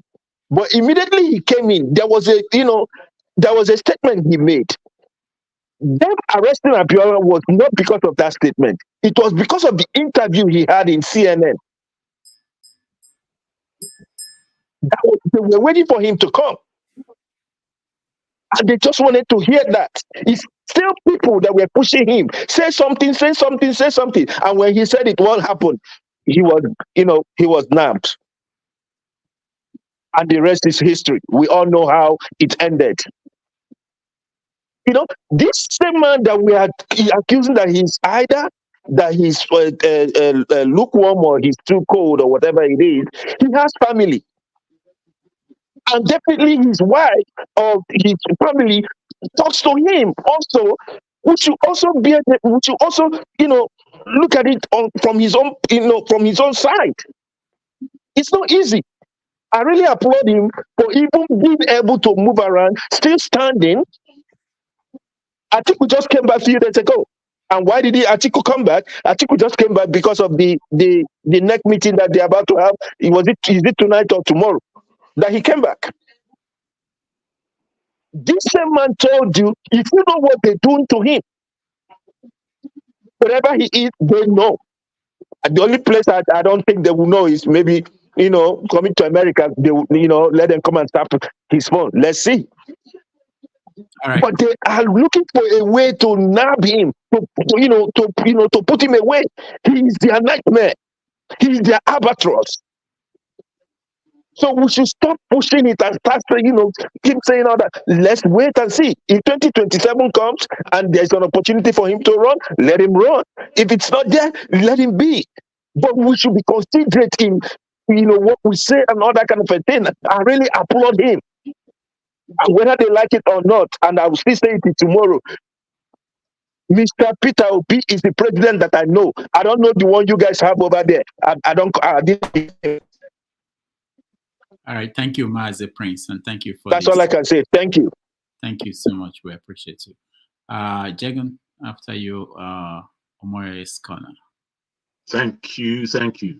Yes, well, I appreciate that meeting very well. He's a pleasant man, to be frank.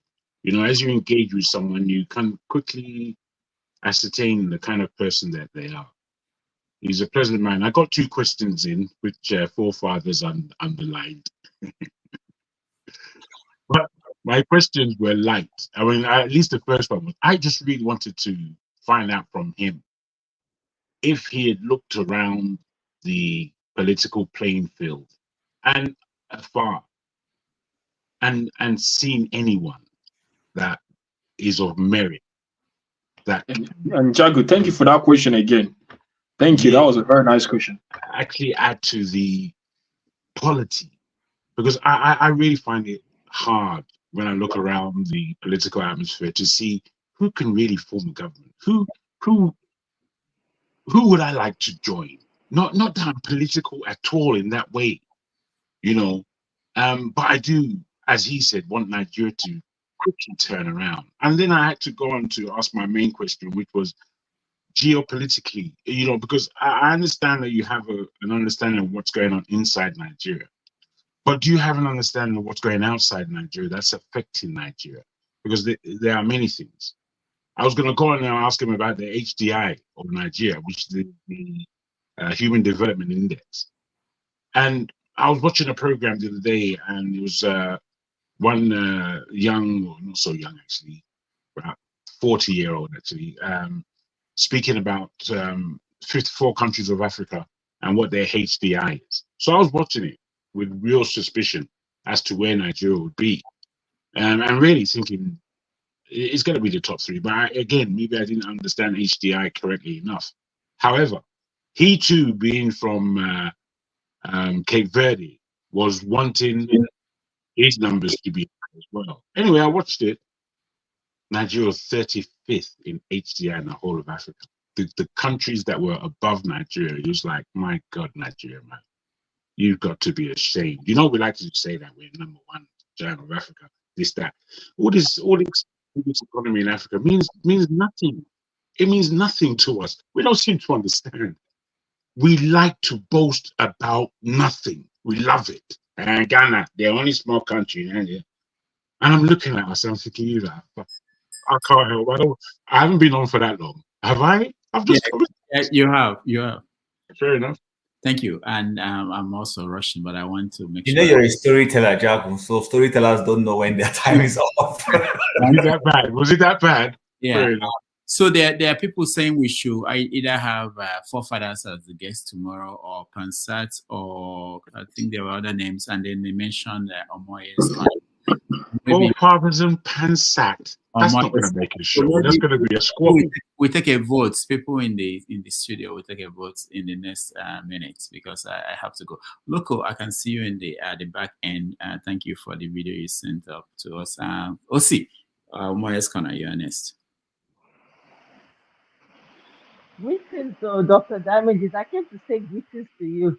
Oh, thank you so Happy much. New Year. Happy New Year. Greetings We to are everyone, Mr. Kim, forefathers, aka the two Naija, the flagship, Osita Dima, KJ, Jagun, Mazi, and Tony, I guess, Tone. Greetings to everyone in the comment section as well, Hello there. everybody.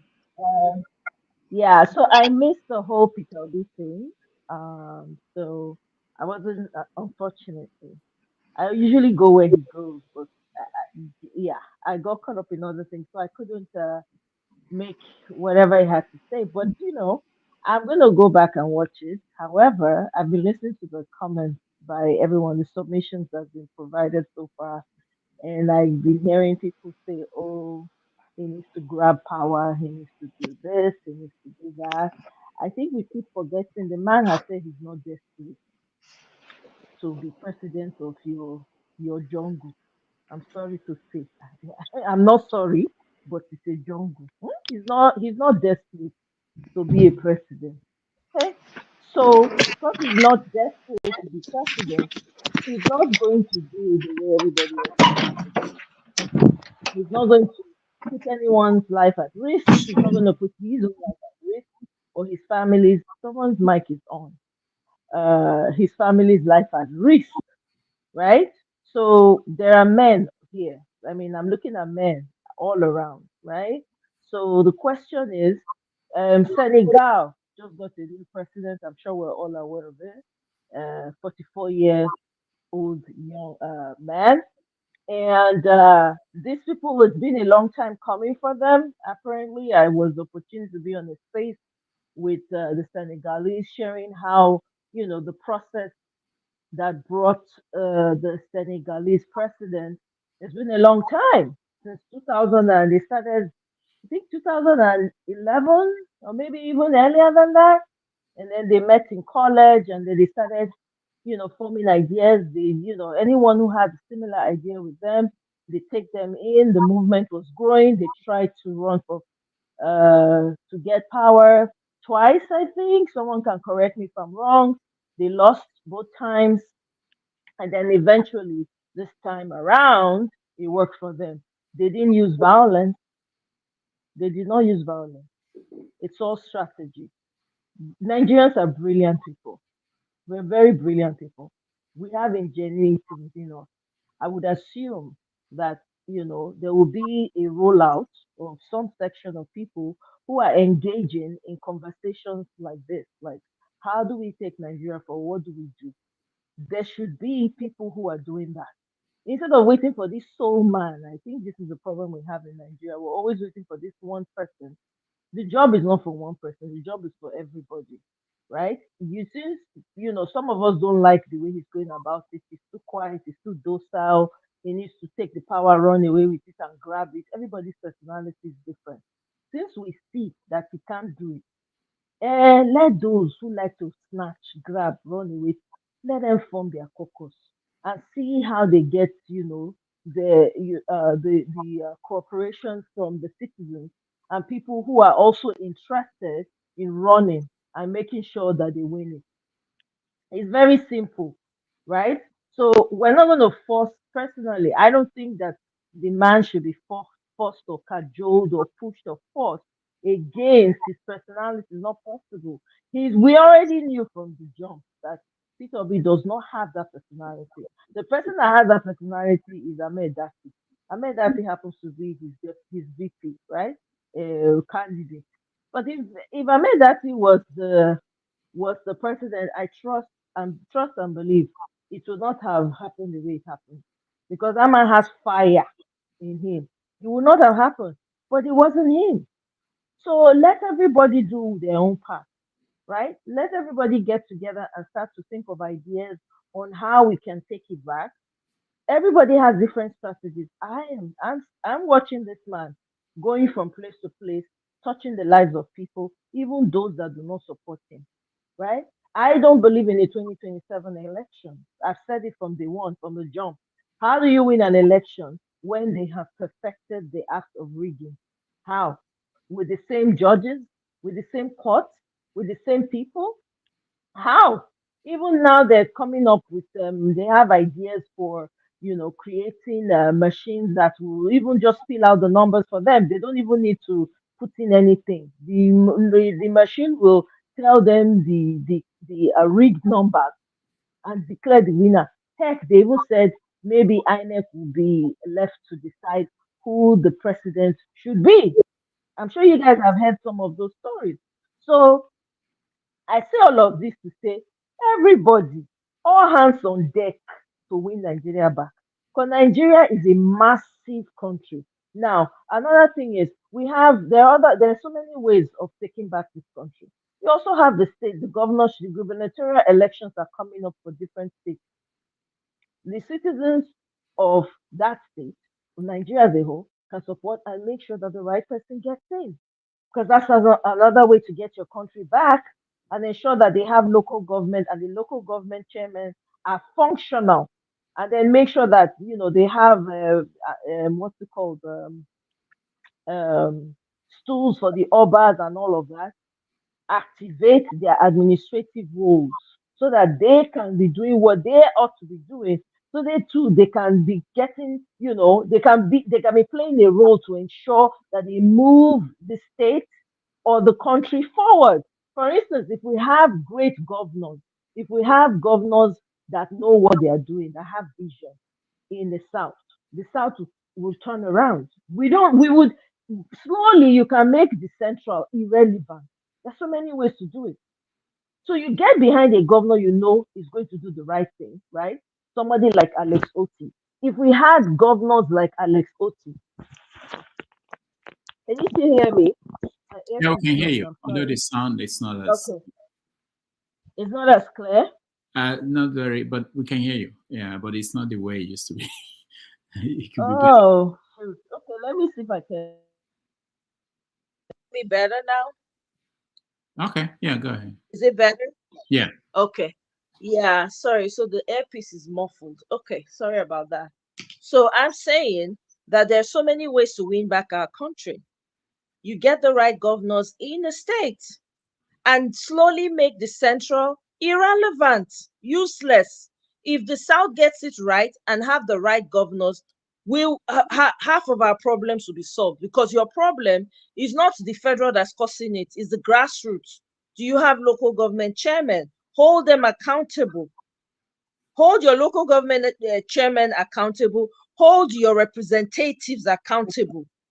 Hold your ministers and your senators accountable. Who are the people you're sending to be ministers? Who are the people you're sending to be senators? Since nobody wants to come out and fight, the other way to fight is by doing this, right? Since people in Nigeria, they like what is going on, I would say shut down the goddamn system. Let nobody go to work. But who am I? I'm just one person. But if everybody could think about that and say, if I don't go to work, who cares? How much are they paying me anyway? I'm not even able to survive. People are running out of Nigeria every single day. It doesn't make any sense, right? So if we're not going to do that, since we don't want to shut the system down and we are not ready to get on the street, well, let's look for strategies to win back state by state, local government by local government, representative by representative, state by state governor, and take back our states. Simple, right? The North does the same thing. The Middle Belt does the same thing. Now we have to talk about the issue of insecurity, right? Because it's gotten heightened now. Recently, they captured one woman somewhere in Uromi Axis, right? They stole a whole human being. It's come to the South. They keep saying, oh, it's come to the South. Oh, you people don't think that it's going to be any different from what's happening in the Middle Belt. Okay, so since we're not getting on the streets, and since we're not shutting down the system, because that's where any other sane society, that's what they are doing. Since we don't want to do that, right? Let's stop heaping on Peter Obi. The man is doing it the way he can. He's building borehole. He's doing how many we don't do? We don't build borehole. How many of us don't do borehole? I don't know. If I don't do more, they share. Okay, so in the meantime, let's think strategy. Let the guys who have the mindset of wanting it to be like Niger or another Traore in Burkina Faso get in one room and be discussing. We don't need to know you. Just do the action. We will shout. We will come and celebrate. It's simple. That's what I came to say. Because anywhere they talk about Peter Obi, my president, today, tomorrow, till whenever, right? Until we get a better human being or somebody who can exceed him in capacity, we're on a long thing. Let's put our money where our mouth is. Instead of making noise, get together, start to strategize, do what you need to do. We have able-bodied men. Show your power. All of them, they go gym. Now, the time to show those muscles when you don't build since. More okay? Leaders, show up. Let's see your leadership skill. Okay? Get working. So that all the people that want to marry many wives, they know their names. I'm not mentioning any names. This is the time to show it. You say, all this opportunity that I want to use to marry many wives, let me use it to show my power right now. I'm the man, I'm the leader in the home. Show it. You go see all the women, they troop coming to, they beg you, marry us, like 50 go show. They'll say, just marry us, it's okay. We want to have a seed that is like your own. Simple. We day here, they knock gum together every weekend, they knock. I don't tire for now. Men, show your workings. More show in your muscles, in your power. Show. That's what I came to say. Dr. Damage is well done. God will bless you, whether you like him or not. Well done. What are you doing? Cheerleader. We like it. Oh, I like that spirit.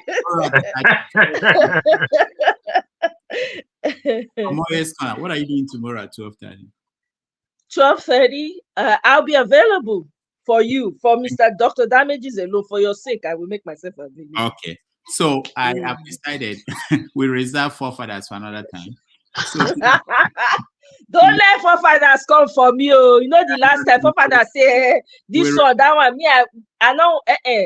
It's a new year. I don't want to follow forefathers drag. But if you come for me, forefathers, I come for you. We not for one forefathers. We not for one forefathers. We want to hear from you. So tomorrow. Okay. 12:30. All right, 12:30, right? Yeah, 12:30 your time or my time. My time. Okay. All right. And Mr. Ferreira, long time. Greetings, sir.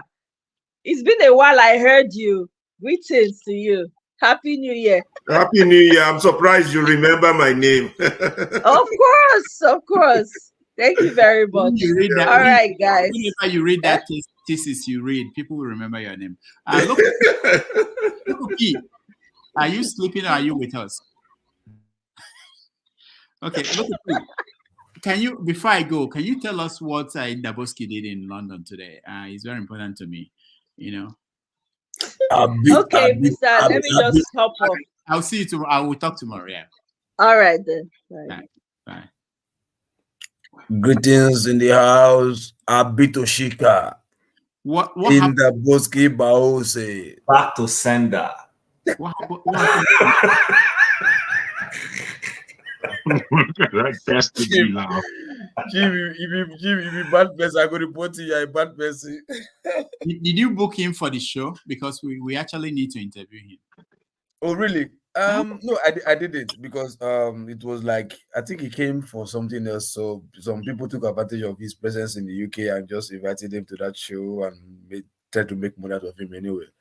But in a nutshell, for me, I just wanted to catch fun because I know he's a comedian. At least for me, he's supposed to be the #1 first-class comedian in Nigeria. So I have to be there. Chimi, you're supposed to know now in the Bobrisky Bahose, the chief comedian of Nigeria. I have to be there. Come on, first time I have to be Abito Shika. I agree with you. That is the way I see him. I don't see him as pastor or anything. The guy that comedy. He's the chief comedian of Nigeria Republic. Did we say he's a pastor? Did we say he's a pastor? So, but in a nutshell, I just wanted to like we can't be coming here every time and be complaining, and not try to catch fun and relieve some stress for ourselves, But in a nutshell, what I saw there was like everybody that came there, they didn't come because of whatever he possessed in Nigeria. They came to see a comedian that everybody wants to look, to release some stress. The UK, everybody's working, no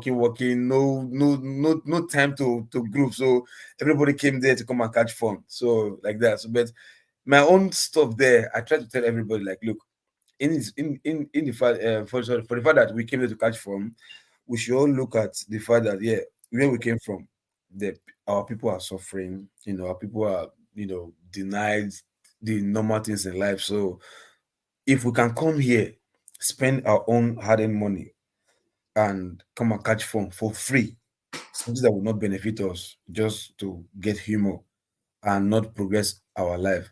Okay, what can we do with this our time, with this our money, to make sure where we come from, our families in Nigeria or our own country, is have the best of what we can give.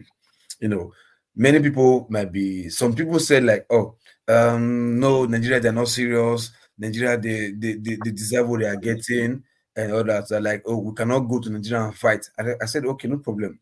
We cannot go there and fight. Okay, we are here, we are in diaspora. What should we do?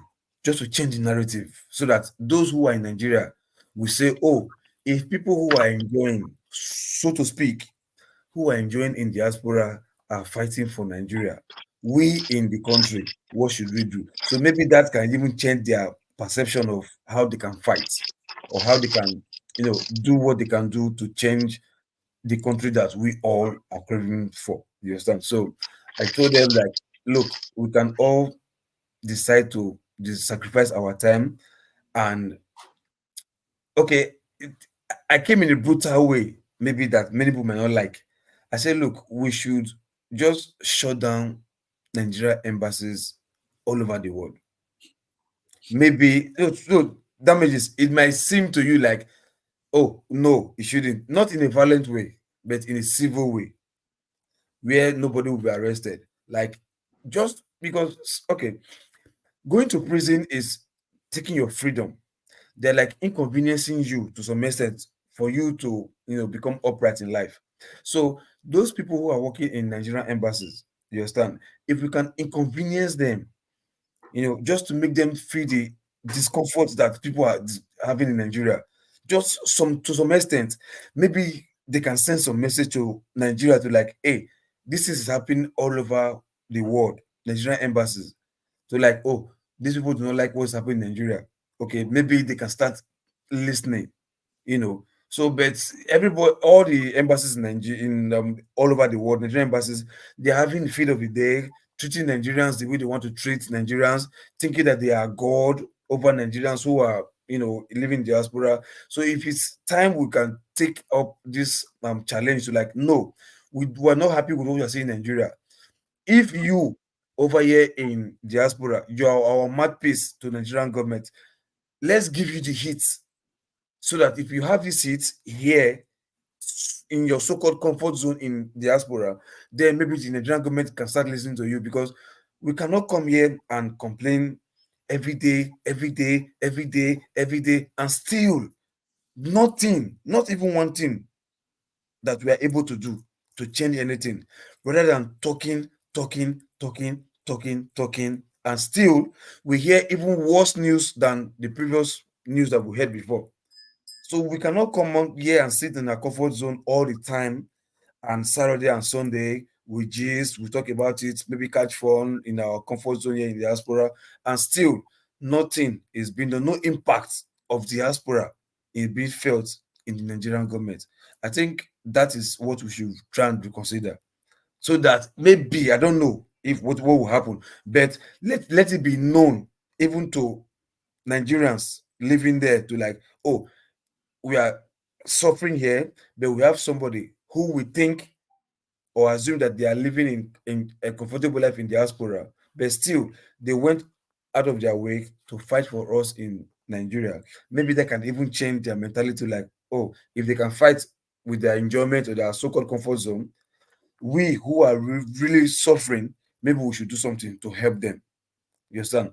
Like that paripaso maybe can change something. That's what I went there to do today. Not because of Odumeje anyway, let me not lie. But I trying to go there to, like, how I can make some Nigerians, do something so we can change the narrative in Nigeria. So thank you, Local P, for the Local P, if you suffer, go back to Nigeria. Remi Tinubu wants you. Yeah, if you suffer. Local P, did you get some powers while you were there? No, yes, he released one new power. He said onions power. The onions that will make people cry, that your enemy will be blind. Is we put onions power in their eyes. So if they are looking for you, baggy like onions. Is that what he said? Exactly. Oh, Jim, it's like you are Y2K compliant. You are so compliant. It's like you are so compliant. All right. Yes, thank you, man. Local P. Unfortunately, we didn't get a feedback from our crack reporter, the other one that was in Boston with Peter Obi. Oh, okay. Yeah, the one who called him crack reporter. I wasn't there. I didn't show up. You called it that. I don't know where he is, our crack reporter. KJ, go ahead. Okay, thank you. I just want to say something. My friend, my brother, Mazi Prince, and then my other sister who just left the platform. I will be waiting for her tomorrow. You see, this thing of when people say something and all of us who seem to be in the same group seem to be fighting one another, it doesn't take you anywhere, because the people who have developed countries and who have had good leadership, for which we are enjoying right now, didn't get to that point by refusing to accept what is needed. Even when a person is doing all the best, you still want to tinker your method, your strategy to get it correct.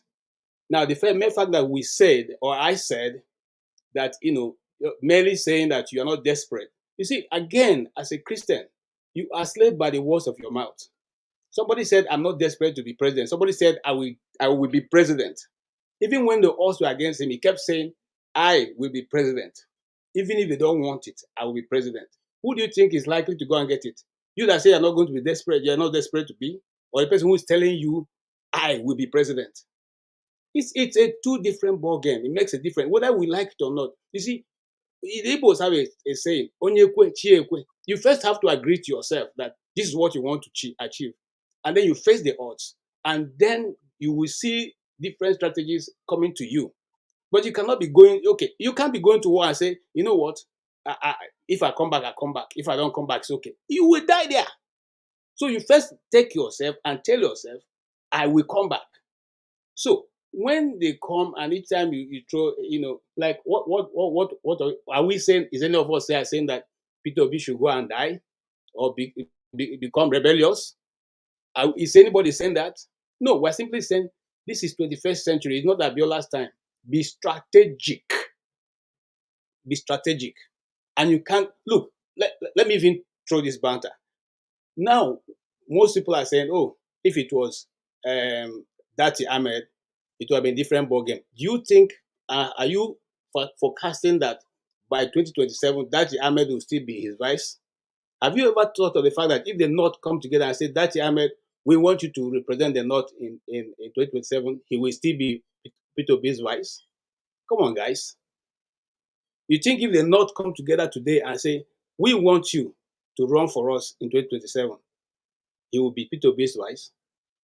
So we should be strategic. And the problem with us, from, like I keep saying, is that we seem to think that whenever somebody says, oh, make one complaint, we see the person as an enemy. You are coming here to tell us, what have you done? Do you know what I have done? And did I come out to say I want to be president of Nigeria? Or should I come to the platform and tell you what I've done before you know what I've done? You are the one who came and said, I want to serve. You are asking you want to serve. And if you say you want to serve, we have the right to ask you questions and say, well, what you are doing, we're not satisfied with this or that.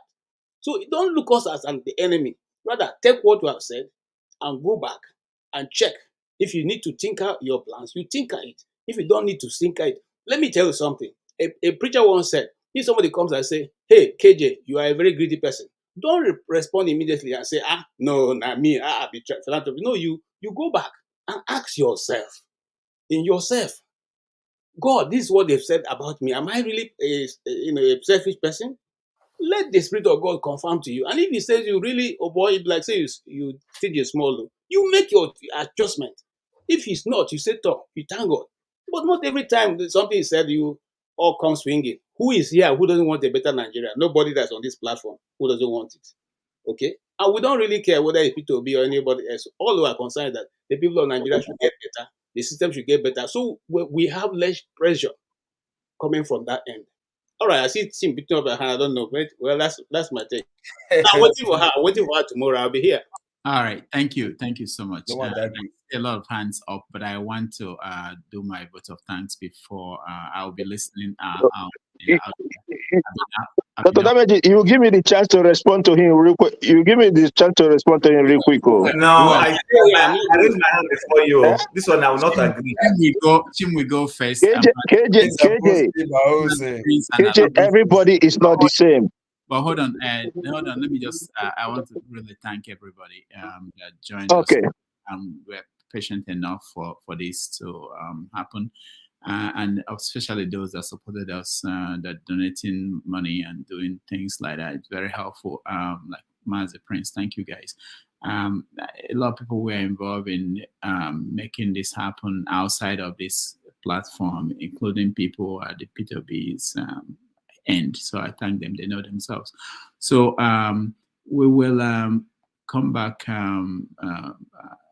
tomorrow and do our own thing. And like I said, next week we are going to have Aisha Yusufu, and next month we have Mustafa coming here.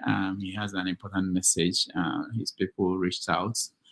So we will keep bringing you guests that are important in the conversation around Nigeria and everybody. Thank you guys, forefathers, Chim, my flagship Tone, KJ, Alaba, Jagun, Local P, Master Prince. And of course, I want to thank Ovie. Ovie has been around New York area for the past few days. He was really determined to meet Peter Obi, and he drove to Boston to go to that event, and we appreciate his efforts. Thank you guys. I will see you tomorrow. Take care. Forefathers, so let's hear from Chim. After Chim, the Prince, and then I will be around. I'll be listening, but I need to take a break. Okay, thank you, Dr. Damages. I appreciate that. And yeah, that was a great show. And I think all panelists, you guys should be proud of yourself. You know, all guests are welcome here. And clearly, we were very well behaved today. And please, is it the Mazi Prince or Chim? Okay, Chim, go ahead, please. The Mazi Prince. Yeah, thanks. Forefather. So what I was going to say is a little bit in line with what KJ said, but from a different perspective. One is, I don't think, sometimes it's like this Donald Trump that those of us who are in the US, I'm not in the US, I said those of us complain about, and we say, oh, Donald Trump has followers who can kill or do this or that. But we repeat the same thing when our own Nigerian politician crops up. I have nothing against Peter Obi. If I was in Nigeria, I would vote for him. If I was in Nigeria, I'm a very active person. I've taken part in political activities. I've supported campaigns. I'm not a top figure, but I go for. In fact, let me not go too far. But I think we do that man a disservice when some of us come here and just want to, the same attitude we carry to some of our churches to go and be, my papa. Let's not do that in politics. We're not helping him. If you are not able to see the loopholes to call to him to change, keep quiet. Do your own asheju, as Yoruba people will call it. Then let those who are bold enough to say, Mr. Peter Obi, we like you, but we don't like this hole we're seeing. Correct it. You understand? That's the only way we're going to help this person to be able to, be the kind of politician we're looking for. Don't expect that everybody's going to come here and praise him to high heavens and say his style is the best. For me, I see loopholes in his style. I'm not asking him to be a dictator. I've never asked him to grab it, steal it. I love his candor. I love the way he wants to follow process. He should continue. However, when it comes to politics, there are also certain strategic things you do, not just in the mountain of say, I'm being strategic. There are certain things you do. There is nothing wrong in, we all know and we all agree that a lot of the people, LP candidates who went to National Assembly, they rode on his goodwill. They rode on his goodwill to get to where they get. So why can't he, in the same way, knowing this, there's nothing to be pretentious about, say, okay, you know what, hold these guys accountable. I kept saying it here even before he appeared. How is he able to call those guys for a meeting before there's a major decision in the National Assembly to say, guys, go there with the common front, go there and be able to pull in a condition that will make the ruling party come to align with you? Okay, what do you want? And you tell them this is what you want for the people, and they will do it. Those of us who live in Canada, we see what the NDP is doing with the Labour Party. Labour Party is the ruling party, but the Labour Party is in office today because the NDP gave it an alliance that has kept it in office. Otherwise, if they didn't have that alliance, they would have been asked to call for election. These are some of the things. I know we're not running a parliamentary system. I know very well. But what I'm saying is, I think Mr. Peter Obi, as much as he has done well, there's more to be done. To come here and tell us I'm not in charge of Labour Party, I'm sorry, I don't agree. From here till next year, if you come back and repeat it again, I will say I don't agree. That's not the way he's going to be able to accomplish that objective he wants to accomplish by just telling us that he's not in charge of Labour Party. No, he needs to be in charge of Labour Party. He needs to, in fact, if he's a good man, he needs to be in charge of it and make sure his fellow good men are in charge. Let them run the things and not necessarily puppet them, so that's the only way Labour Party will grow. But if he just sits aloof and say, let them do what they want to do, it will not work. It will not work. So please, I just thought I needed to say it for people who think we're not bashing the man. The man but do you think that is a product of the Nigerian environment where if you are forceful, it's very easy for you to get corrupted or even taken out? Because if you're a good person and forceful at the same time, you get taken out. So he's now used to playing gentle and surviving. I don't think so, because if you look at Chief Awolowo and his grips on what's the first party and the national at the in the southwest in the 60s, what was the name of that? AG, was that AG? AG, and then UPN and co. The guy had a control. Action Group.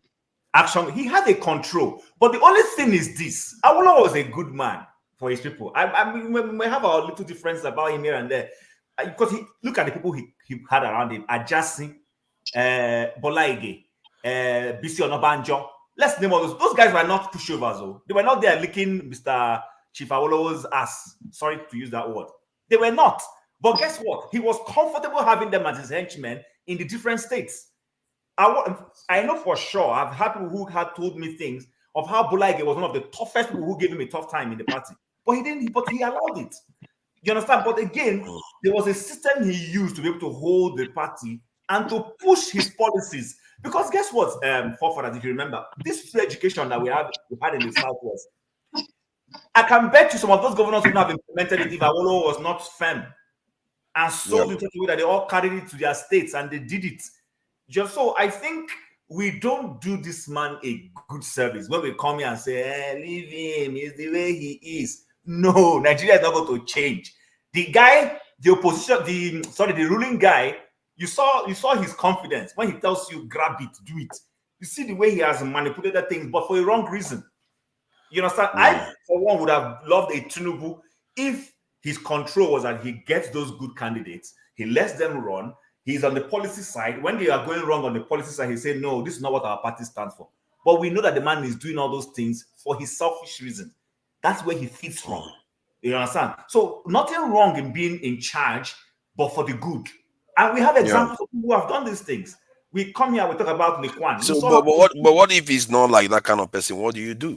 Well, I have no answer to that, honestly. You see, I have an answer. I have an answer for that. Listen, and I'll be reading one guy who calls himself Spiderman. I mean, I don't really give a damn what you're writing. Okay, my stand still remains my stand. I don't have any issue with Peter Obi. Sorry. I'm going to. Yeah, remember, Mazi Prince wanted to speak and he doesn't. Sorry, I just less than a minute. I'll Now, if you are going to a terrain, you have first of all to what you do, you analyze the forces coming against you, your enemy's strength and weaknesses. They call it SMART, right? And then you know how to prepare your strategy to avert or to come against whatever you're going against. I'm not saying the man is not strategic, and we're not saying the man is, he's not a good man. But you need some firepower to get certain things delivered. If you are not a very tough person, you need someone who can take that position and say, okay, you know what, I'm not going to do this dirty job. Hey, Ed, go and do the dirty job. I need forefather told this and this and this and this. But you know my nature. I'm not going to be. So he does the thing. He goes there and tells the guy off. And then you can come in like the one who quenches the fire and say, hey, it's enough, it's enough, it's enough. Okay. But Exactly. you have delivered your message. That is what leadership is all about. You can't tell me you are not in charge of the party, so everybody can go to do whatever they like. At the end, who now gets you to the position where you're going? How do you get there? Because this is a transport that's going to get you to your desired destination. You are not in charge of it. You are not controlling it. They are all going haywire. At the end of the day, who can you trust to deliver your goods? It's not about being the, Thank you. Mazi, please go ahead. Thank you for your patience. Mazi, are you there? Mazi Prince, California. Mazi Prince, California. Goodness. Thank you, forefathers. In as much as I still have it. Can you hear me? Can't you hear Yes, me? loud and clear. We can hear you. You just won't poke me, Abby. You just won't poke me. KJ, my brother, make you they calm down. Sometimes maybe they take chill pill now. Abi, because you never go sit down with Trump. You know, say trial they come up soon. That Trump, trial one they had up and down. He's coming. That hush money, that travel when he go, he must come tell us how he take do one. No worries about it. I told you now. I told you. You don't see what's in the apple. For me, guys, what I'm trying to say is that, with all due respect, for me, when I follow somebody, I don't follow somebody blindly. Okay? I would never be in a cult. I've never been in court. I will never be in court. And I put it on everything that is very dear to me.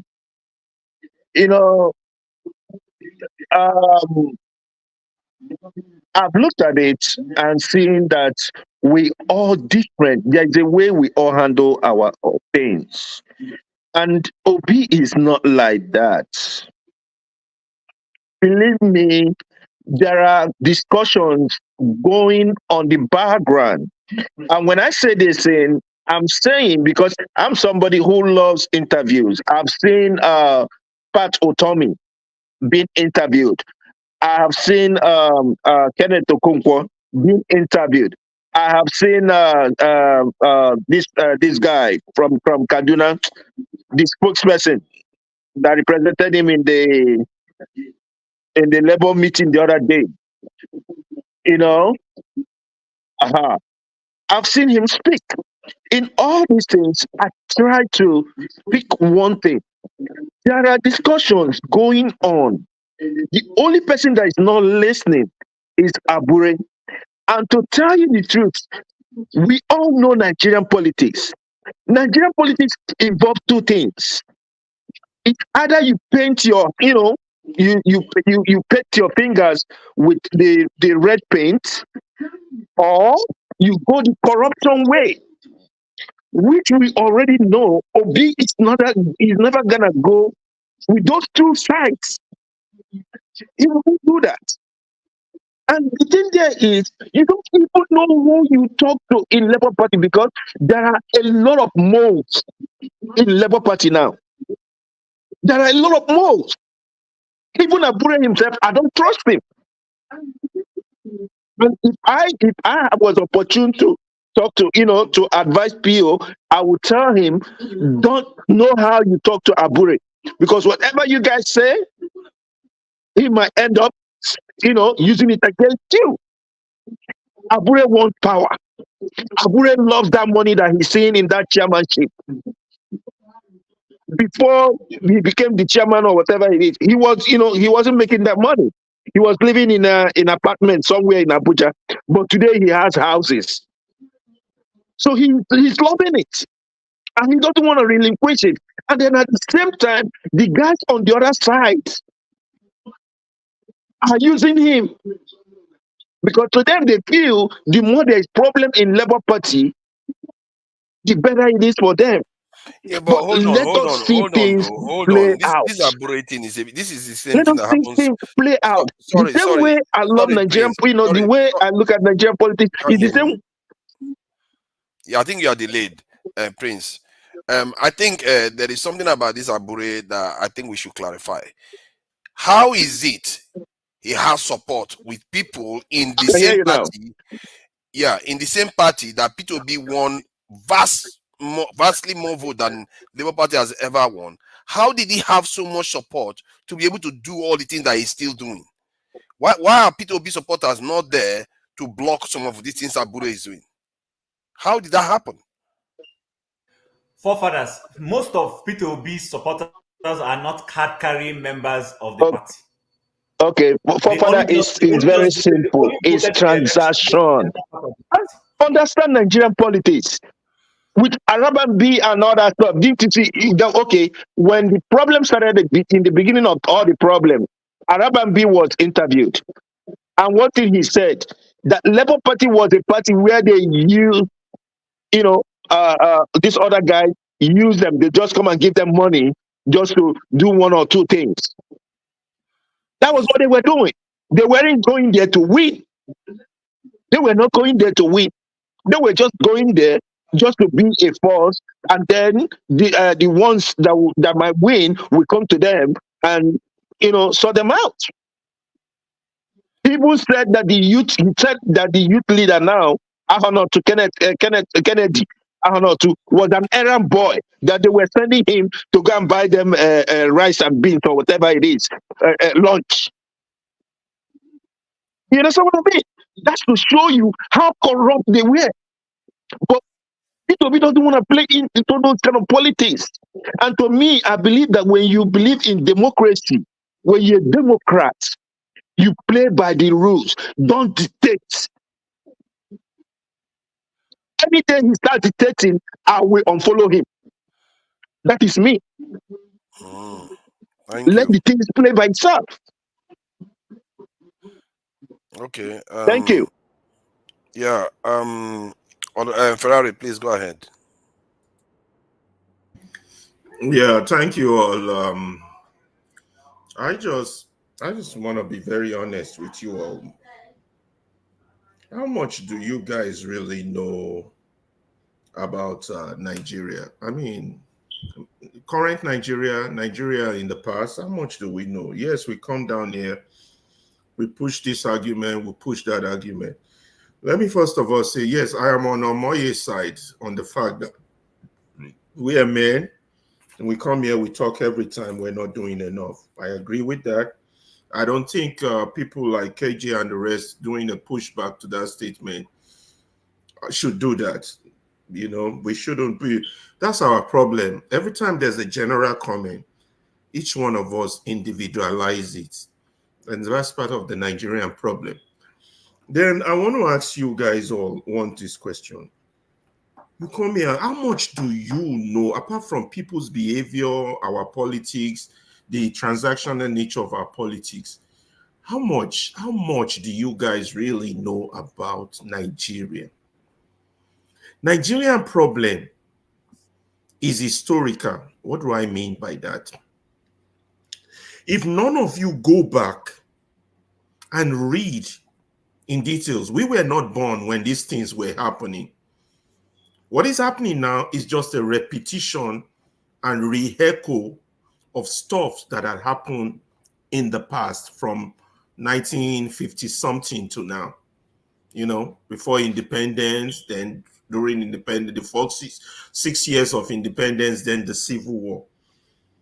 You guys, we got to spend time to educate ourselves, to go back and read about the Nigerian situation. What is going on in Nigeria? We come down here, we re-echo the same debate we're having now, guys. Let me break it down to you all. The same debate. What year is this? 2024, April. They had it in 1954. They had it in 1959. They had it in 1963. They had it in 1966. And that 1966 one was the saddest one. The events that occurred from January till August of 1966 was a combination of the nature of who we are. Who we are as Nigerians. You guys got to go back. I beg of you. Let us hold on all discussion until you go back and read a little bit more. There's good books out there. There's that guy by that Ogun guy, Fatherless People, that gives you the prelates of our existence with the colonial masters, how we inherited this problem we are dealing with now. And then if you go back, please go and read Why We Struck. You can't get it on Amazon. Get it from Nigeria. It's cheaper from Nigeria. Read that book from page to page. Then you will understand where Ferrari, we are. can we try to keep with the masters, calling people masters?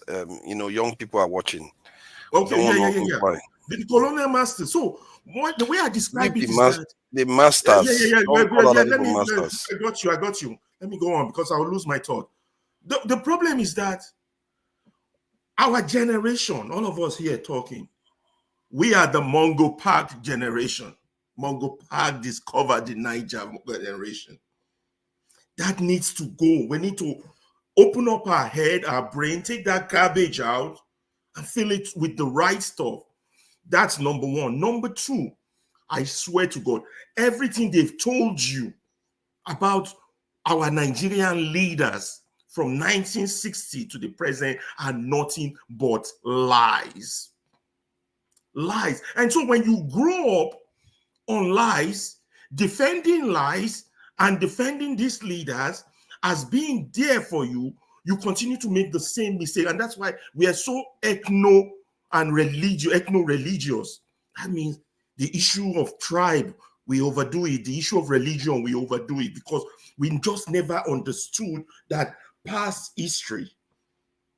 And when you don't understand your history, there's nowhere you're going forward. You won't have the right strategy. Nigeria is purely a business set up by the British. And then a lot of our children, our fathers, continue that business on behalf of the British. So I don't want to go, you all know those stories, but please go and read more. So now back to the present situation. Here we are arguing, Obi should do this, Abiola should have done that, Obi should this, that. We all know the problem, at least we know the skeletal shadow nature of our problem. Do you understand? Before you can solve this problem, which has been there since 1950 or 1960, you understand? You need to see what you are dealing with. Sometimes it amazes me and I wonder, I swear to God, and I meant this sincerely, if the Obi understand what he's dealing with. That was why I asked him a question, who are you? A revolutionary, a reactionary, or a progressive? I don't mean this in a bad. Please don't interrupt. Ferrari, can somebody please let me land? Can you let me land? Hold on. Why do you do this? Why do you do this? I'm not trying to interrupt What's the point now? What's the point? I let think me what you are finish, then saying, ask your question after, because I will lose my thought and I won't make my point. And then calm down, Ferrari. Calm down. Calm down, bro. I'm trying calm down. to highlight some of the points you made before regarding sensitizing the people. I think in the end, that is what needs to be done if we are going to change the country peacefully. You have to sensitize people to realize those things. And I agree with you on that one. And the question now is how we do that. And I like the question you put forward to Peter Obi, whether he is willing to create media houses to sensitize people to these things. And how we can do that is a challenge. But I think I was on a panel with somebody that actually created a radio channel recently, this year, in Nigeria. But they wanted to talk about historical stuff. and not necessarily sensitizing people about current affairs. So Yeah. that is So the kind of stuff we have let to me be just looking into. land and then you can continue from there because you're making me lose my line of thought now. You see, so if we don't understand what we are dealing with, how do we go forward? So people like Obi, and I wanted to add Showore. Showore, yes, he's trying, doing all that galala. Yeah, I respect him. Anybody who can oppose the system, I respect them. Because I myself haven't opposed the system that much, except lately. You have to say, I respect them, but there's one thing. Who is Showore? Until you all answer that, please don't follow anybody. Don't follow Obi. Don't follow Showore until they tell you who they are. Are they reactionaries? Are they revolutionaries? Are they progressive? If Showore, even though he's been claiming to be a revolutionary, if he was a true revolutionary or a true progressive, he will put aside his pride and work with Obi to move that country forward. That's a slight on him for now. You understand where I'm going with this? The same thing with people like Obi. You can't be a revolutionary progressive. You can't be. You can't be on two sides. You got to be one. Do you want to save this country? Like, was it where somebody asked, are you a mechanic or a driver? First of all, you can't be a driver if the car is not running. You see? So everybody now on stage is trying to drive a car that is damaged, that is the engine is knocked, that's not running. So what can you be at this stage of our life in Nigeria is that a mechanic. That's the pragmatic reality of our situation. The people, 90% of them, they don't do the right thing, they don't follow law. The educated ones don't do. So why would anybody want to drive a car that's not moving or that has no wheels or no engine? It depends. So it depends. If the armed robbers are very close, you might move. If the car's tire is not working, you might want to make a joke out of this. I'm trying to say that no, but it's real world scenarios now. I'm not making a joke. People Actually, it's actually logical. As I'm putting this, but I am trying to parameters forward. Don't make a joke out of it. I'm not making a joke out of it. It's actually logical. Because sometimes you could want to nudge things forward even when you're in a precarious situation. That's what I'm trying to highlight. Yeah. Now, without serving as a defendant of those who staged that nasty first coup, they saw that the car, the way it was going, the engine was going to knock, which was why they claimed they struck. Do you understand?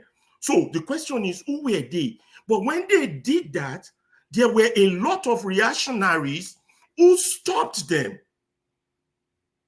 Do you understand? And subsequently, what we got after that became lies upon lies upon lies upon lies until we are now in this massive pool of ocean of mess. Let me stop there so that others can contribute and take out of what I'm saying or add or whatever they want to do. Let me just stop there. But you guys got to think about it. Why would you want to drive a car that is not running? Thank you. If that's what Obi wants to do, why does he want to do that? Ferrari, thank you. Orome, I see you there, and I know you have been going in and out. I'm not sure I've seen you here before. Have you been here before? Yeah, Father. Good morning, everyone. I'm so happy to see Are you in Nigeria? Yeah, I'm in Nigeria. Are you in Nigeria right now? No, I'm in Congo. Okay. That's gonna be interesting. Because I don't think we've had anybody from Congo before. Is Ed next? Okay, Ed, thank you for joining us. I'm not sure I've heard you say anything at all today. Thank you. Welcome. Oh yeah. Since Arome has been going off and on, I think it could go first. I was gonna say Arome is in band A when I saw the light behind. He's not even in Nigeria. He's in DRC. No, I'm not in Nigeria. Here we have 24 hours electricity, and for as cheap as maybe 24 hours electricity where I live. Okay, where you live? It depends on in Nigeria too. If you live in VI and Wuse and all those areas, you do get good power supply. To be fair, thank you for joining us. So what do you think about the conversation so far about the interview with Peter Obi and all? Yeah, thank you for giving me the opportunity to speak tonight, and I'm really impressed by the contribution of every one of you here.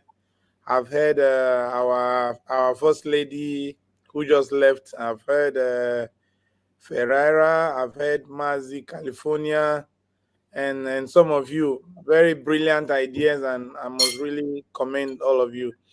So I'm so sad when I think of my country, Nigeria.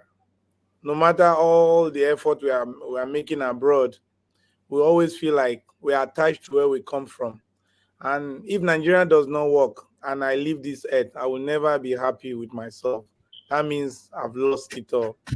So we all have collective idea. We see how countries work. Every country is owned by citizens, not those who are ruling. Those who are ruling, they are just there to serve, not to lord it over anyone. So we have lost it right from time when we allow these unscrupulous elements to feel as if they own our life, they own the country, and we work hard, we bring all these dollars home, and they take it back and send it abroad, buying houses and all that. If we can't stop that, then it's like someone going to the river to fetch water with a basket. So I start with the electoral reforms in our country. There's nothing to write home about. We don't even have an election. So even though anyone come out and is a good person and is very determined to change the country, he won't be able to do anything if that system is not totally scrapped and something new comes up. So all the effort PO is doing and all of you guys in diaspora are doing will be in vain if we don't have a very good electoral system. So I think this is what I want all of us to think about, and we must make sure that this works. Mm. Thank you. You know, the electoral system that we had the last time was almost good to being perfect to an extent, because we had the opportunity, all parties had the opportunity when after they cast the vote to take a record of what the vote was and take a picture of it and hold it. So it's Nigerians that just disorganized it. And that really scares me, because almost any system you put again, they will find a way to screw it up.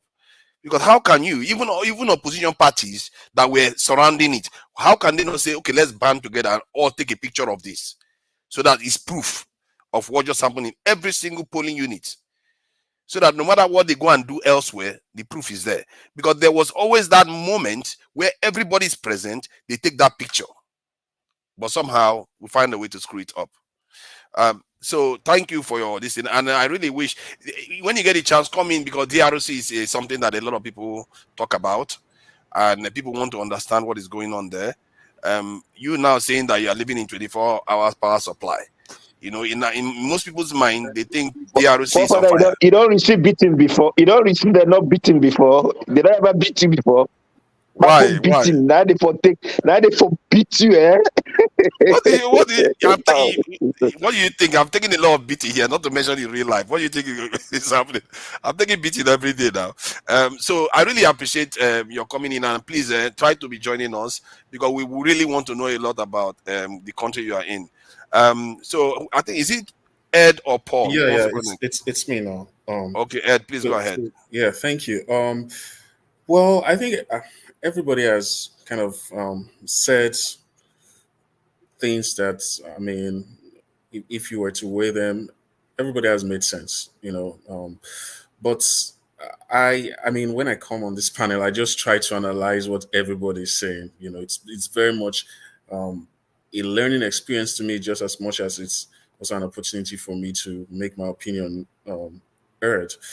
So, having said that, the idea of Mr. Peter Obi, you know, not being as, you know, as hard hitting as we want him to be, I think it's just like it's a two-edged sword in a way. You know, in one way it seems like, you know, we're telling him to take full reins of a party that he came to meet, right? He's not won an election in the party personally, right? So it's hard for him to, in that sense, be a lead, as in a leader in the sense of pulling all the strings in the party. I don't know if you get me. So if you start pushing him to that point, it's like, yes, we know that Labour Party has the goodwill it has today because of Peter Obi, but then it's a mutually beneficial kind of relationship. He needs the party if he's going to stay there just as much as the party needs him. So in that sense, I think it might just be best for him to tread wisely until he has an alternative. And that's why I asked him the question: if things really go from push to shove, are you willing to jump ship and probably go to some other party? I don't understand the points that people like Shim and KJ are making about him, coming out and, because the whole idea of when you're asked questions about your party and you're not aware of it. I mean, even when you're asked questions about $30,000 being taken by your senators, and it just doesn't it doesn't inspire, it's not inspiring to hear your leader say that. But having said that, I think we should also be willing to also cut him some slack. The reason why we can talk about Mr. Peter Obi is because we know he's willing to hear and to respond to us, right? So you don't expect that with someone like a Tinubu. You're not going to expect that with someone like an Atiku. And, it's not just because, where I'm from, they say you don't kill the person that's powerful just because he's willing to answer all your requests or all your responses. It's like we're trying to build a perfect man. This guy has his personality, has also his weaknesses. So in that sense, I think there's a need to cut him some slack, while also taking him to task on these issues. Also, there was something I wanted to ask, but I just wondered how controversial it would come across when I asked. I just wanted to know what the relationship is between him and not just the national chairman of Labour Party, but even Dati Ahmed, because so far I've not seen that guy in the public, and they used to be like, always going together. So I don't really know. And I wanted to also see, or probably just hear from him about what's that relationship is going to look like going into 2027, because definitely you need someone from the north, and who are you going to be presenting in that case. Yeah, but so far, all around it was a pretty good conversation. One thing most of us have acknowledged here is that he is very accessible, and that's something you want from a leader. I can I can understand where someone like Prince might come from. Like, you don't need to keep hitting this guy hard, because the same things that we want to say because we want accountability, those things might be taken again as points by the opposition, in quotes, actually the ruling party. It's like we are kind of rehashing the points they use against him, even though we know that they don't really have a point. So it's like you might be demoralizing people in this camp by asking those questions. But even at that, everybody has the right to demand accountability from someone who they invested in. So pretty much a very good conversation, and I really enjoyed it, and I look forward to the future ones that we'll probably have with him. It's really going to be a tough one for him in 2027. That was something I wanted to see how well he's going to inspire hope in us, the followers. That's why I asked him. You're up against people who were not even incumbents the last time, but they were still able to snatch this thing and grab it from you. So what are you going to do now when they have, firmly, embedded themselves in the system? Now they control everything. We've talked about the whole idea of state capture.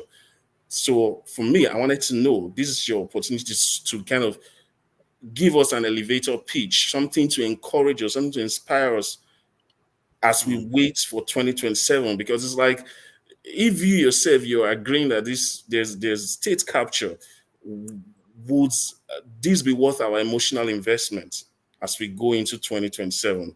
Or should we just maybe think of some alternative person or even alternative way to, get the country working? So, but yeah. Thank you, Ed. Regarding governors, have we ever had a governor or ex-governor here before? Forward us, please. One observation. Please follow the rules, right? Mr. Dagon, please sit upright. Thank you very much, please. We don't lie down in our conversation. Yeah, fair point, I'm Jagon. standing up. Oh. No, you're not, sorry. You're lying down, please. That kind of standing up is. I'm begging you. That kind of standing up is. This is. You know what? One has to give it to Loco. He does keep an eye on rules and all. So I appreciate that, Loco. Yeah, I tend to be more involved in the conversation than trying to. I thought he was going to say follow the rules. It's Jagon's turn. That's what I thought he was going to say. I've not spoken. Remember, I got jumped and I just accepted. No problem. We are coming to you. Have we had a governor here before, or is Peter Obi the first governor that has ever been here? Wow, if that's the case, that's quite. Yeah, he made himself accessible from that point of view. Okay, who is next? Is it Paul? I think it's Paul.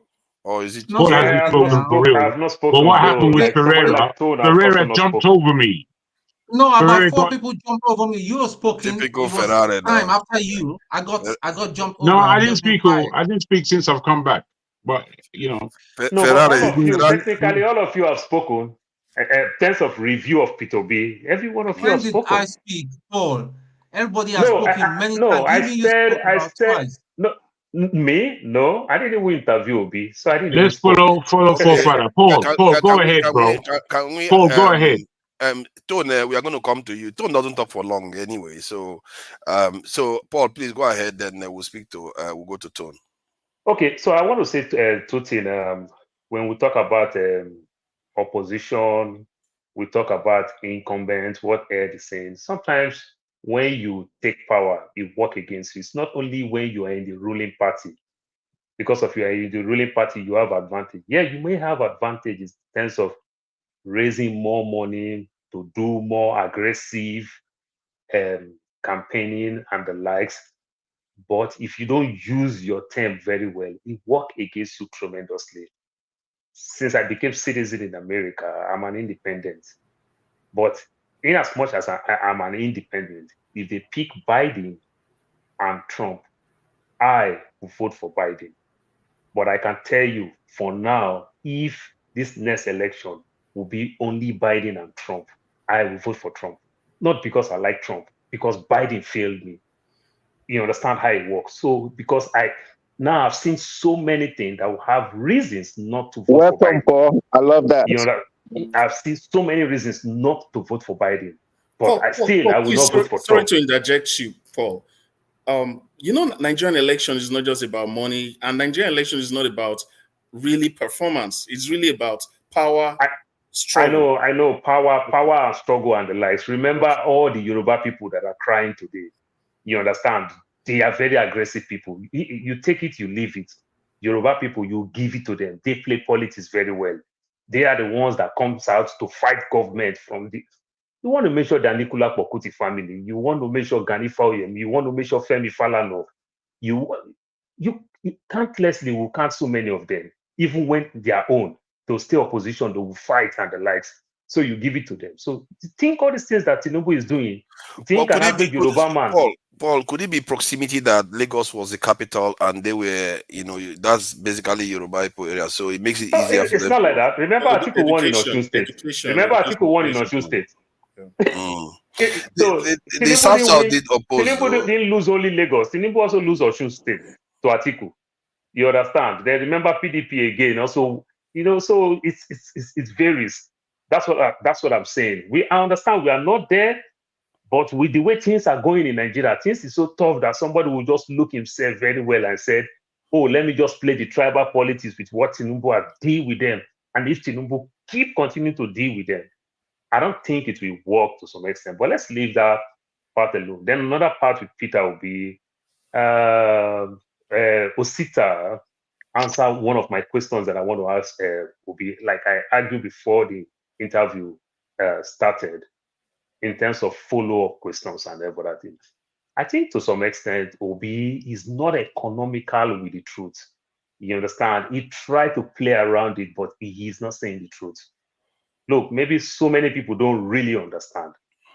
Federal governments don't conduct local government election. It is states that conduct local government election. Who is taking the governor that is supposed to conduct local government election? It's like Tinubu now 2027 say they are taking him to court, so he will continue, no election.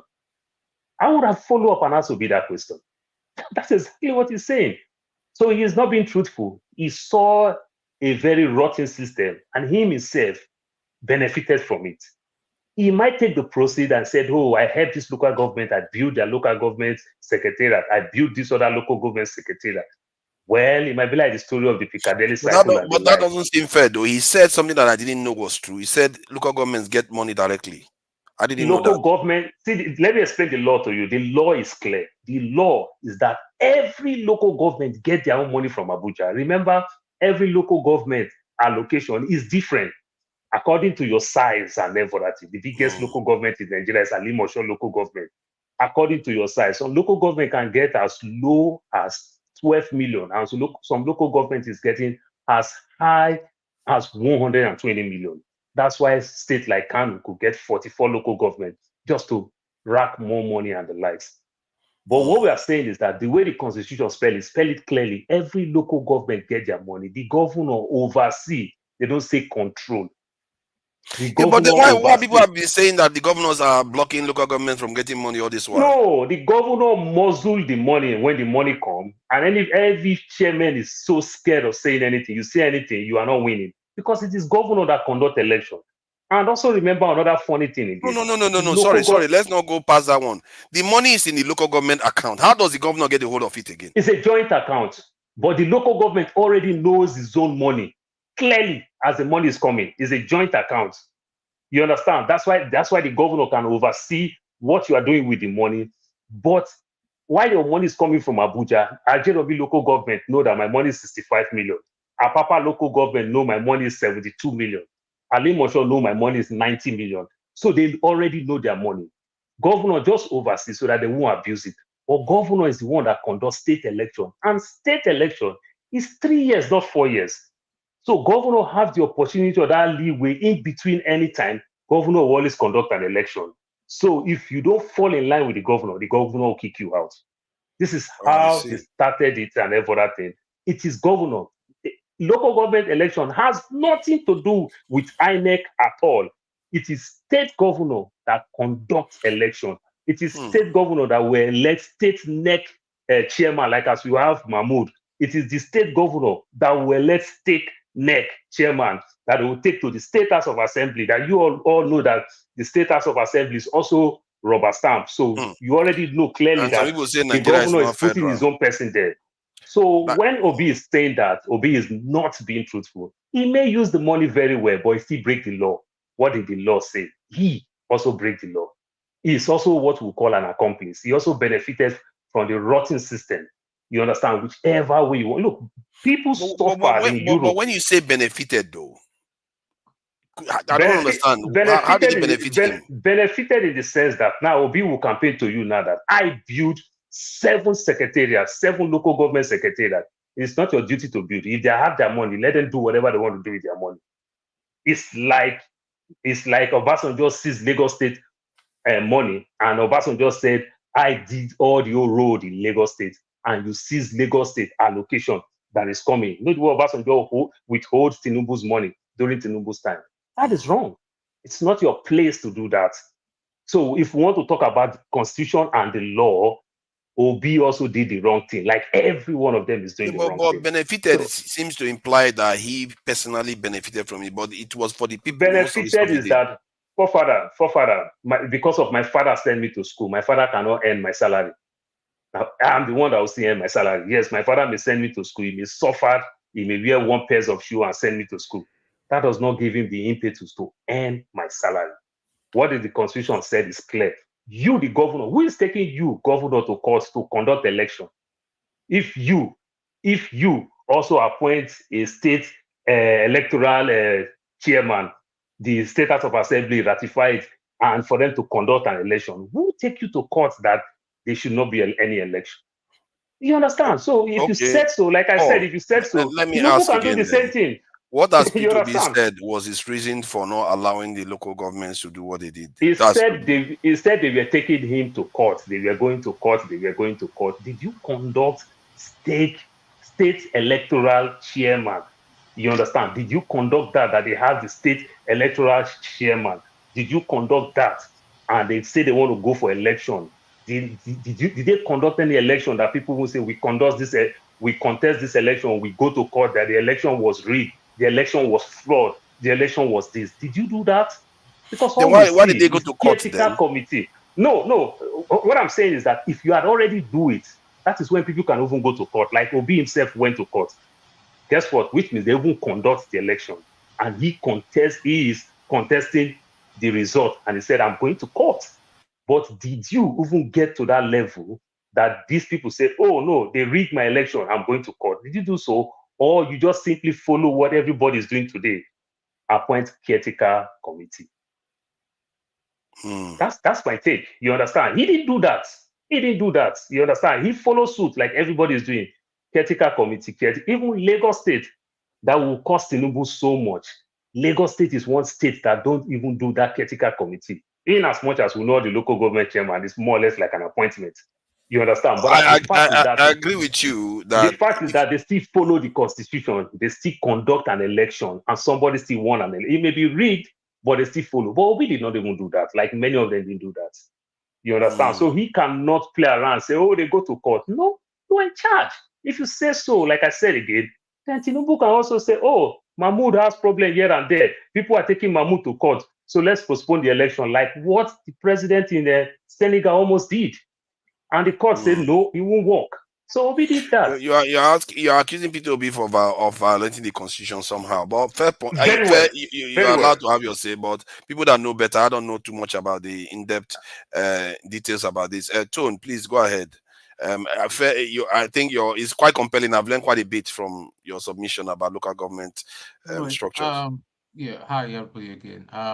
Paul, I think some of your submissions were not I don't think you got all the facts right, but it's okay anyway.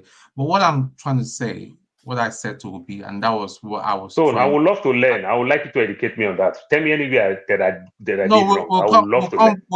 We'll come back to that because as far as I know, the National Assembly people actually sued him to court so that he will interfere in the local government election. But that was a long thing. But what I wanted to talk about is, and that is what everybody seemed to have forgotten. If Tinubu, without being the president, was able to influence this judiciary and the electoral commission, now he's a sitting president, and Tinubu is not just another calm person. He's very dynamic, very strategic when it comes to this sort of things. He's got the election in his bag. If Mr. Peter Obi, from what I heard this evening, with all due respect to him, I still respect him as he still has my support. If they are going to go with this approach that everybody should be orderly and all that, I'm not saying they should go out and start destroying property or anything, but with this approach, it's not happening. It's not happening, and a lot of people are just going to leave. Like what my brother said said to him, Ferreira told him about the radio station, and I said, "Well, Rudolph is already doing it." That's not the kind of response I wanted to hear from him. That's not the kind of response I was. Maybe the man does not even understand the depth of what Ferreira was trying to say to him. So the thing is, with that, even for some time now, we've not been hearing of him. We don't know what's going on. It could even be that he's on his way out of Labour Party, or his heart and soul is already out, and all that. Until one day it will be announced. So for me, him sitting ducks with Labour Party, this present Labour Party, he's not doing himself any favors. if he's got that number of votes that is being portrayed, that he has that number following him, then why don't you go on? You know, there are a lot of non-card carrying members and all that. They should start getting people to be official members of the new party that he will be forming, and then go for it. See, by all these things and all that, listen, you cannot be a gentleman in Nigeria and just put your hands in the pocket, because you're dealing with criminals. You are dealing with criminals. Look at what happened in Lagos.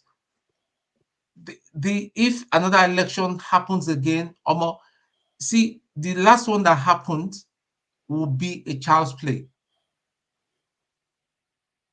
MC Oluomo, is he not walking about like a celebrity, flying private jet, going into Aso Rock and coming out as he wishes? Another elections happen again, they are going to do the same thing, and there's nothing any of us are going to do. Is it me and you that will go and shed our blood in Nigeria just like that? The only thing that will get these people out, and I keep saying it, is something dynamic. You can interpret it whatever way you want to interpret it, except something dynamic happens and all that. These people are there, or that Nigeria has gone so bad that out of shame, all of them will just abandon ship and just run. Maybe by the time our currency goes to 8,000 to 1 or 9,000 to 1, it becomes a Somalian money at some point. They'll just throw their hands in the air and say, listen, Omo, we didn't know that this was going to be hard. I give up.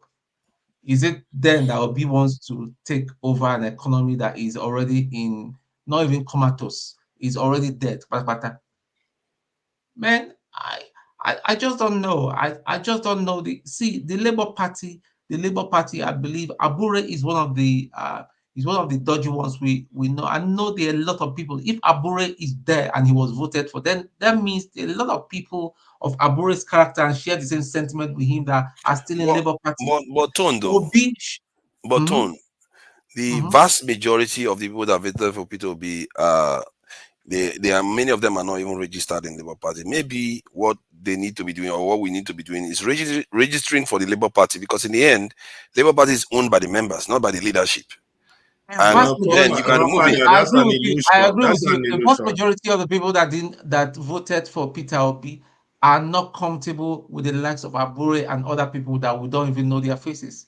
That's right. Yeah, but the thing to do is get in there and remove them. No, that's not the thing. How do you remove them? You cannot play. Listen, let me tell you why. Of the members. No. I support what Tony is saying. Let me tell you why. You see, there's a current rules of engagement that doesn't go with what Obi is claiming to stand for. So Obi needs to separate himself from that rules of engagement and start collecting his own people who believes in his own rule of engagement, and collectively they would have a purpose. If you're still playing in the rough fight with these people and you don't want to get into the rough, you will continue to lose. That's a fact. But you have to stand out and say, look, I'm wearing white. I've been putting my hand up. And I'm not going to get in this I think fight with you. Then you are next. Other people who likes white. And that's until now you get to a critical number that you can now do face-to-face with them. If you are 2 and they are 9, you can't do that. If they are 6 and do you agree that Peter Obi supporters should join the party and remove these people? What party? The Labour Party. What do you mean Labour Party? Is the party we voted for? Don't is calling Labour Party. Before you chop what thing I go say. In the end, the party is about its membership, and the idea that Labour Party the old Labour Party got 5,000. Hold on. Don't they select for all the parties? In the end, that's what parties come down to. See, is this type of let me make my point now. Let me make my point. The last Labour Party election in 2000 before Peter Obi, 2019, got 5,000 votes. So it means there are barely even 5,000 members in that party. Then Peter Obi comes in, he's got over 6 million votes, and you don't think the Peter Obi supporter cannot just go in there and flood the party and take over the whole place? And it Yeah, doesn't even have and to the do it in a rough Arabian beef way, will really. vex It's you. just bargaining. It's I, simple. I, I mean, exactly. I from don't where I see, understand I it. was listening to you, Ferreira, to find out where the rules are in terms of the party engagement, because there is different levers of any political party in terms of how they construct it. Now, Peter Obi has come from PDP into the Labour Party. In doing so, he has been rallying a lot of followers. Now, once you've got an infrastructure, or at least a party that doesn't have such a strong infrastructure, but you have a following, you're supposed to use that following to the best of your negotiative best. Because if you're registering people and you're asking people to register behind you, then practically you know how many people are actually going to vote for you. You would have that in the bag. And once you've got that in the bag, knowing to yourself, because you know how many people have signed up under the Labour Party auspices, then Peter Obi should be going to organize that Labour Party. He has to. Otherwise, you're a man, instead of you whipping the horse to drag the mechanism ahead, you are dragging the mechanism. Now that's not a good way So, to go Diego, forward. you see this jaunting he's doing in the north. This is what I expect Dati to be doing, because Dati is more dynamic. No disrespect to Peter Obi, he's more I dynamic. don't agree. I So don't I don't agree know that what's that is going more. on, I don't agree because he's been necessarily very, very that that is quiet. more Don't know what's dynamic. going on. Dati is more aggressive, not necessarily Yeah. more. Peter Obi is dynamic. He's a strong man. He's a serious man. He's got I wouldn't serious say it's ideas. aggression. He's However, you more know what? direct. You know He what we says it missed as it out. is.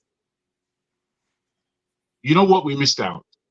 Peter Obi said twice, actually. I don't know if you caught it. He said, "I am part of the elite," and we all know this, but somehow we want to ignore that statement. Now, when he said that, that's a serious thing that we need to understand. He's saying to you, "I'm going to walk in a certain way because I know these bastards are around me." That's what he's telling you. I know who's around me. So I'm going to walk in a certain way.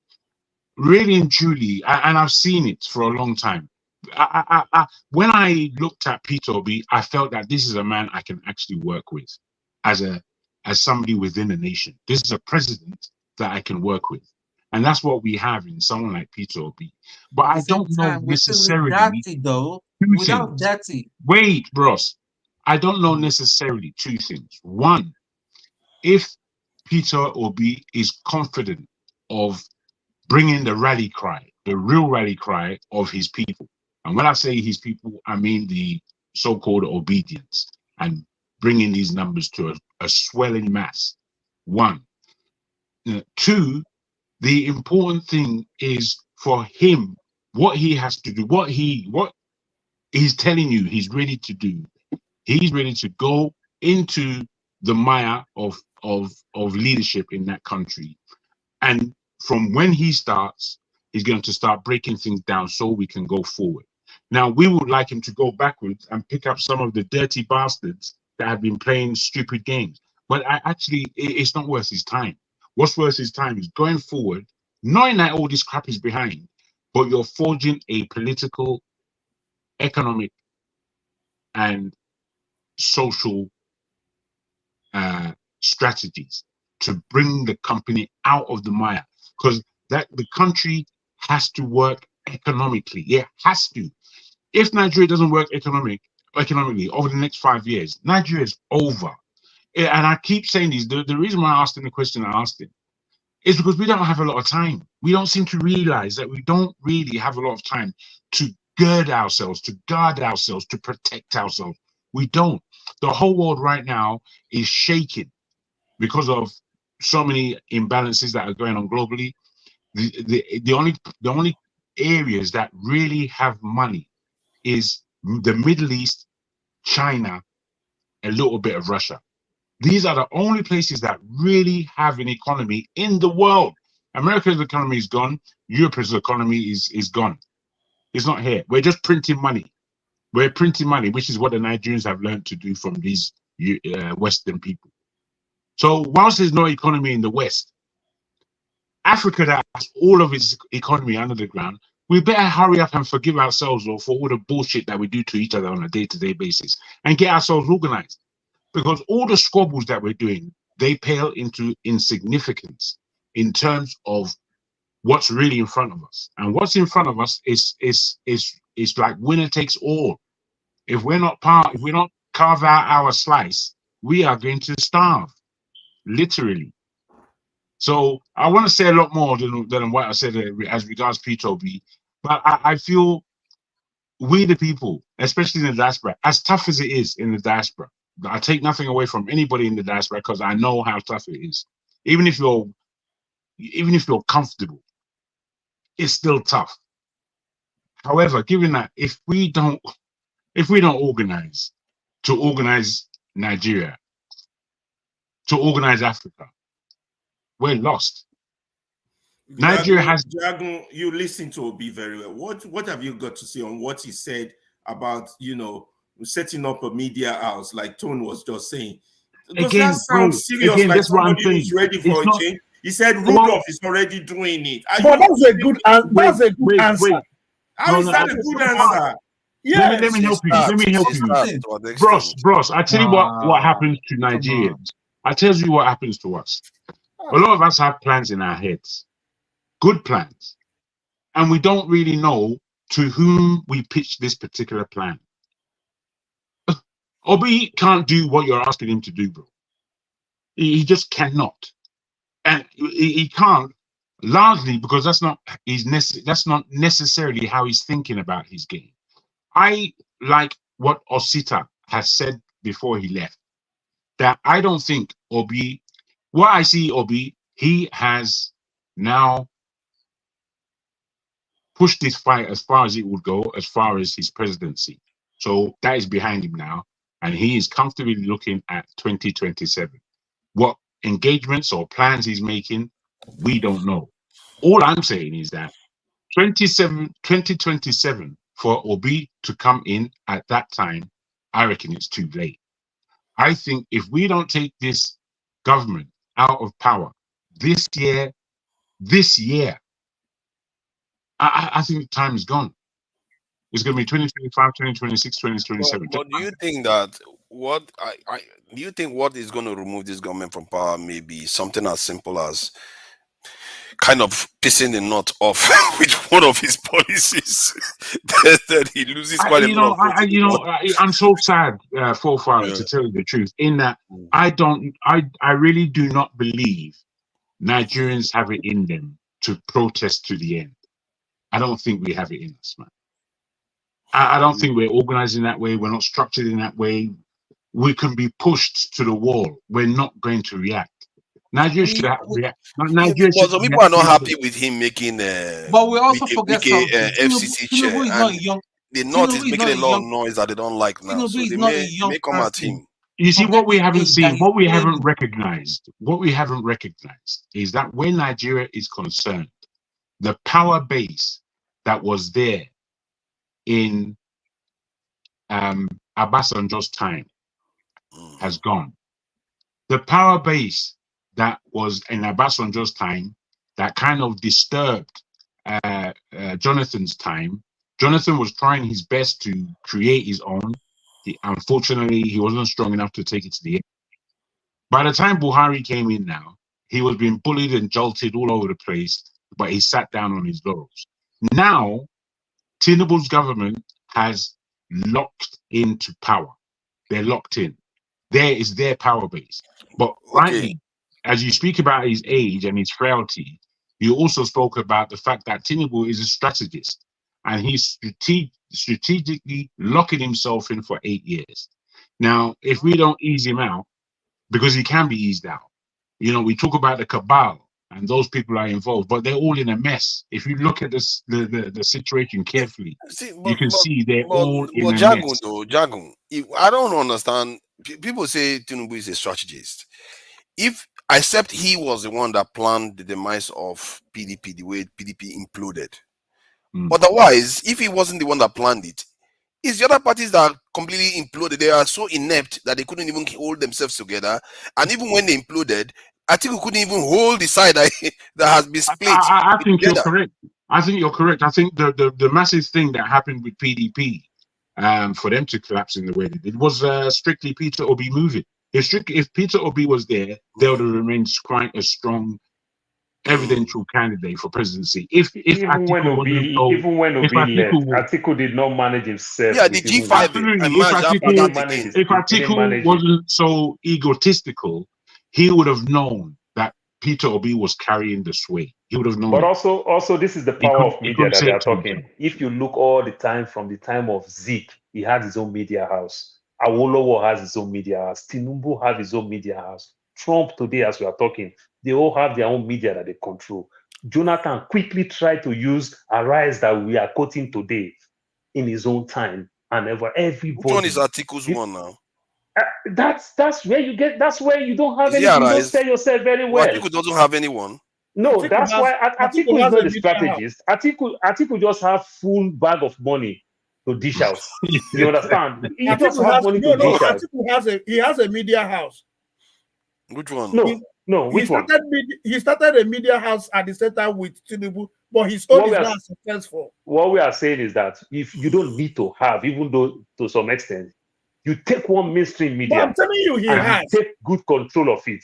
You understand? This That's is right. what they strategize and everything. This is what That's Abacha right. try to strategize even with AIT before the demise of Abacha. When Abacha Yeah, want to push it to the people. but is it the media house that won the election? If you ask me, if you look at the dynamics that happened in this previous election, it's just internal party dynamics that won the election. The PDP killed themselves. They just hang themselves. That's why I will agree with you that Tinubu is not a strategist as people tell.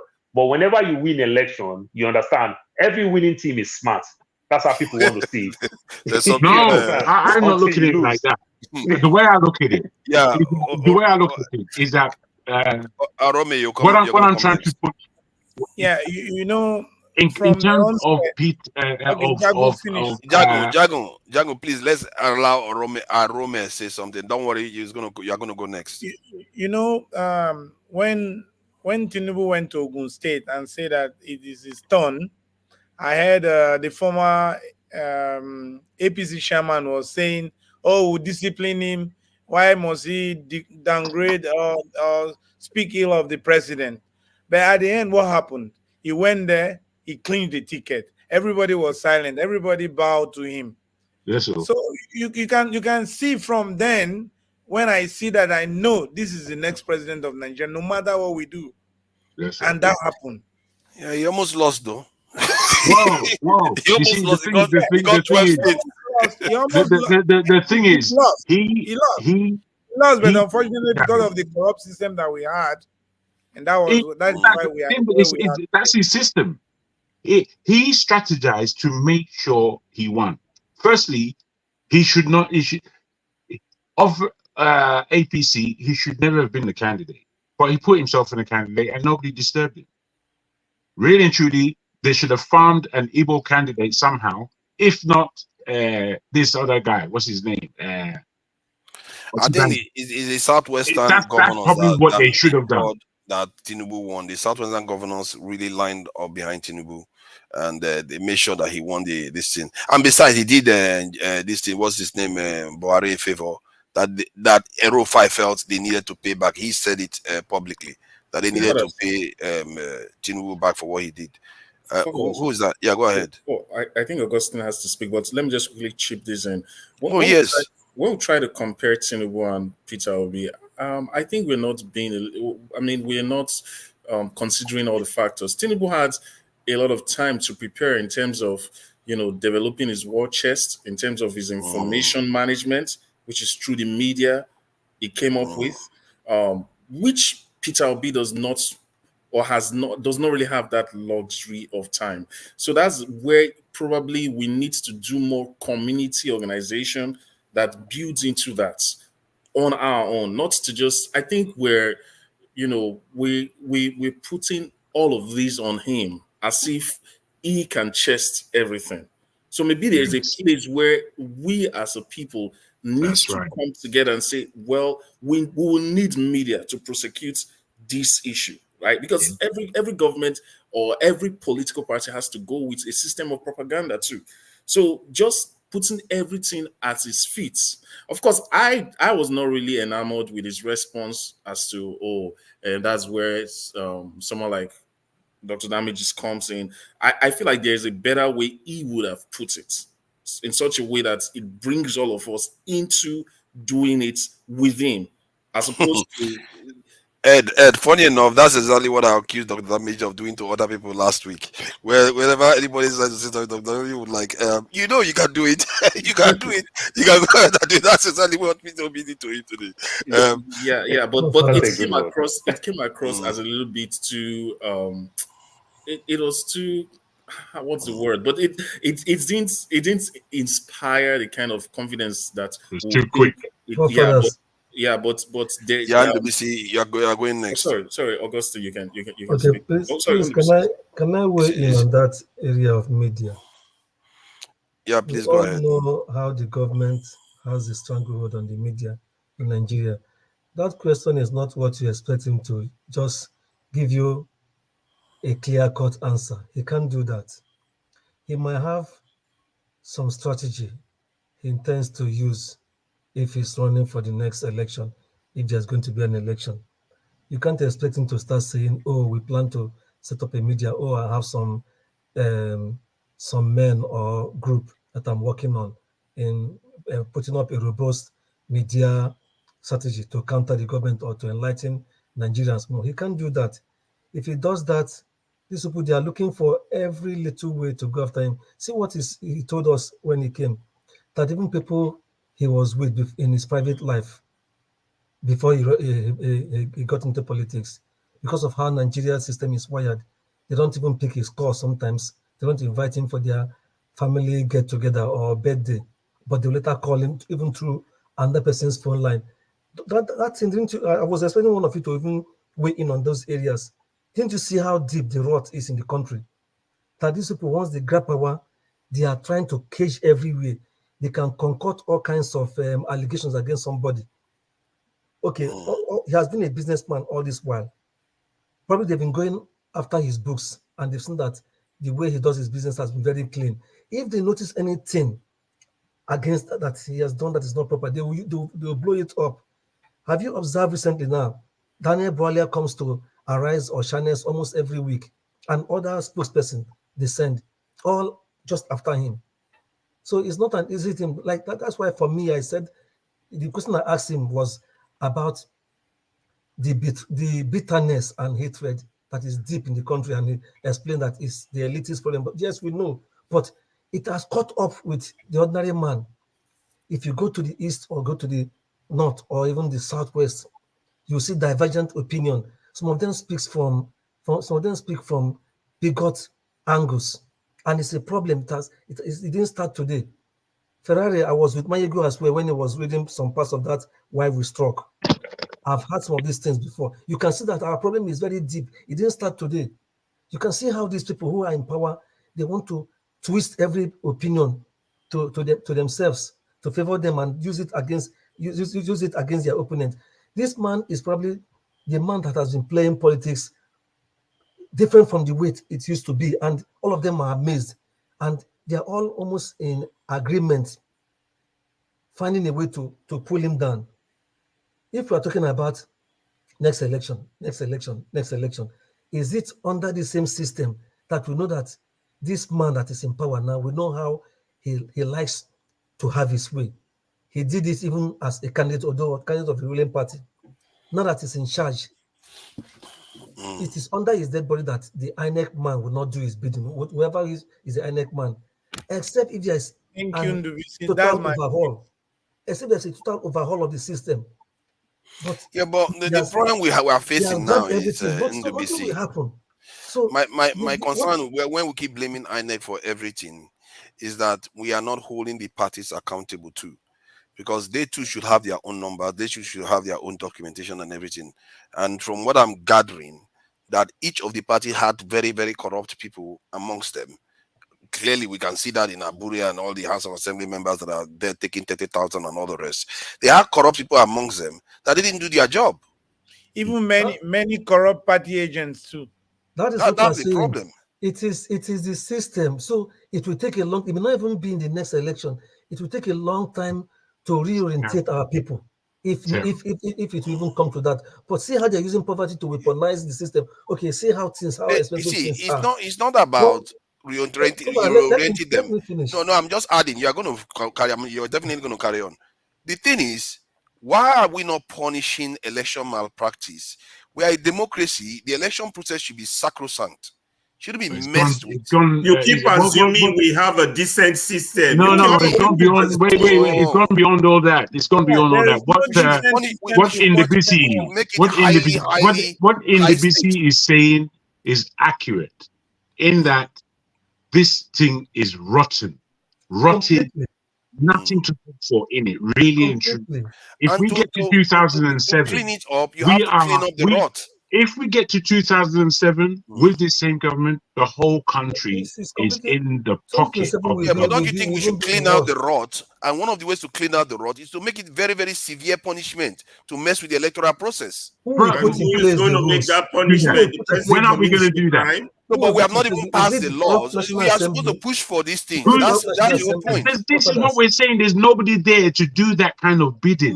We are here now. We push people now. I think Mustafa is coming here next. Do you know that?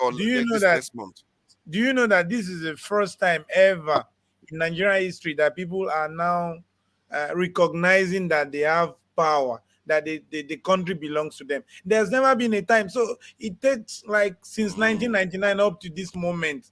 It's only in 2022 and 2023 that people woke up. So it's still early in the day. There's never been a time that people have ever fight. We did fight Abacha. We fought Abacha. That one a military man. That one, he doesn't cancel the election. He canceled the election. He doesn't rig it. He cancels the entire thing. Yeah, so that's what I'm saying. I'm saying from 1999. Okay. Not when people. So from 1999, the spirit of Nigerians are like dead, so to speak. So there's nobody really challenging anything. So this is the first time that people have really challenged a system. Arome, talking to Nigerians in Nigeria, I don't get the kind of passion that we see on this panel from Nigerians inside Nigeria. At all. You don't get that passion against their leaders. Father, you are 100% right. That is where you talk in Nigeria. It looks like you are abnormal. They tell you that you don't even understand anything because they already accept defeat. You understand? That complexity is just there. So it's gonna take. And Nigeria can't even protest. Do you know that? Sorry, we're passing a checkpoint, and they said, "Why should I bring my phone out and answer a call that the military will shoot me?" Then I tell them, who the bastard is the military? Everybody in the public bus was against me, and I was answering my call. I said, I want him to come and shoot me, and let me show him that really he is nobody. Unfortunately, just imagine that is how the mindset of everybody in the bus. Yes. I was surprised. You see how they have. You can't make a video or take a picture of anywhere in Abuja. They say no, this place is no. You can't do that. You can't do this. What the hell is that? Is this a country or a I think Ferrari came up with some part of the solution, which I agree with, which is part of we have to start changing people's minds, and at the same time, obviously, make sure that the nation is safe. NBC, carry on. Okay, like I was saying, unfortunately, from what Arome is saying, they are doubling down on every way the masses can get information. So, like what we're saying here now, if the system was a little bit fair and probably there was power supply or the internet was freer in our country, some people can watch this our program later and maybe they will get some inspiration from what we're saying and begin to talk in their little closet, like the lady that came earlier said, what's her name? Yes, corner. But these people, it's like they set up their own system to wash everything, to keep the people away from information, and instead that fear we had all the many years, the 20-something years that we are under military rule, is still there now. That's why a policeman we go into a place, maybe in a bar, and ask everybody to enter their bus and say, if you talk, I will kill you and nothing will happen.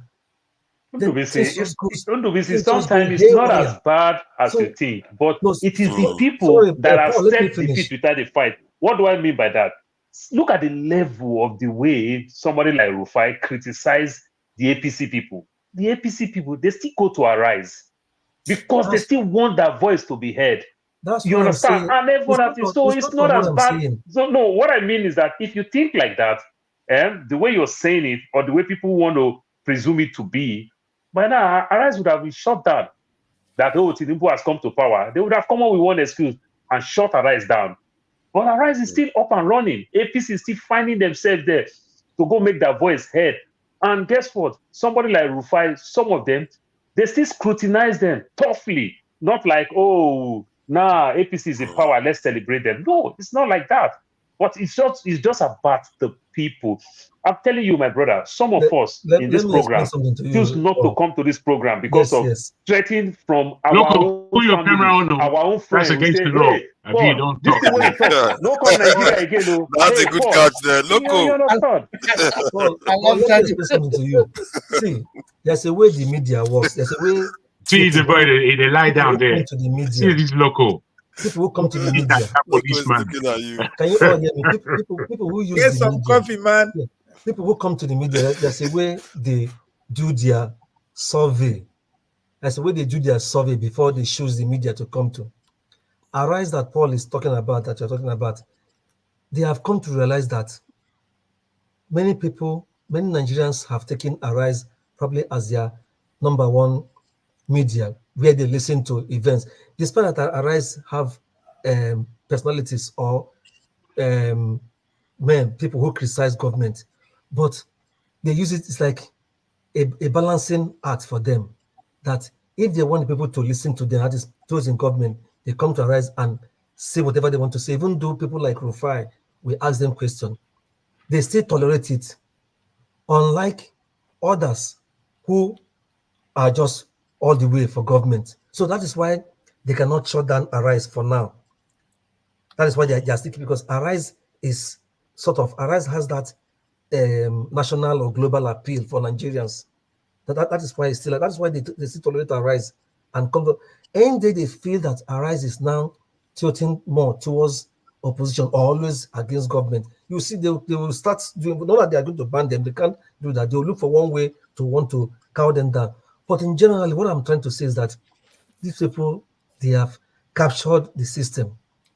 They are in control of the so-called MBC, that is the regulatory arm in the media, in the broadcast business. They are in control of the police. They are in control of the judiciary. So how will, in a sane society, judges will see, some of them, Obi and Atiku came with videos of severe manipulation, vote cancellation and all that in papers, and they saw those things, yet they not did what they did. It's because they have been given an order, you must do it this way. Find any way, find any legal word or whatever you want to use to do it this way. Even if they appeal court rule in favor of it, they'll go to Supreme Court and spoil it. So the only thing I'm saying in summary is that the system needs to be taken down. And talking about next election is not the solution. They will still do what they want to do, and nobody will say that because they are all in cahoots. PDP have all these things that you are talking about, and APC take power from them. What I'm trying to say is this, the establishment, Paul, no. PDP have everything. They don't have everything. Power from them. They don't have everything. PDP operates the same way. That's what I mean. No, that's what I mean. No. What are you talking about? Obasanjo says do or die. The vested interest is not violent. Do you know how many people Obasanjo arrest? I don't think so. The vested interest. Do you know how many governors Obasanjo pull out? Joshua Dariye, Alamesia. Do you know how many governors? Don't say that type of thing. PDP do the same thing. You understand? But you have to fight. That's what we're saying. Paul, I think PDP under Obasanjo has a different coloration from PDP under Goodluck Jonathan. So Goodluck, and one other thing about Jonathan, I think it's not very fair that Jonathan is being seen as a failure somehow. Because I think if Jonathan had won the last election, he would have been the longest serving democratic leader because he would have ruled for 10 years. So Yes. it seemed like there was a lot of push in the north to say, no way we will accept this nonsense from this guy to come and just rule for 8 years, then 2 years with Yaradua. So he did serve 6 years. It's not a total failure, if you ask me. Okay, Augustine, sorry, thank you for your patience. Thank What do you you. think about the interview? I don't know if you saw the entire thing. I did. In the first place, Paul gave information here last week, which I verified it. It wasn't correct about washing car in California. The way you put it was too direct, which is not so. And it happened within a given time when they had drought. And the rule was washing car and your water flows to the street, not washing in your compound. So I just wanted to put that correct, because when I said in my community we wash car, it looks as if we are disobeying the law in my community. So I just wanted I can go outside now and show my front house. I'm in my house. I can go outside and show my front house so that you see. How do you wash car and water will not flow to your house? When your house is up like this, the road is down. How do you wash car? And you get a ticket. What are you talking about? The law is not washing car. The law is the water flowing along the street. That's what the law is. If you wash your car, water will flow to the street. That's it. No, water will flow to the street. We have so a when they law say in wash car, look, I can clean my car. It's different from I wash my car. If I wash my car, water will flow on the street. I can prove it now. The day is still bright. Paul, you know what Augustine is telling you, that they have a special gutter to catch the water. He never there is no gutter. So what he's saying is not right. We have a lawn. We have a lawn. So the water flows into the lawn. I thought there was a time they banned people from even doing their lawns in California. Yes, exactly. During the drought. To tell you how worse it is, even though your lawn, you can't even do that. That's why everybody have the turf, the artificial grass. There was a specific period. Listen, Augustine, let's not play with word. If I have a big backyard, I can do video. I can park 10 cars in my backyard. If I wash my car in my backyard, I wonder how somebody want to call the cops on me. But if I wash my car in my front house, it will flow to the streets. So what did you say? The house is like this. The street is like this. Arizona is so massive. When you say you have 10 backyard, 10 car space in your backyard, it's like small place compared to the UK. So UK, you can't boast that kind of boast too. Are you the queen or the king? I just wanted to put it straight. What is the problem there is the water flowing to the street. It's not washing car. Okay. Yeah, so that's what I just wanted to Augustine, for nobody's telling you not to clean your car. See, I can sprinkle water and use towel to wipe my car. That is not washing of car. So, which means in excess of what they are telling you to the extent how you can minimize in as much as you pay for it. Don't waste it. They consider it to be waste as at that level. You understand? So I can sprinkle water and clean. I think we probably need to shift from this topic. I don't know what you want to talk about. I'm coming back to the topic. So, to be candid with you, this Obi's coming today have opened my eye to so many things. Some of the things we condemn are the same thing we accept and we expect all the time. Forefather, I have been following your logic, and you've been consistent in the kind of person you want to be our leader. And that the conversation I wanted to have with you one-on-one, if I have the opportunity one day, is outside this issue of Abacha's loot return. What problem do you have with Abacha? It's a conversation I want to have with you as a person. Think about it, read more about it. Anytime I can call you on phone, we discuss about it. Because personally, I don't think I have much problem with somebody like Abacha, if not this loot. Because before 1999, go to every state, all the people in politics were the people that were running away once they hear the siren or police people. Because Abacha was pursuing these 419ers before he died. And the moment he died, all of them jumped into 1999 politics. And that's why we have the criminals everywhere. But today, Jagun, I have had enough respect to you because of your submission in this issue. When people say about Peter Obi, I studied Peter Obi as a person. I researched about him as a person. I have worked with him as a person. I know him as a person. I have discussed with him as a person. To an extent, I know what he can do. That a man comes to an interview and tells you everything I am doing is not what I'm going to say here. On the Labour Party, we are going to succeed.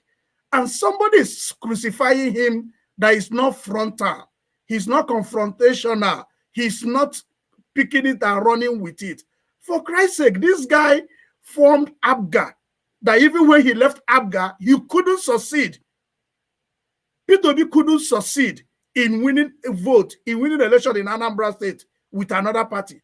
He couldn't succeed in appointing somebody that would replace him. If I tell you how Willie became the governor of Anambra State, you will understand what that guy did in building ABGA as a political party.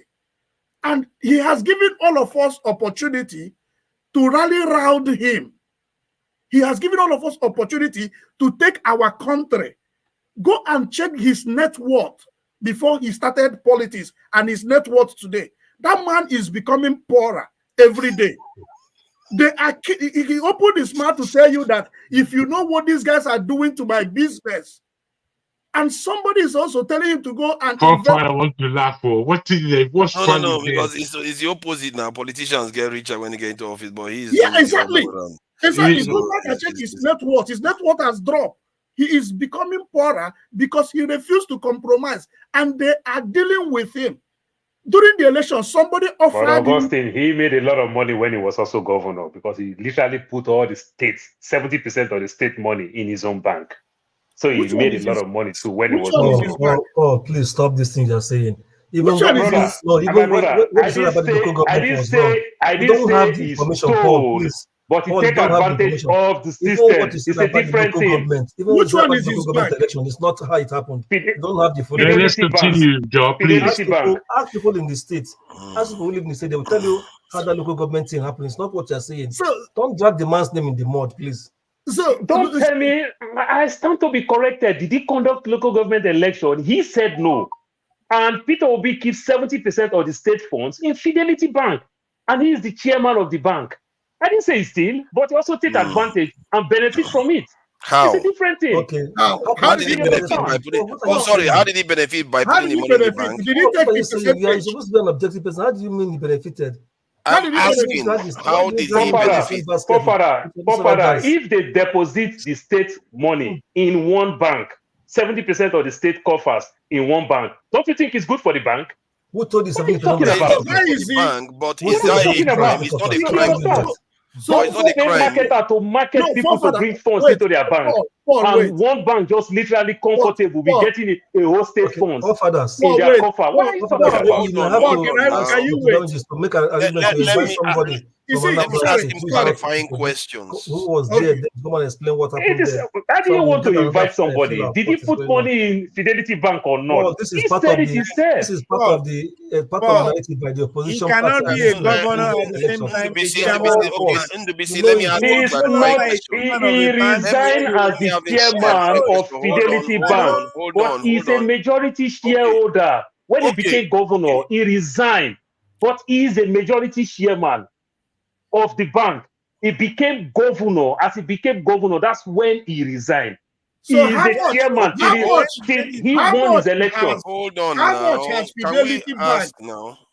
Can I ask him questions? Okay, yeah, go ahead. So you said he resigned before he became governor, and he put the. Father, he did not resign before he became governor. Let us clear something now. He is working. Remember, court case. Now they went to court. No, I mean from the bank. Did he not resign from the bank before he became governor? Can you listen? So then let me explain. I don't want anybody to gag me. I'm too strong for that. He is the chairman of Fidelity Bank. The case went to court, and when the court overturned the election and make Peter Obi the governor, as they make Peter Obi the governor, he is in Lagos. That's when Peter Obi resigned. So automatically, because you can't hold two positions, you must resign. Remember, he didn't win election that you have that leeway of 3 months, 2 months before they swear you in. You understand? It was court. So as court, Peter Obi immediately. Then he resigned immediately. Now he resigned from day to day active. but he did not sell his shares. He's still majority shareholder in Fidelity Bank, and he's still depositing the state funds in that bank. Is he not benefiting from it? What are you talking about? He declared the asset now. He declared everything that he got from it. And I'm not, of course. I'm not ruling that. I'm not ruling back. I'm not ruling. We have 25 banks. Did he violate the law by not selling his shares? Did he violate the law by not selling his shares? Can you listen now? I said he benefits when he was governor. Now he's not making money. That is not the power. What's wrong with that? I think you are trying to imply that he used his office to enrich himself. Of course. That's not true. But do you have any? If it is not true, let me ask you now. Do you have any evidence that the money he put in there, how much he gained from it? Do you have any evidence? 70% of the state funds, Anambra state funds, were deposited in Fidelity just by Bank. depositing in there. The question is how much 90% was deposited in Access Bank. Yes, but how much did he get from it himself? He's a majority shareholder in Fidelity Bank. So if his business is doing well, he's not benefiting from it. Because you put money in there doesn't mean you get all the profits. Do you know how much profit the bank made that year? Do you know the profit he got out of it? We have 25 banks that meet the recapitalization 2008. That meet the recapitalization. We have 25 banks that met that threshold. And that 25 banks that met that threshold, Fidelity Bank was among the least bank that narrowly met that threshold. So we have big and vibrant bank like GT Bank, Zenith, First Bank, Diamond Bank was doing well with MTN funds and the likes. And the governor stand up and said, "No, I'm comfortable with the small one that is struggling." Okay, hold on. Let's borrow ourselves. Hold on, please. Hold on. What did you see there? Hold on. What did you see there? Hold on. I don't know.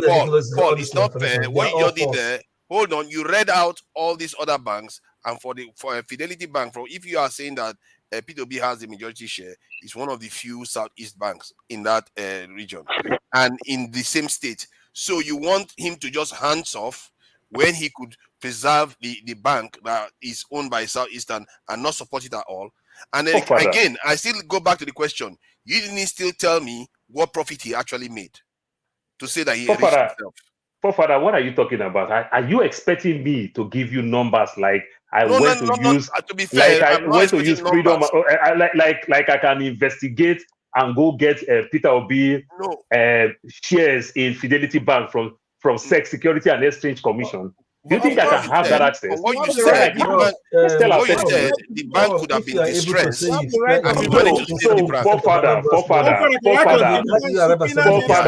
Listen, let's not be biased. That will work. Anywhere.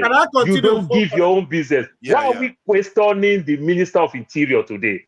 Because he's giving his own company contract for work for federal government. Is that not why we are questioning one of the finest ministers in Tinubu's government? It's not the only company from this in Southwest. The company is not under distress. I'm asking this question.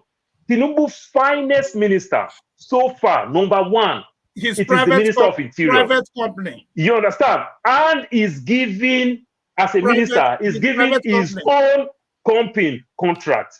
If Peter Obi is taking a whole state fund to his own bank, it's not his own bank. It's a bank he has a share in. It's not his bank. He has a share in the bank. He is nobody own a bank. I said he is majority shareholder in the bank. When you say majority, how many percent? He is the majority shareholder of the bank. You see, majority is a very difficult term. Hold on, sorry. We have to get the people here. Listen. Over 50% or 20%, just the largest shareholder. You see, largest shareholder is different from if he is 20% majority shareholder for a bank that meets over 25 billion naira capital base, that's a good chunk of amount of money.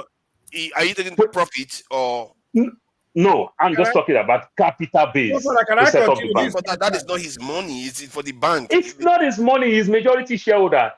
Paul, you don't have all the facts. We have to. You have to. Can I You're using this and what you're using. We can never have all the facts. My brother, we read newspaper and we listen to news. Oh, you read We can newspaper. have all the facts. When he Tell calls us the majority truth. shareholder, it will help when he information tells us from. his percentage It's that unfortunate what he you're owed. saying. Because Peter Obi is the chairman of Fidelity Bank. He is the majority shareholder of Fidelity Bank. Majority over 50%.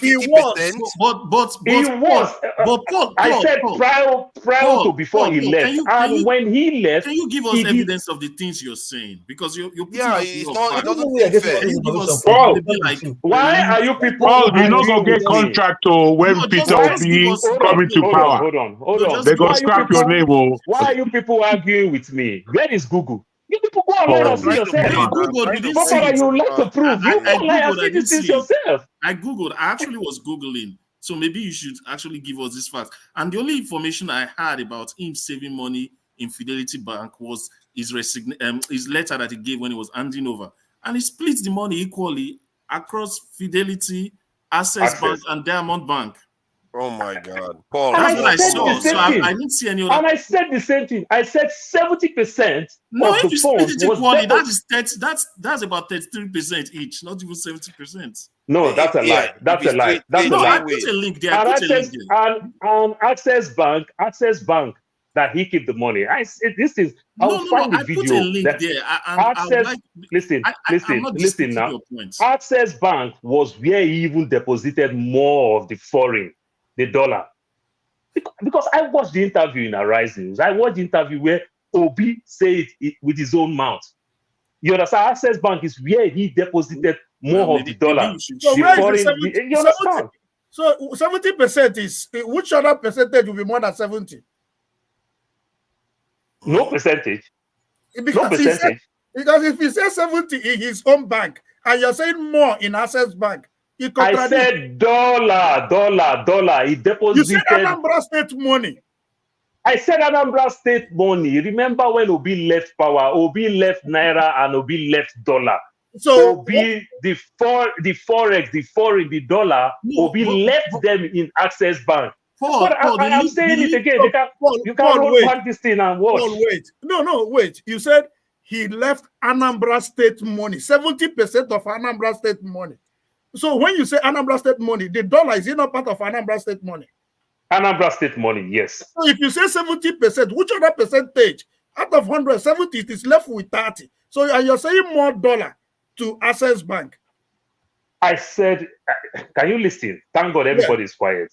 Yeah. Obi left Naira in Fidelity Bank and Diamond Bank and left dollars in Access Bank. Obi left with Naira and dollar. The dollar that Obi left was in Access Bank. The Naira was with Diamond Bank and Fidelity Bank. But majority of the funds that Obi left was with Fidelity Bank. That is, Fidelity Bank is what they use like official state bank. You understand? Where they used to pay everybody's salary. They used to do everything. It's state where people pay taxes. If you want to pay taxes in Anambra State, then it's Fidelity Bank. If you are doing business with Anambra State, you are doing anything, it's with Fidelity Bank. You should give us evidence of this Obi thing. left both Naira and the dollar in the Because bank. this is a quote. This is a quote from an interview he had. He said, "I left office in this country, leaving Anambra State with investment in cash of 75 billion. The day I left office, we had $56 million, 12 billion in Fidelity Bank. In Diamond Bank, $50 million, 12 billion. Access Bank, $50 million, 12 billion for Anambra State." So it's equal. That's an even split. I didn't hear that. When I'll take my time. I'll find that. I'll find that video. It'll be good for us to see. Look, listen. I don't want to read. I will find the video where you hear Peter Obi use his own mouth and say it. Okay, that's the one I'm finding. Let me share this. So we see what he said here. You see, this is why we have to be careful, because when we say majority shareholder, it doesn't mean over 50%. It could be 30%, 15%, and all the rest. Look at what he said.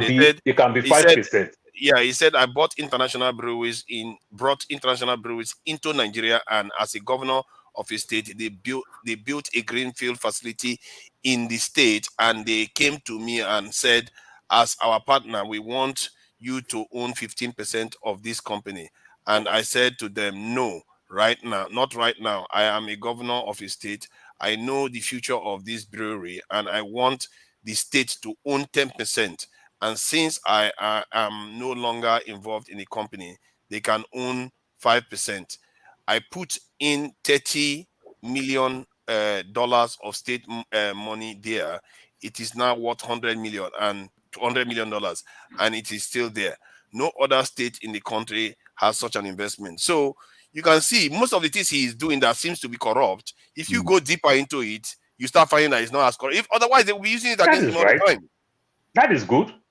That is good. Edo State and Delta State benefited. Delta State benefited when they bought large amount of shares from MTN and Econet. It's a good concept. That is good. I'm not saying that. Remember the way you people are taking this thing when I said it. Approach, because when you say something, when I said it, it just looked like you people don't listen. It's just like we are just here to argue. When I said, Augustine said, Obi is losing money. That is true. And I equally said, Obi also benefited when he was in power. You understand? And standard practice anywhere, you don't give your own business contract when you are holding government. He just demonstrated that he made standard money practice. instead. Let us tell ourselves the truth. He just made his state money when he could have benefited himself. Paul, it is standard practice.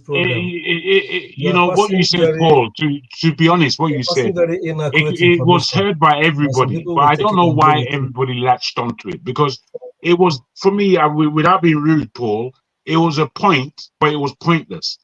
In that, you know, in a country like Nigeria, just imagine yourself at the head of any of these state governors. I know Ondo State very well. It's similar to Edo and Delta State in terms of the topography. These states are green, lush, beautiful, and there's so much going on under the ground. Me, I don't have that kind of billions upon billions to do what I would love to do. So if I'm the governor, I'm telling you, I'm going to town with somehow making the state work with the state's money, and that money should feed us as a state, because we, as Ondo State and possibly any other state in Nigeria, can actually feed themselves. And if they can feed themselves and they can manufacture, and those people have skills in that state, then you can really go to town. Now, unless you're invested in these kind of things, I mean, I feel that the fact of what Peter Obi did in Anambra State, which you can see is quite different today in terms of his term and the guy who's presently there. So when you look at it, you know that there must have been difficulties for him to engage in how to just uplift the state a bit. These things aren't easy. So by the time, you know, you've taken the state government and you've done one or two things with them, possibly you should have done it, but you know what you're doing. You're going to return the thing back. Everything is going to be balanced, and there's a profit share at the end. My goodness, bro, that's a businessman. That's how a businessman thinks. Businessman doesn't think, no, that's not how to do these things in a crazy. Okay, let's just say, All I'm saying, Paul. Okay, I want to agree with you. I am wrong. Standard practice anywhere. If you hold government position, do you give contracts to your own private business? You're right. I understand what you're saying, Paul.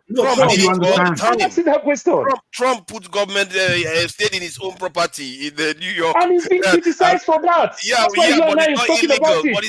If it was criminal, would there not have been a litigation against Trump? No, but this is, I'm sorry. Did I say anywhere that Obi stole money?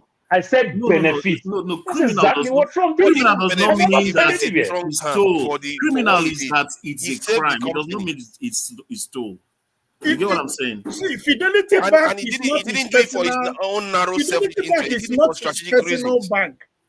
He just had share and became highest shareholder there, so became a board member. So the moment he resigned from there, the question you will ask is Fidelity Bank qualified to house Anambra State money?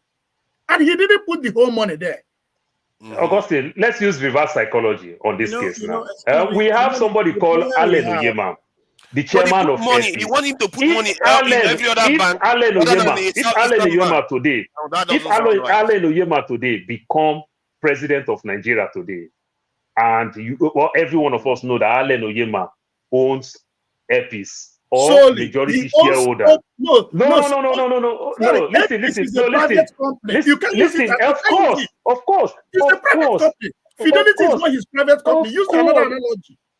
Of course. I don't know how you think. Do you think Allen Oyema own Epis 100%? That's what he's telling us. Yes. Listen. Now, let's say Allen Oyema own Fidelity, Epis 100%, or he own Epis 20%. No, in analogy, you can't use. Can you listen? Hold on. Things. Okay, I will use another way now. I want you to agree with me. Allen Oyema owns 20% of Epis, and he is the majority shareholder of Epis, which means he have good chunk of holdings in Epis. And Allen Oyema become the chairman and the president of Nigeria. And Nigeria have our national carrier called Nigerian Airways. And suddenly Allen Oyema started giving all government parastatals, ministries, and everything will be flying Epis. You think it's the right thing to do? He can't do it if Nigeria has no. See, your analogy is I'm just saying. I'm just saying. You think it's the right thing to do? Can I respond to you? Your analogy is quite wrong in what we are saying. One, you're saying Nigeria has its own aircraft. So does Anambra State have its own bank? They don't have any bank. Okay, so Anambra State don't have any bank. So let's go back to your analogy. So bring an analogy that suits So this is my answer to that question that I told you. Remember that if we have vibrant 24 bank plus Fidelity make it 25, and you give Fidelity this high preference, if you go dig deep in some of these things, why they said it's not right in standard practice. If, for example, a first bank give a quotation of, say, 20%, you understand, they are charging 20% of whichever thing they are doing, how they are raising, they are getting funds, taxpayers' money, and everything. First bank is taking 5% of the funds to get these funds together. And Fidelity say, we're going to charge you 7%. Hold on. We're going to charge you 7% to take the fund. Do you think if somebody is being biased, what do you think you do? You won't give it to who is charging 7% over who you know that is very, very competent that will charge you 5%. That's why they say don't do it. Because you must be biased. When we make ignorant arguments, it doesn't make us look good in what we're doing. Ed have read something giving figures to 3 banks, which in these 3 figures, I didn't hear Fidelity getting more than the other 2 banks. And you are saying Fidelity got 3. Can you bring the evidence so that we'll start reasoning from your own evidence? If not, in fact, I'll prefer just to stop this conversation. It's going nowhere. Just Paul, it's a mute point. It's not too good. From what I've seen, can I go back to my argument? It's not too good. It's not too good when we say things like that. And I make myself clear. I said it's Naira and dollar. And I said this thing clearly. And I said, when I'm saying it, I'm not saying it because of I have the video that I will use in backing my case. That does not mean I won't look for the video. You understand? Every one of us here, to some extent, we all have basic education. But I stand to be corrected now. Augustine, can I ask you 2 + 3 × 504 - 604? Of course, you're going to take time to find the answer. You may get it, but you won't just give me off your head right now. 2 + 3 × 504 divided by 306. You won't get it. So you understand? But I'm saying it from somebody. I'm saying it from somebody who has. The answer that I gave to you. Of course. So you understand? But if I give you time, you will get the answer. So Paul, you understand? So don't tell me what I know. Let me conclude. Hold on, you are allowing to postpone this. It's okay. The idea behind this is that Peter Obi reacted to a company that is in distress, and that's the only company that a majority shareholder is from the southeast, while the others, I remember him actually making comment about that, about those banks. I didn't even know that this is what you accused him about. And he didn't put all the money in one bank. He put it in other banks too.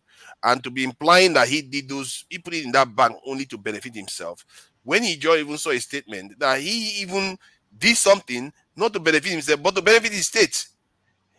And if you look at to make that kind of strategy, you accuse me if I said so? If I said so for standard practice, when I choose to give, I am asking you, who is Tinubu's finest minister today? It is the Minister of Interior. Every one of us praise the Minister of Interior. Why is the only thing we are accusing because he's giving his own company contract. Why is it the finance minister? That's a totally different scenario. That is not this bank is under distress, and it's one of the few banks controlled by Southeasterners. I remember him making a speech about that. Popara is not under distress. Popara, we have 89 banks. And besides, we have 89 banks, and 25 of these banks meet the 25 billion threshold. Why are you bringing that issue? He gave others money too. Popara, you don't want to listen. Popara, we have 89 banks. We have hold on. Are you saying a Southeasterner should watch a Southeastern bank implode while he just gives all the money to him state to the other banks? Is because they are in a better health, shape of health? What are you saying? I don't understand it. He reacted. He split the money in three ways. Paul is digging himself a big hole. He refuses to I am asking you again. The same we criticize Tinubu to set up Alpha Beta, and Alpha Beta is taking all Lagos State tax money. Yeah, but that is a different thing. Alpha Beta is based on something else that is not earning. Let me come. Let me come. What is wrong? Let me come. The finance minister you are mentioning here, somebody working in the immigration office told me, in every passport you are getting in Nigeria, 10,000 naira goes straight to his account. Now tell me the money that goes straight to Peter Obi's account from Fidelity Bank. This is a minister under how many months? So when you build the integrity, when people research around you, no. Now you want to make us you want to make me now. You want to put me in a way where you want me to support something that is not standard practice. What is standard practice? So what is standard practice anywhere in the world in terms of private businesses? If you work in a company, you are in what you call procurement. You don't give your own company contract. You understand? You don't do that. Not bank. It is not. So listen. Wait, Paul. Paul, let me ask you a question. Let me just ask you a quick question. How long have you been in America? I've been in America for so long. About 20 years, 25? Not so much, but yes. Okay. Now tell me this for real. Really have a good thing. If you were spending your time in Nigeria and you were moving up and up, you're a gentleman, you're still the same Paul that we know. Do you think that your mind would work in such a way that suits Nigeria and suits your own development? Just as an individual, you're not even running a state or anything like that. Just as an individual, you are in the Nigerian climes.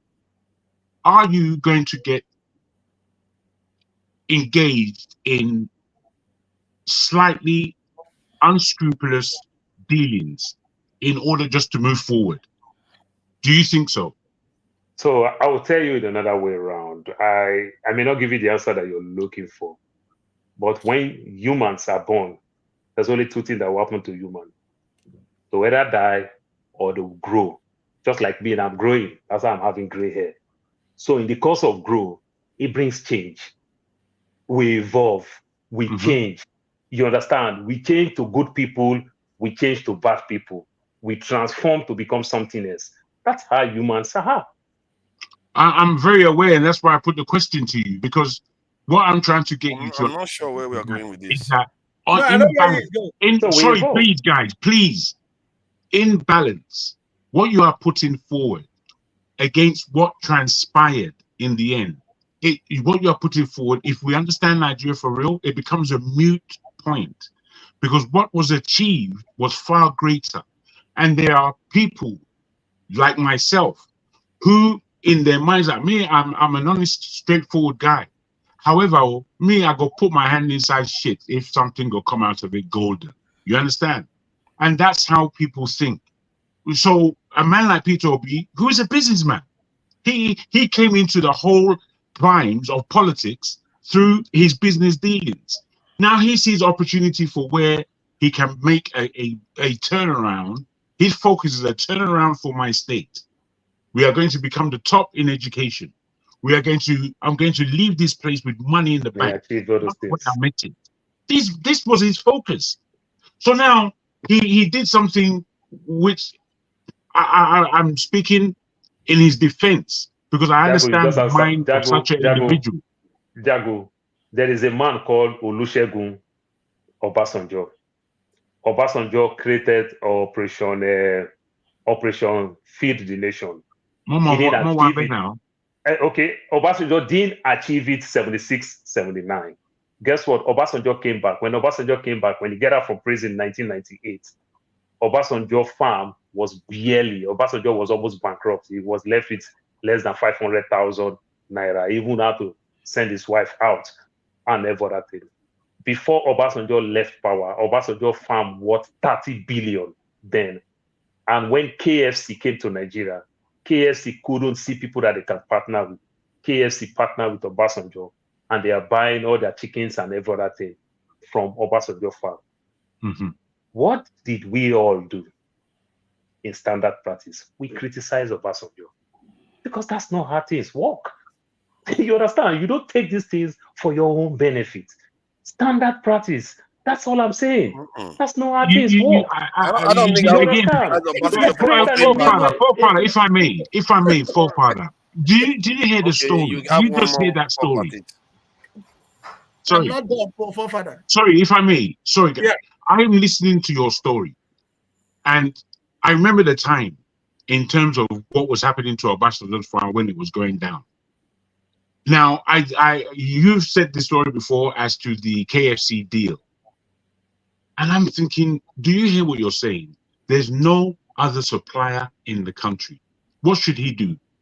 Should he now pour his business into the ground? Is that what he should do? Because he's the I'm not going to do that. So Obasanjo couldn't create an enabling environment for his own dream that he pursued 76 and 79. If there's any other thing that will work, he will only work for his own farm, but we never work in other people's farm. And you think that's how to grow a nation? No, that's I don't think. You see, Paul, I understand what you're talking. Paul, listen to me. Paul, no, Paul, hear me out. Hear me out real quick. My brother, it was nice to see you. You've had your this pop at that one actually. See, at the heart of his accusation. Let me say one thing before hold on. Don't go to sleep yet. At the heart of your at the heart of your accusation is that Peter Obi's single reason for doing that was to benefit himself. And I don't believe so. And that is what I'm saying. You are wrong. Listen. Not to, but standard practice criticize it. You understand? Standard practice. Oh no, because it could represent a conflict of interest. But even in America, where they have exactly what I'm saying. Even in America, when you have some industries that is built out, that House of Congress members they have shares in. You just have to do what you have to do. You can't say because the House of Members are associated with this company, you are not going to take action to save a strategic company for the state. That is what, if that is the main driving reason why he did it, you cannot say now that you accuse him of trying to benefit himself. He made the argument that was the strategic reason. Most Southeasterners don't own banks. Most of them are owned by people in Delta, where they were even calling them Delta Mafia or something like that. So this one wants to go bankrupt. He had an opportunity to benefit the. Forefather is not going bankrupt. Don't keep saying this word. No, he didn't. Not bankrupt. He was in distress. He was in distress. It's not in distress. It's not in distress. Don't correct yourself. What was the time? Forefather, when Soludo introduced merger and recapitalization from 2 billion to 25 billion 2008. So when was it 2008? Yeah, it was 2008. So, or less than 2008. Not 2008. 2003. Thank you. Yes, thank you. When Soludo introduced it, now we have 89 banks. Oh, don't tell me a long story. Just give me the word that the bank was going through. It's just one time I needed. You want to tell me a whole story? Forefather. Okay. I'll shut it down. Just one now, time. Fidelity met the 25 billion threshold. You understand? Fidelity met, but they were among the list. But they met the 25 billion, which means Fidelity can stand. Out of the 89, Fidelity can stand. They are already there. So now, norm in a sane society, if you want to give contracts, there are all bigger players that can, the bigger a business, the lesser they charge you compared to the smaller one, because they have all the resources. In some cases, it's the opposite. In some cases, that is true anyway. That's in some cases, this is an institution. Institution is an institution. Big construction companies tend to charge more. Of course. So let me go on with my position. So one thing we don't do here is to listen. Because what I said, and I was clear when I said his net worth. So the question would have been, what is Peter Obi's net worth after being a governor? Peter Obi moved from 800 million to 230 million. So where did he get the benefit? 800 million what? $1 million to $230 million. This guy is that's a lot of money. That's big money, bro. Money. Why am I so poor? This is unacceptable. Mr. Fofadas, please, can I say something? Share money around. No, but Augustine, when you also say that, remember, because of the way our Naira is losing by the day, everybody up to Dangote, Adenuga, I wish they all drop. Peter Obi can open a radio station. He has enough money to open radio stations. Mr. Fofadas, please, can I say something? No. Our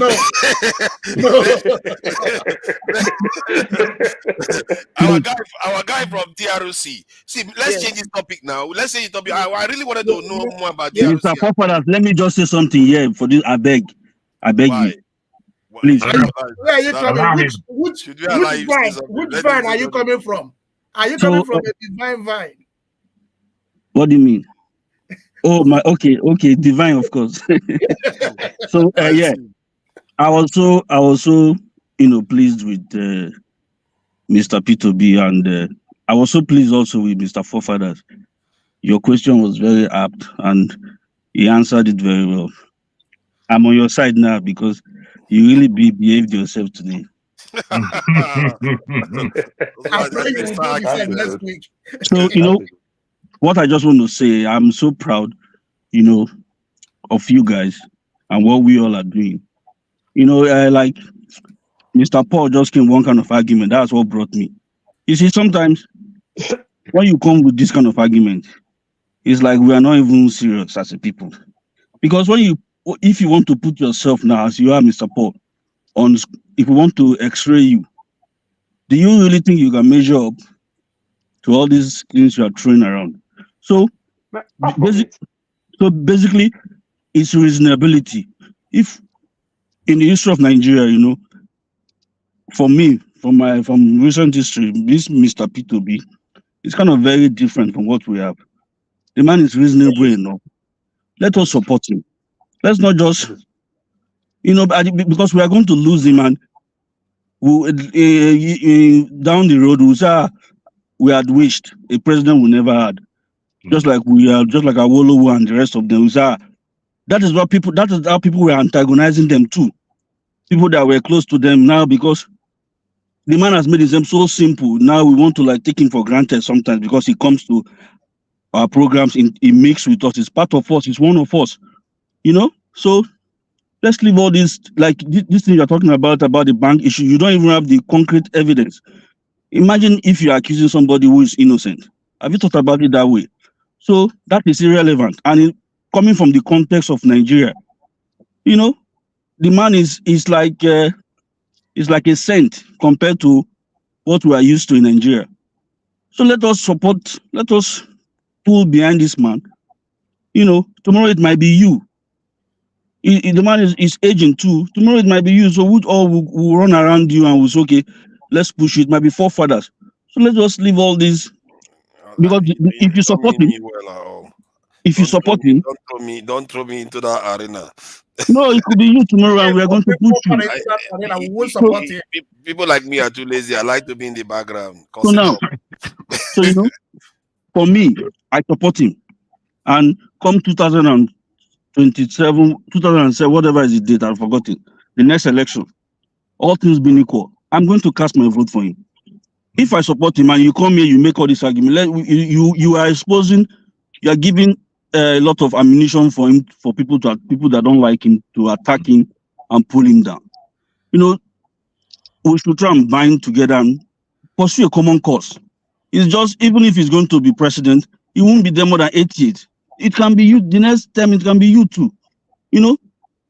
This is a good man. So I don't know what this over-rationalizing, analyzing, everything, just finding fault by all means. It was enough.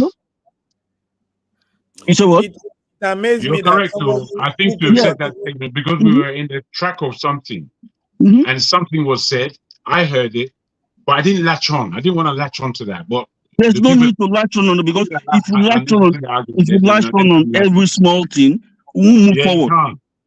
Even the Trump conversation was swimming and it just stopped. Let's not be pushing the necessary things. The man is not a murderer. He's not a thief. He has not been found wanting in any criminal court. So why are you just overemphasizing on things that is not very necessary? Just leave that issue about, if you support him, support him. Don't provide ammunition for people to be attacking him, because he's receiving a lot of attack. When you come and say, I support you, it encourages him. You can see what he's saying, that even his children, his wife, we were just chilling in this America, just chilling and just, these people, they are in the heat of the whole issue. And people say, when KJ, I was so mad at KJ, because he answered KJ's question, but the man was philosophical. He said he has left the past. And when people come here, they think they know it all. Today, I respect Fofora because he really acted like a leader. At the heat of the moment, he showed himself that he's truly a leader. But people like KJ, where I thought they have qualities, the man answered your question. He said in the courtroom that the evidence were there, but the judges just chose to ignore it. And he said he has moved on. And you just come here and just begin to blah, blah, blah, say, what do you want the man to do? Some people say he should go and start a revolution. He must be man, he must be strong. So whatever you are pushing for, not everybody is destined to pull this kind of following. It's not about. But don't you think that sometimes his followers have to try to question things? Because there are some things Paul said now that made me understand Peter Obi even more. Like, I didn't even know that he took himself out of 15% of that brewery's deal and gave it to the state. That the state made $100 million from. I didn't know that. So sometimes when you discuss things, you get deeper and you even discover the depth of the man to an extent. You see what I mean? Of course, it's good. It's good. The problem we are having is that most of the people who have led Nigeria over the past years have been in the system, corrupt system.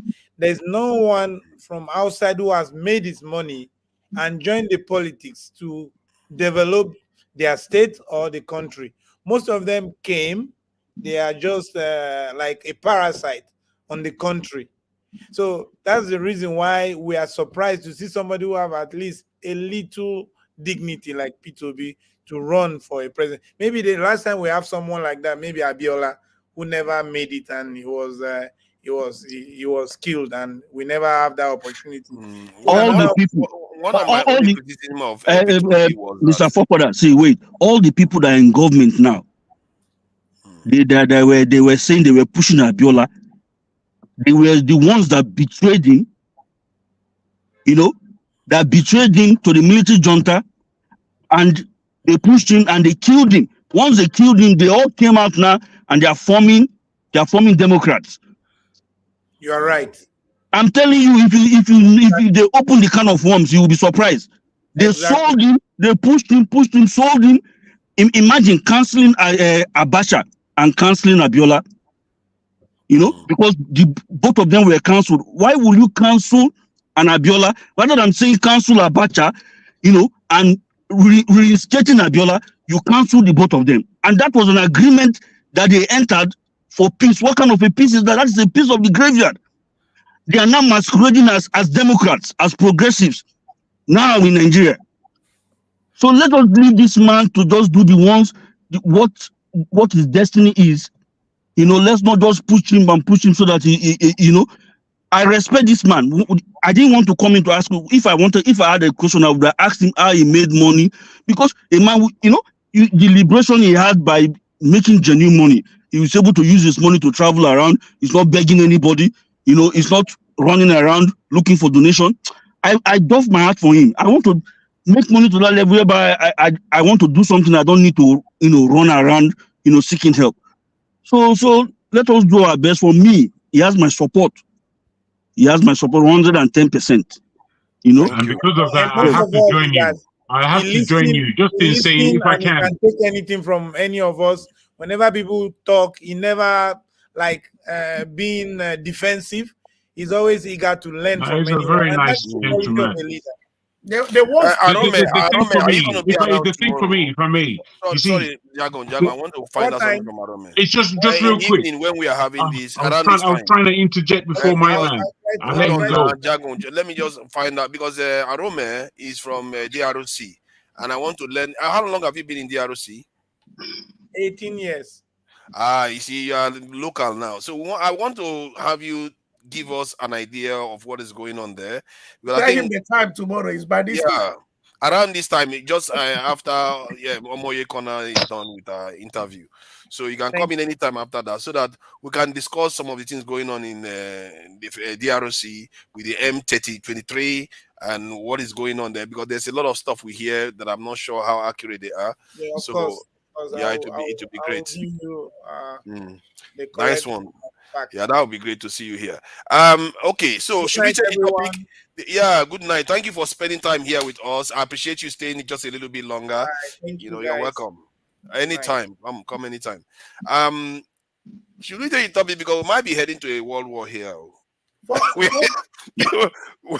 we might be heading to a world war. We're just here having conversations. Okay, maybe they should talk about the state local government election. No. Where forefather was going was where we need to go. The whole thing is heating up in the world. Iran has decided that they are going to throw a lot of rockets into Israel. And all right, guys, I have to leave now. You guys take care. Thank you for joining us. And Israel is asking for the UN to intervene. Israel asking you for UN Security Council. That is very funny stuff. Israel is so stupid. I never saw that one coming. How would the UN that they never listen, that they say anything about UN, they're all lying. Even Al Jazeera was like, I'm surprised about that. They don't believe in the UN.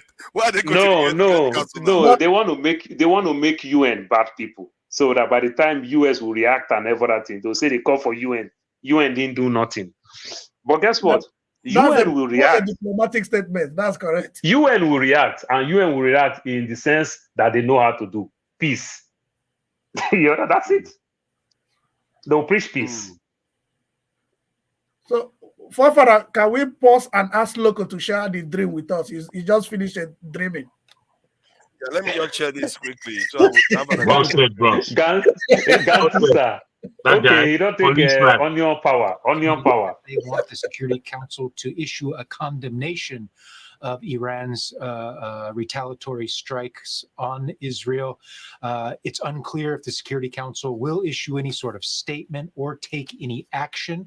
They're not obligated to do so, but it certainly will give all Security Council members a platform to publicly explain their country's positions on Iran's retaliatory drone and missile strikes towards Israel. So certainly we'll be watching.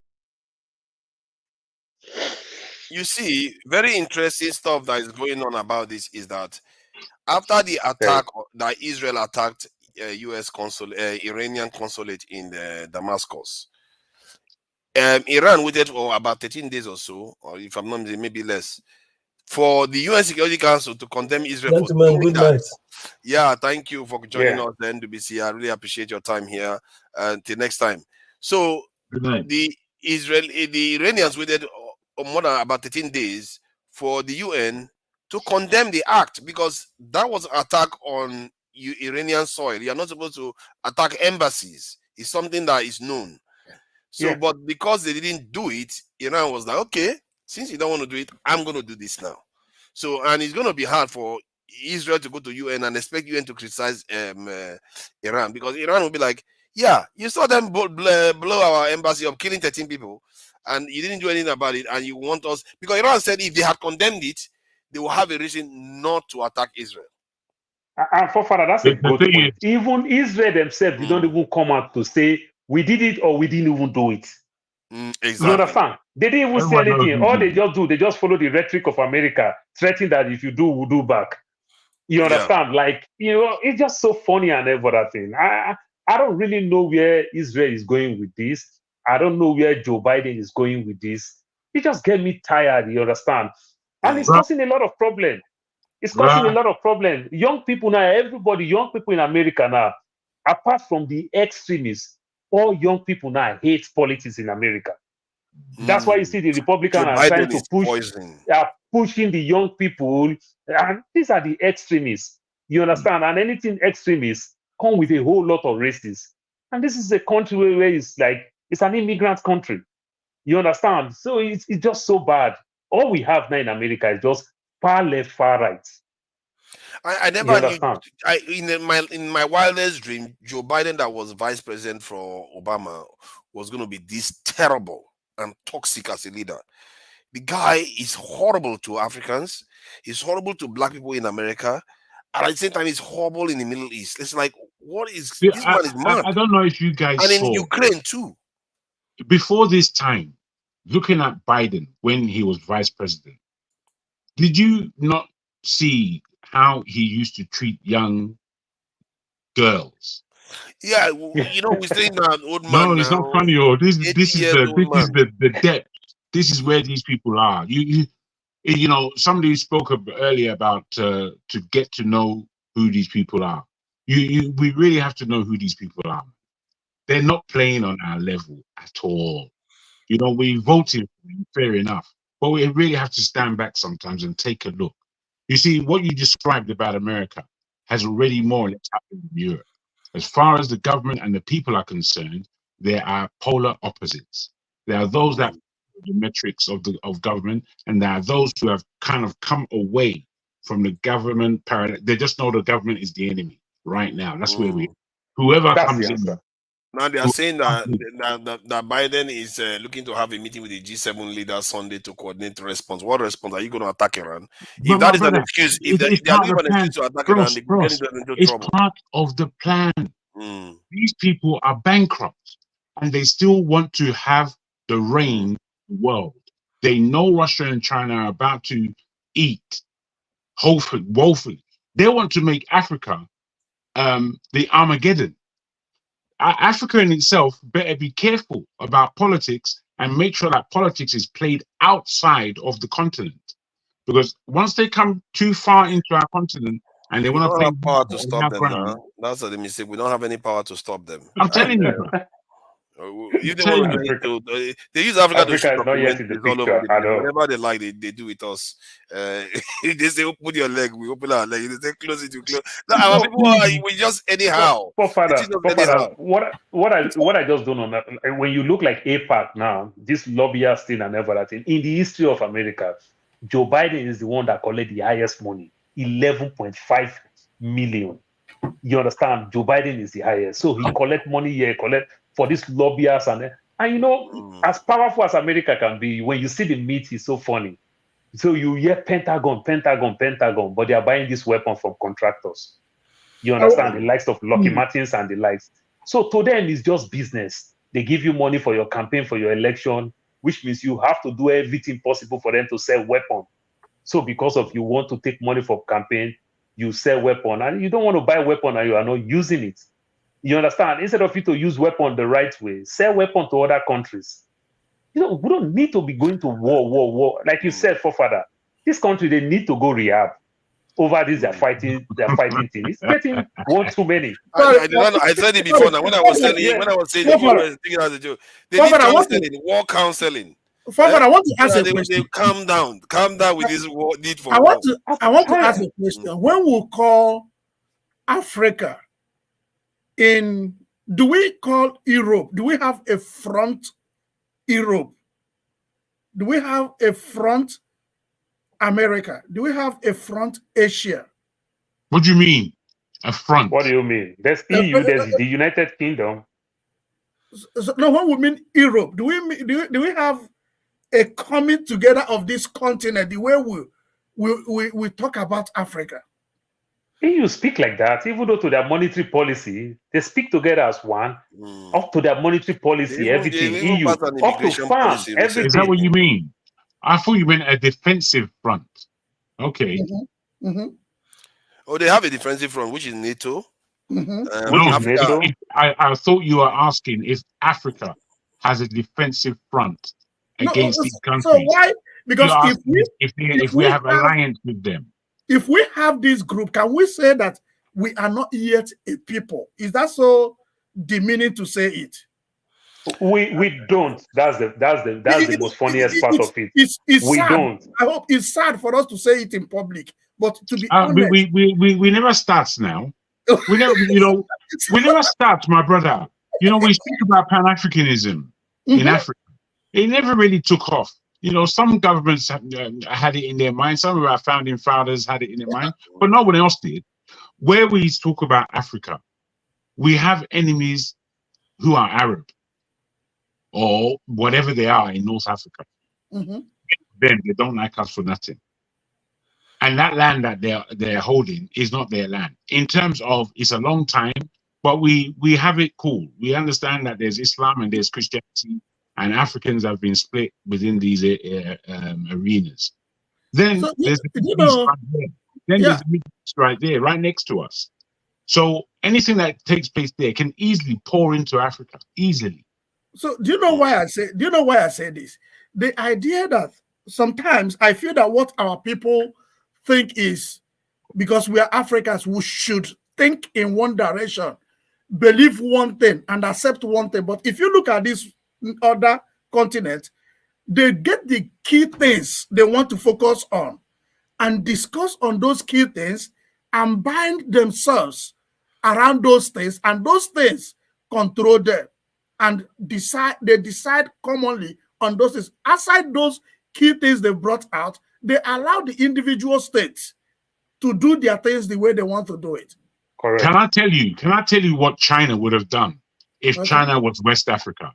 Yeah. If China was West Africa, by the time they got their independence, what they would have been thinking about was their full emancipation away from the Oyinbo, the same way that the African Americans and Caribbeans were thinking.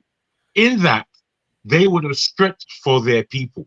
They would have gone to make that area their market, which is how I've always believed Africa should have done. But we don't make these kind of moves because we don't think like that.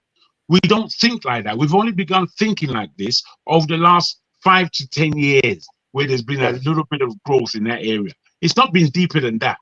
It's not been any deeper than that. I remember going to Nigeria when I was young, speaking to them about all these kind of philosophers that we have within the African American context. And what I understood is that these people, they know Oyinbo past we best learn from them what they've suffered. Instead, we separated ourselves. These are the problems that we have. We haven't begun. We haven't even begun. Jago, from what I can tell, in the 60s, maybe sometime in the 50s, 70s, there was a movement going on. Like during that time, they were fighting apartheid. They were Zimbabwe was fighting Europeans. The Algerians, I think that was the period they were fighting the French too, and they were fighting. Yes, the problem is that we didn't fight. We just discussed and they just handed keys to the people that were governing with them. They are the ones they had. Remember, if this country that fought the Europeans when they left, what would have happened was that those elite class that was collaborating with them, they would have, the ones that fought them would have gotten rid of those ones. You see what I mean? So, but the ones that collaborated with them are the ones that they handed power to on our own case. So, Yes, so, they right. maintained Fofana, do you see it from that point? I see it from the point of continuity and strategic. I felt that when, like you said, in the 60s, 70s, there was emerging Africa. So I'm seeing the point that the Western world, the Asian world, they saw that Africans were going somewhere. They started recruiting by enticing some Africans. And when they enticed these people, they recruited them and changed their mindset to start and because they could. And why were they able to? Because this would, like in the case of Nigeria, we feel it was optional for us to be united. We didn't feel like it was essential for us to push back and be strong as a people. Because if you went through what the Chinese went through, or what the Japanese went through, or North Koreans, all those other people, if you went what they went through, nobody needs to tell them. They know they have to work together. They have seen what it's like when you don't work together. But for us, Yoruba man, Fofana, I will say something that Ferrari said, Alaba said about Peter Obi when it comes to the media. You see, this also another way when you can understand how powerful the media can be. There is a findings that it gets that China is giving all Africans money with very decent percent interest rates. Now they discover that what is China looking for? How will China benefit from this loan? Apart from they are bringing the manpower and the likes, only for them to discover that China now want to play the type of politics that America played for many years.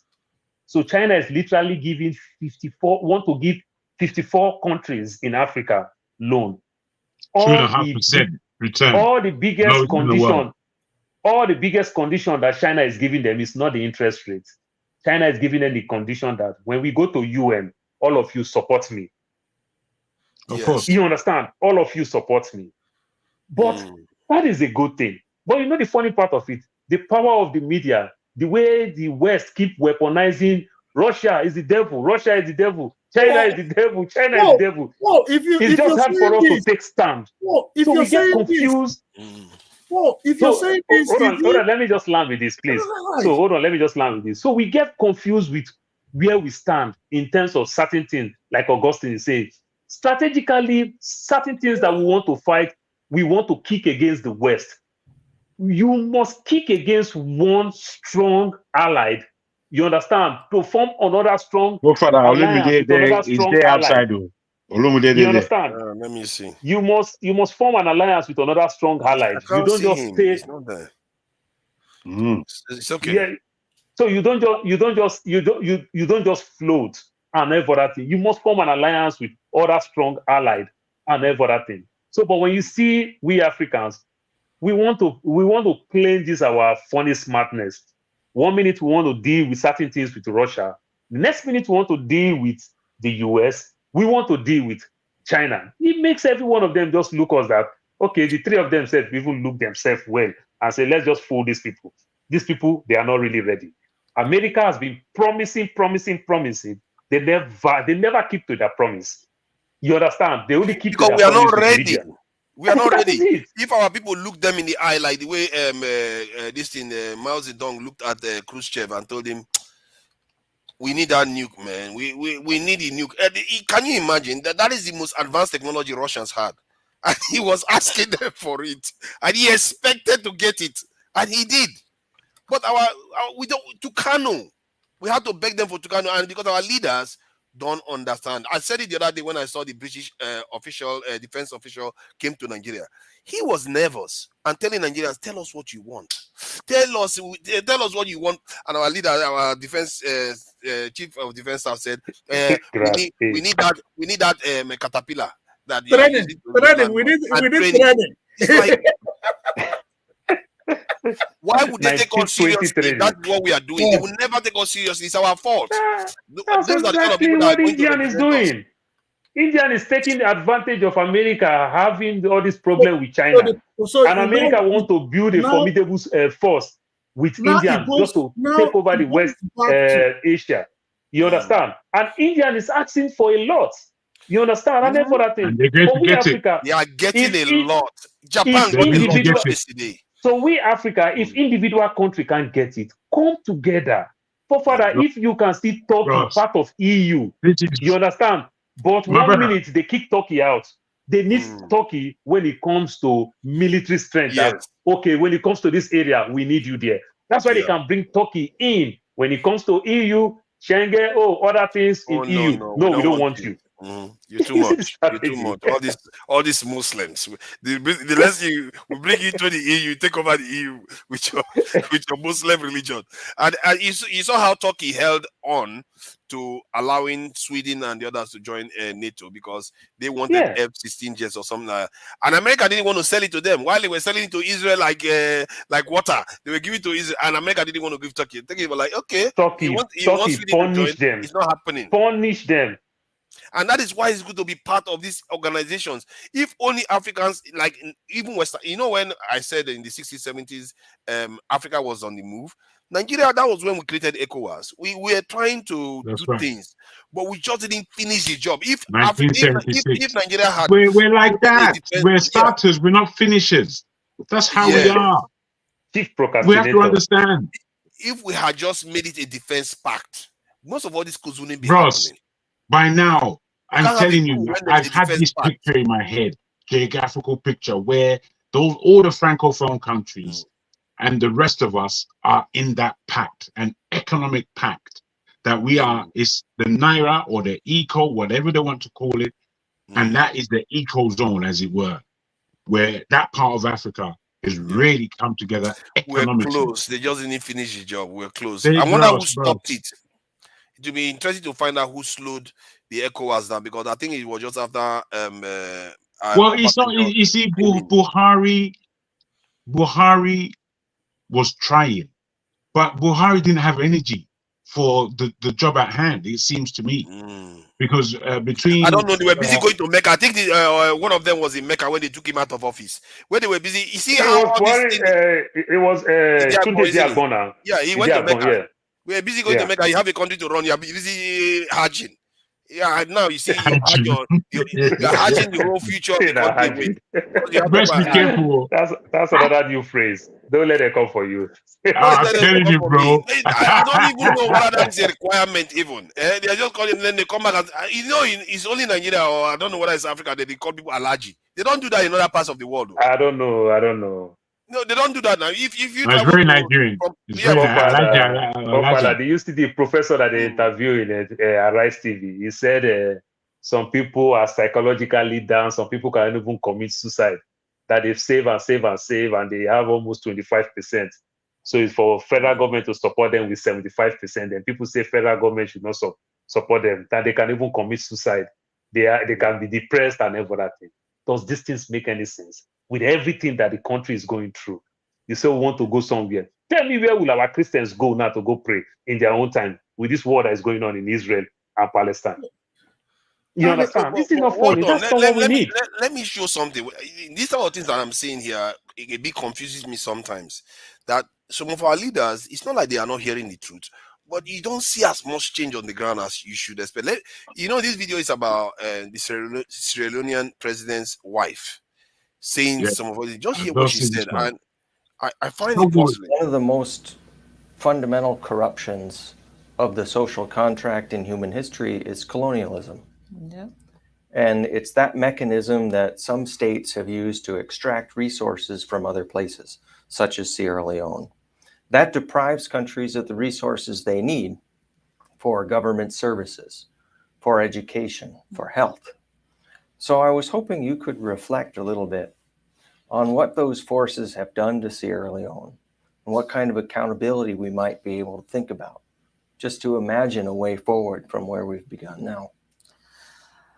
When you look at what Sierra Leone have to offer, when you come to our mineral resources, the kind of mineral resources we have in our country is enough to take care of everybody in that country. We should not have a single poor person in Sierra Leone.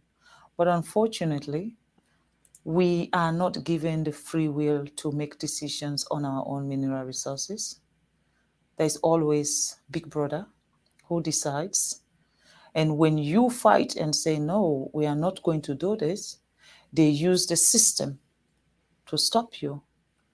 It's either they set you up with the opposition and they'll be supporting the opposition against you from the back, or they cause unnecessary chaos in your country so that you are not able to even govern your own people.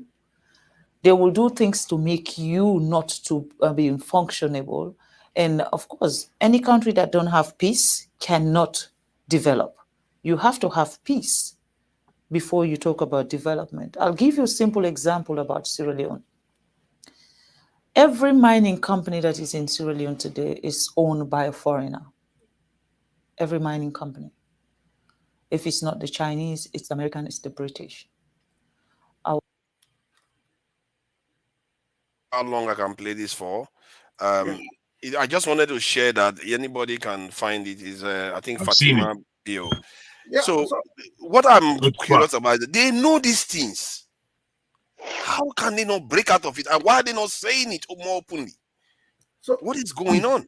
So Forefather, this is the power of the media again. This is the power. See, remember they use gold, they use diamond, they use these things in America. People started causing some of these big gold miners that, oh, they don't want to buy their gold because it's black gold. They kill people for it and everything. They cause them. It is time for us to use the media the right way. There is nothing wrong for country to also buy airtime in most of this media space. Bring it back home and shame these people. Think how much the Qataris invest in Al Jazeera to say their own side of the story. You understand? Because you must tell your story. When other people keep telling your story, it will never come out right. That's true. You understand? That is is a brave one.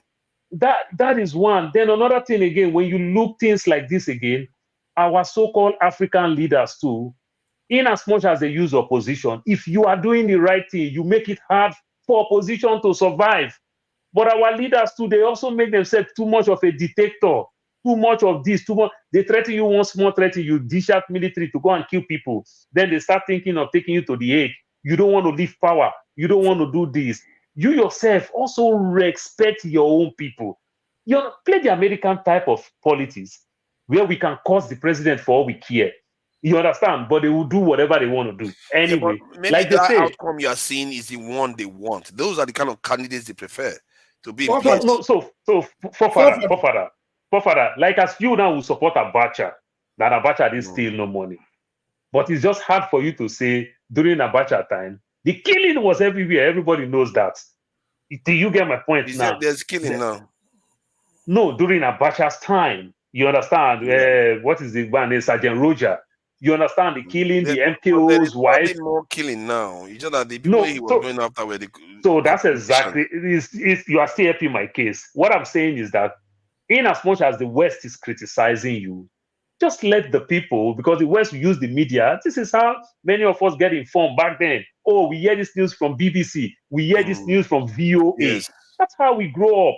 It is still the power of the media.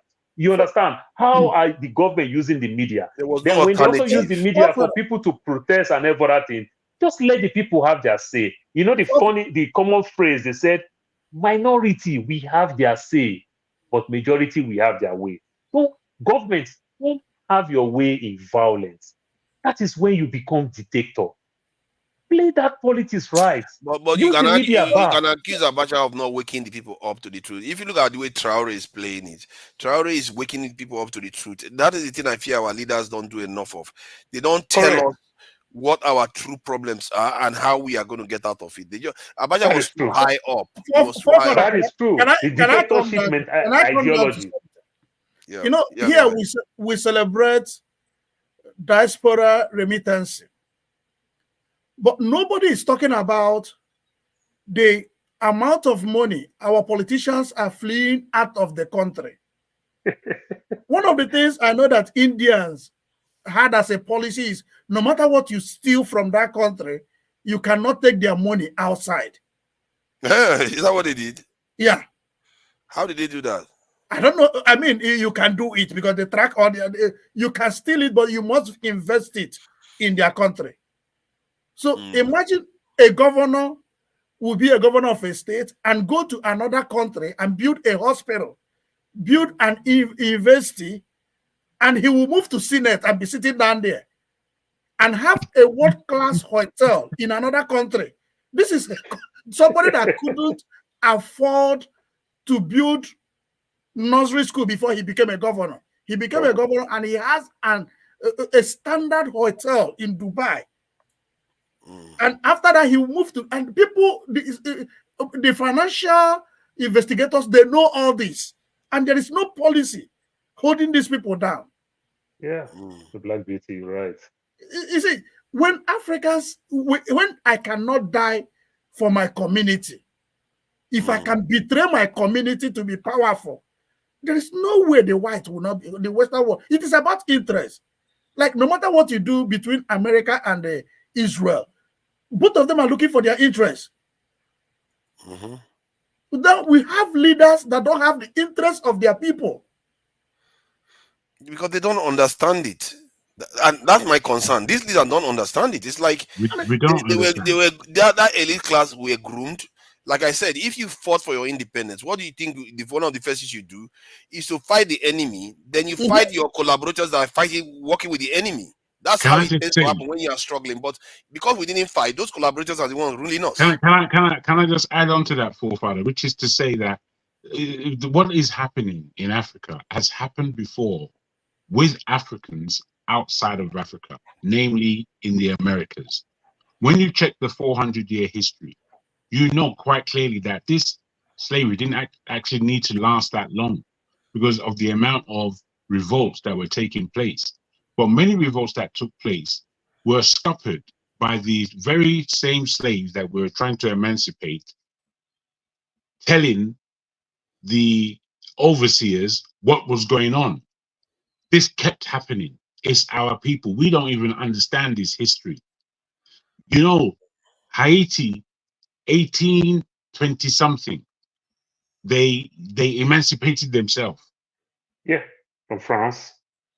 From beating France, Spain, England, and America. It was a long, drawn-out war. And then, because France wanted to keep warring, they said, "Look, we're still coming." Yeah, so they banged them with 100 million loan that they have to pay back. So they locked that country up, and then it kept quiet. Meanwhile, slavery is still going on all around the world. So we now are about to enter into the second slavery. I've been saying this since I was a child. Since I was a child, I could see it. And I used to tell my people that this is what's going to happen if we don't care. If you carry on, I think if you carry on watching that video, you saw that she went on to say something about how the Security Council members are collaborating among them. That is very scary. They are collaborating among themselves to exploit us. That means China, all of them, they technically are all working together hand in hand to exploit us now. Because we don't cut no deals with anybody. They don't know. They never collaborate, but we don't cut no deals with anybody. Nobody. So we think we are like neutral. Okay, I think that's a very important. You brought me to the point that I made with the question that I asked this Peter Obi today about why we are not secure. Because I gave the example of Switzerland. Switzerland in 1812 or so decided they're going to be neutral. They're not going to go to war with anybody anymore. 1812, 200 years ago, more than 200 years ago. They did that. And they went on to become one of the most secure countries. They have more bunkers than they have soldiers, than Nigeria has soldiers. And their military to population ratio to today, these are people that are part of NATO. It's not only that's the standard one. Europe. And yet the ratio. I know many twists. Let me just put it. The ratio of one soldier to their civilian is 1 soldier to 50. While Nigeria is one soldier to more than 1,000, and we have been enslaved, colonized, and people are getting kidnapped all over the place, and they refuse to react. Father, Wait. The Swiss people, each one of them is trained to be a soldier. So whilst it's 50-1, those 49, all of them know how to have. Imagine they do all of them service. Yeah, military service, they do it. Who does that? You've not been at war for 200 years, and you are still preparing for war, like as if war is around the corner. You know what's in Talking there of inside their Switzerland, country? talking That of the whole Switzerland world, and the way they that the run whole their world go, government. they inside their country now. Father, talking of Switzerland and the way they run their country with their multi-ethnic group.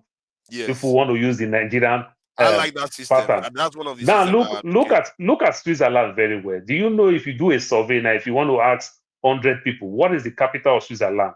Nearly 95% of people will not even know the capital of Switzerland. They're confused. That's everywhere. how funny it is, because we know Zurich very well, we know Geneva very well, but you'll be so shocked that the capital of Switzerland is Bern. Bern. You understand? Yeah, it's just there. You see how funny it is? Because you know why? They developed the country in respect of trying to take side. Do you understand? So love of a nation. I believe Switzerland is the most advanced democracy we have in the world. Very well. And I think in the case of Nigeria, we should even have a more advanced version of what they've done, because they give their people so much power in the state, and the way they run their country the country is so healthy, it's ridiculous. But you know, even offering do you know Switzerland is like United Nations? It's like United Nations in New York. Every day in Switzerland, people keep protesting, and you laugh. You say, "What are you people protesting? You people are so okay. What are you protesting for?" There's always a referendum going on. But you know, every day. But Father, you know that what the point you just made now is very wonderful. What if we say in Nigeria, all the ethnic groups, you just get torn to take care of the country. Sense. When you finish, we now examine what you did. The way you handle your own turn will determine. No, what they did, you see, what they did was everybody has, like, they have 7 presidents at a time. At a time. Yeah. So everybody gets their own president. All ethnic groups get their own president. Yeah. So it's like regional. No, the presidents work together. Mm-hmm. So it's like regional. It's not even regional. No. I understand. The presidents are appointed from each region, and then they work together. They don't work directly with their people. They work together to govern the country itself. Then the people themselves have the right to pass laws and make laws themselves. So they do a lot of referendum in Switzerland, so they can pass their own law. They can revoke law that the government passed. So the people have so much power to control the state. And I think in the case of Nigeria, you bypass the chief, you bypass the imams, you bypass the pastors, you bypass all this, you give the power straight to the people. And that's what the Swiss do. And I believe that because the way the Swiss did it and how successful they have been, I think it's something that Nigeria can learn from. And every day they keep still protesting, they still ask for more. Even when you mention about their military, that is the exact thing Israel does. At the age of 18, you are being enrolled into the military. Compulsory 3 years. 18 to 21, compulsory. At least you can understand why Israel is paranoid. Switzerland hasn't been into war for 200 years. And there's no way. And there's no way you will. And look at how secure they still are. And they are number one negotiator in the world. They literally negotiate every war. You will not be patriotic about your nation. Oh no! If you are from that country, you are like in heaven. You are the country. The mountains have bunkers in them. They have guns hiding in the mountains. They are pointing guns everywhere. It's like they want peace, but they prepare for war. That is what ensures peace. They are even more paranoid than the UK in terms of security. Because if you look at the UK ratio, it's not even that high. But yet, I believe Switzerland, because they have nuclear power plants and all the rest. So if they want to go nuclear any moment, they can go. They have 307. For me, I still find that unbelievable. 277,000 bunkers. Hear me again. 277,000 bunkers. How do you do that? That means the whole country. The whole country has hole. and this state country again, they still stand their ground. They are using their own currency. They still don't want to use. They still don't believe on the euro. What a remarkable country! I think that country is one of the stand their ground. They use their own currency. Who has ever heard about the budget of any of our local governments? But I'm surprised they are getting the money. I thought the governors, although Paul has explained how the governors mess with the money, so that's it. Why don't they separate the account though? See, you know the funny part of it. Buhari tried to do it. You understand? The old governor threatened Buhari. The Buhari did it. The old governor threatened Buhari back out. But would that have changed anything? As long as the governor have the power to run the elections, it wouldn't change anything. All Buhari just need to do, if they had passed it, and everything, just need to do, let the local government get their money directly. Why are you telling the governor? Well, your reasoning, Paul, was that the reason why the governor has power over them is not because he has access to the money, it's because he can call an election and influence the outcome of that election. Also, the money comes in joint. The money comes together. No, the money comes in joint. But you already know your own amount clearly. So in as much as it comes in joint, you know your own amount clearly. But just even listening what Peter Obi said, I build this secretariat. It's not your place to even do that. Let the person do whatever he want to do. Maybe you audit him to find out that the person used the money for the right purpose. But it's not your place. You see, like nearly all the glory that Wike say, I did this.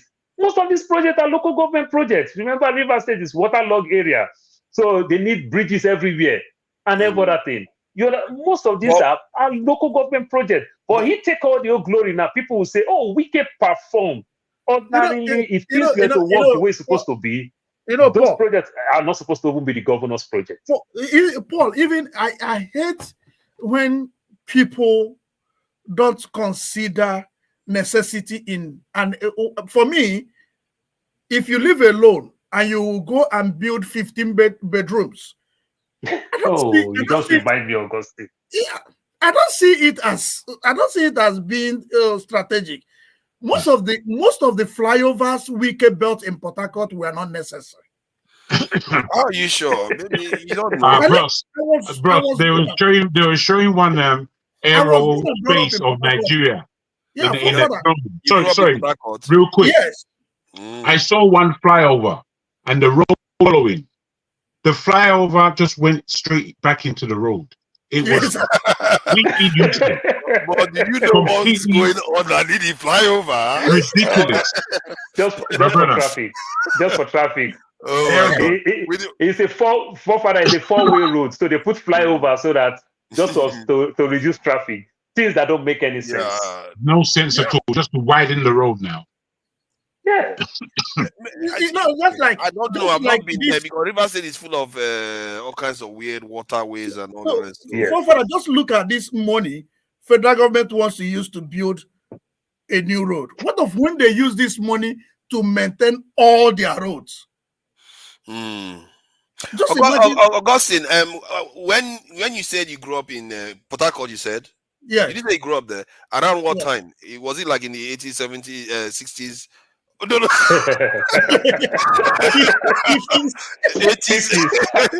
and 40s. Sorry about that. I mean, 80s, 90s. 90s, yeah. During those days, but that was very enjoyable. But I learned that somewhere along the line. That's when it was Garden City now. Oh, yeah.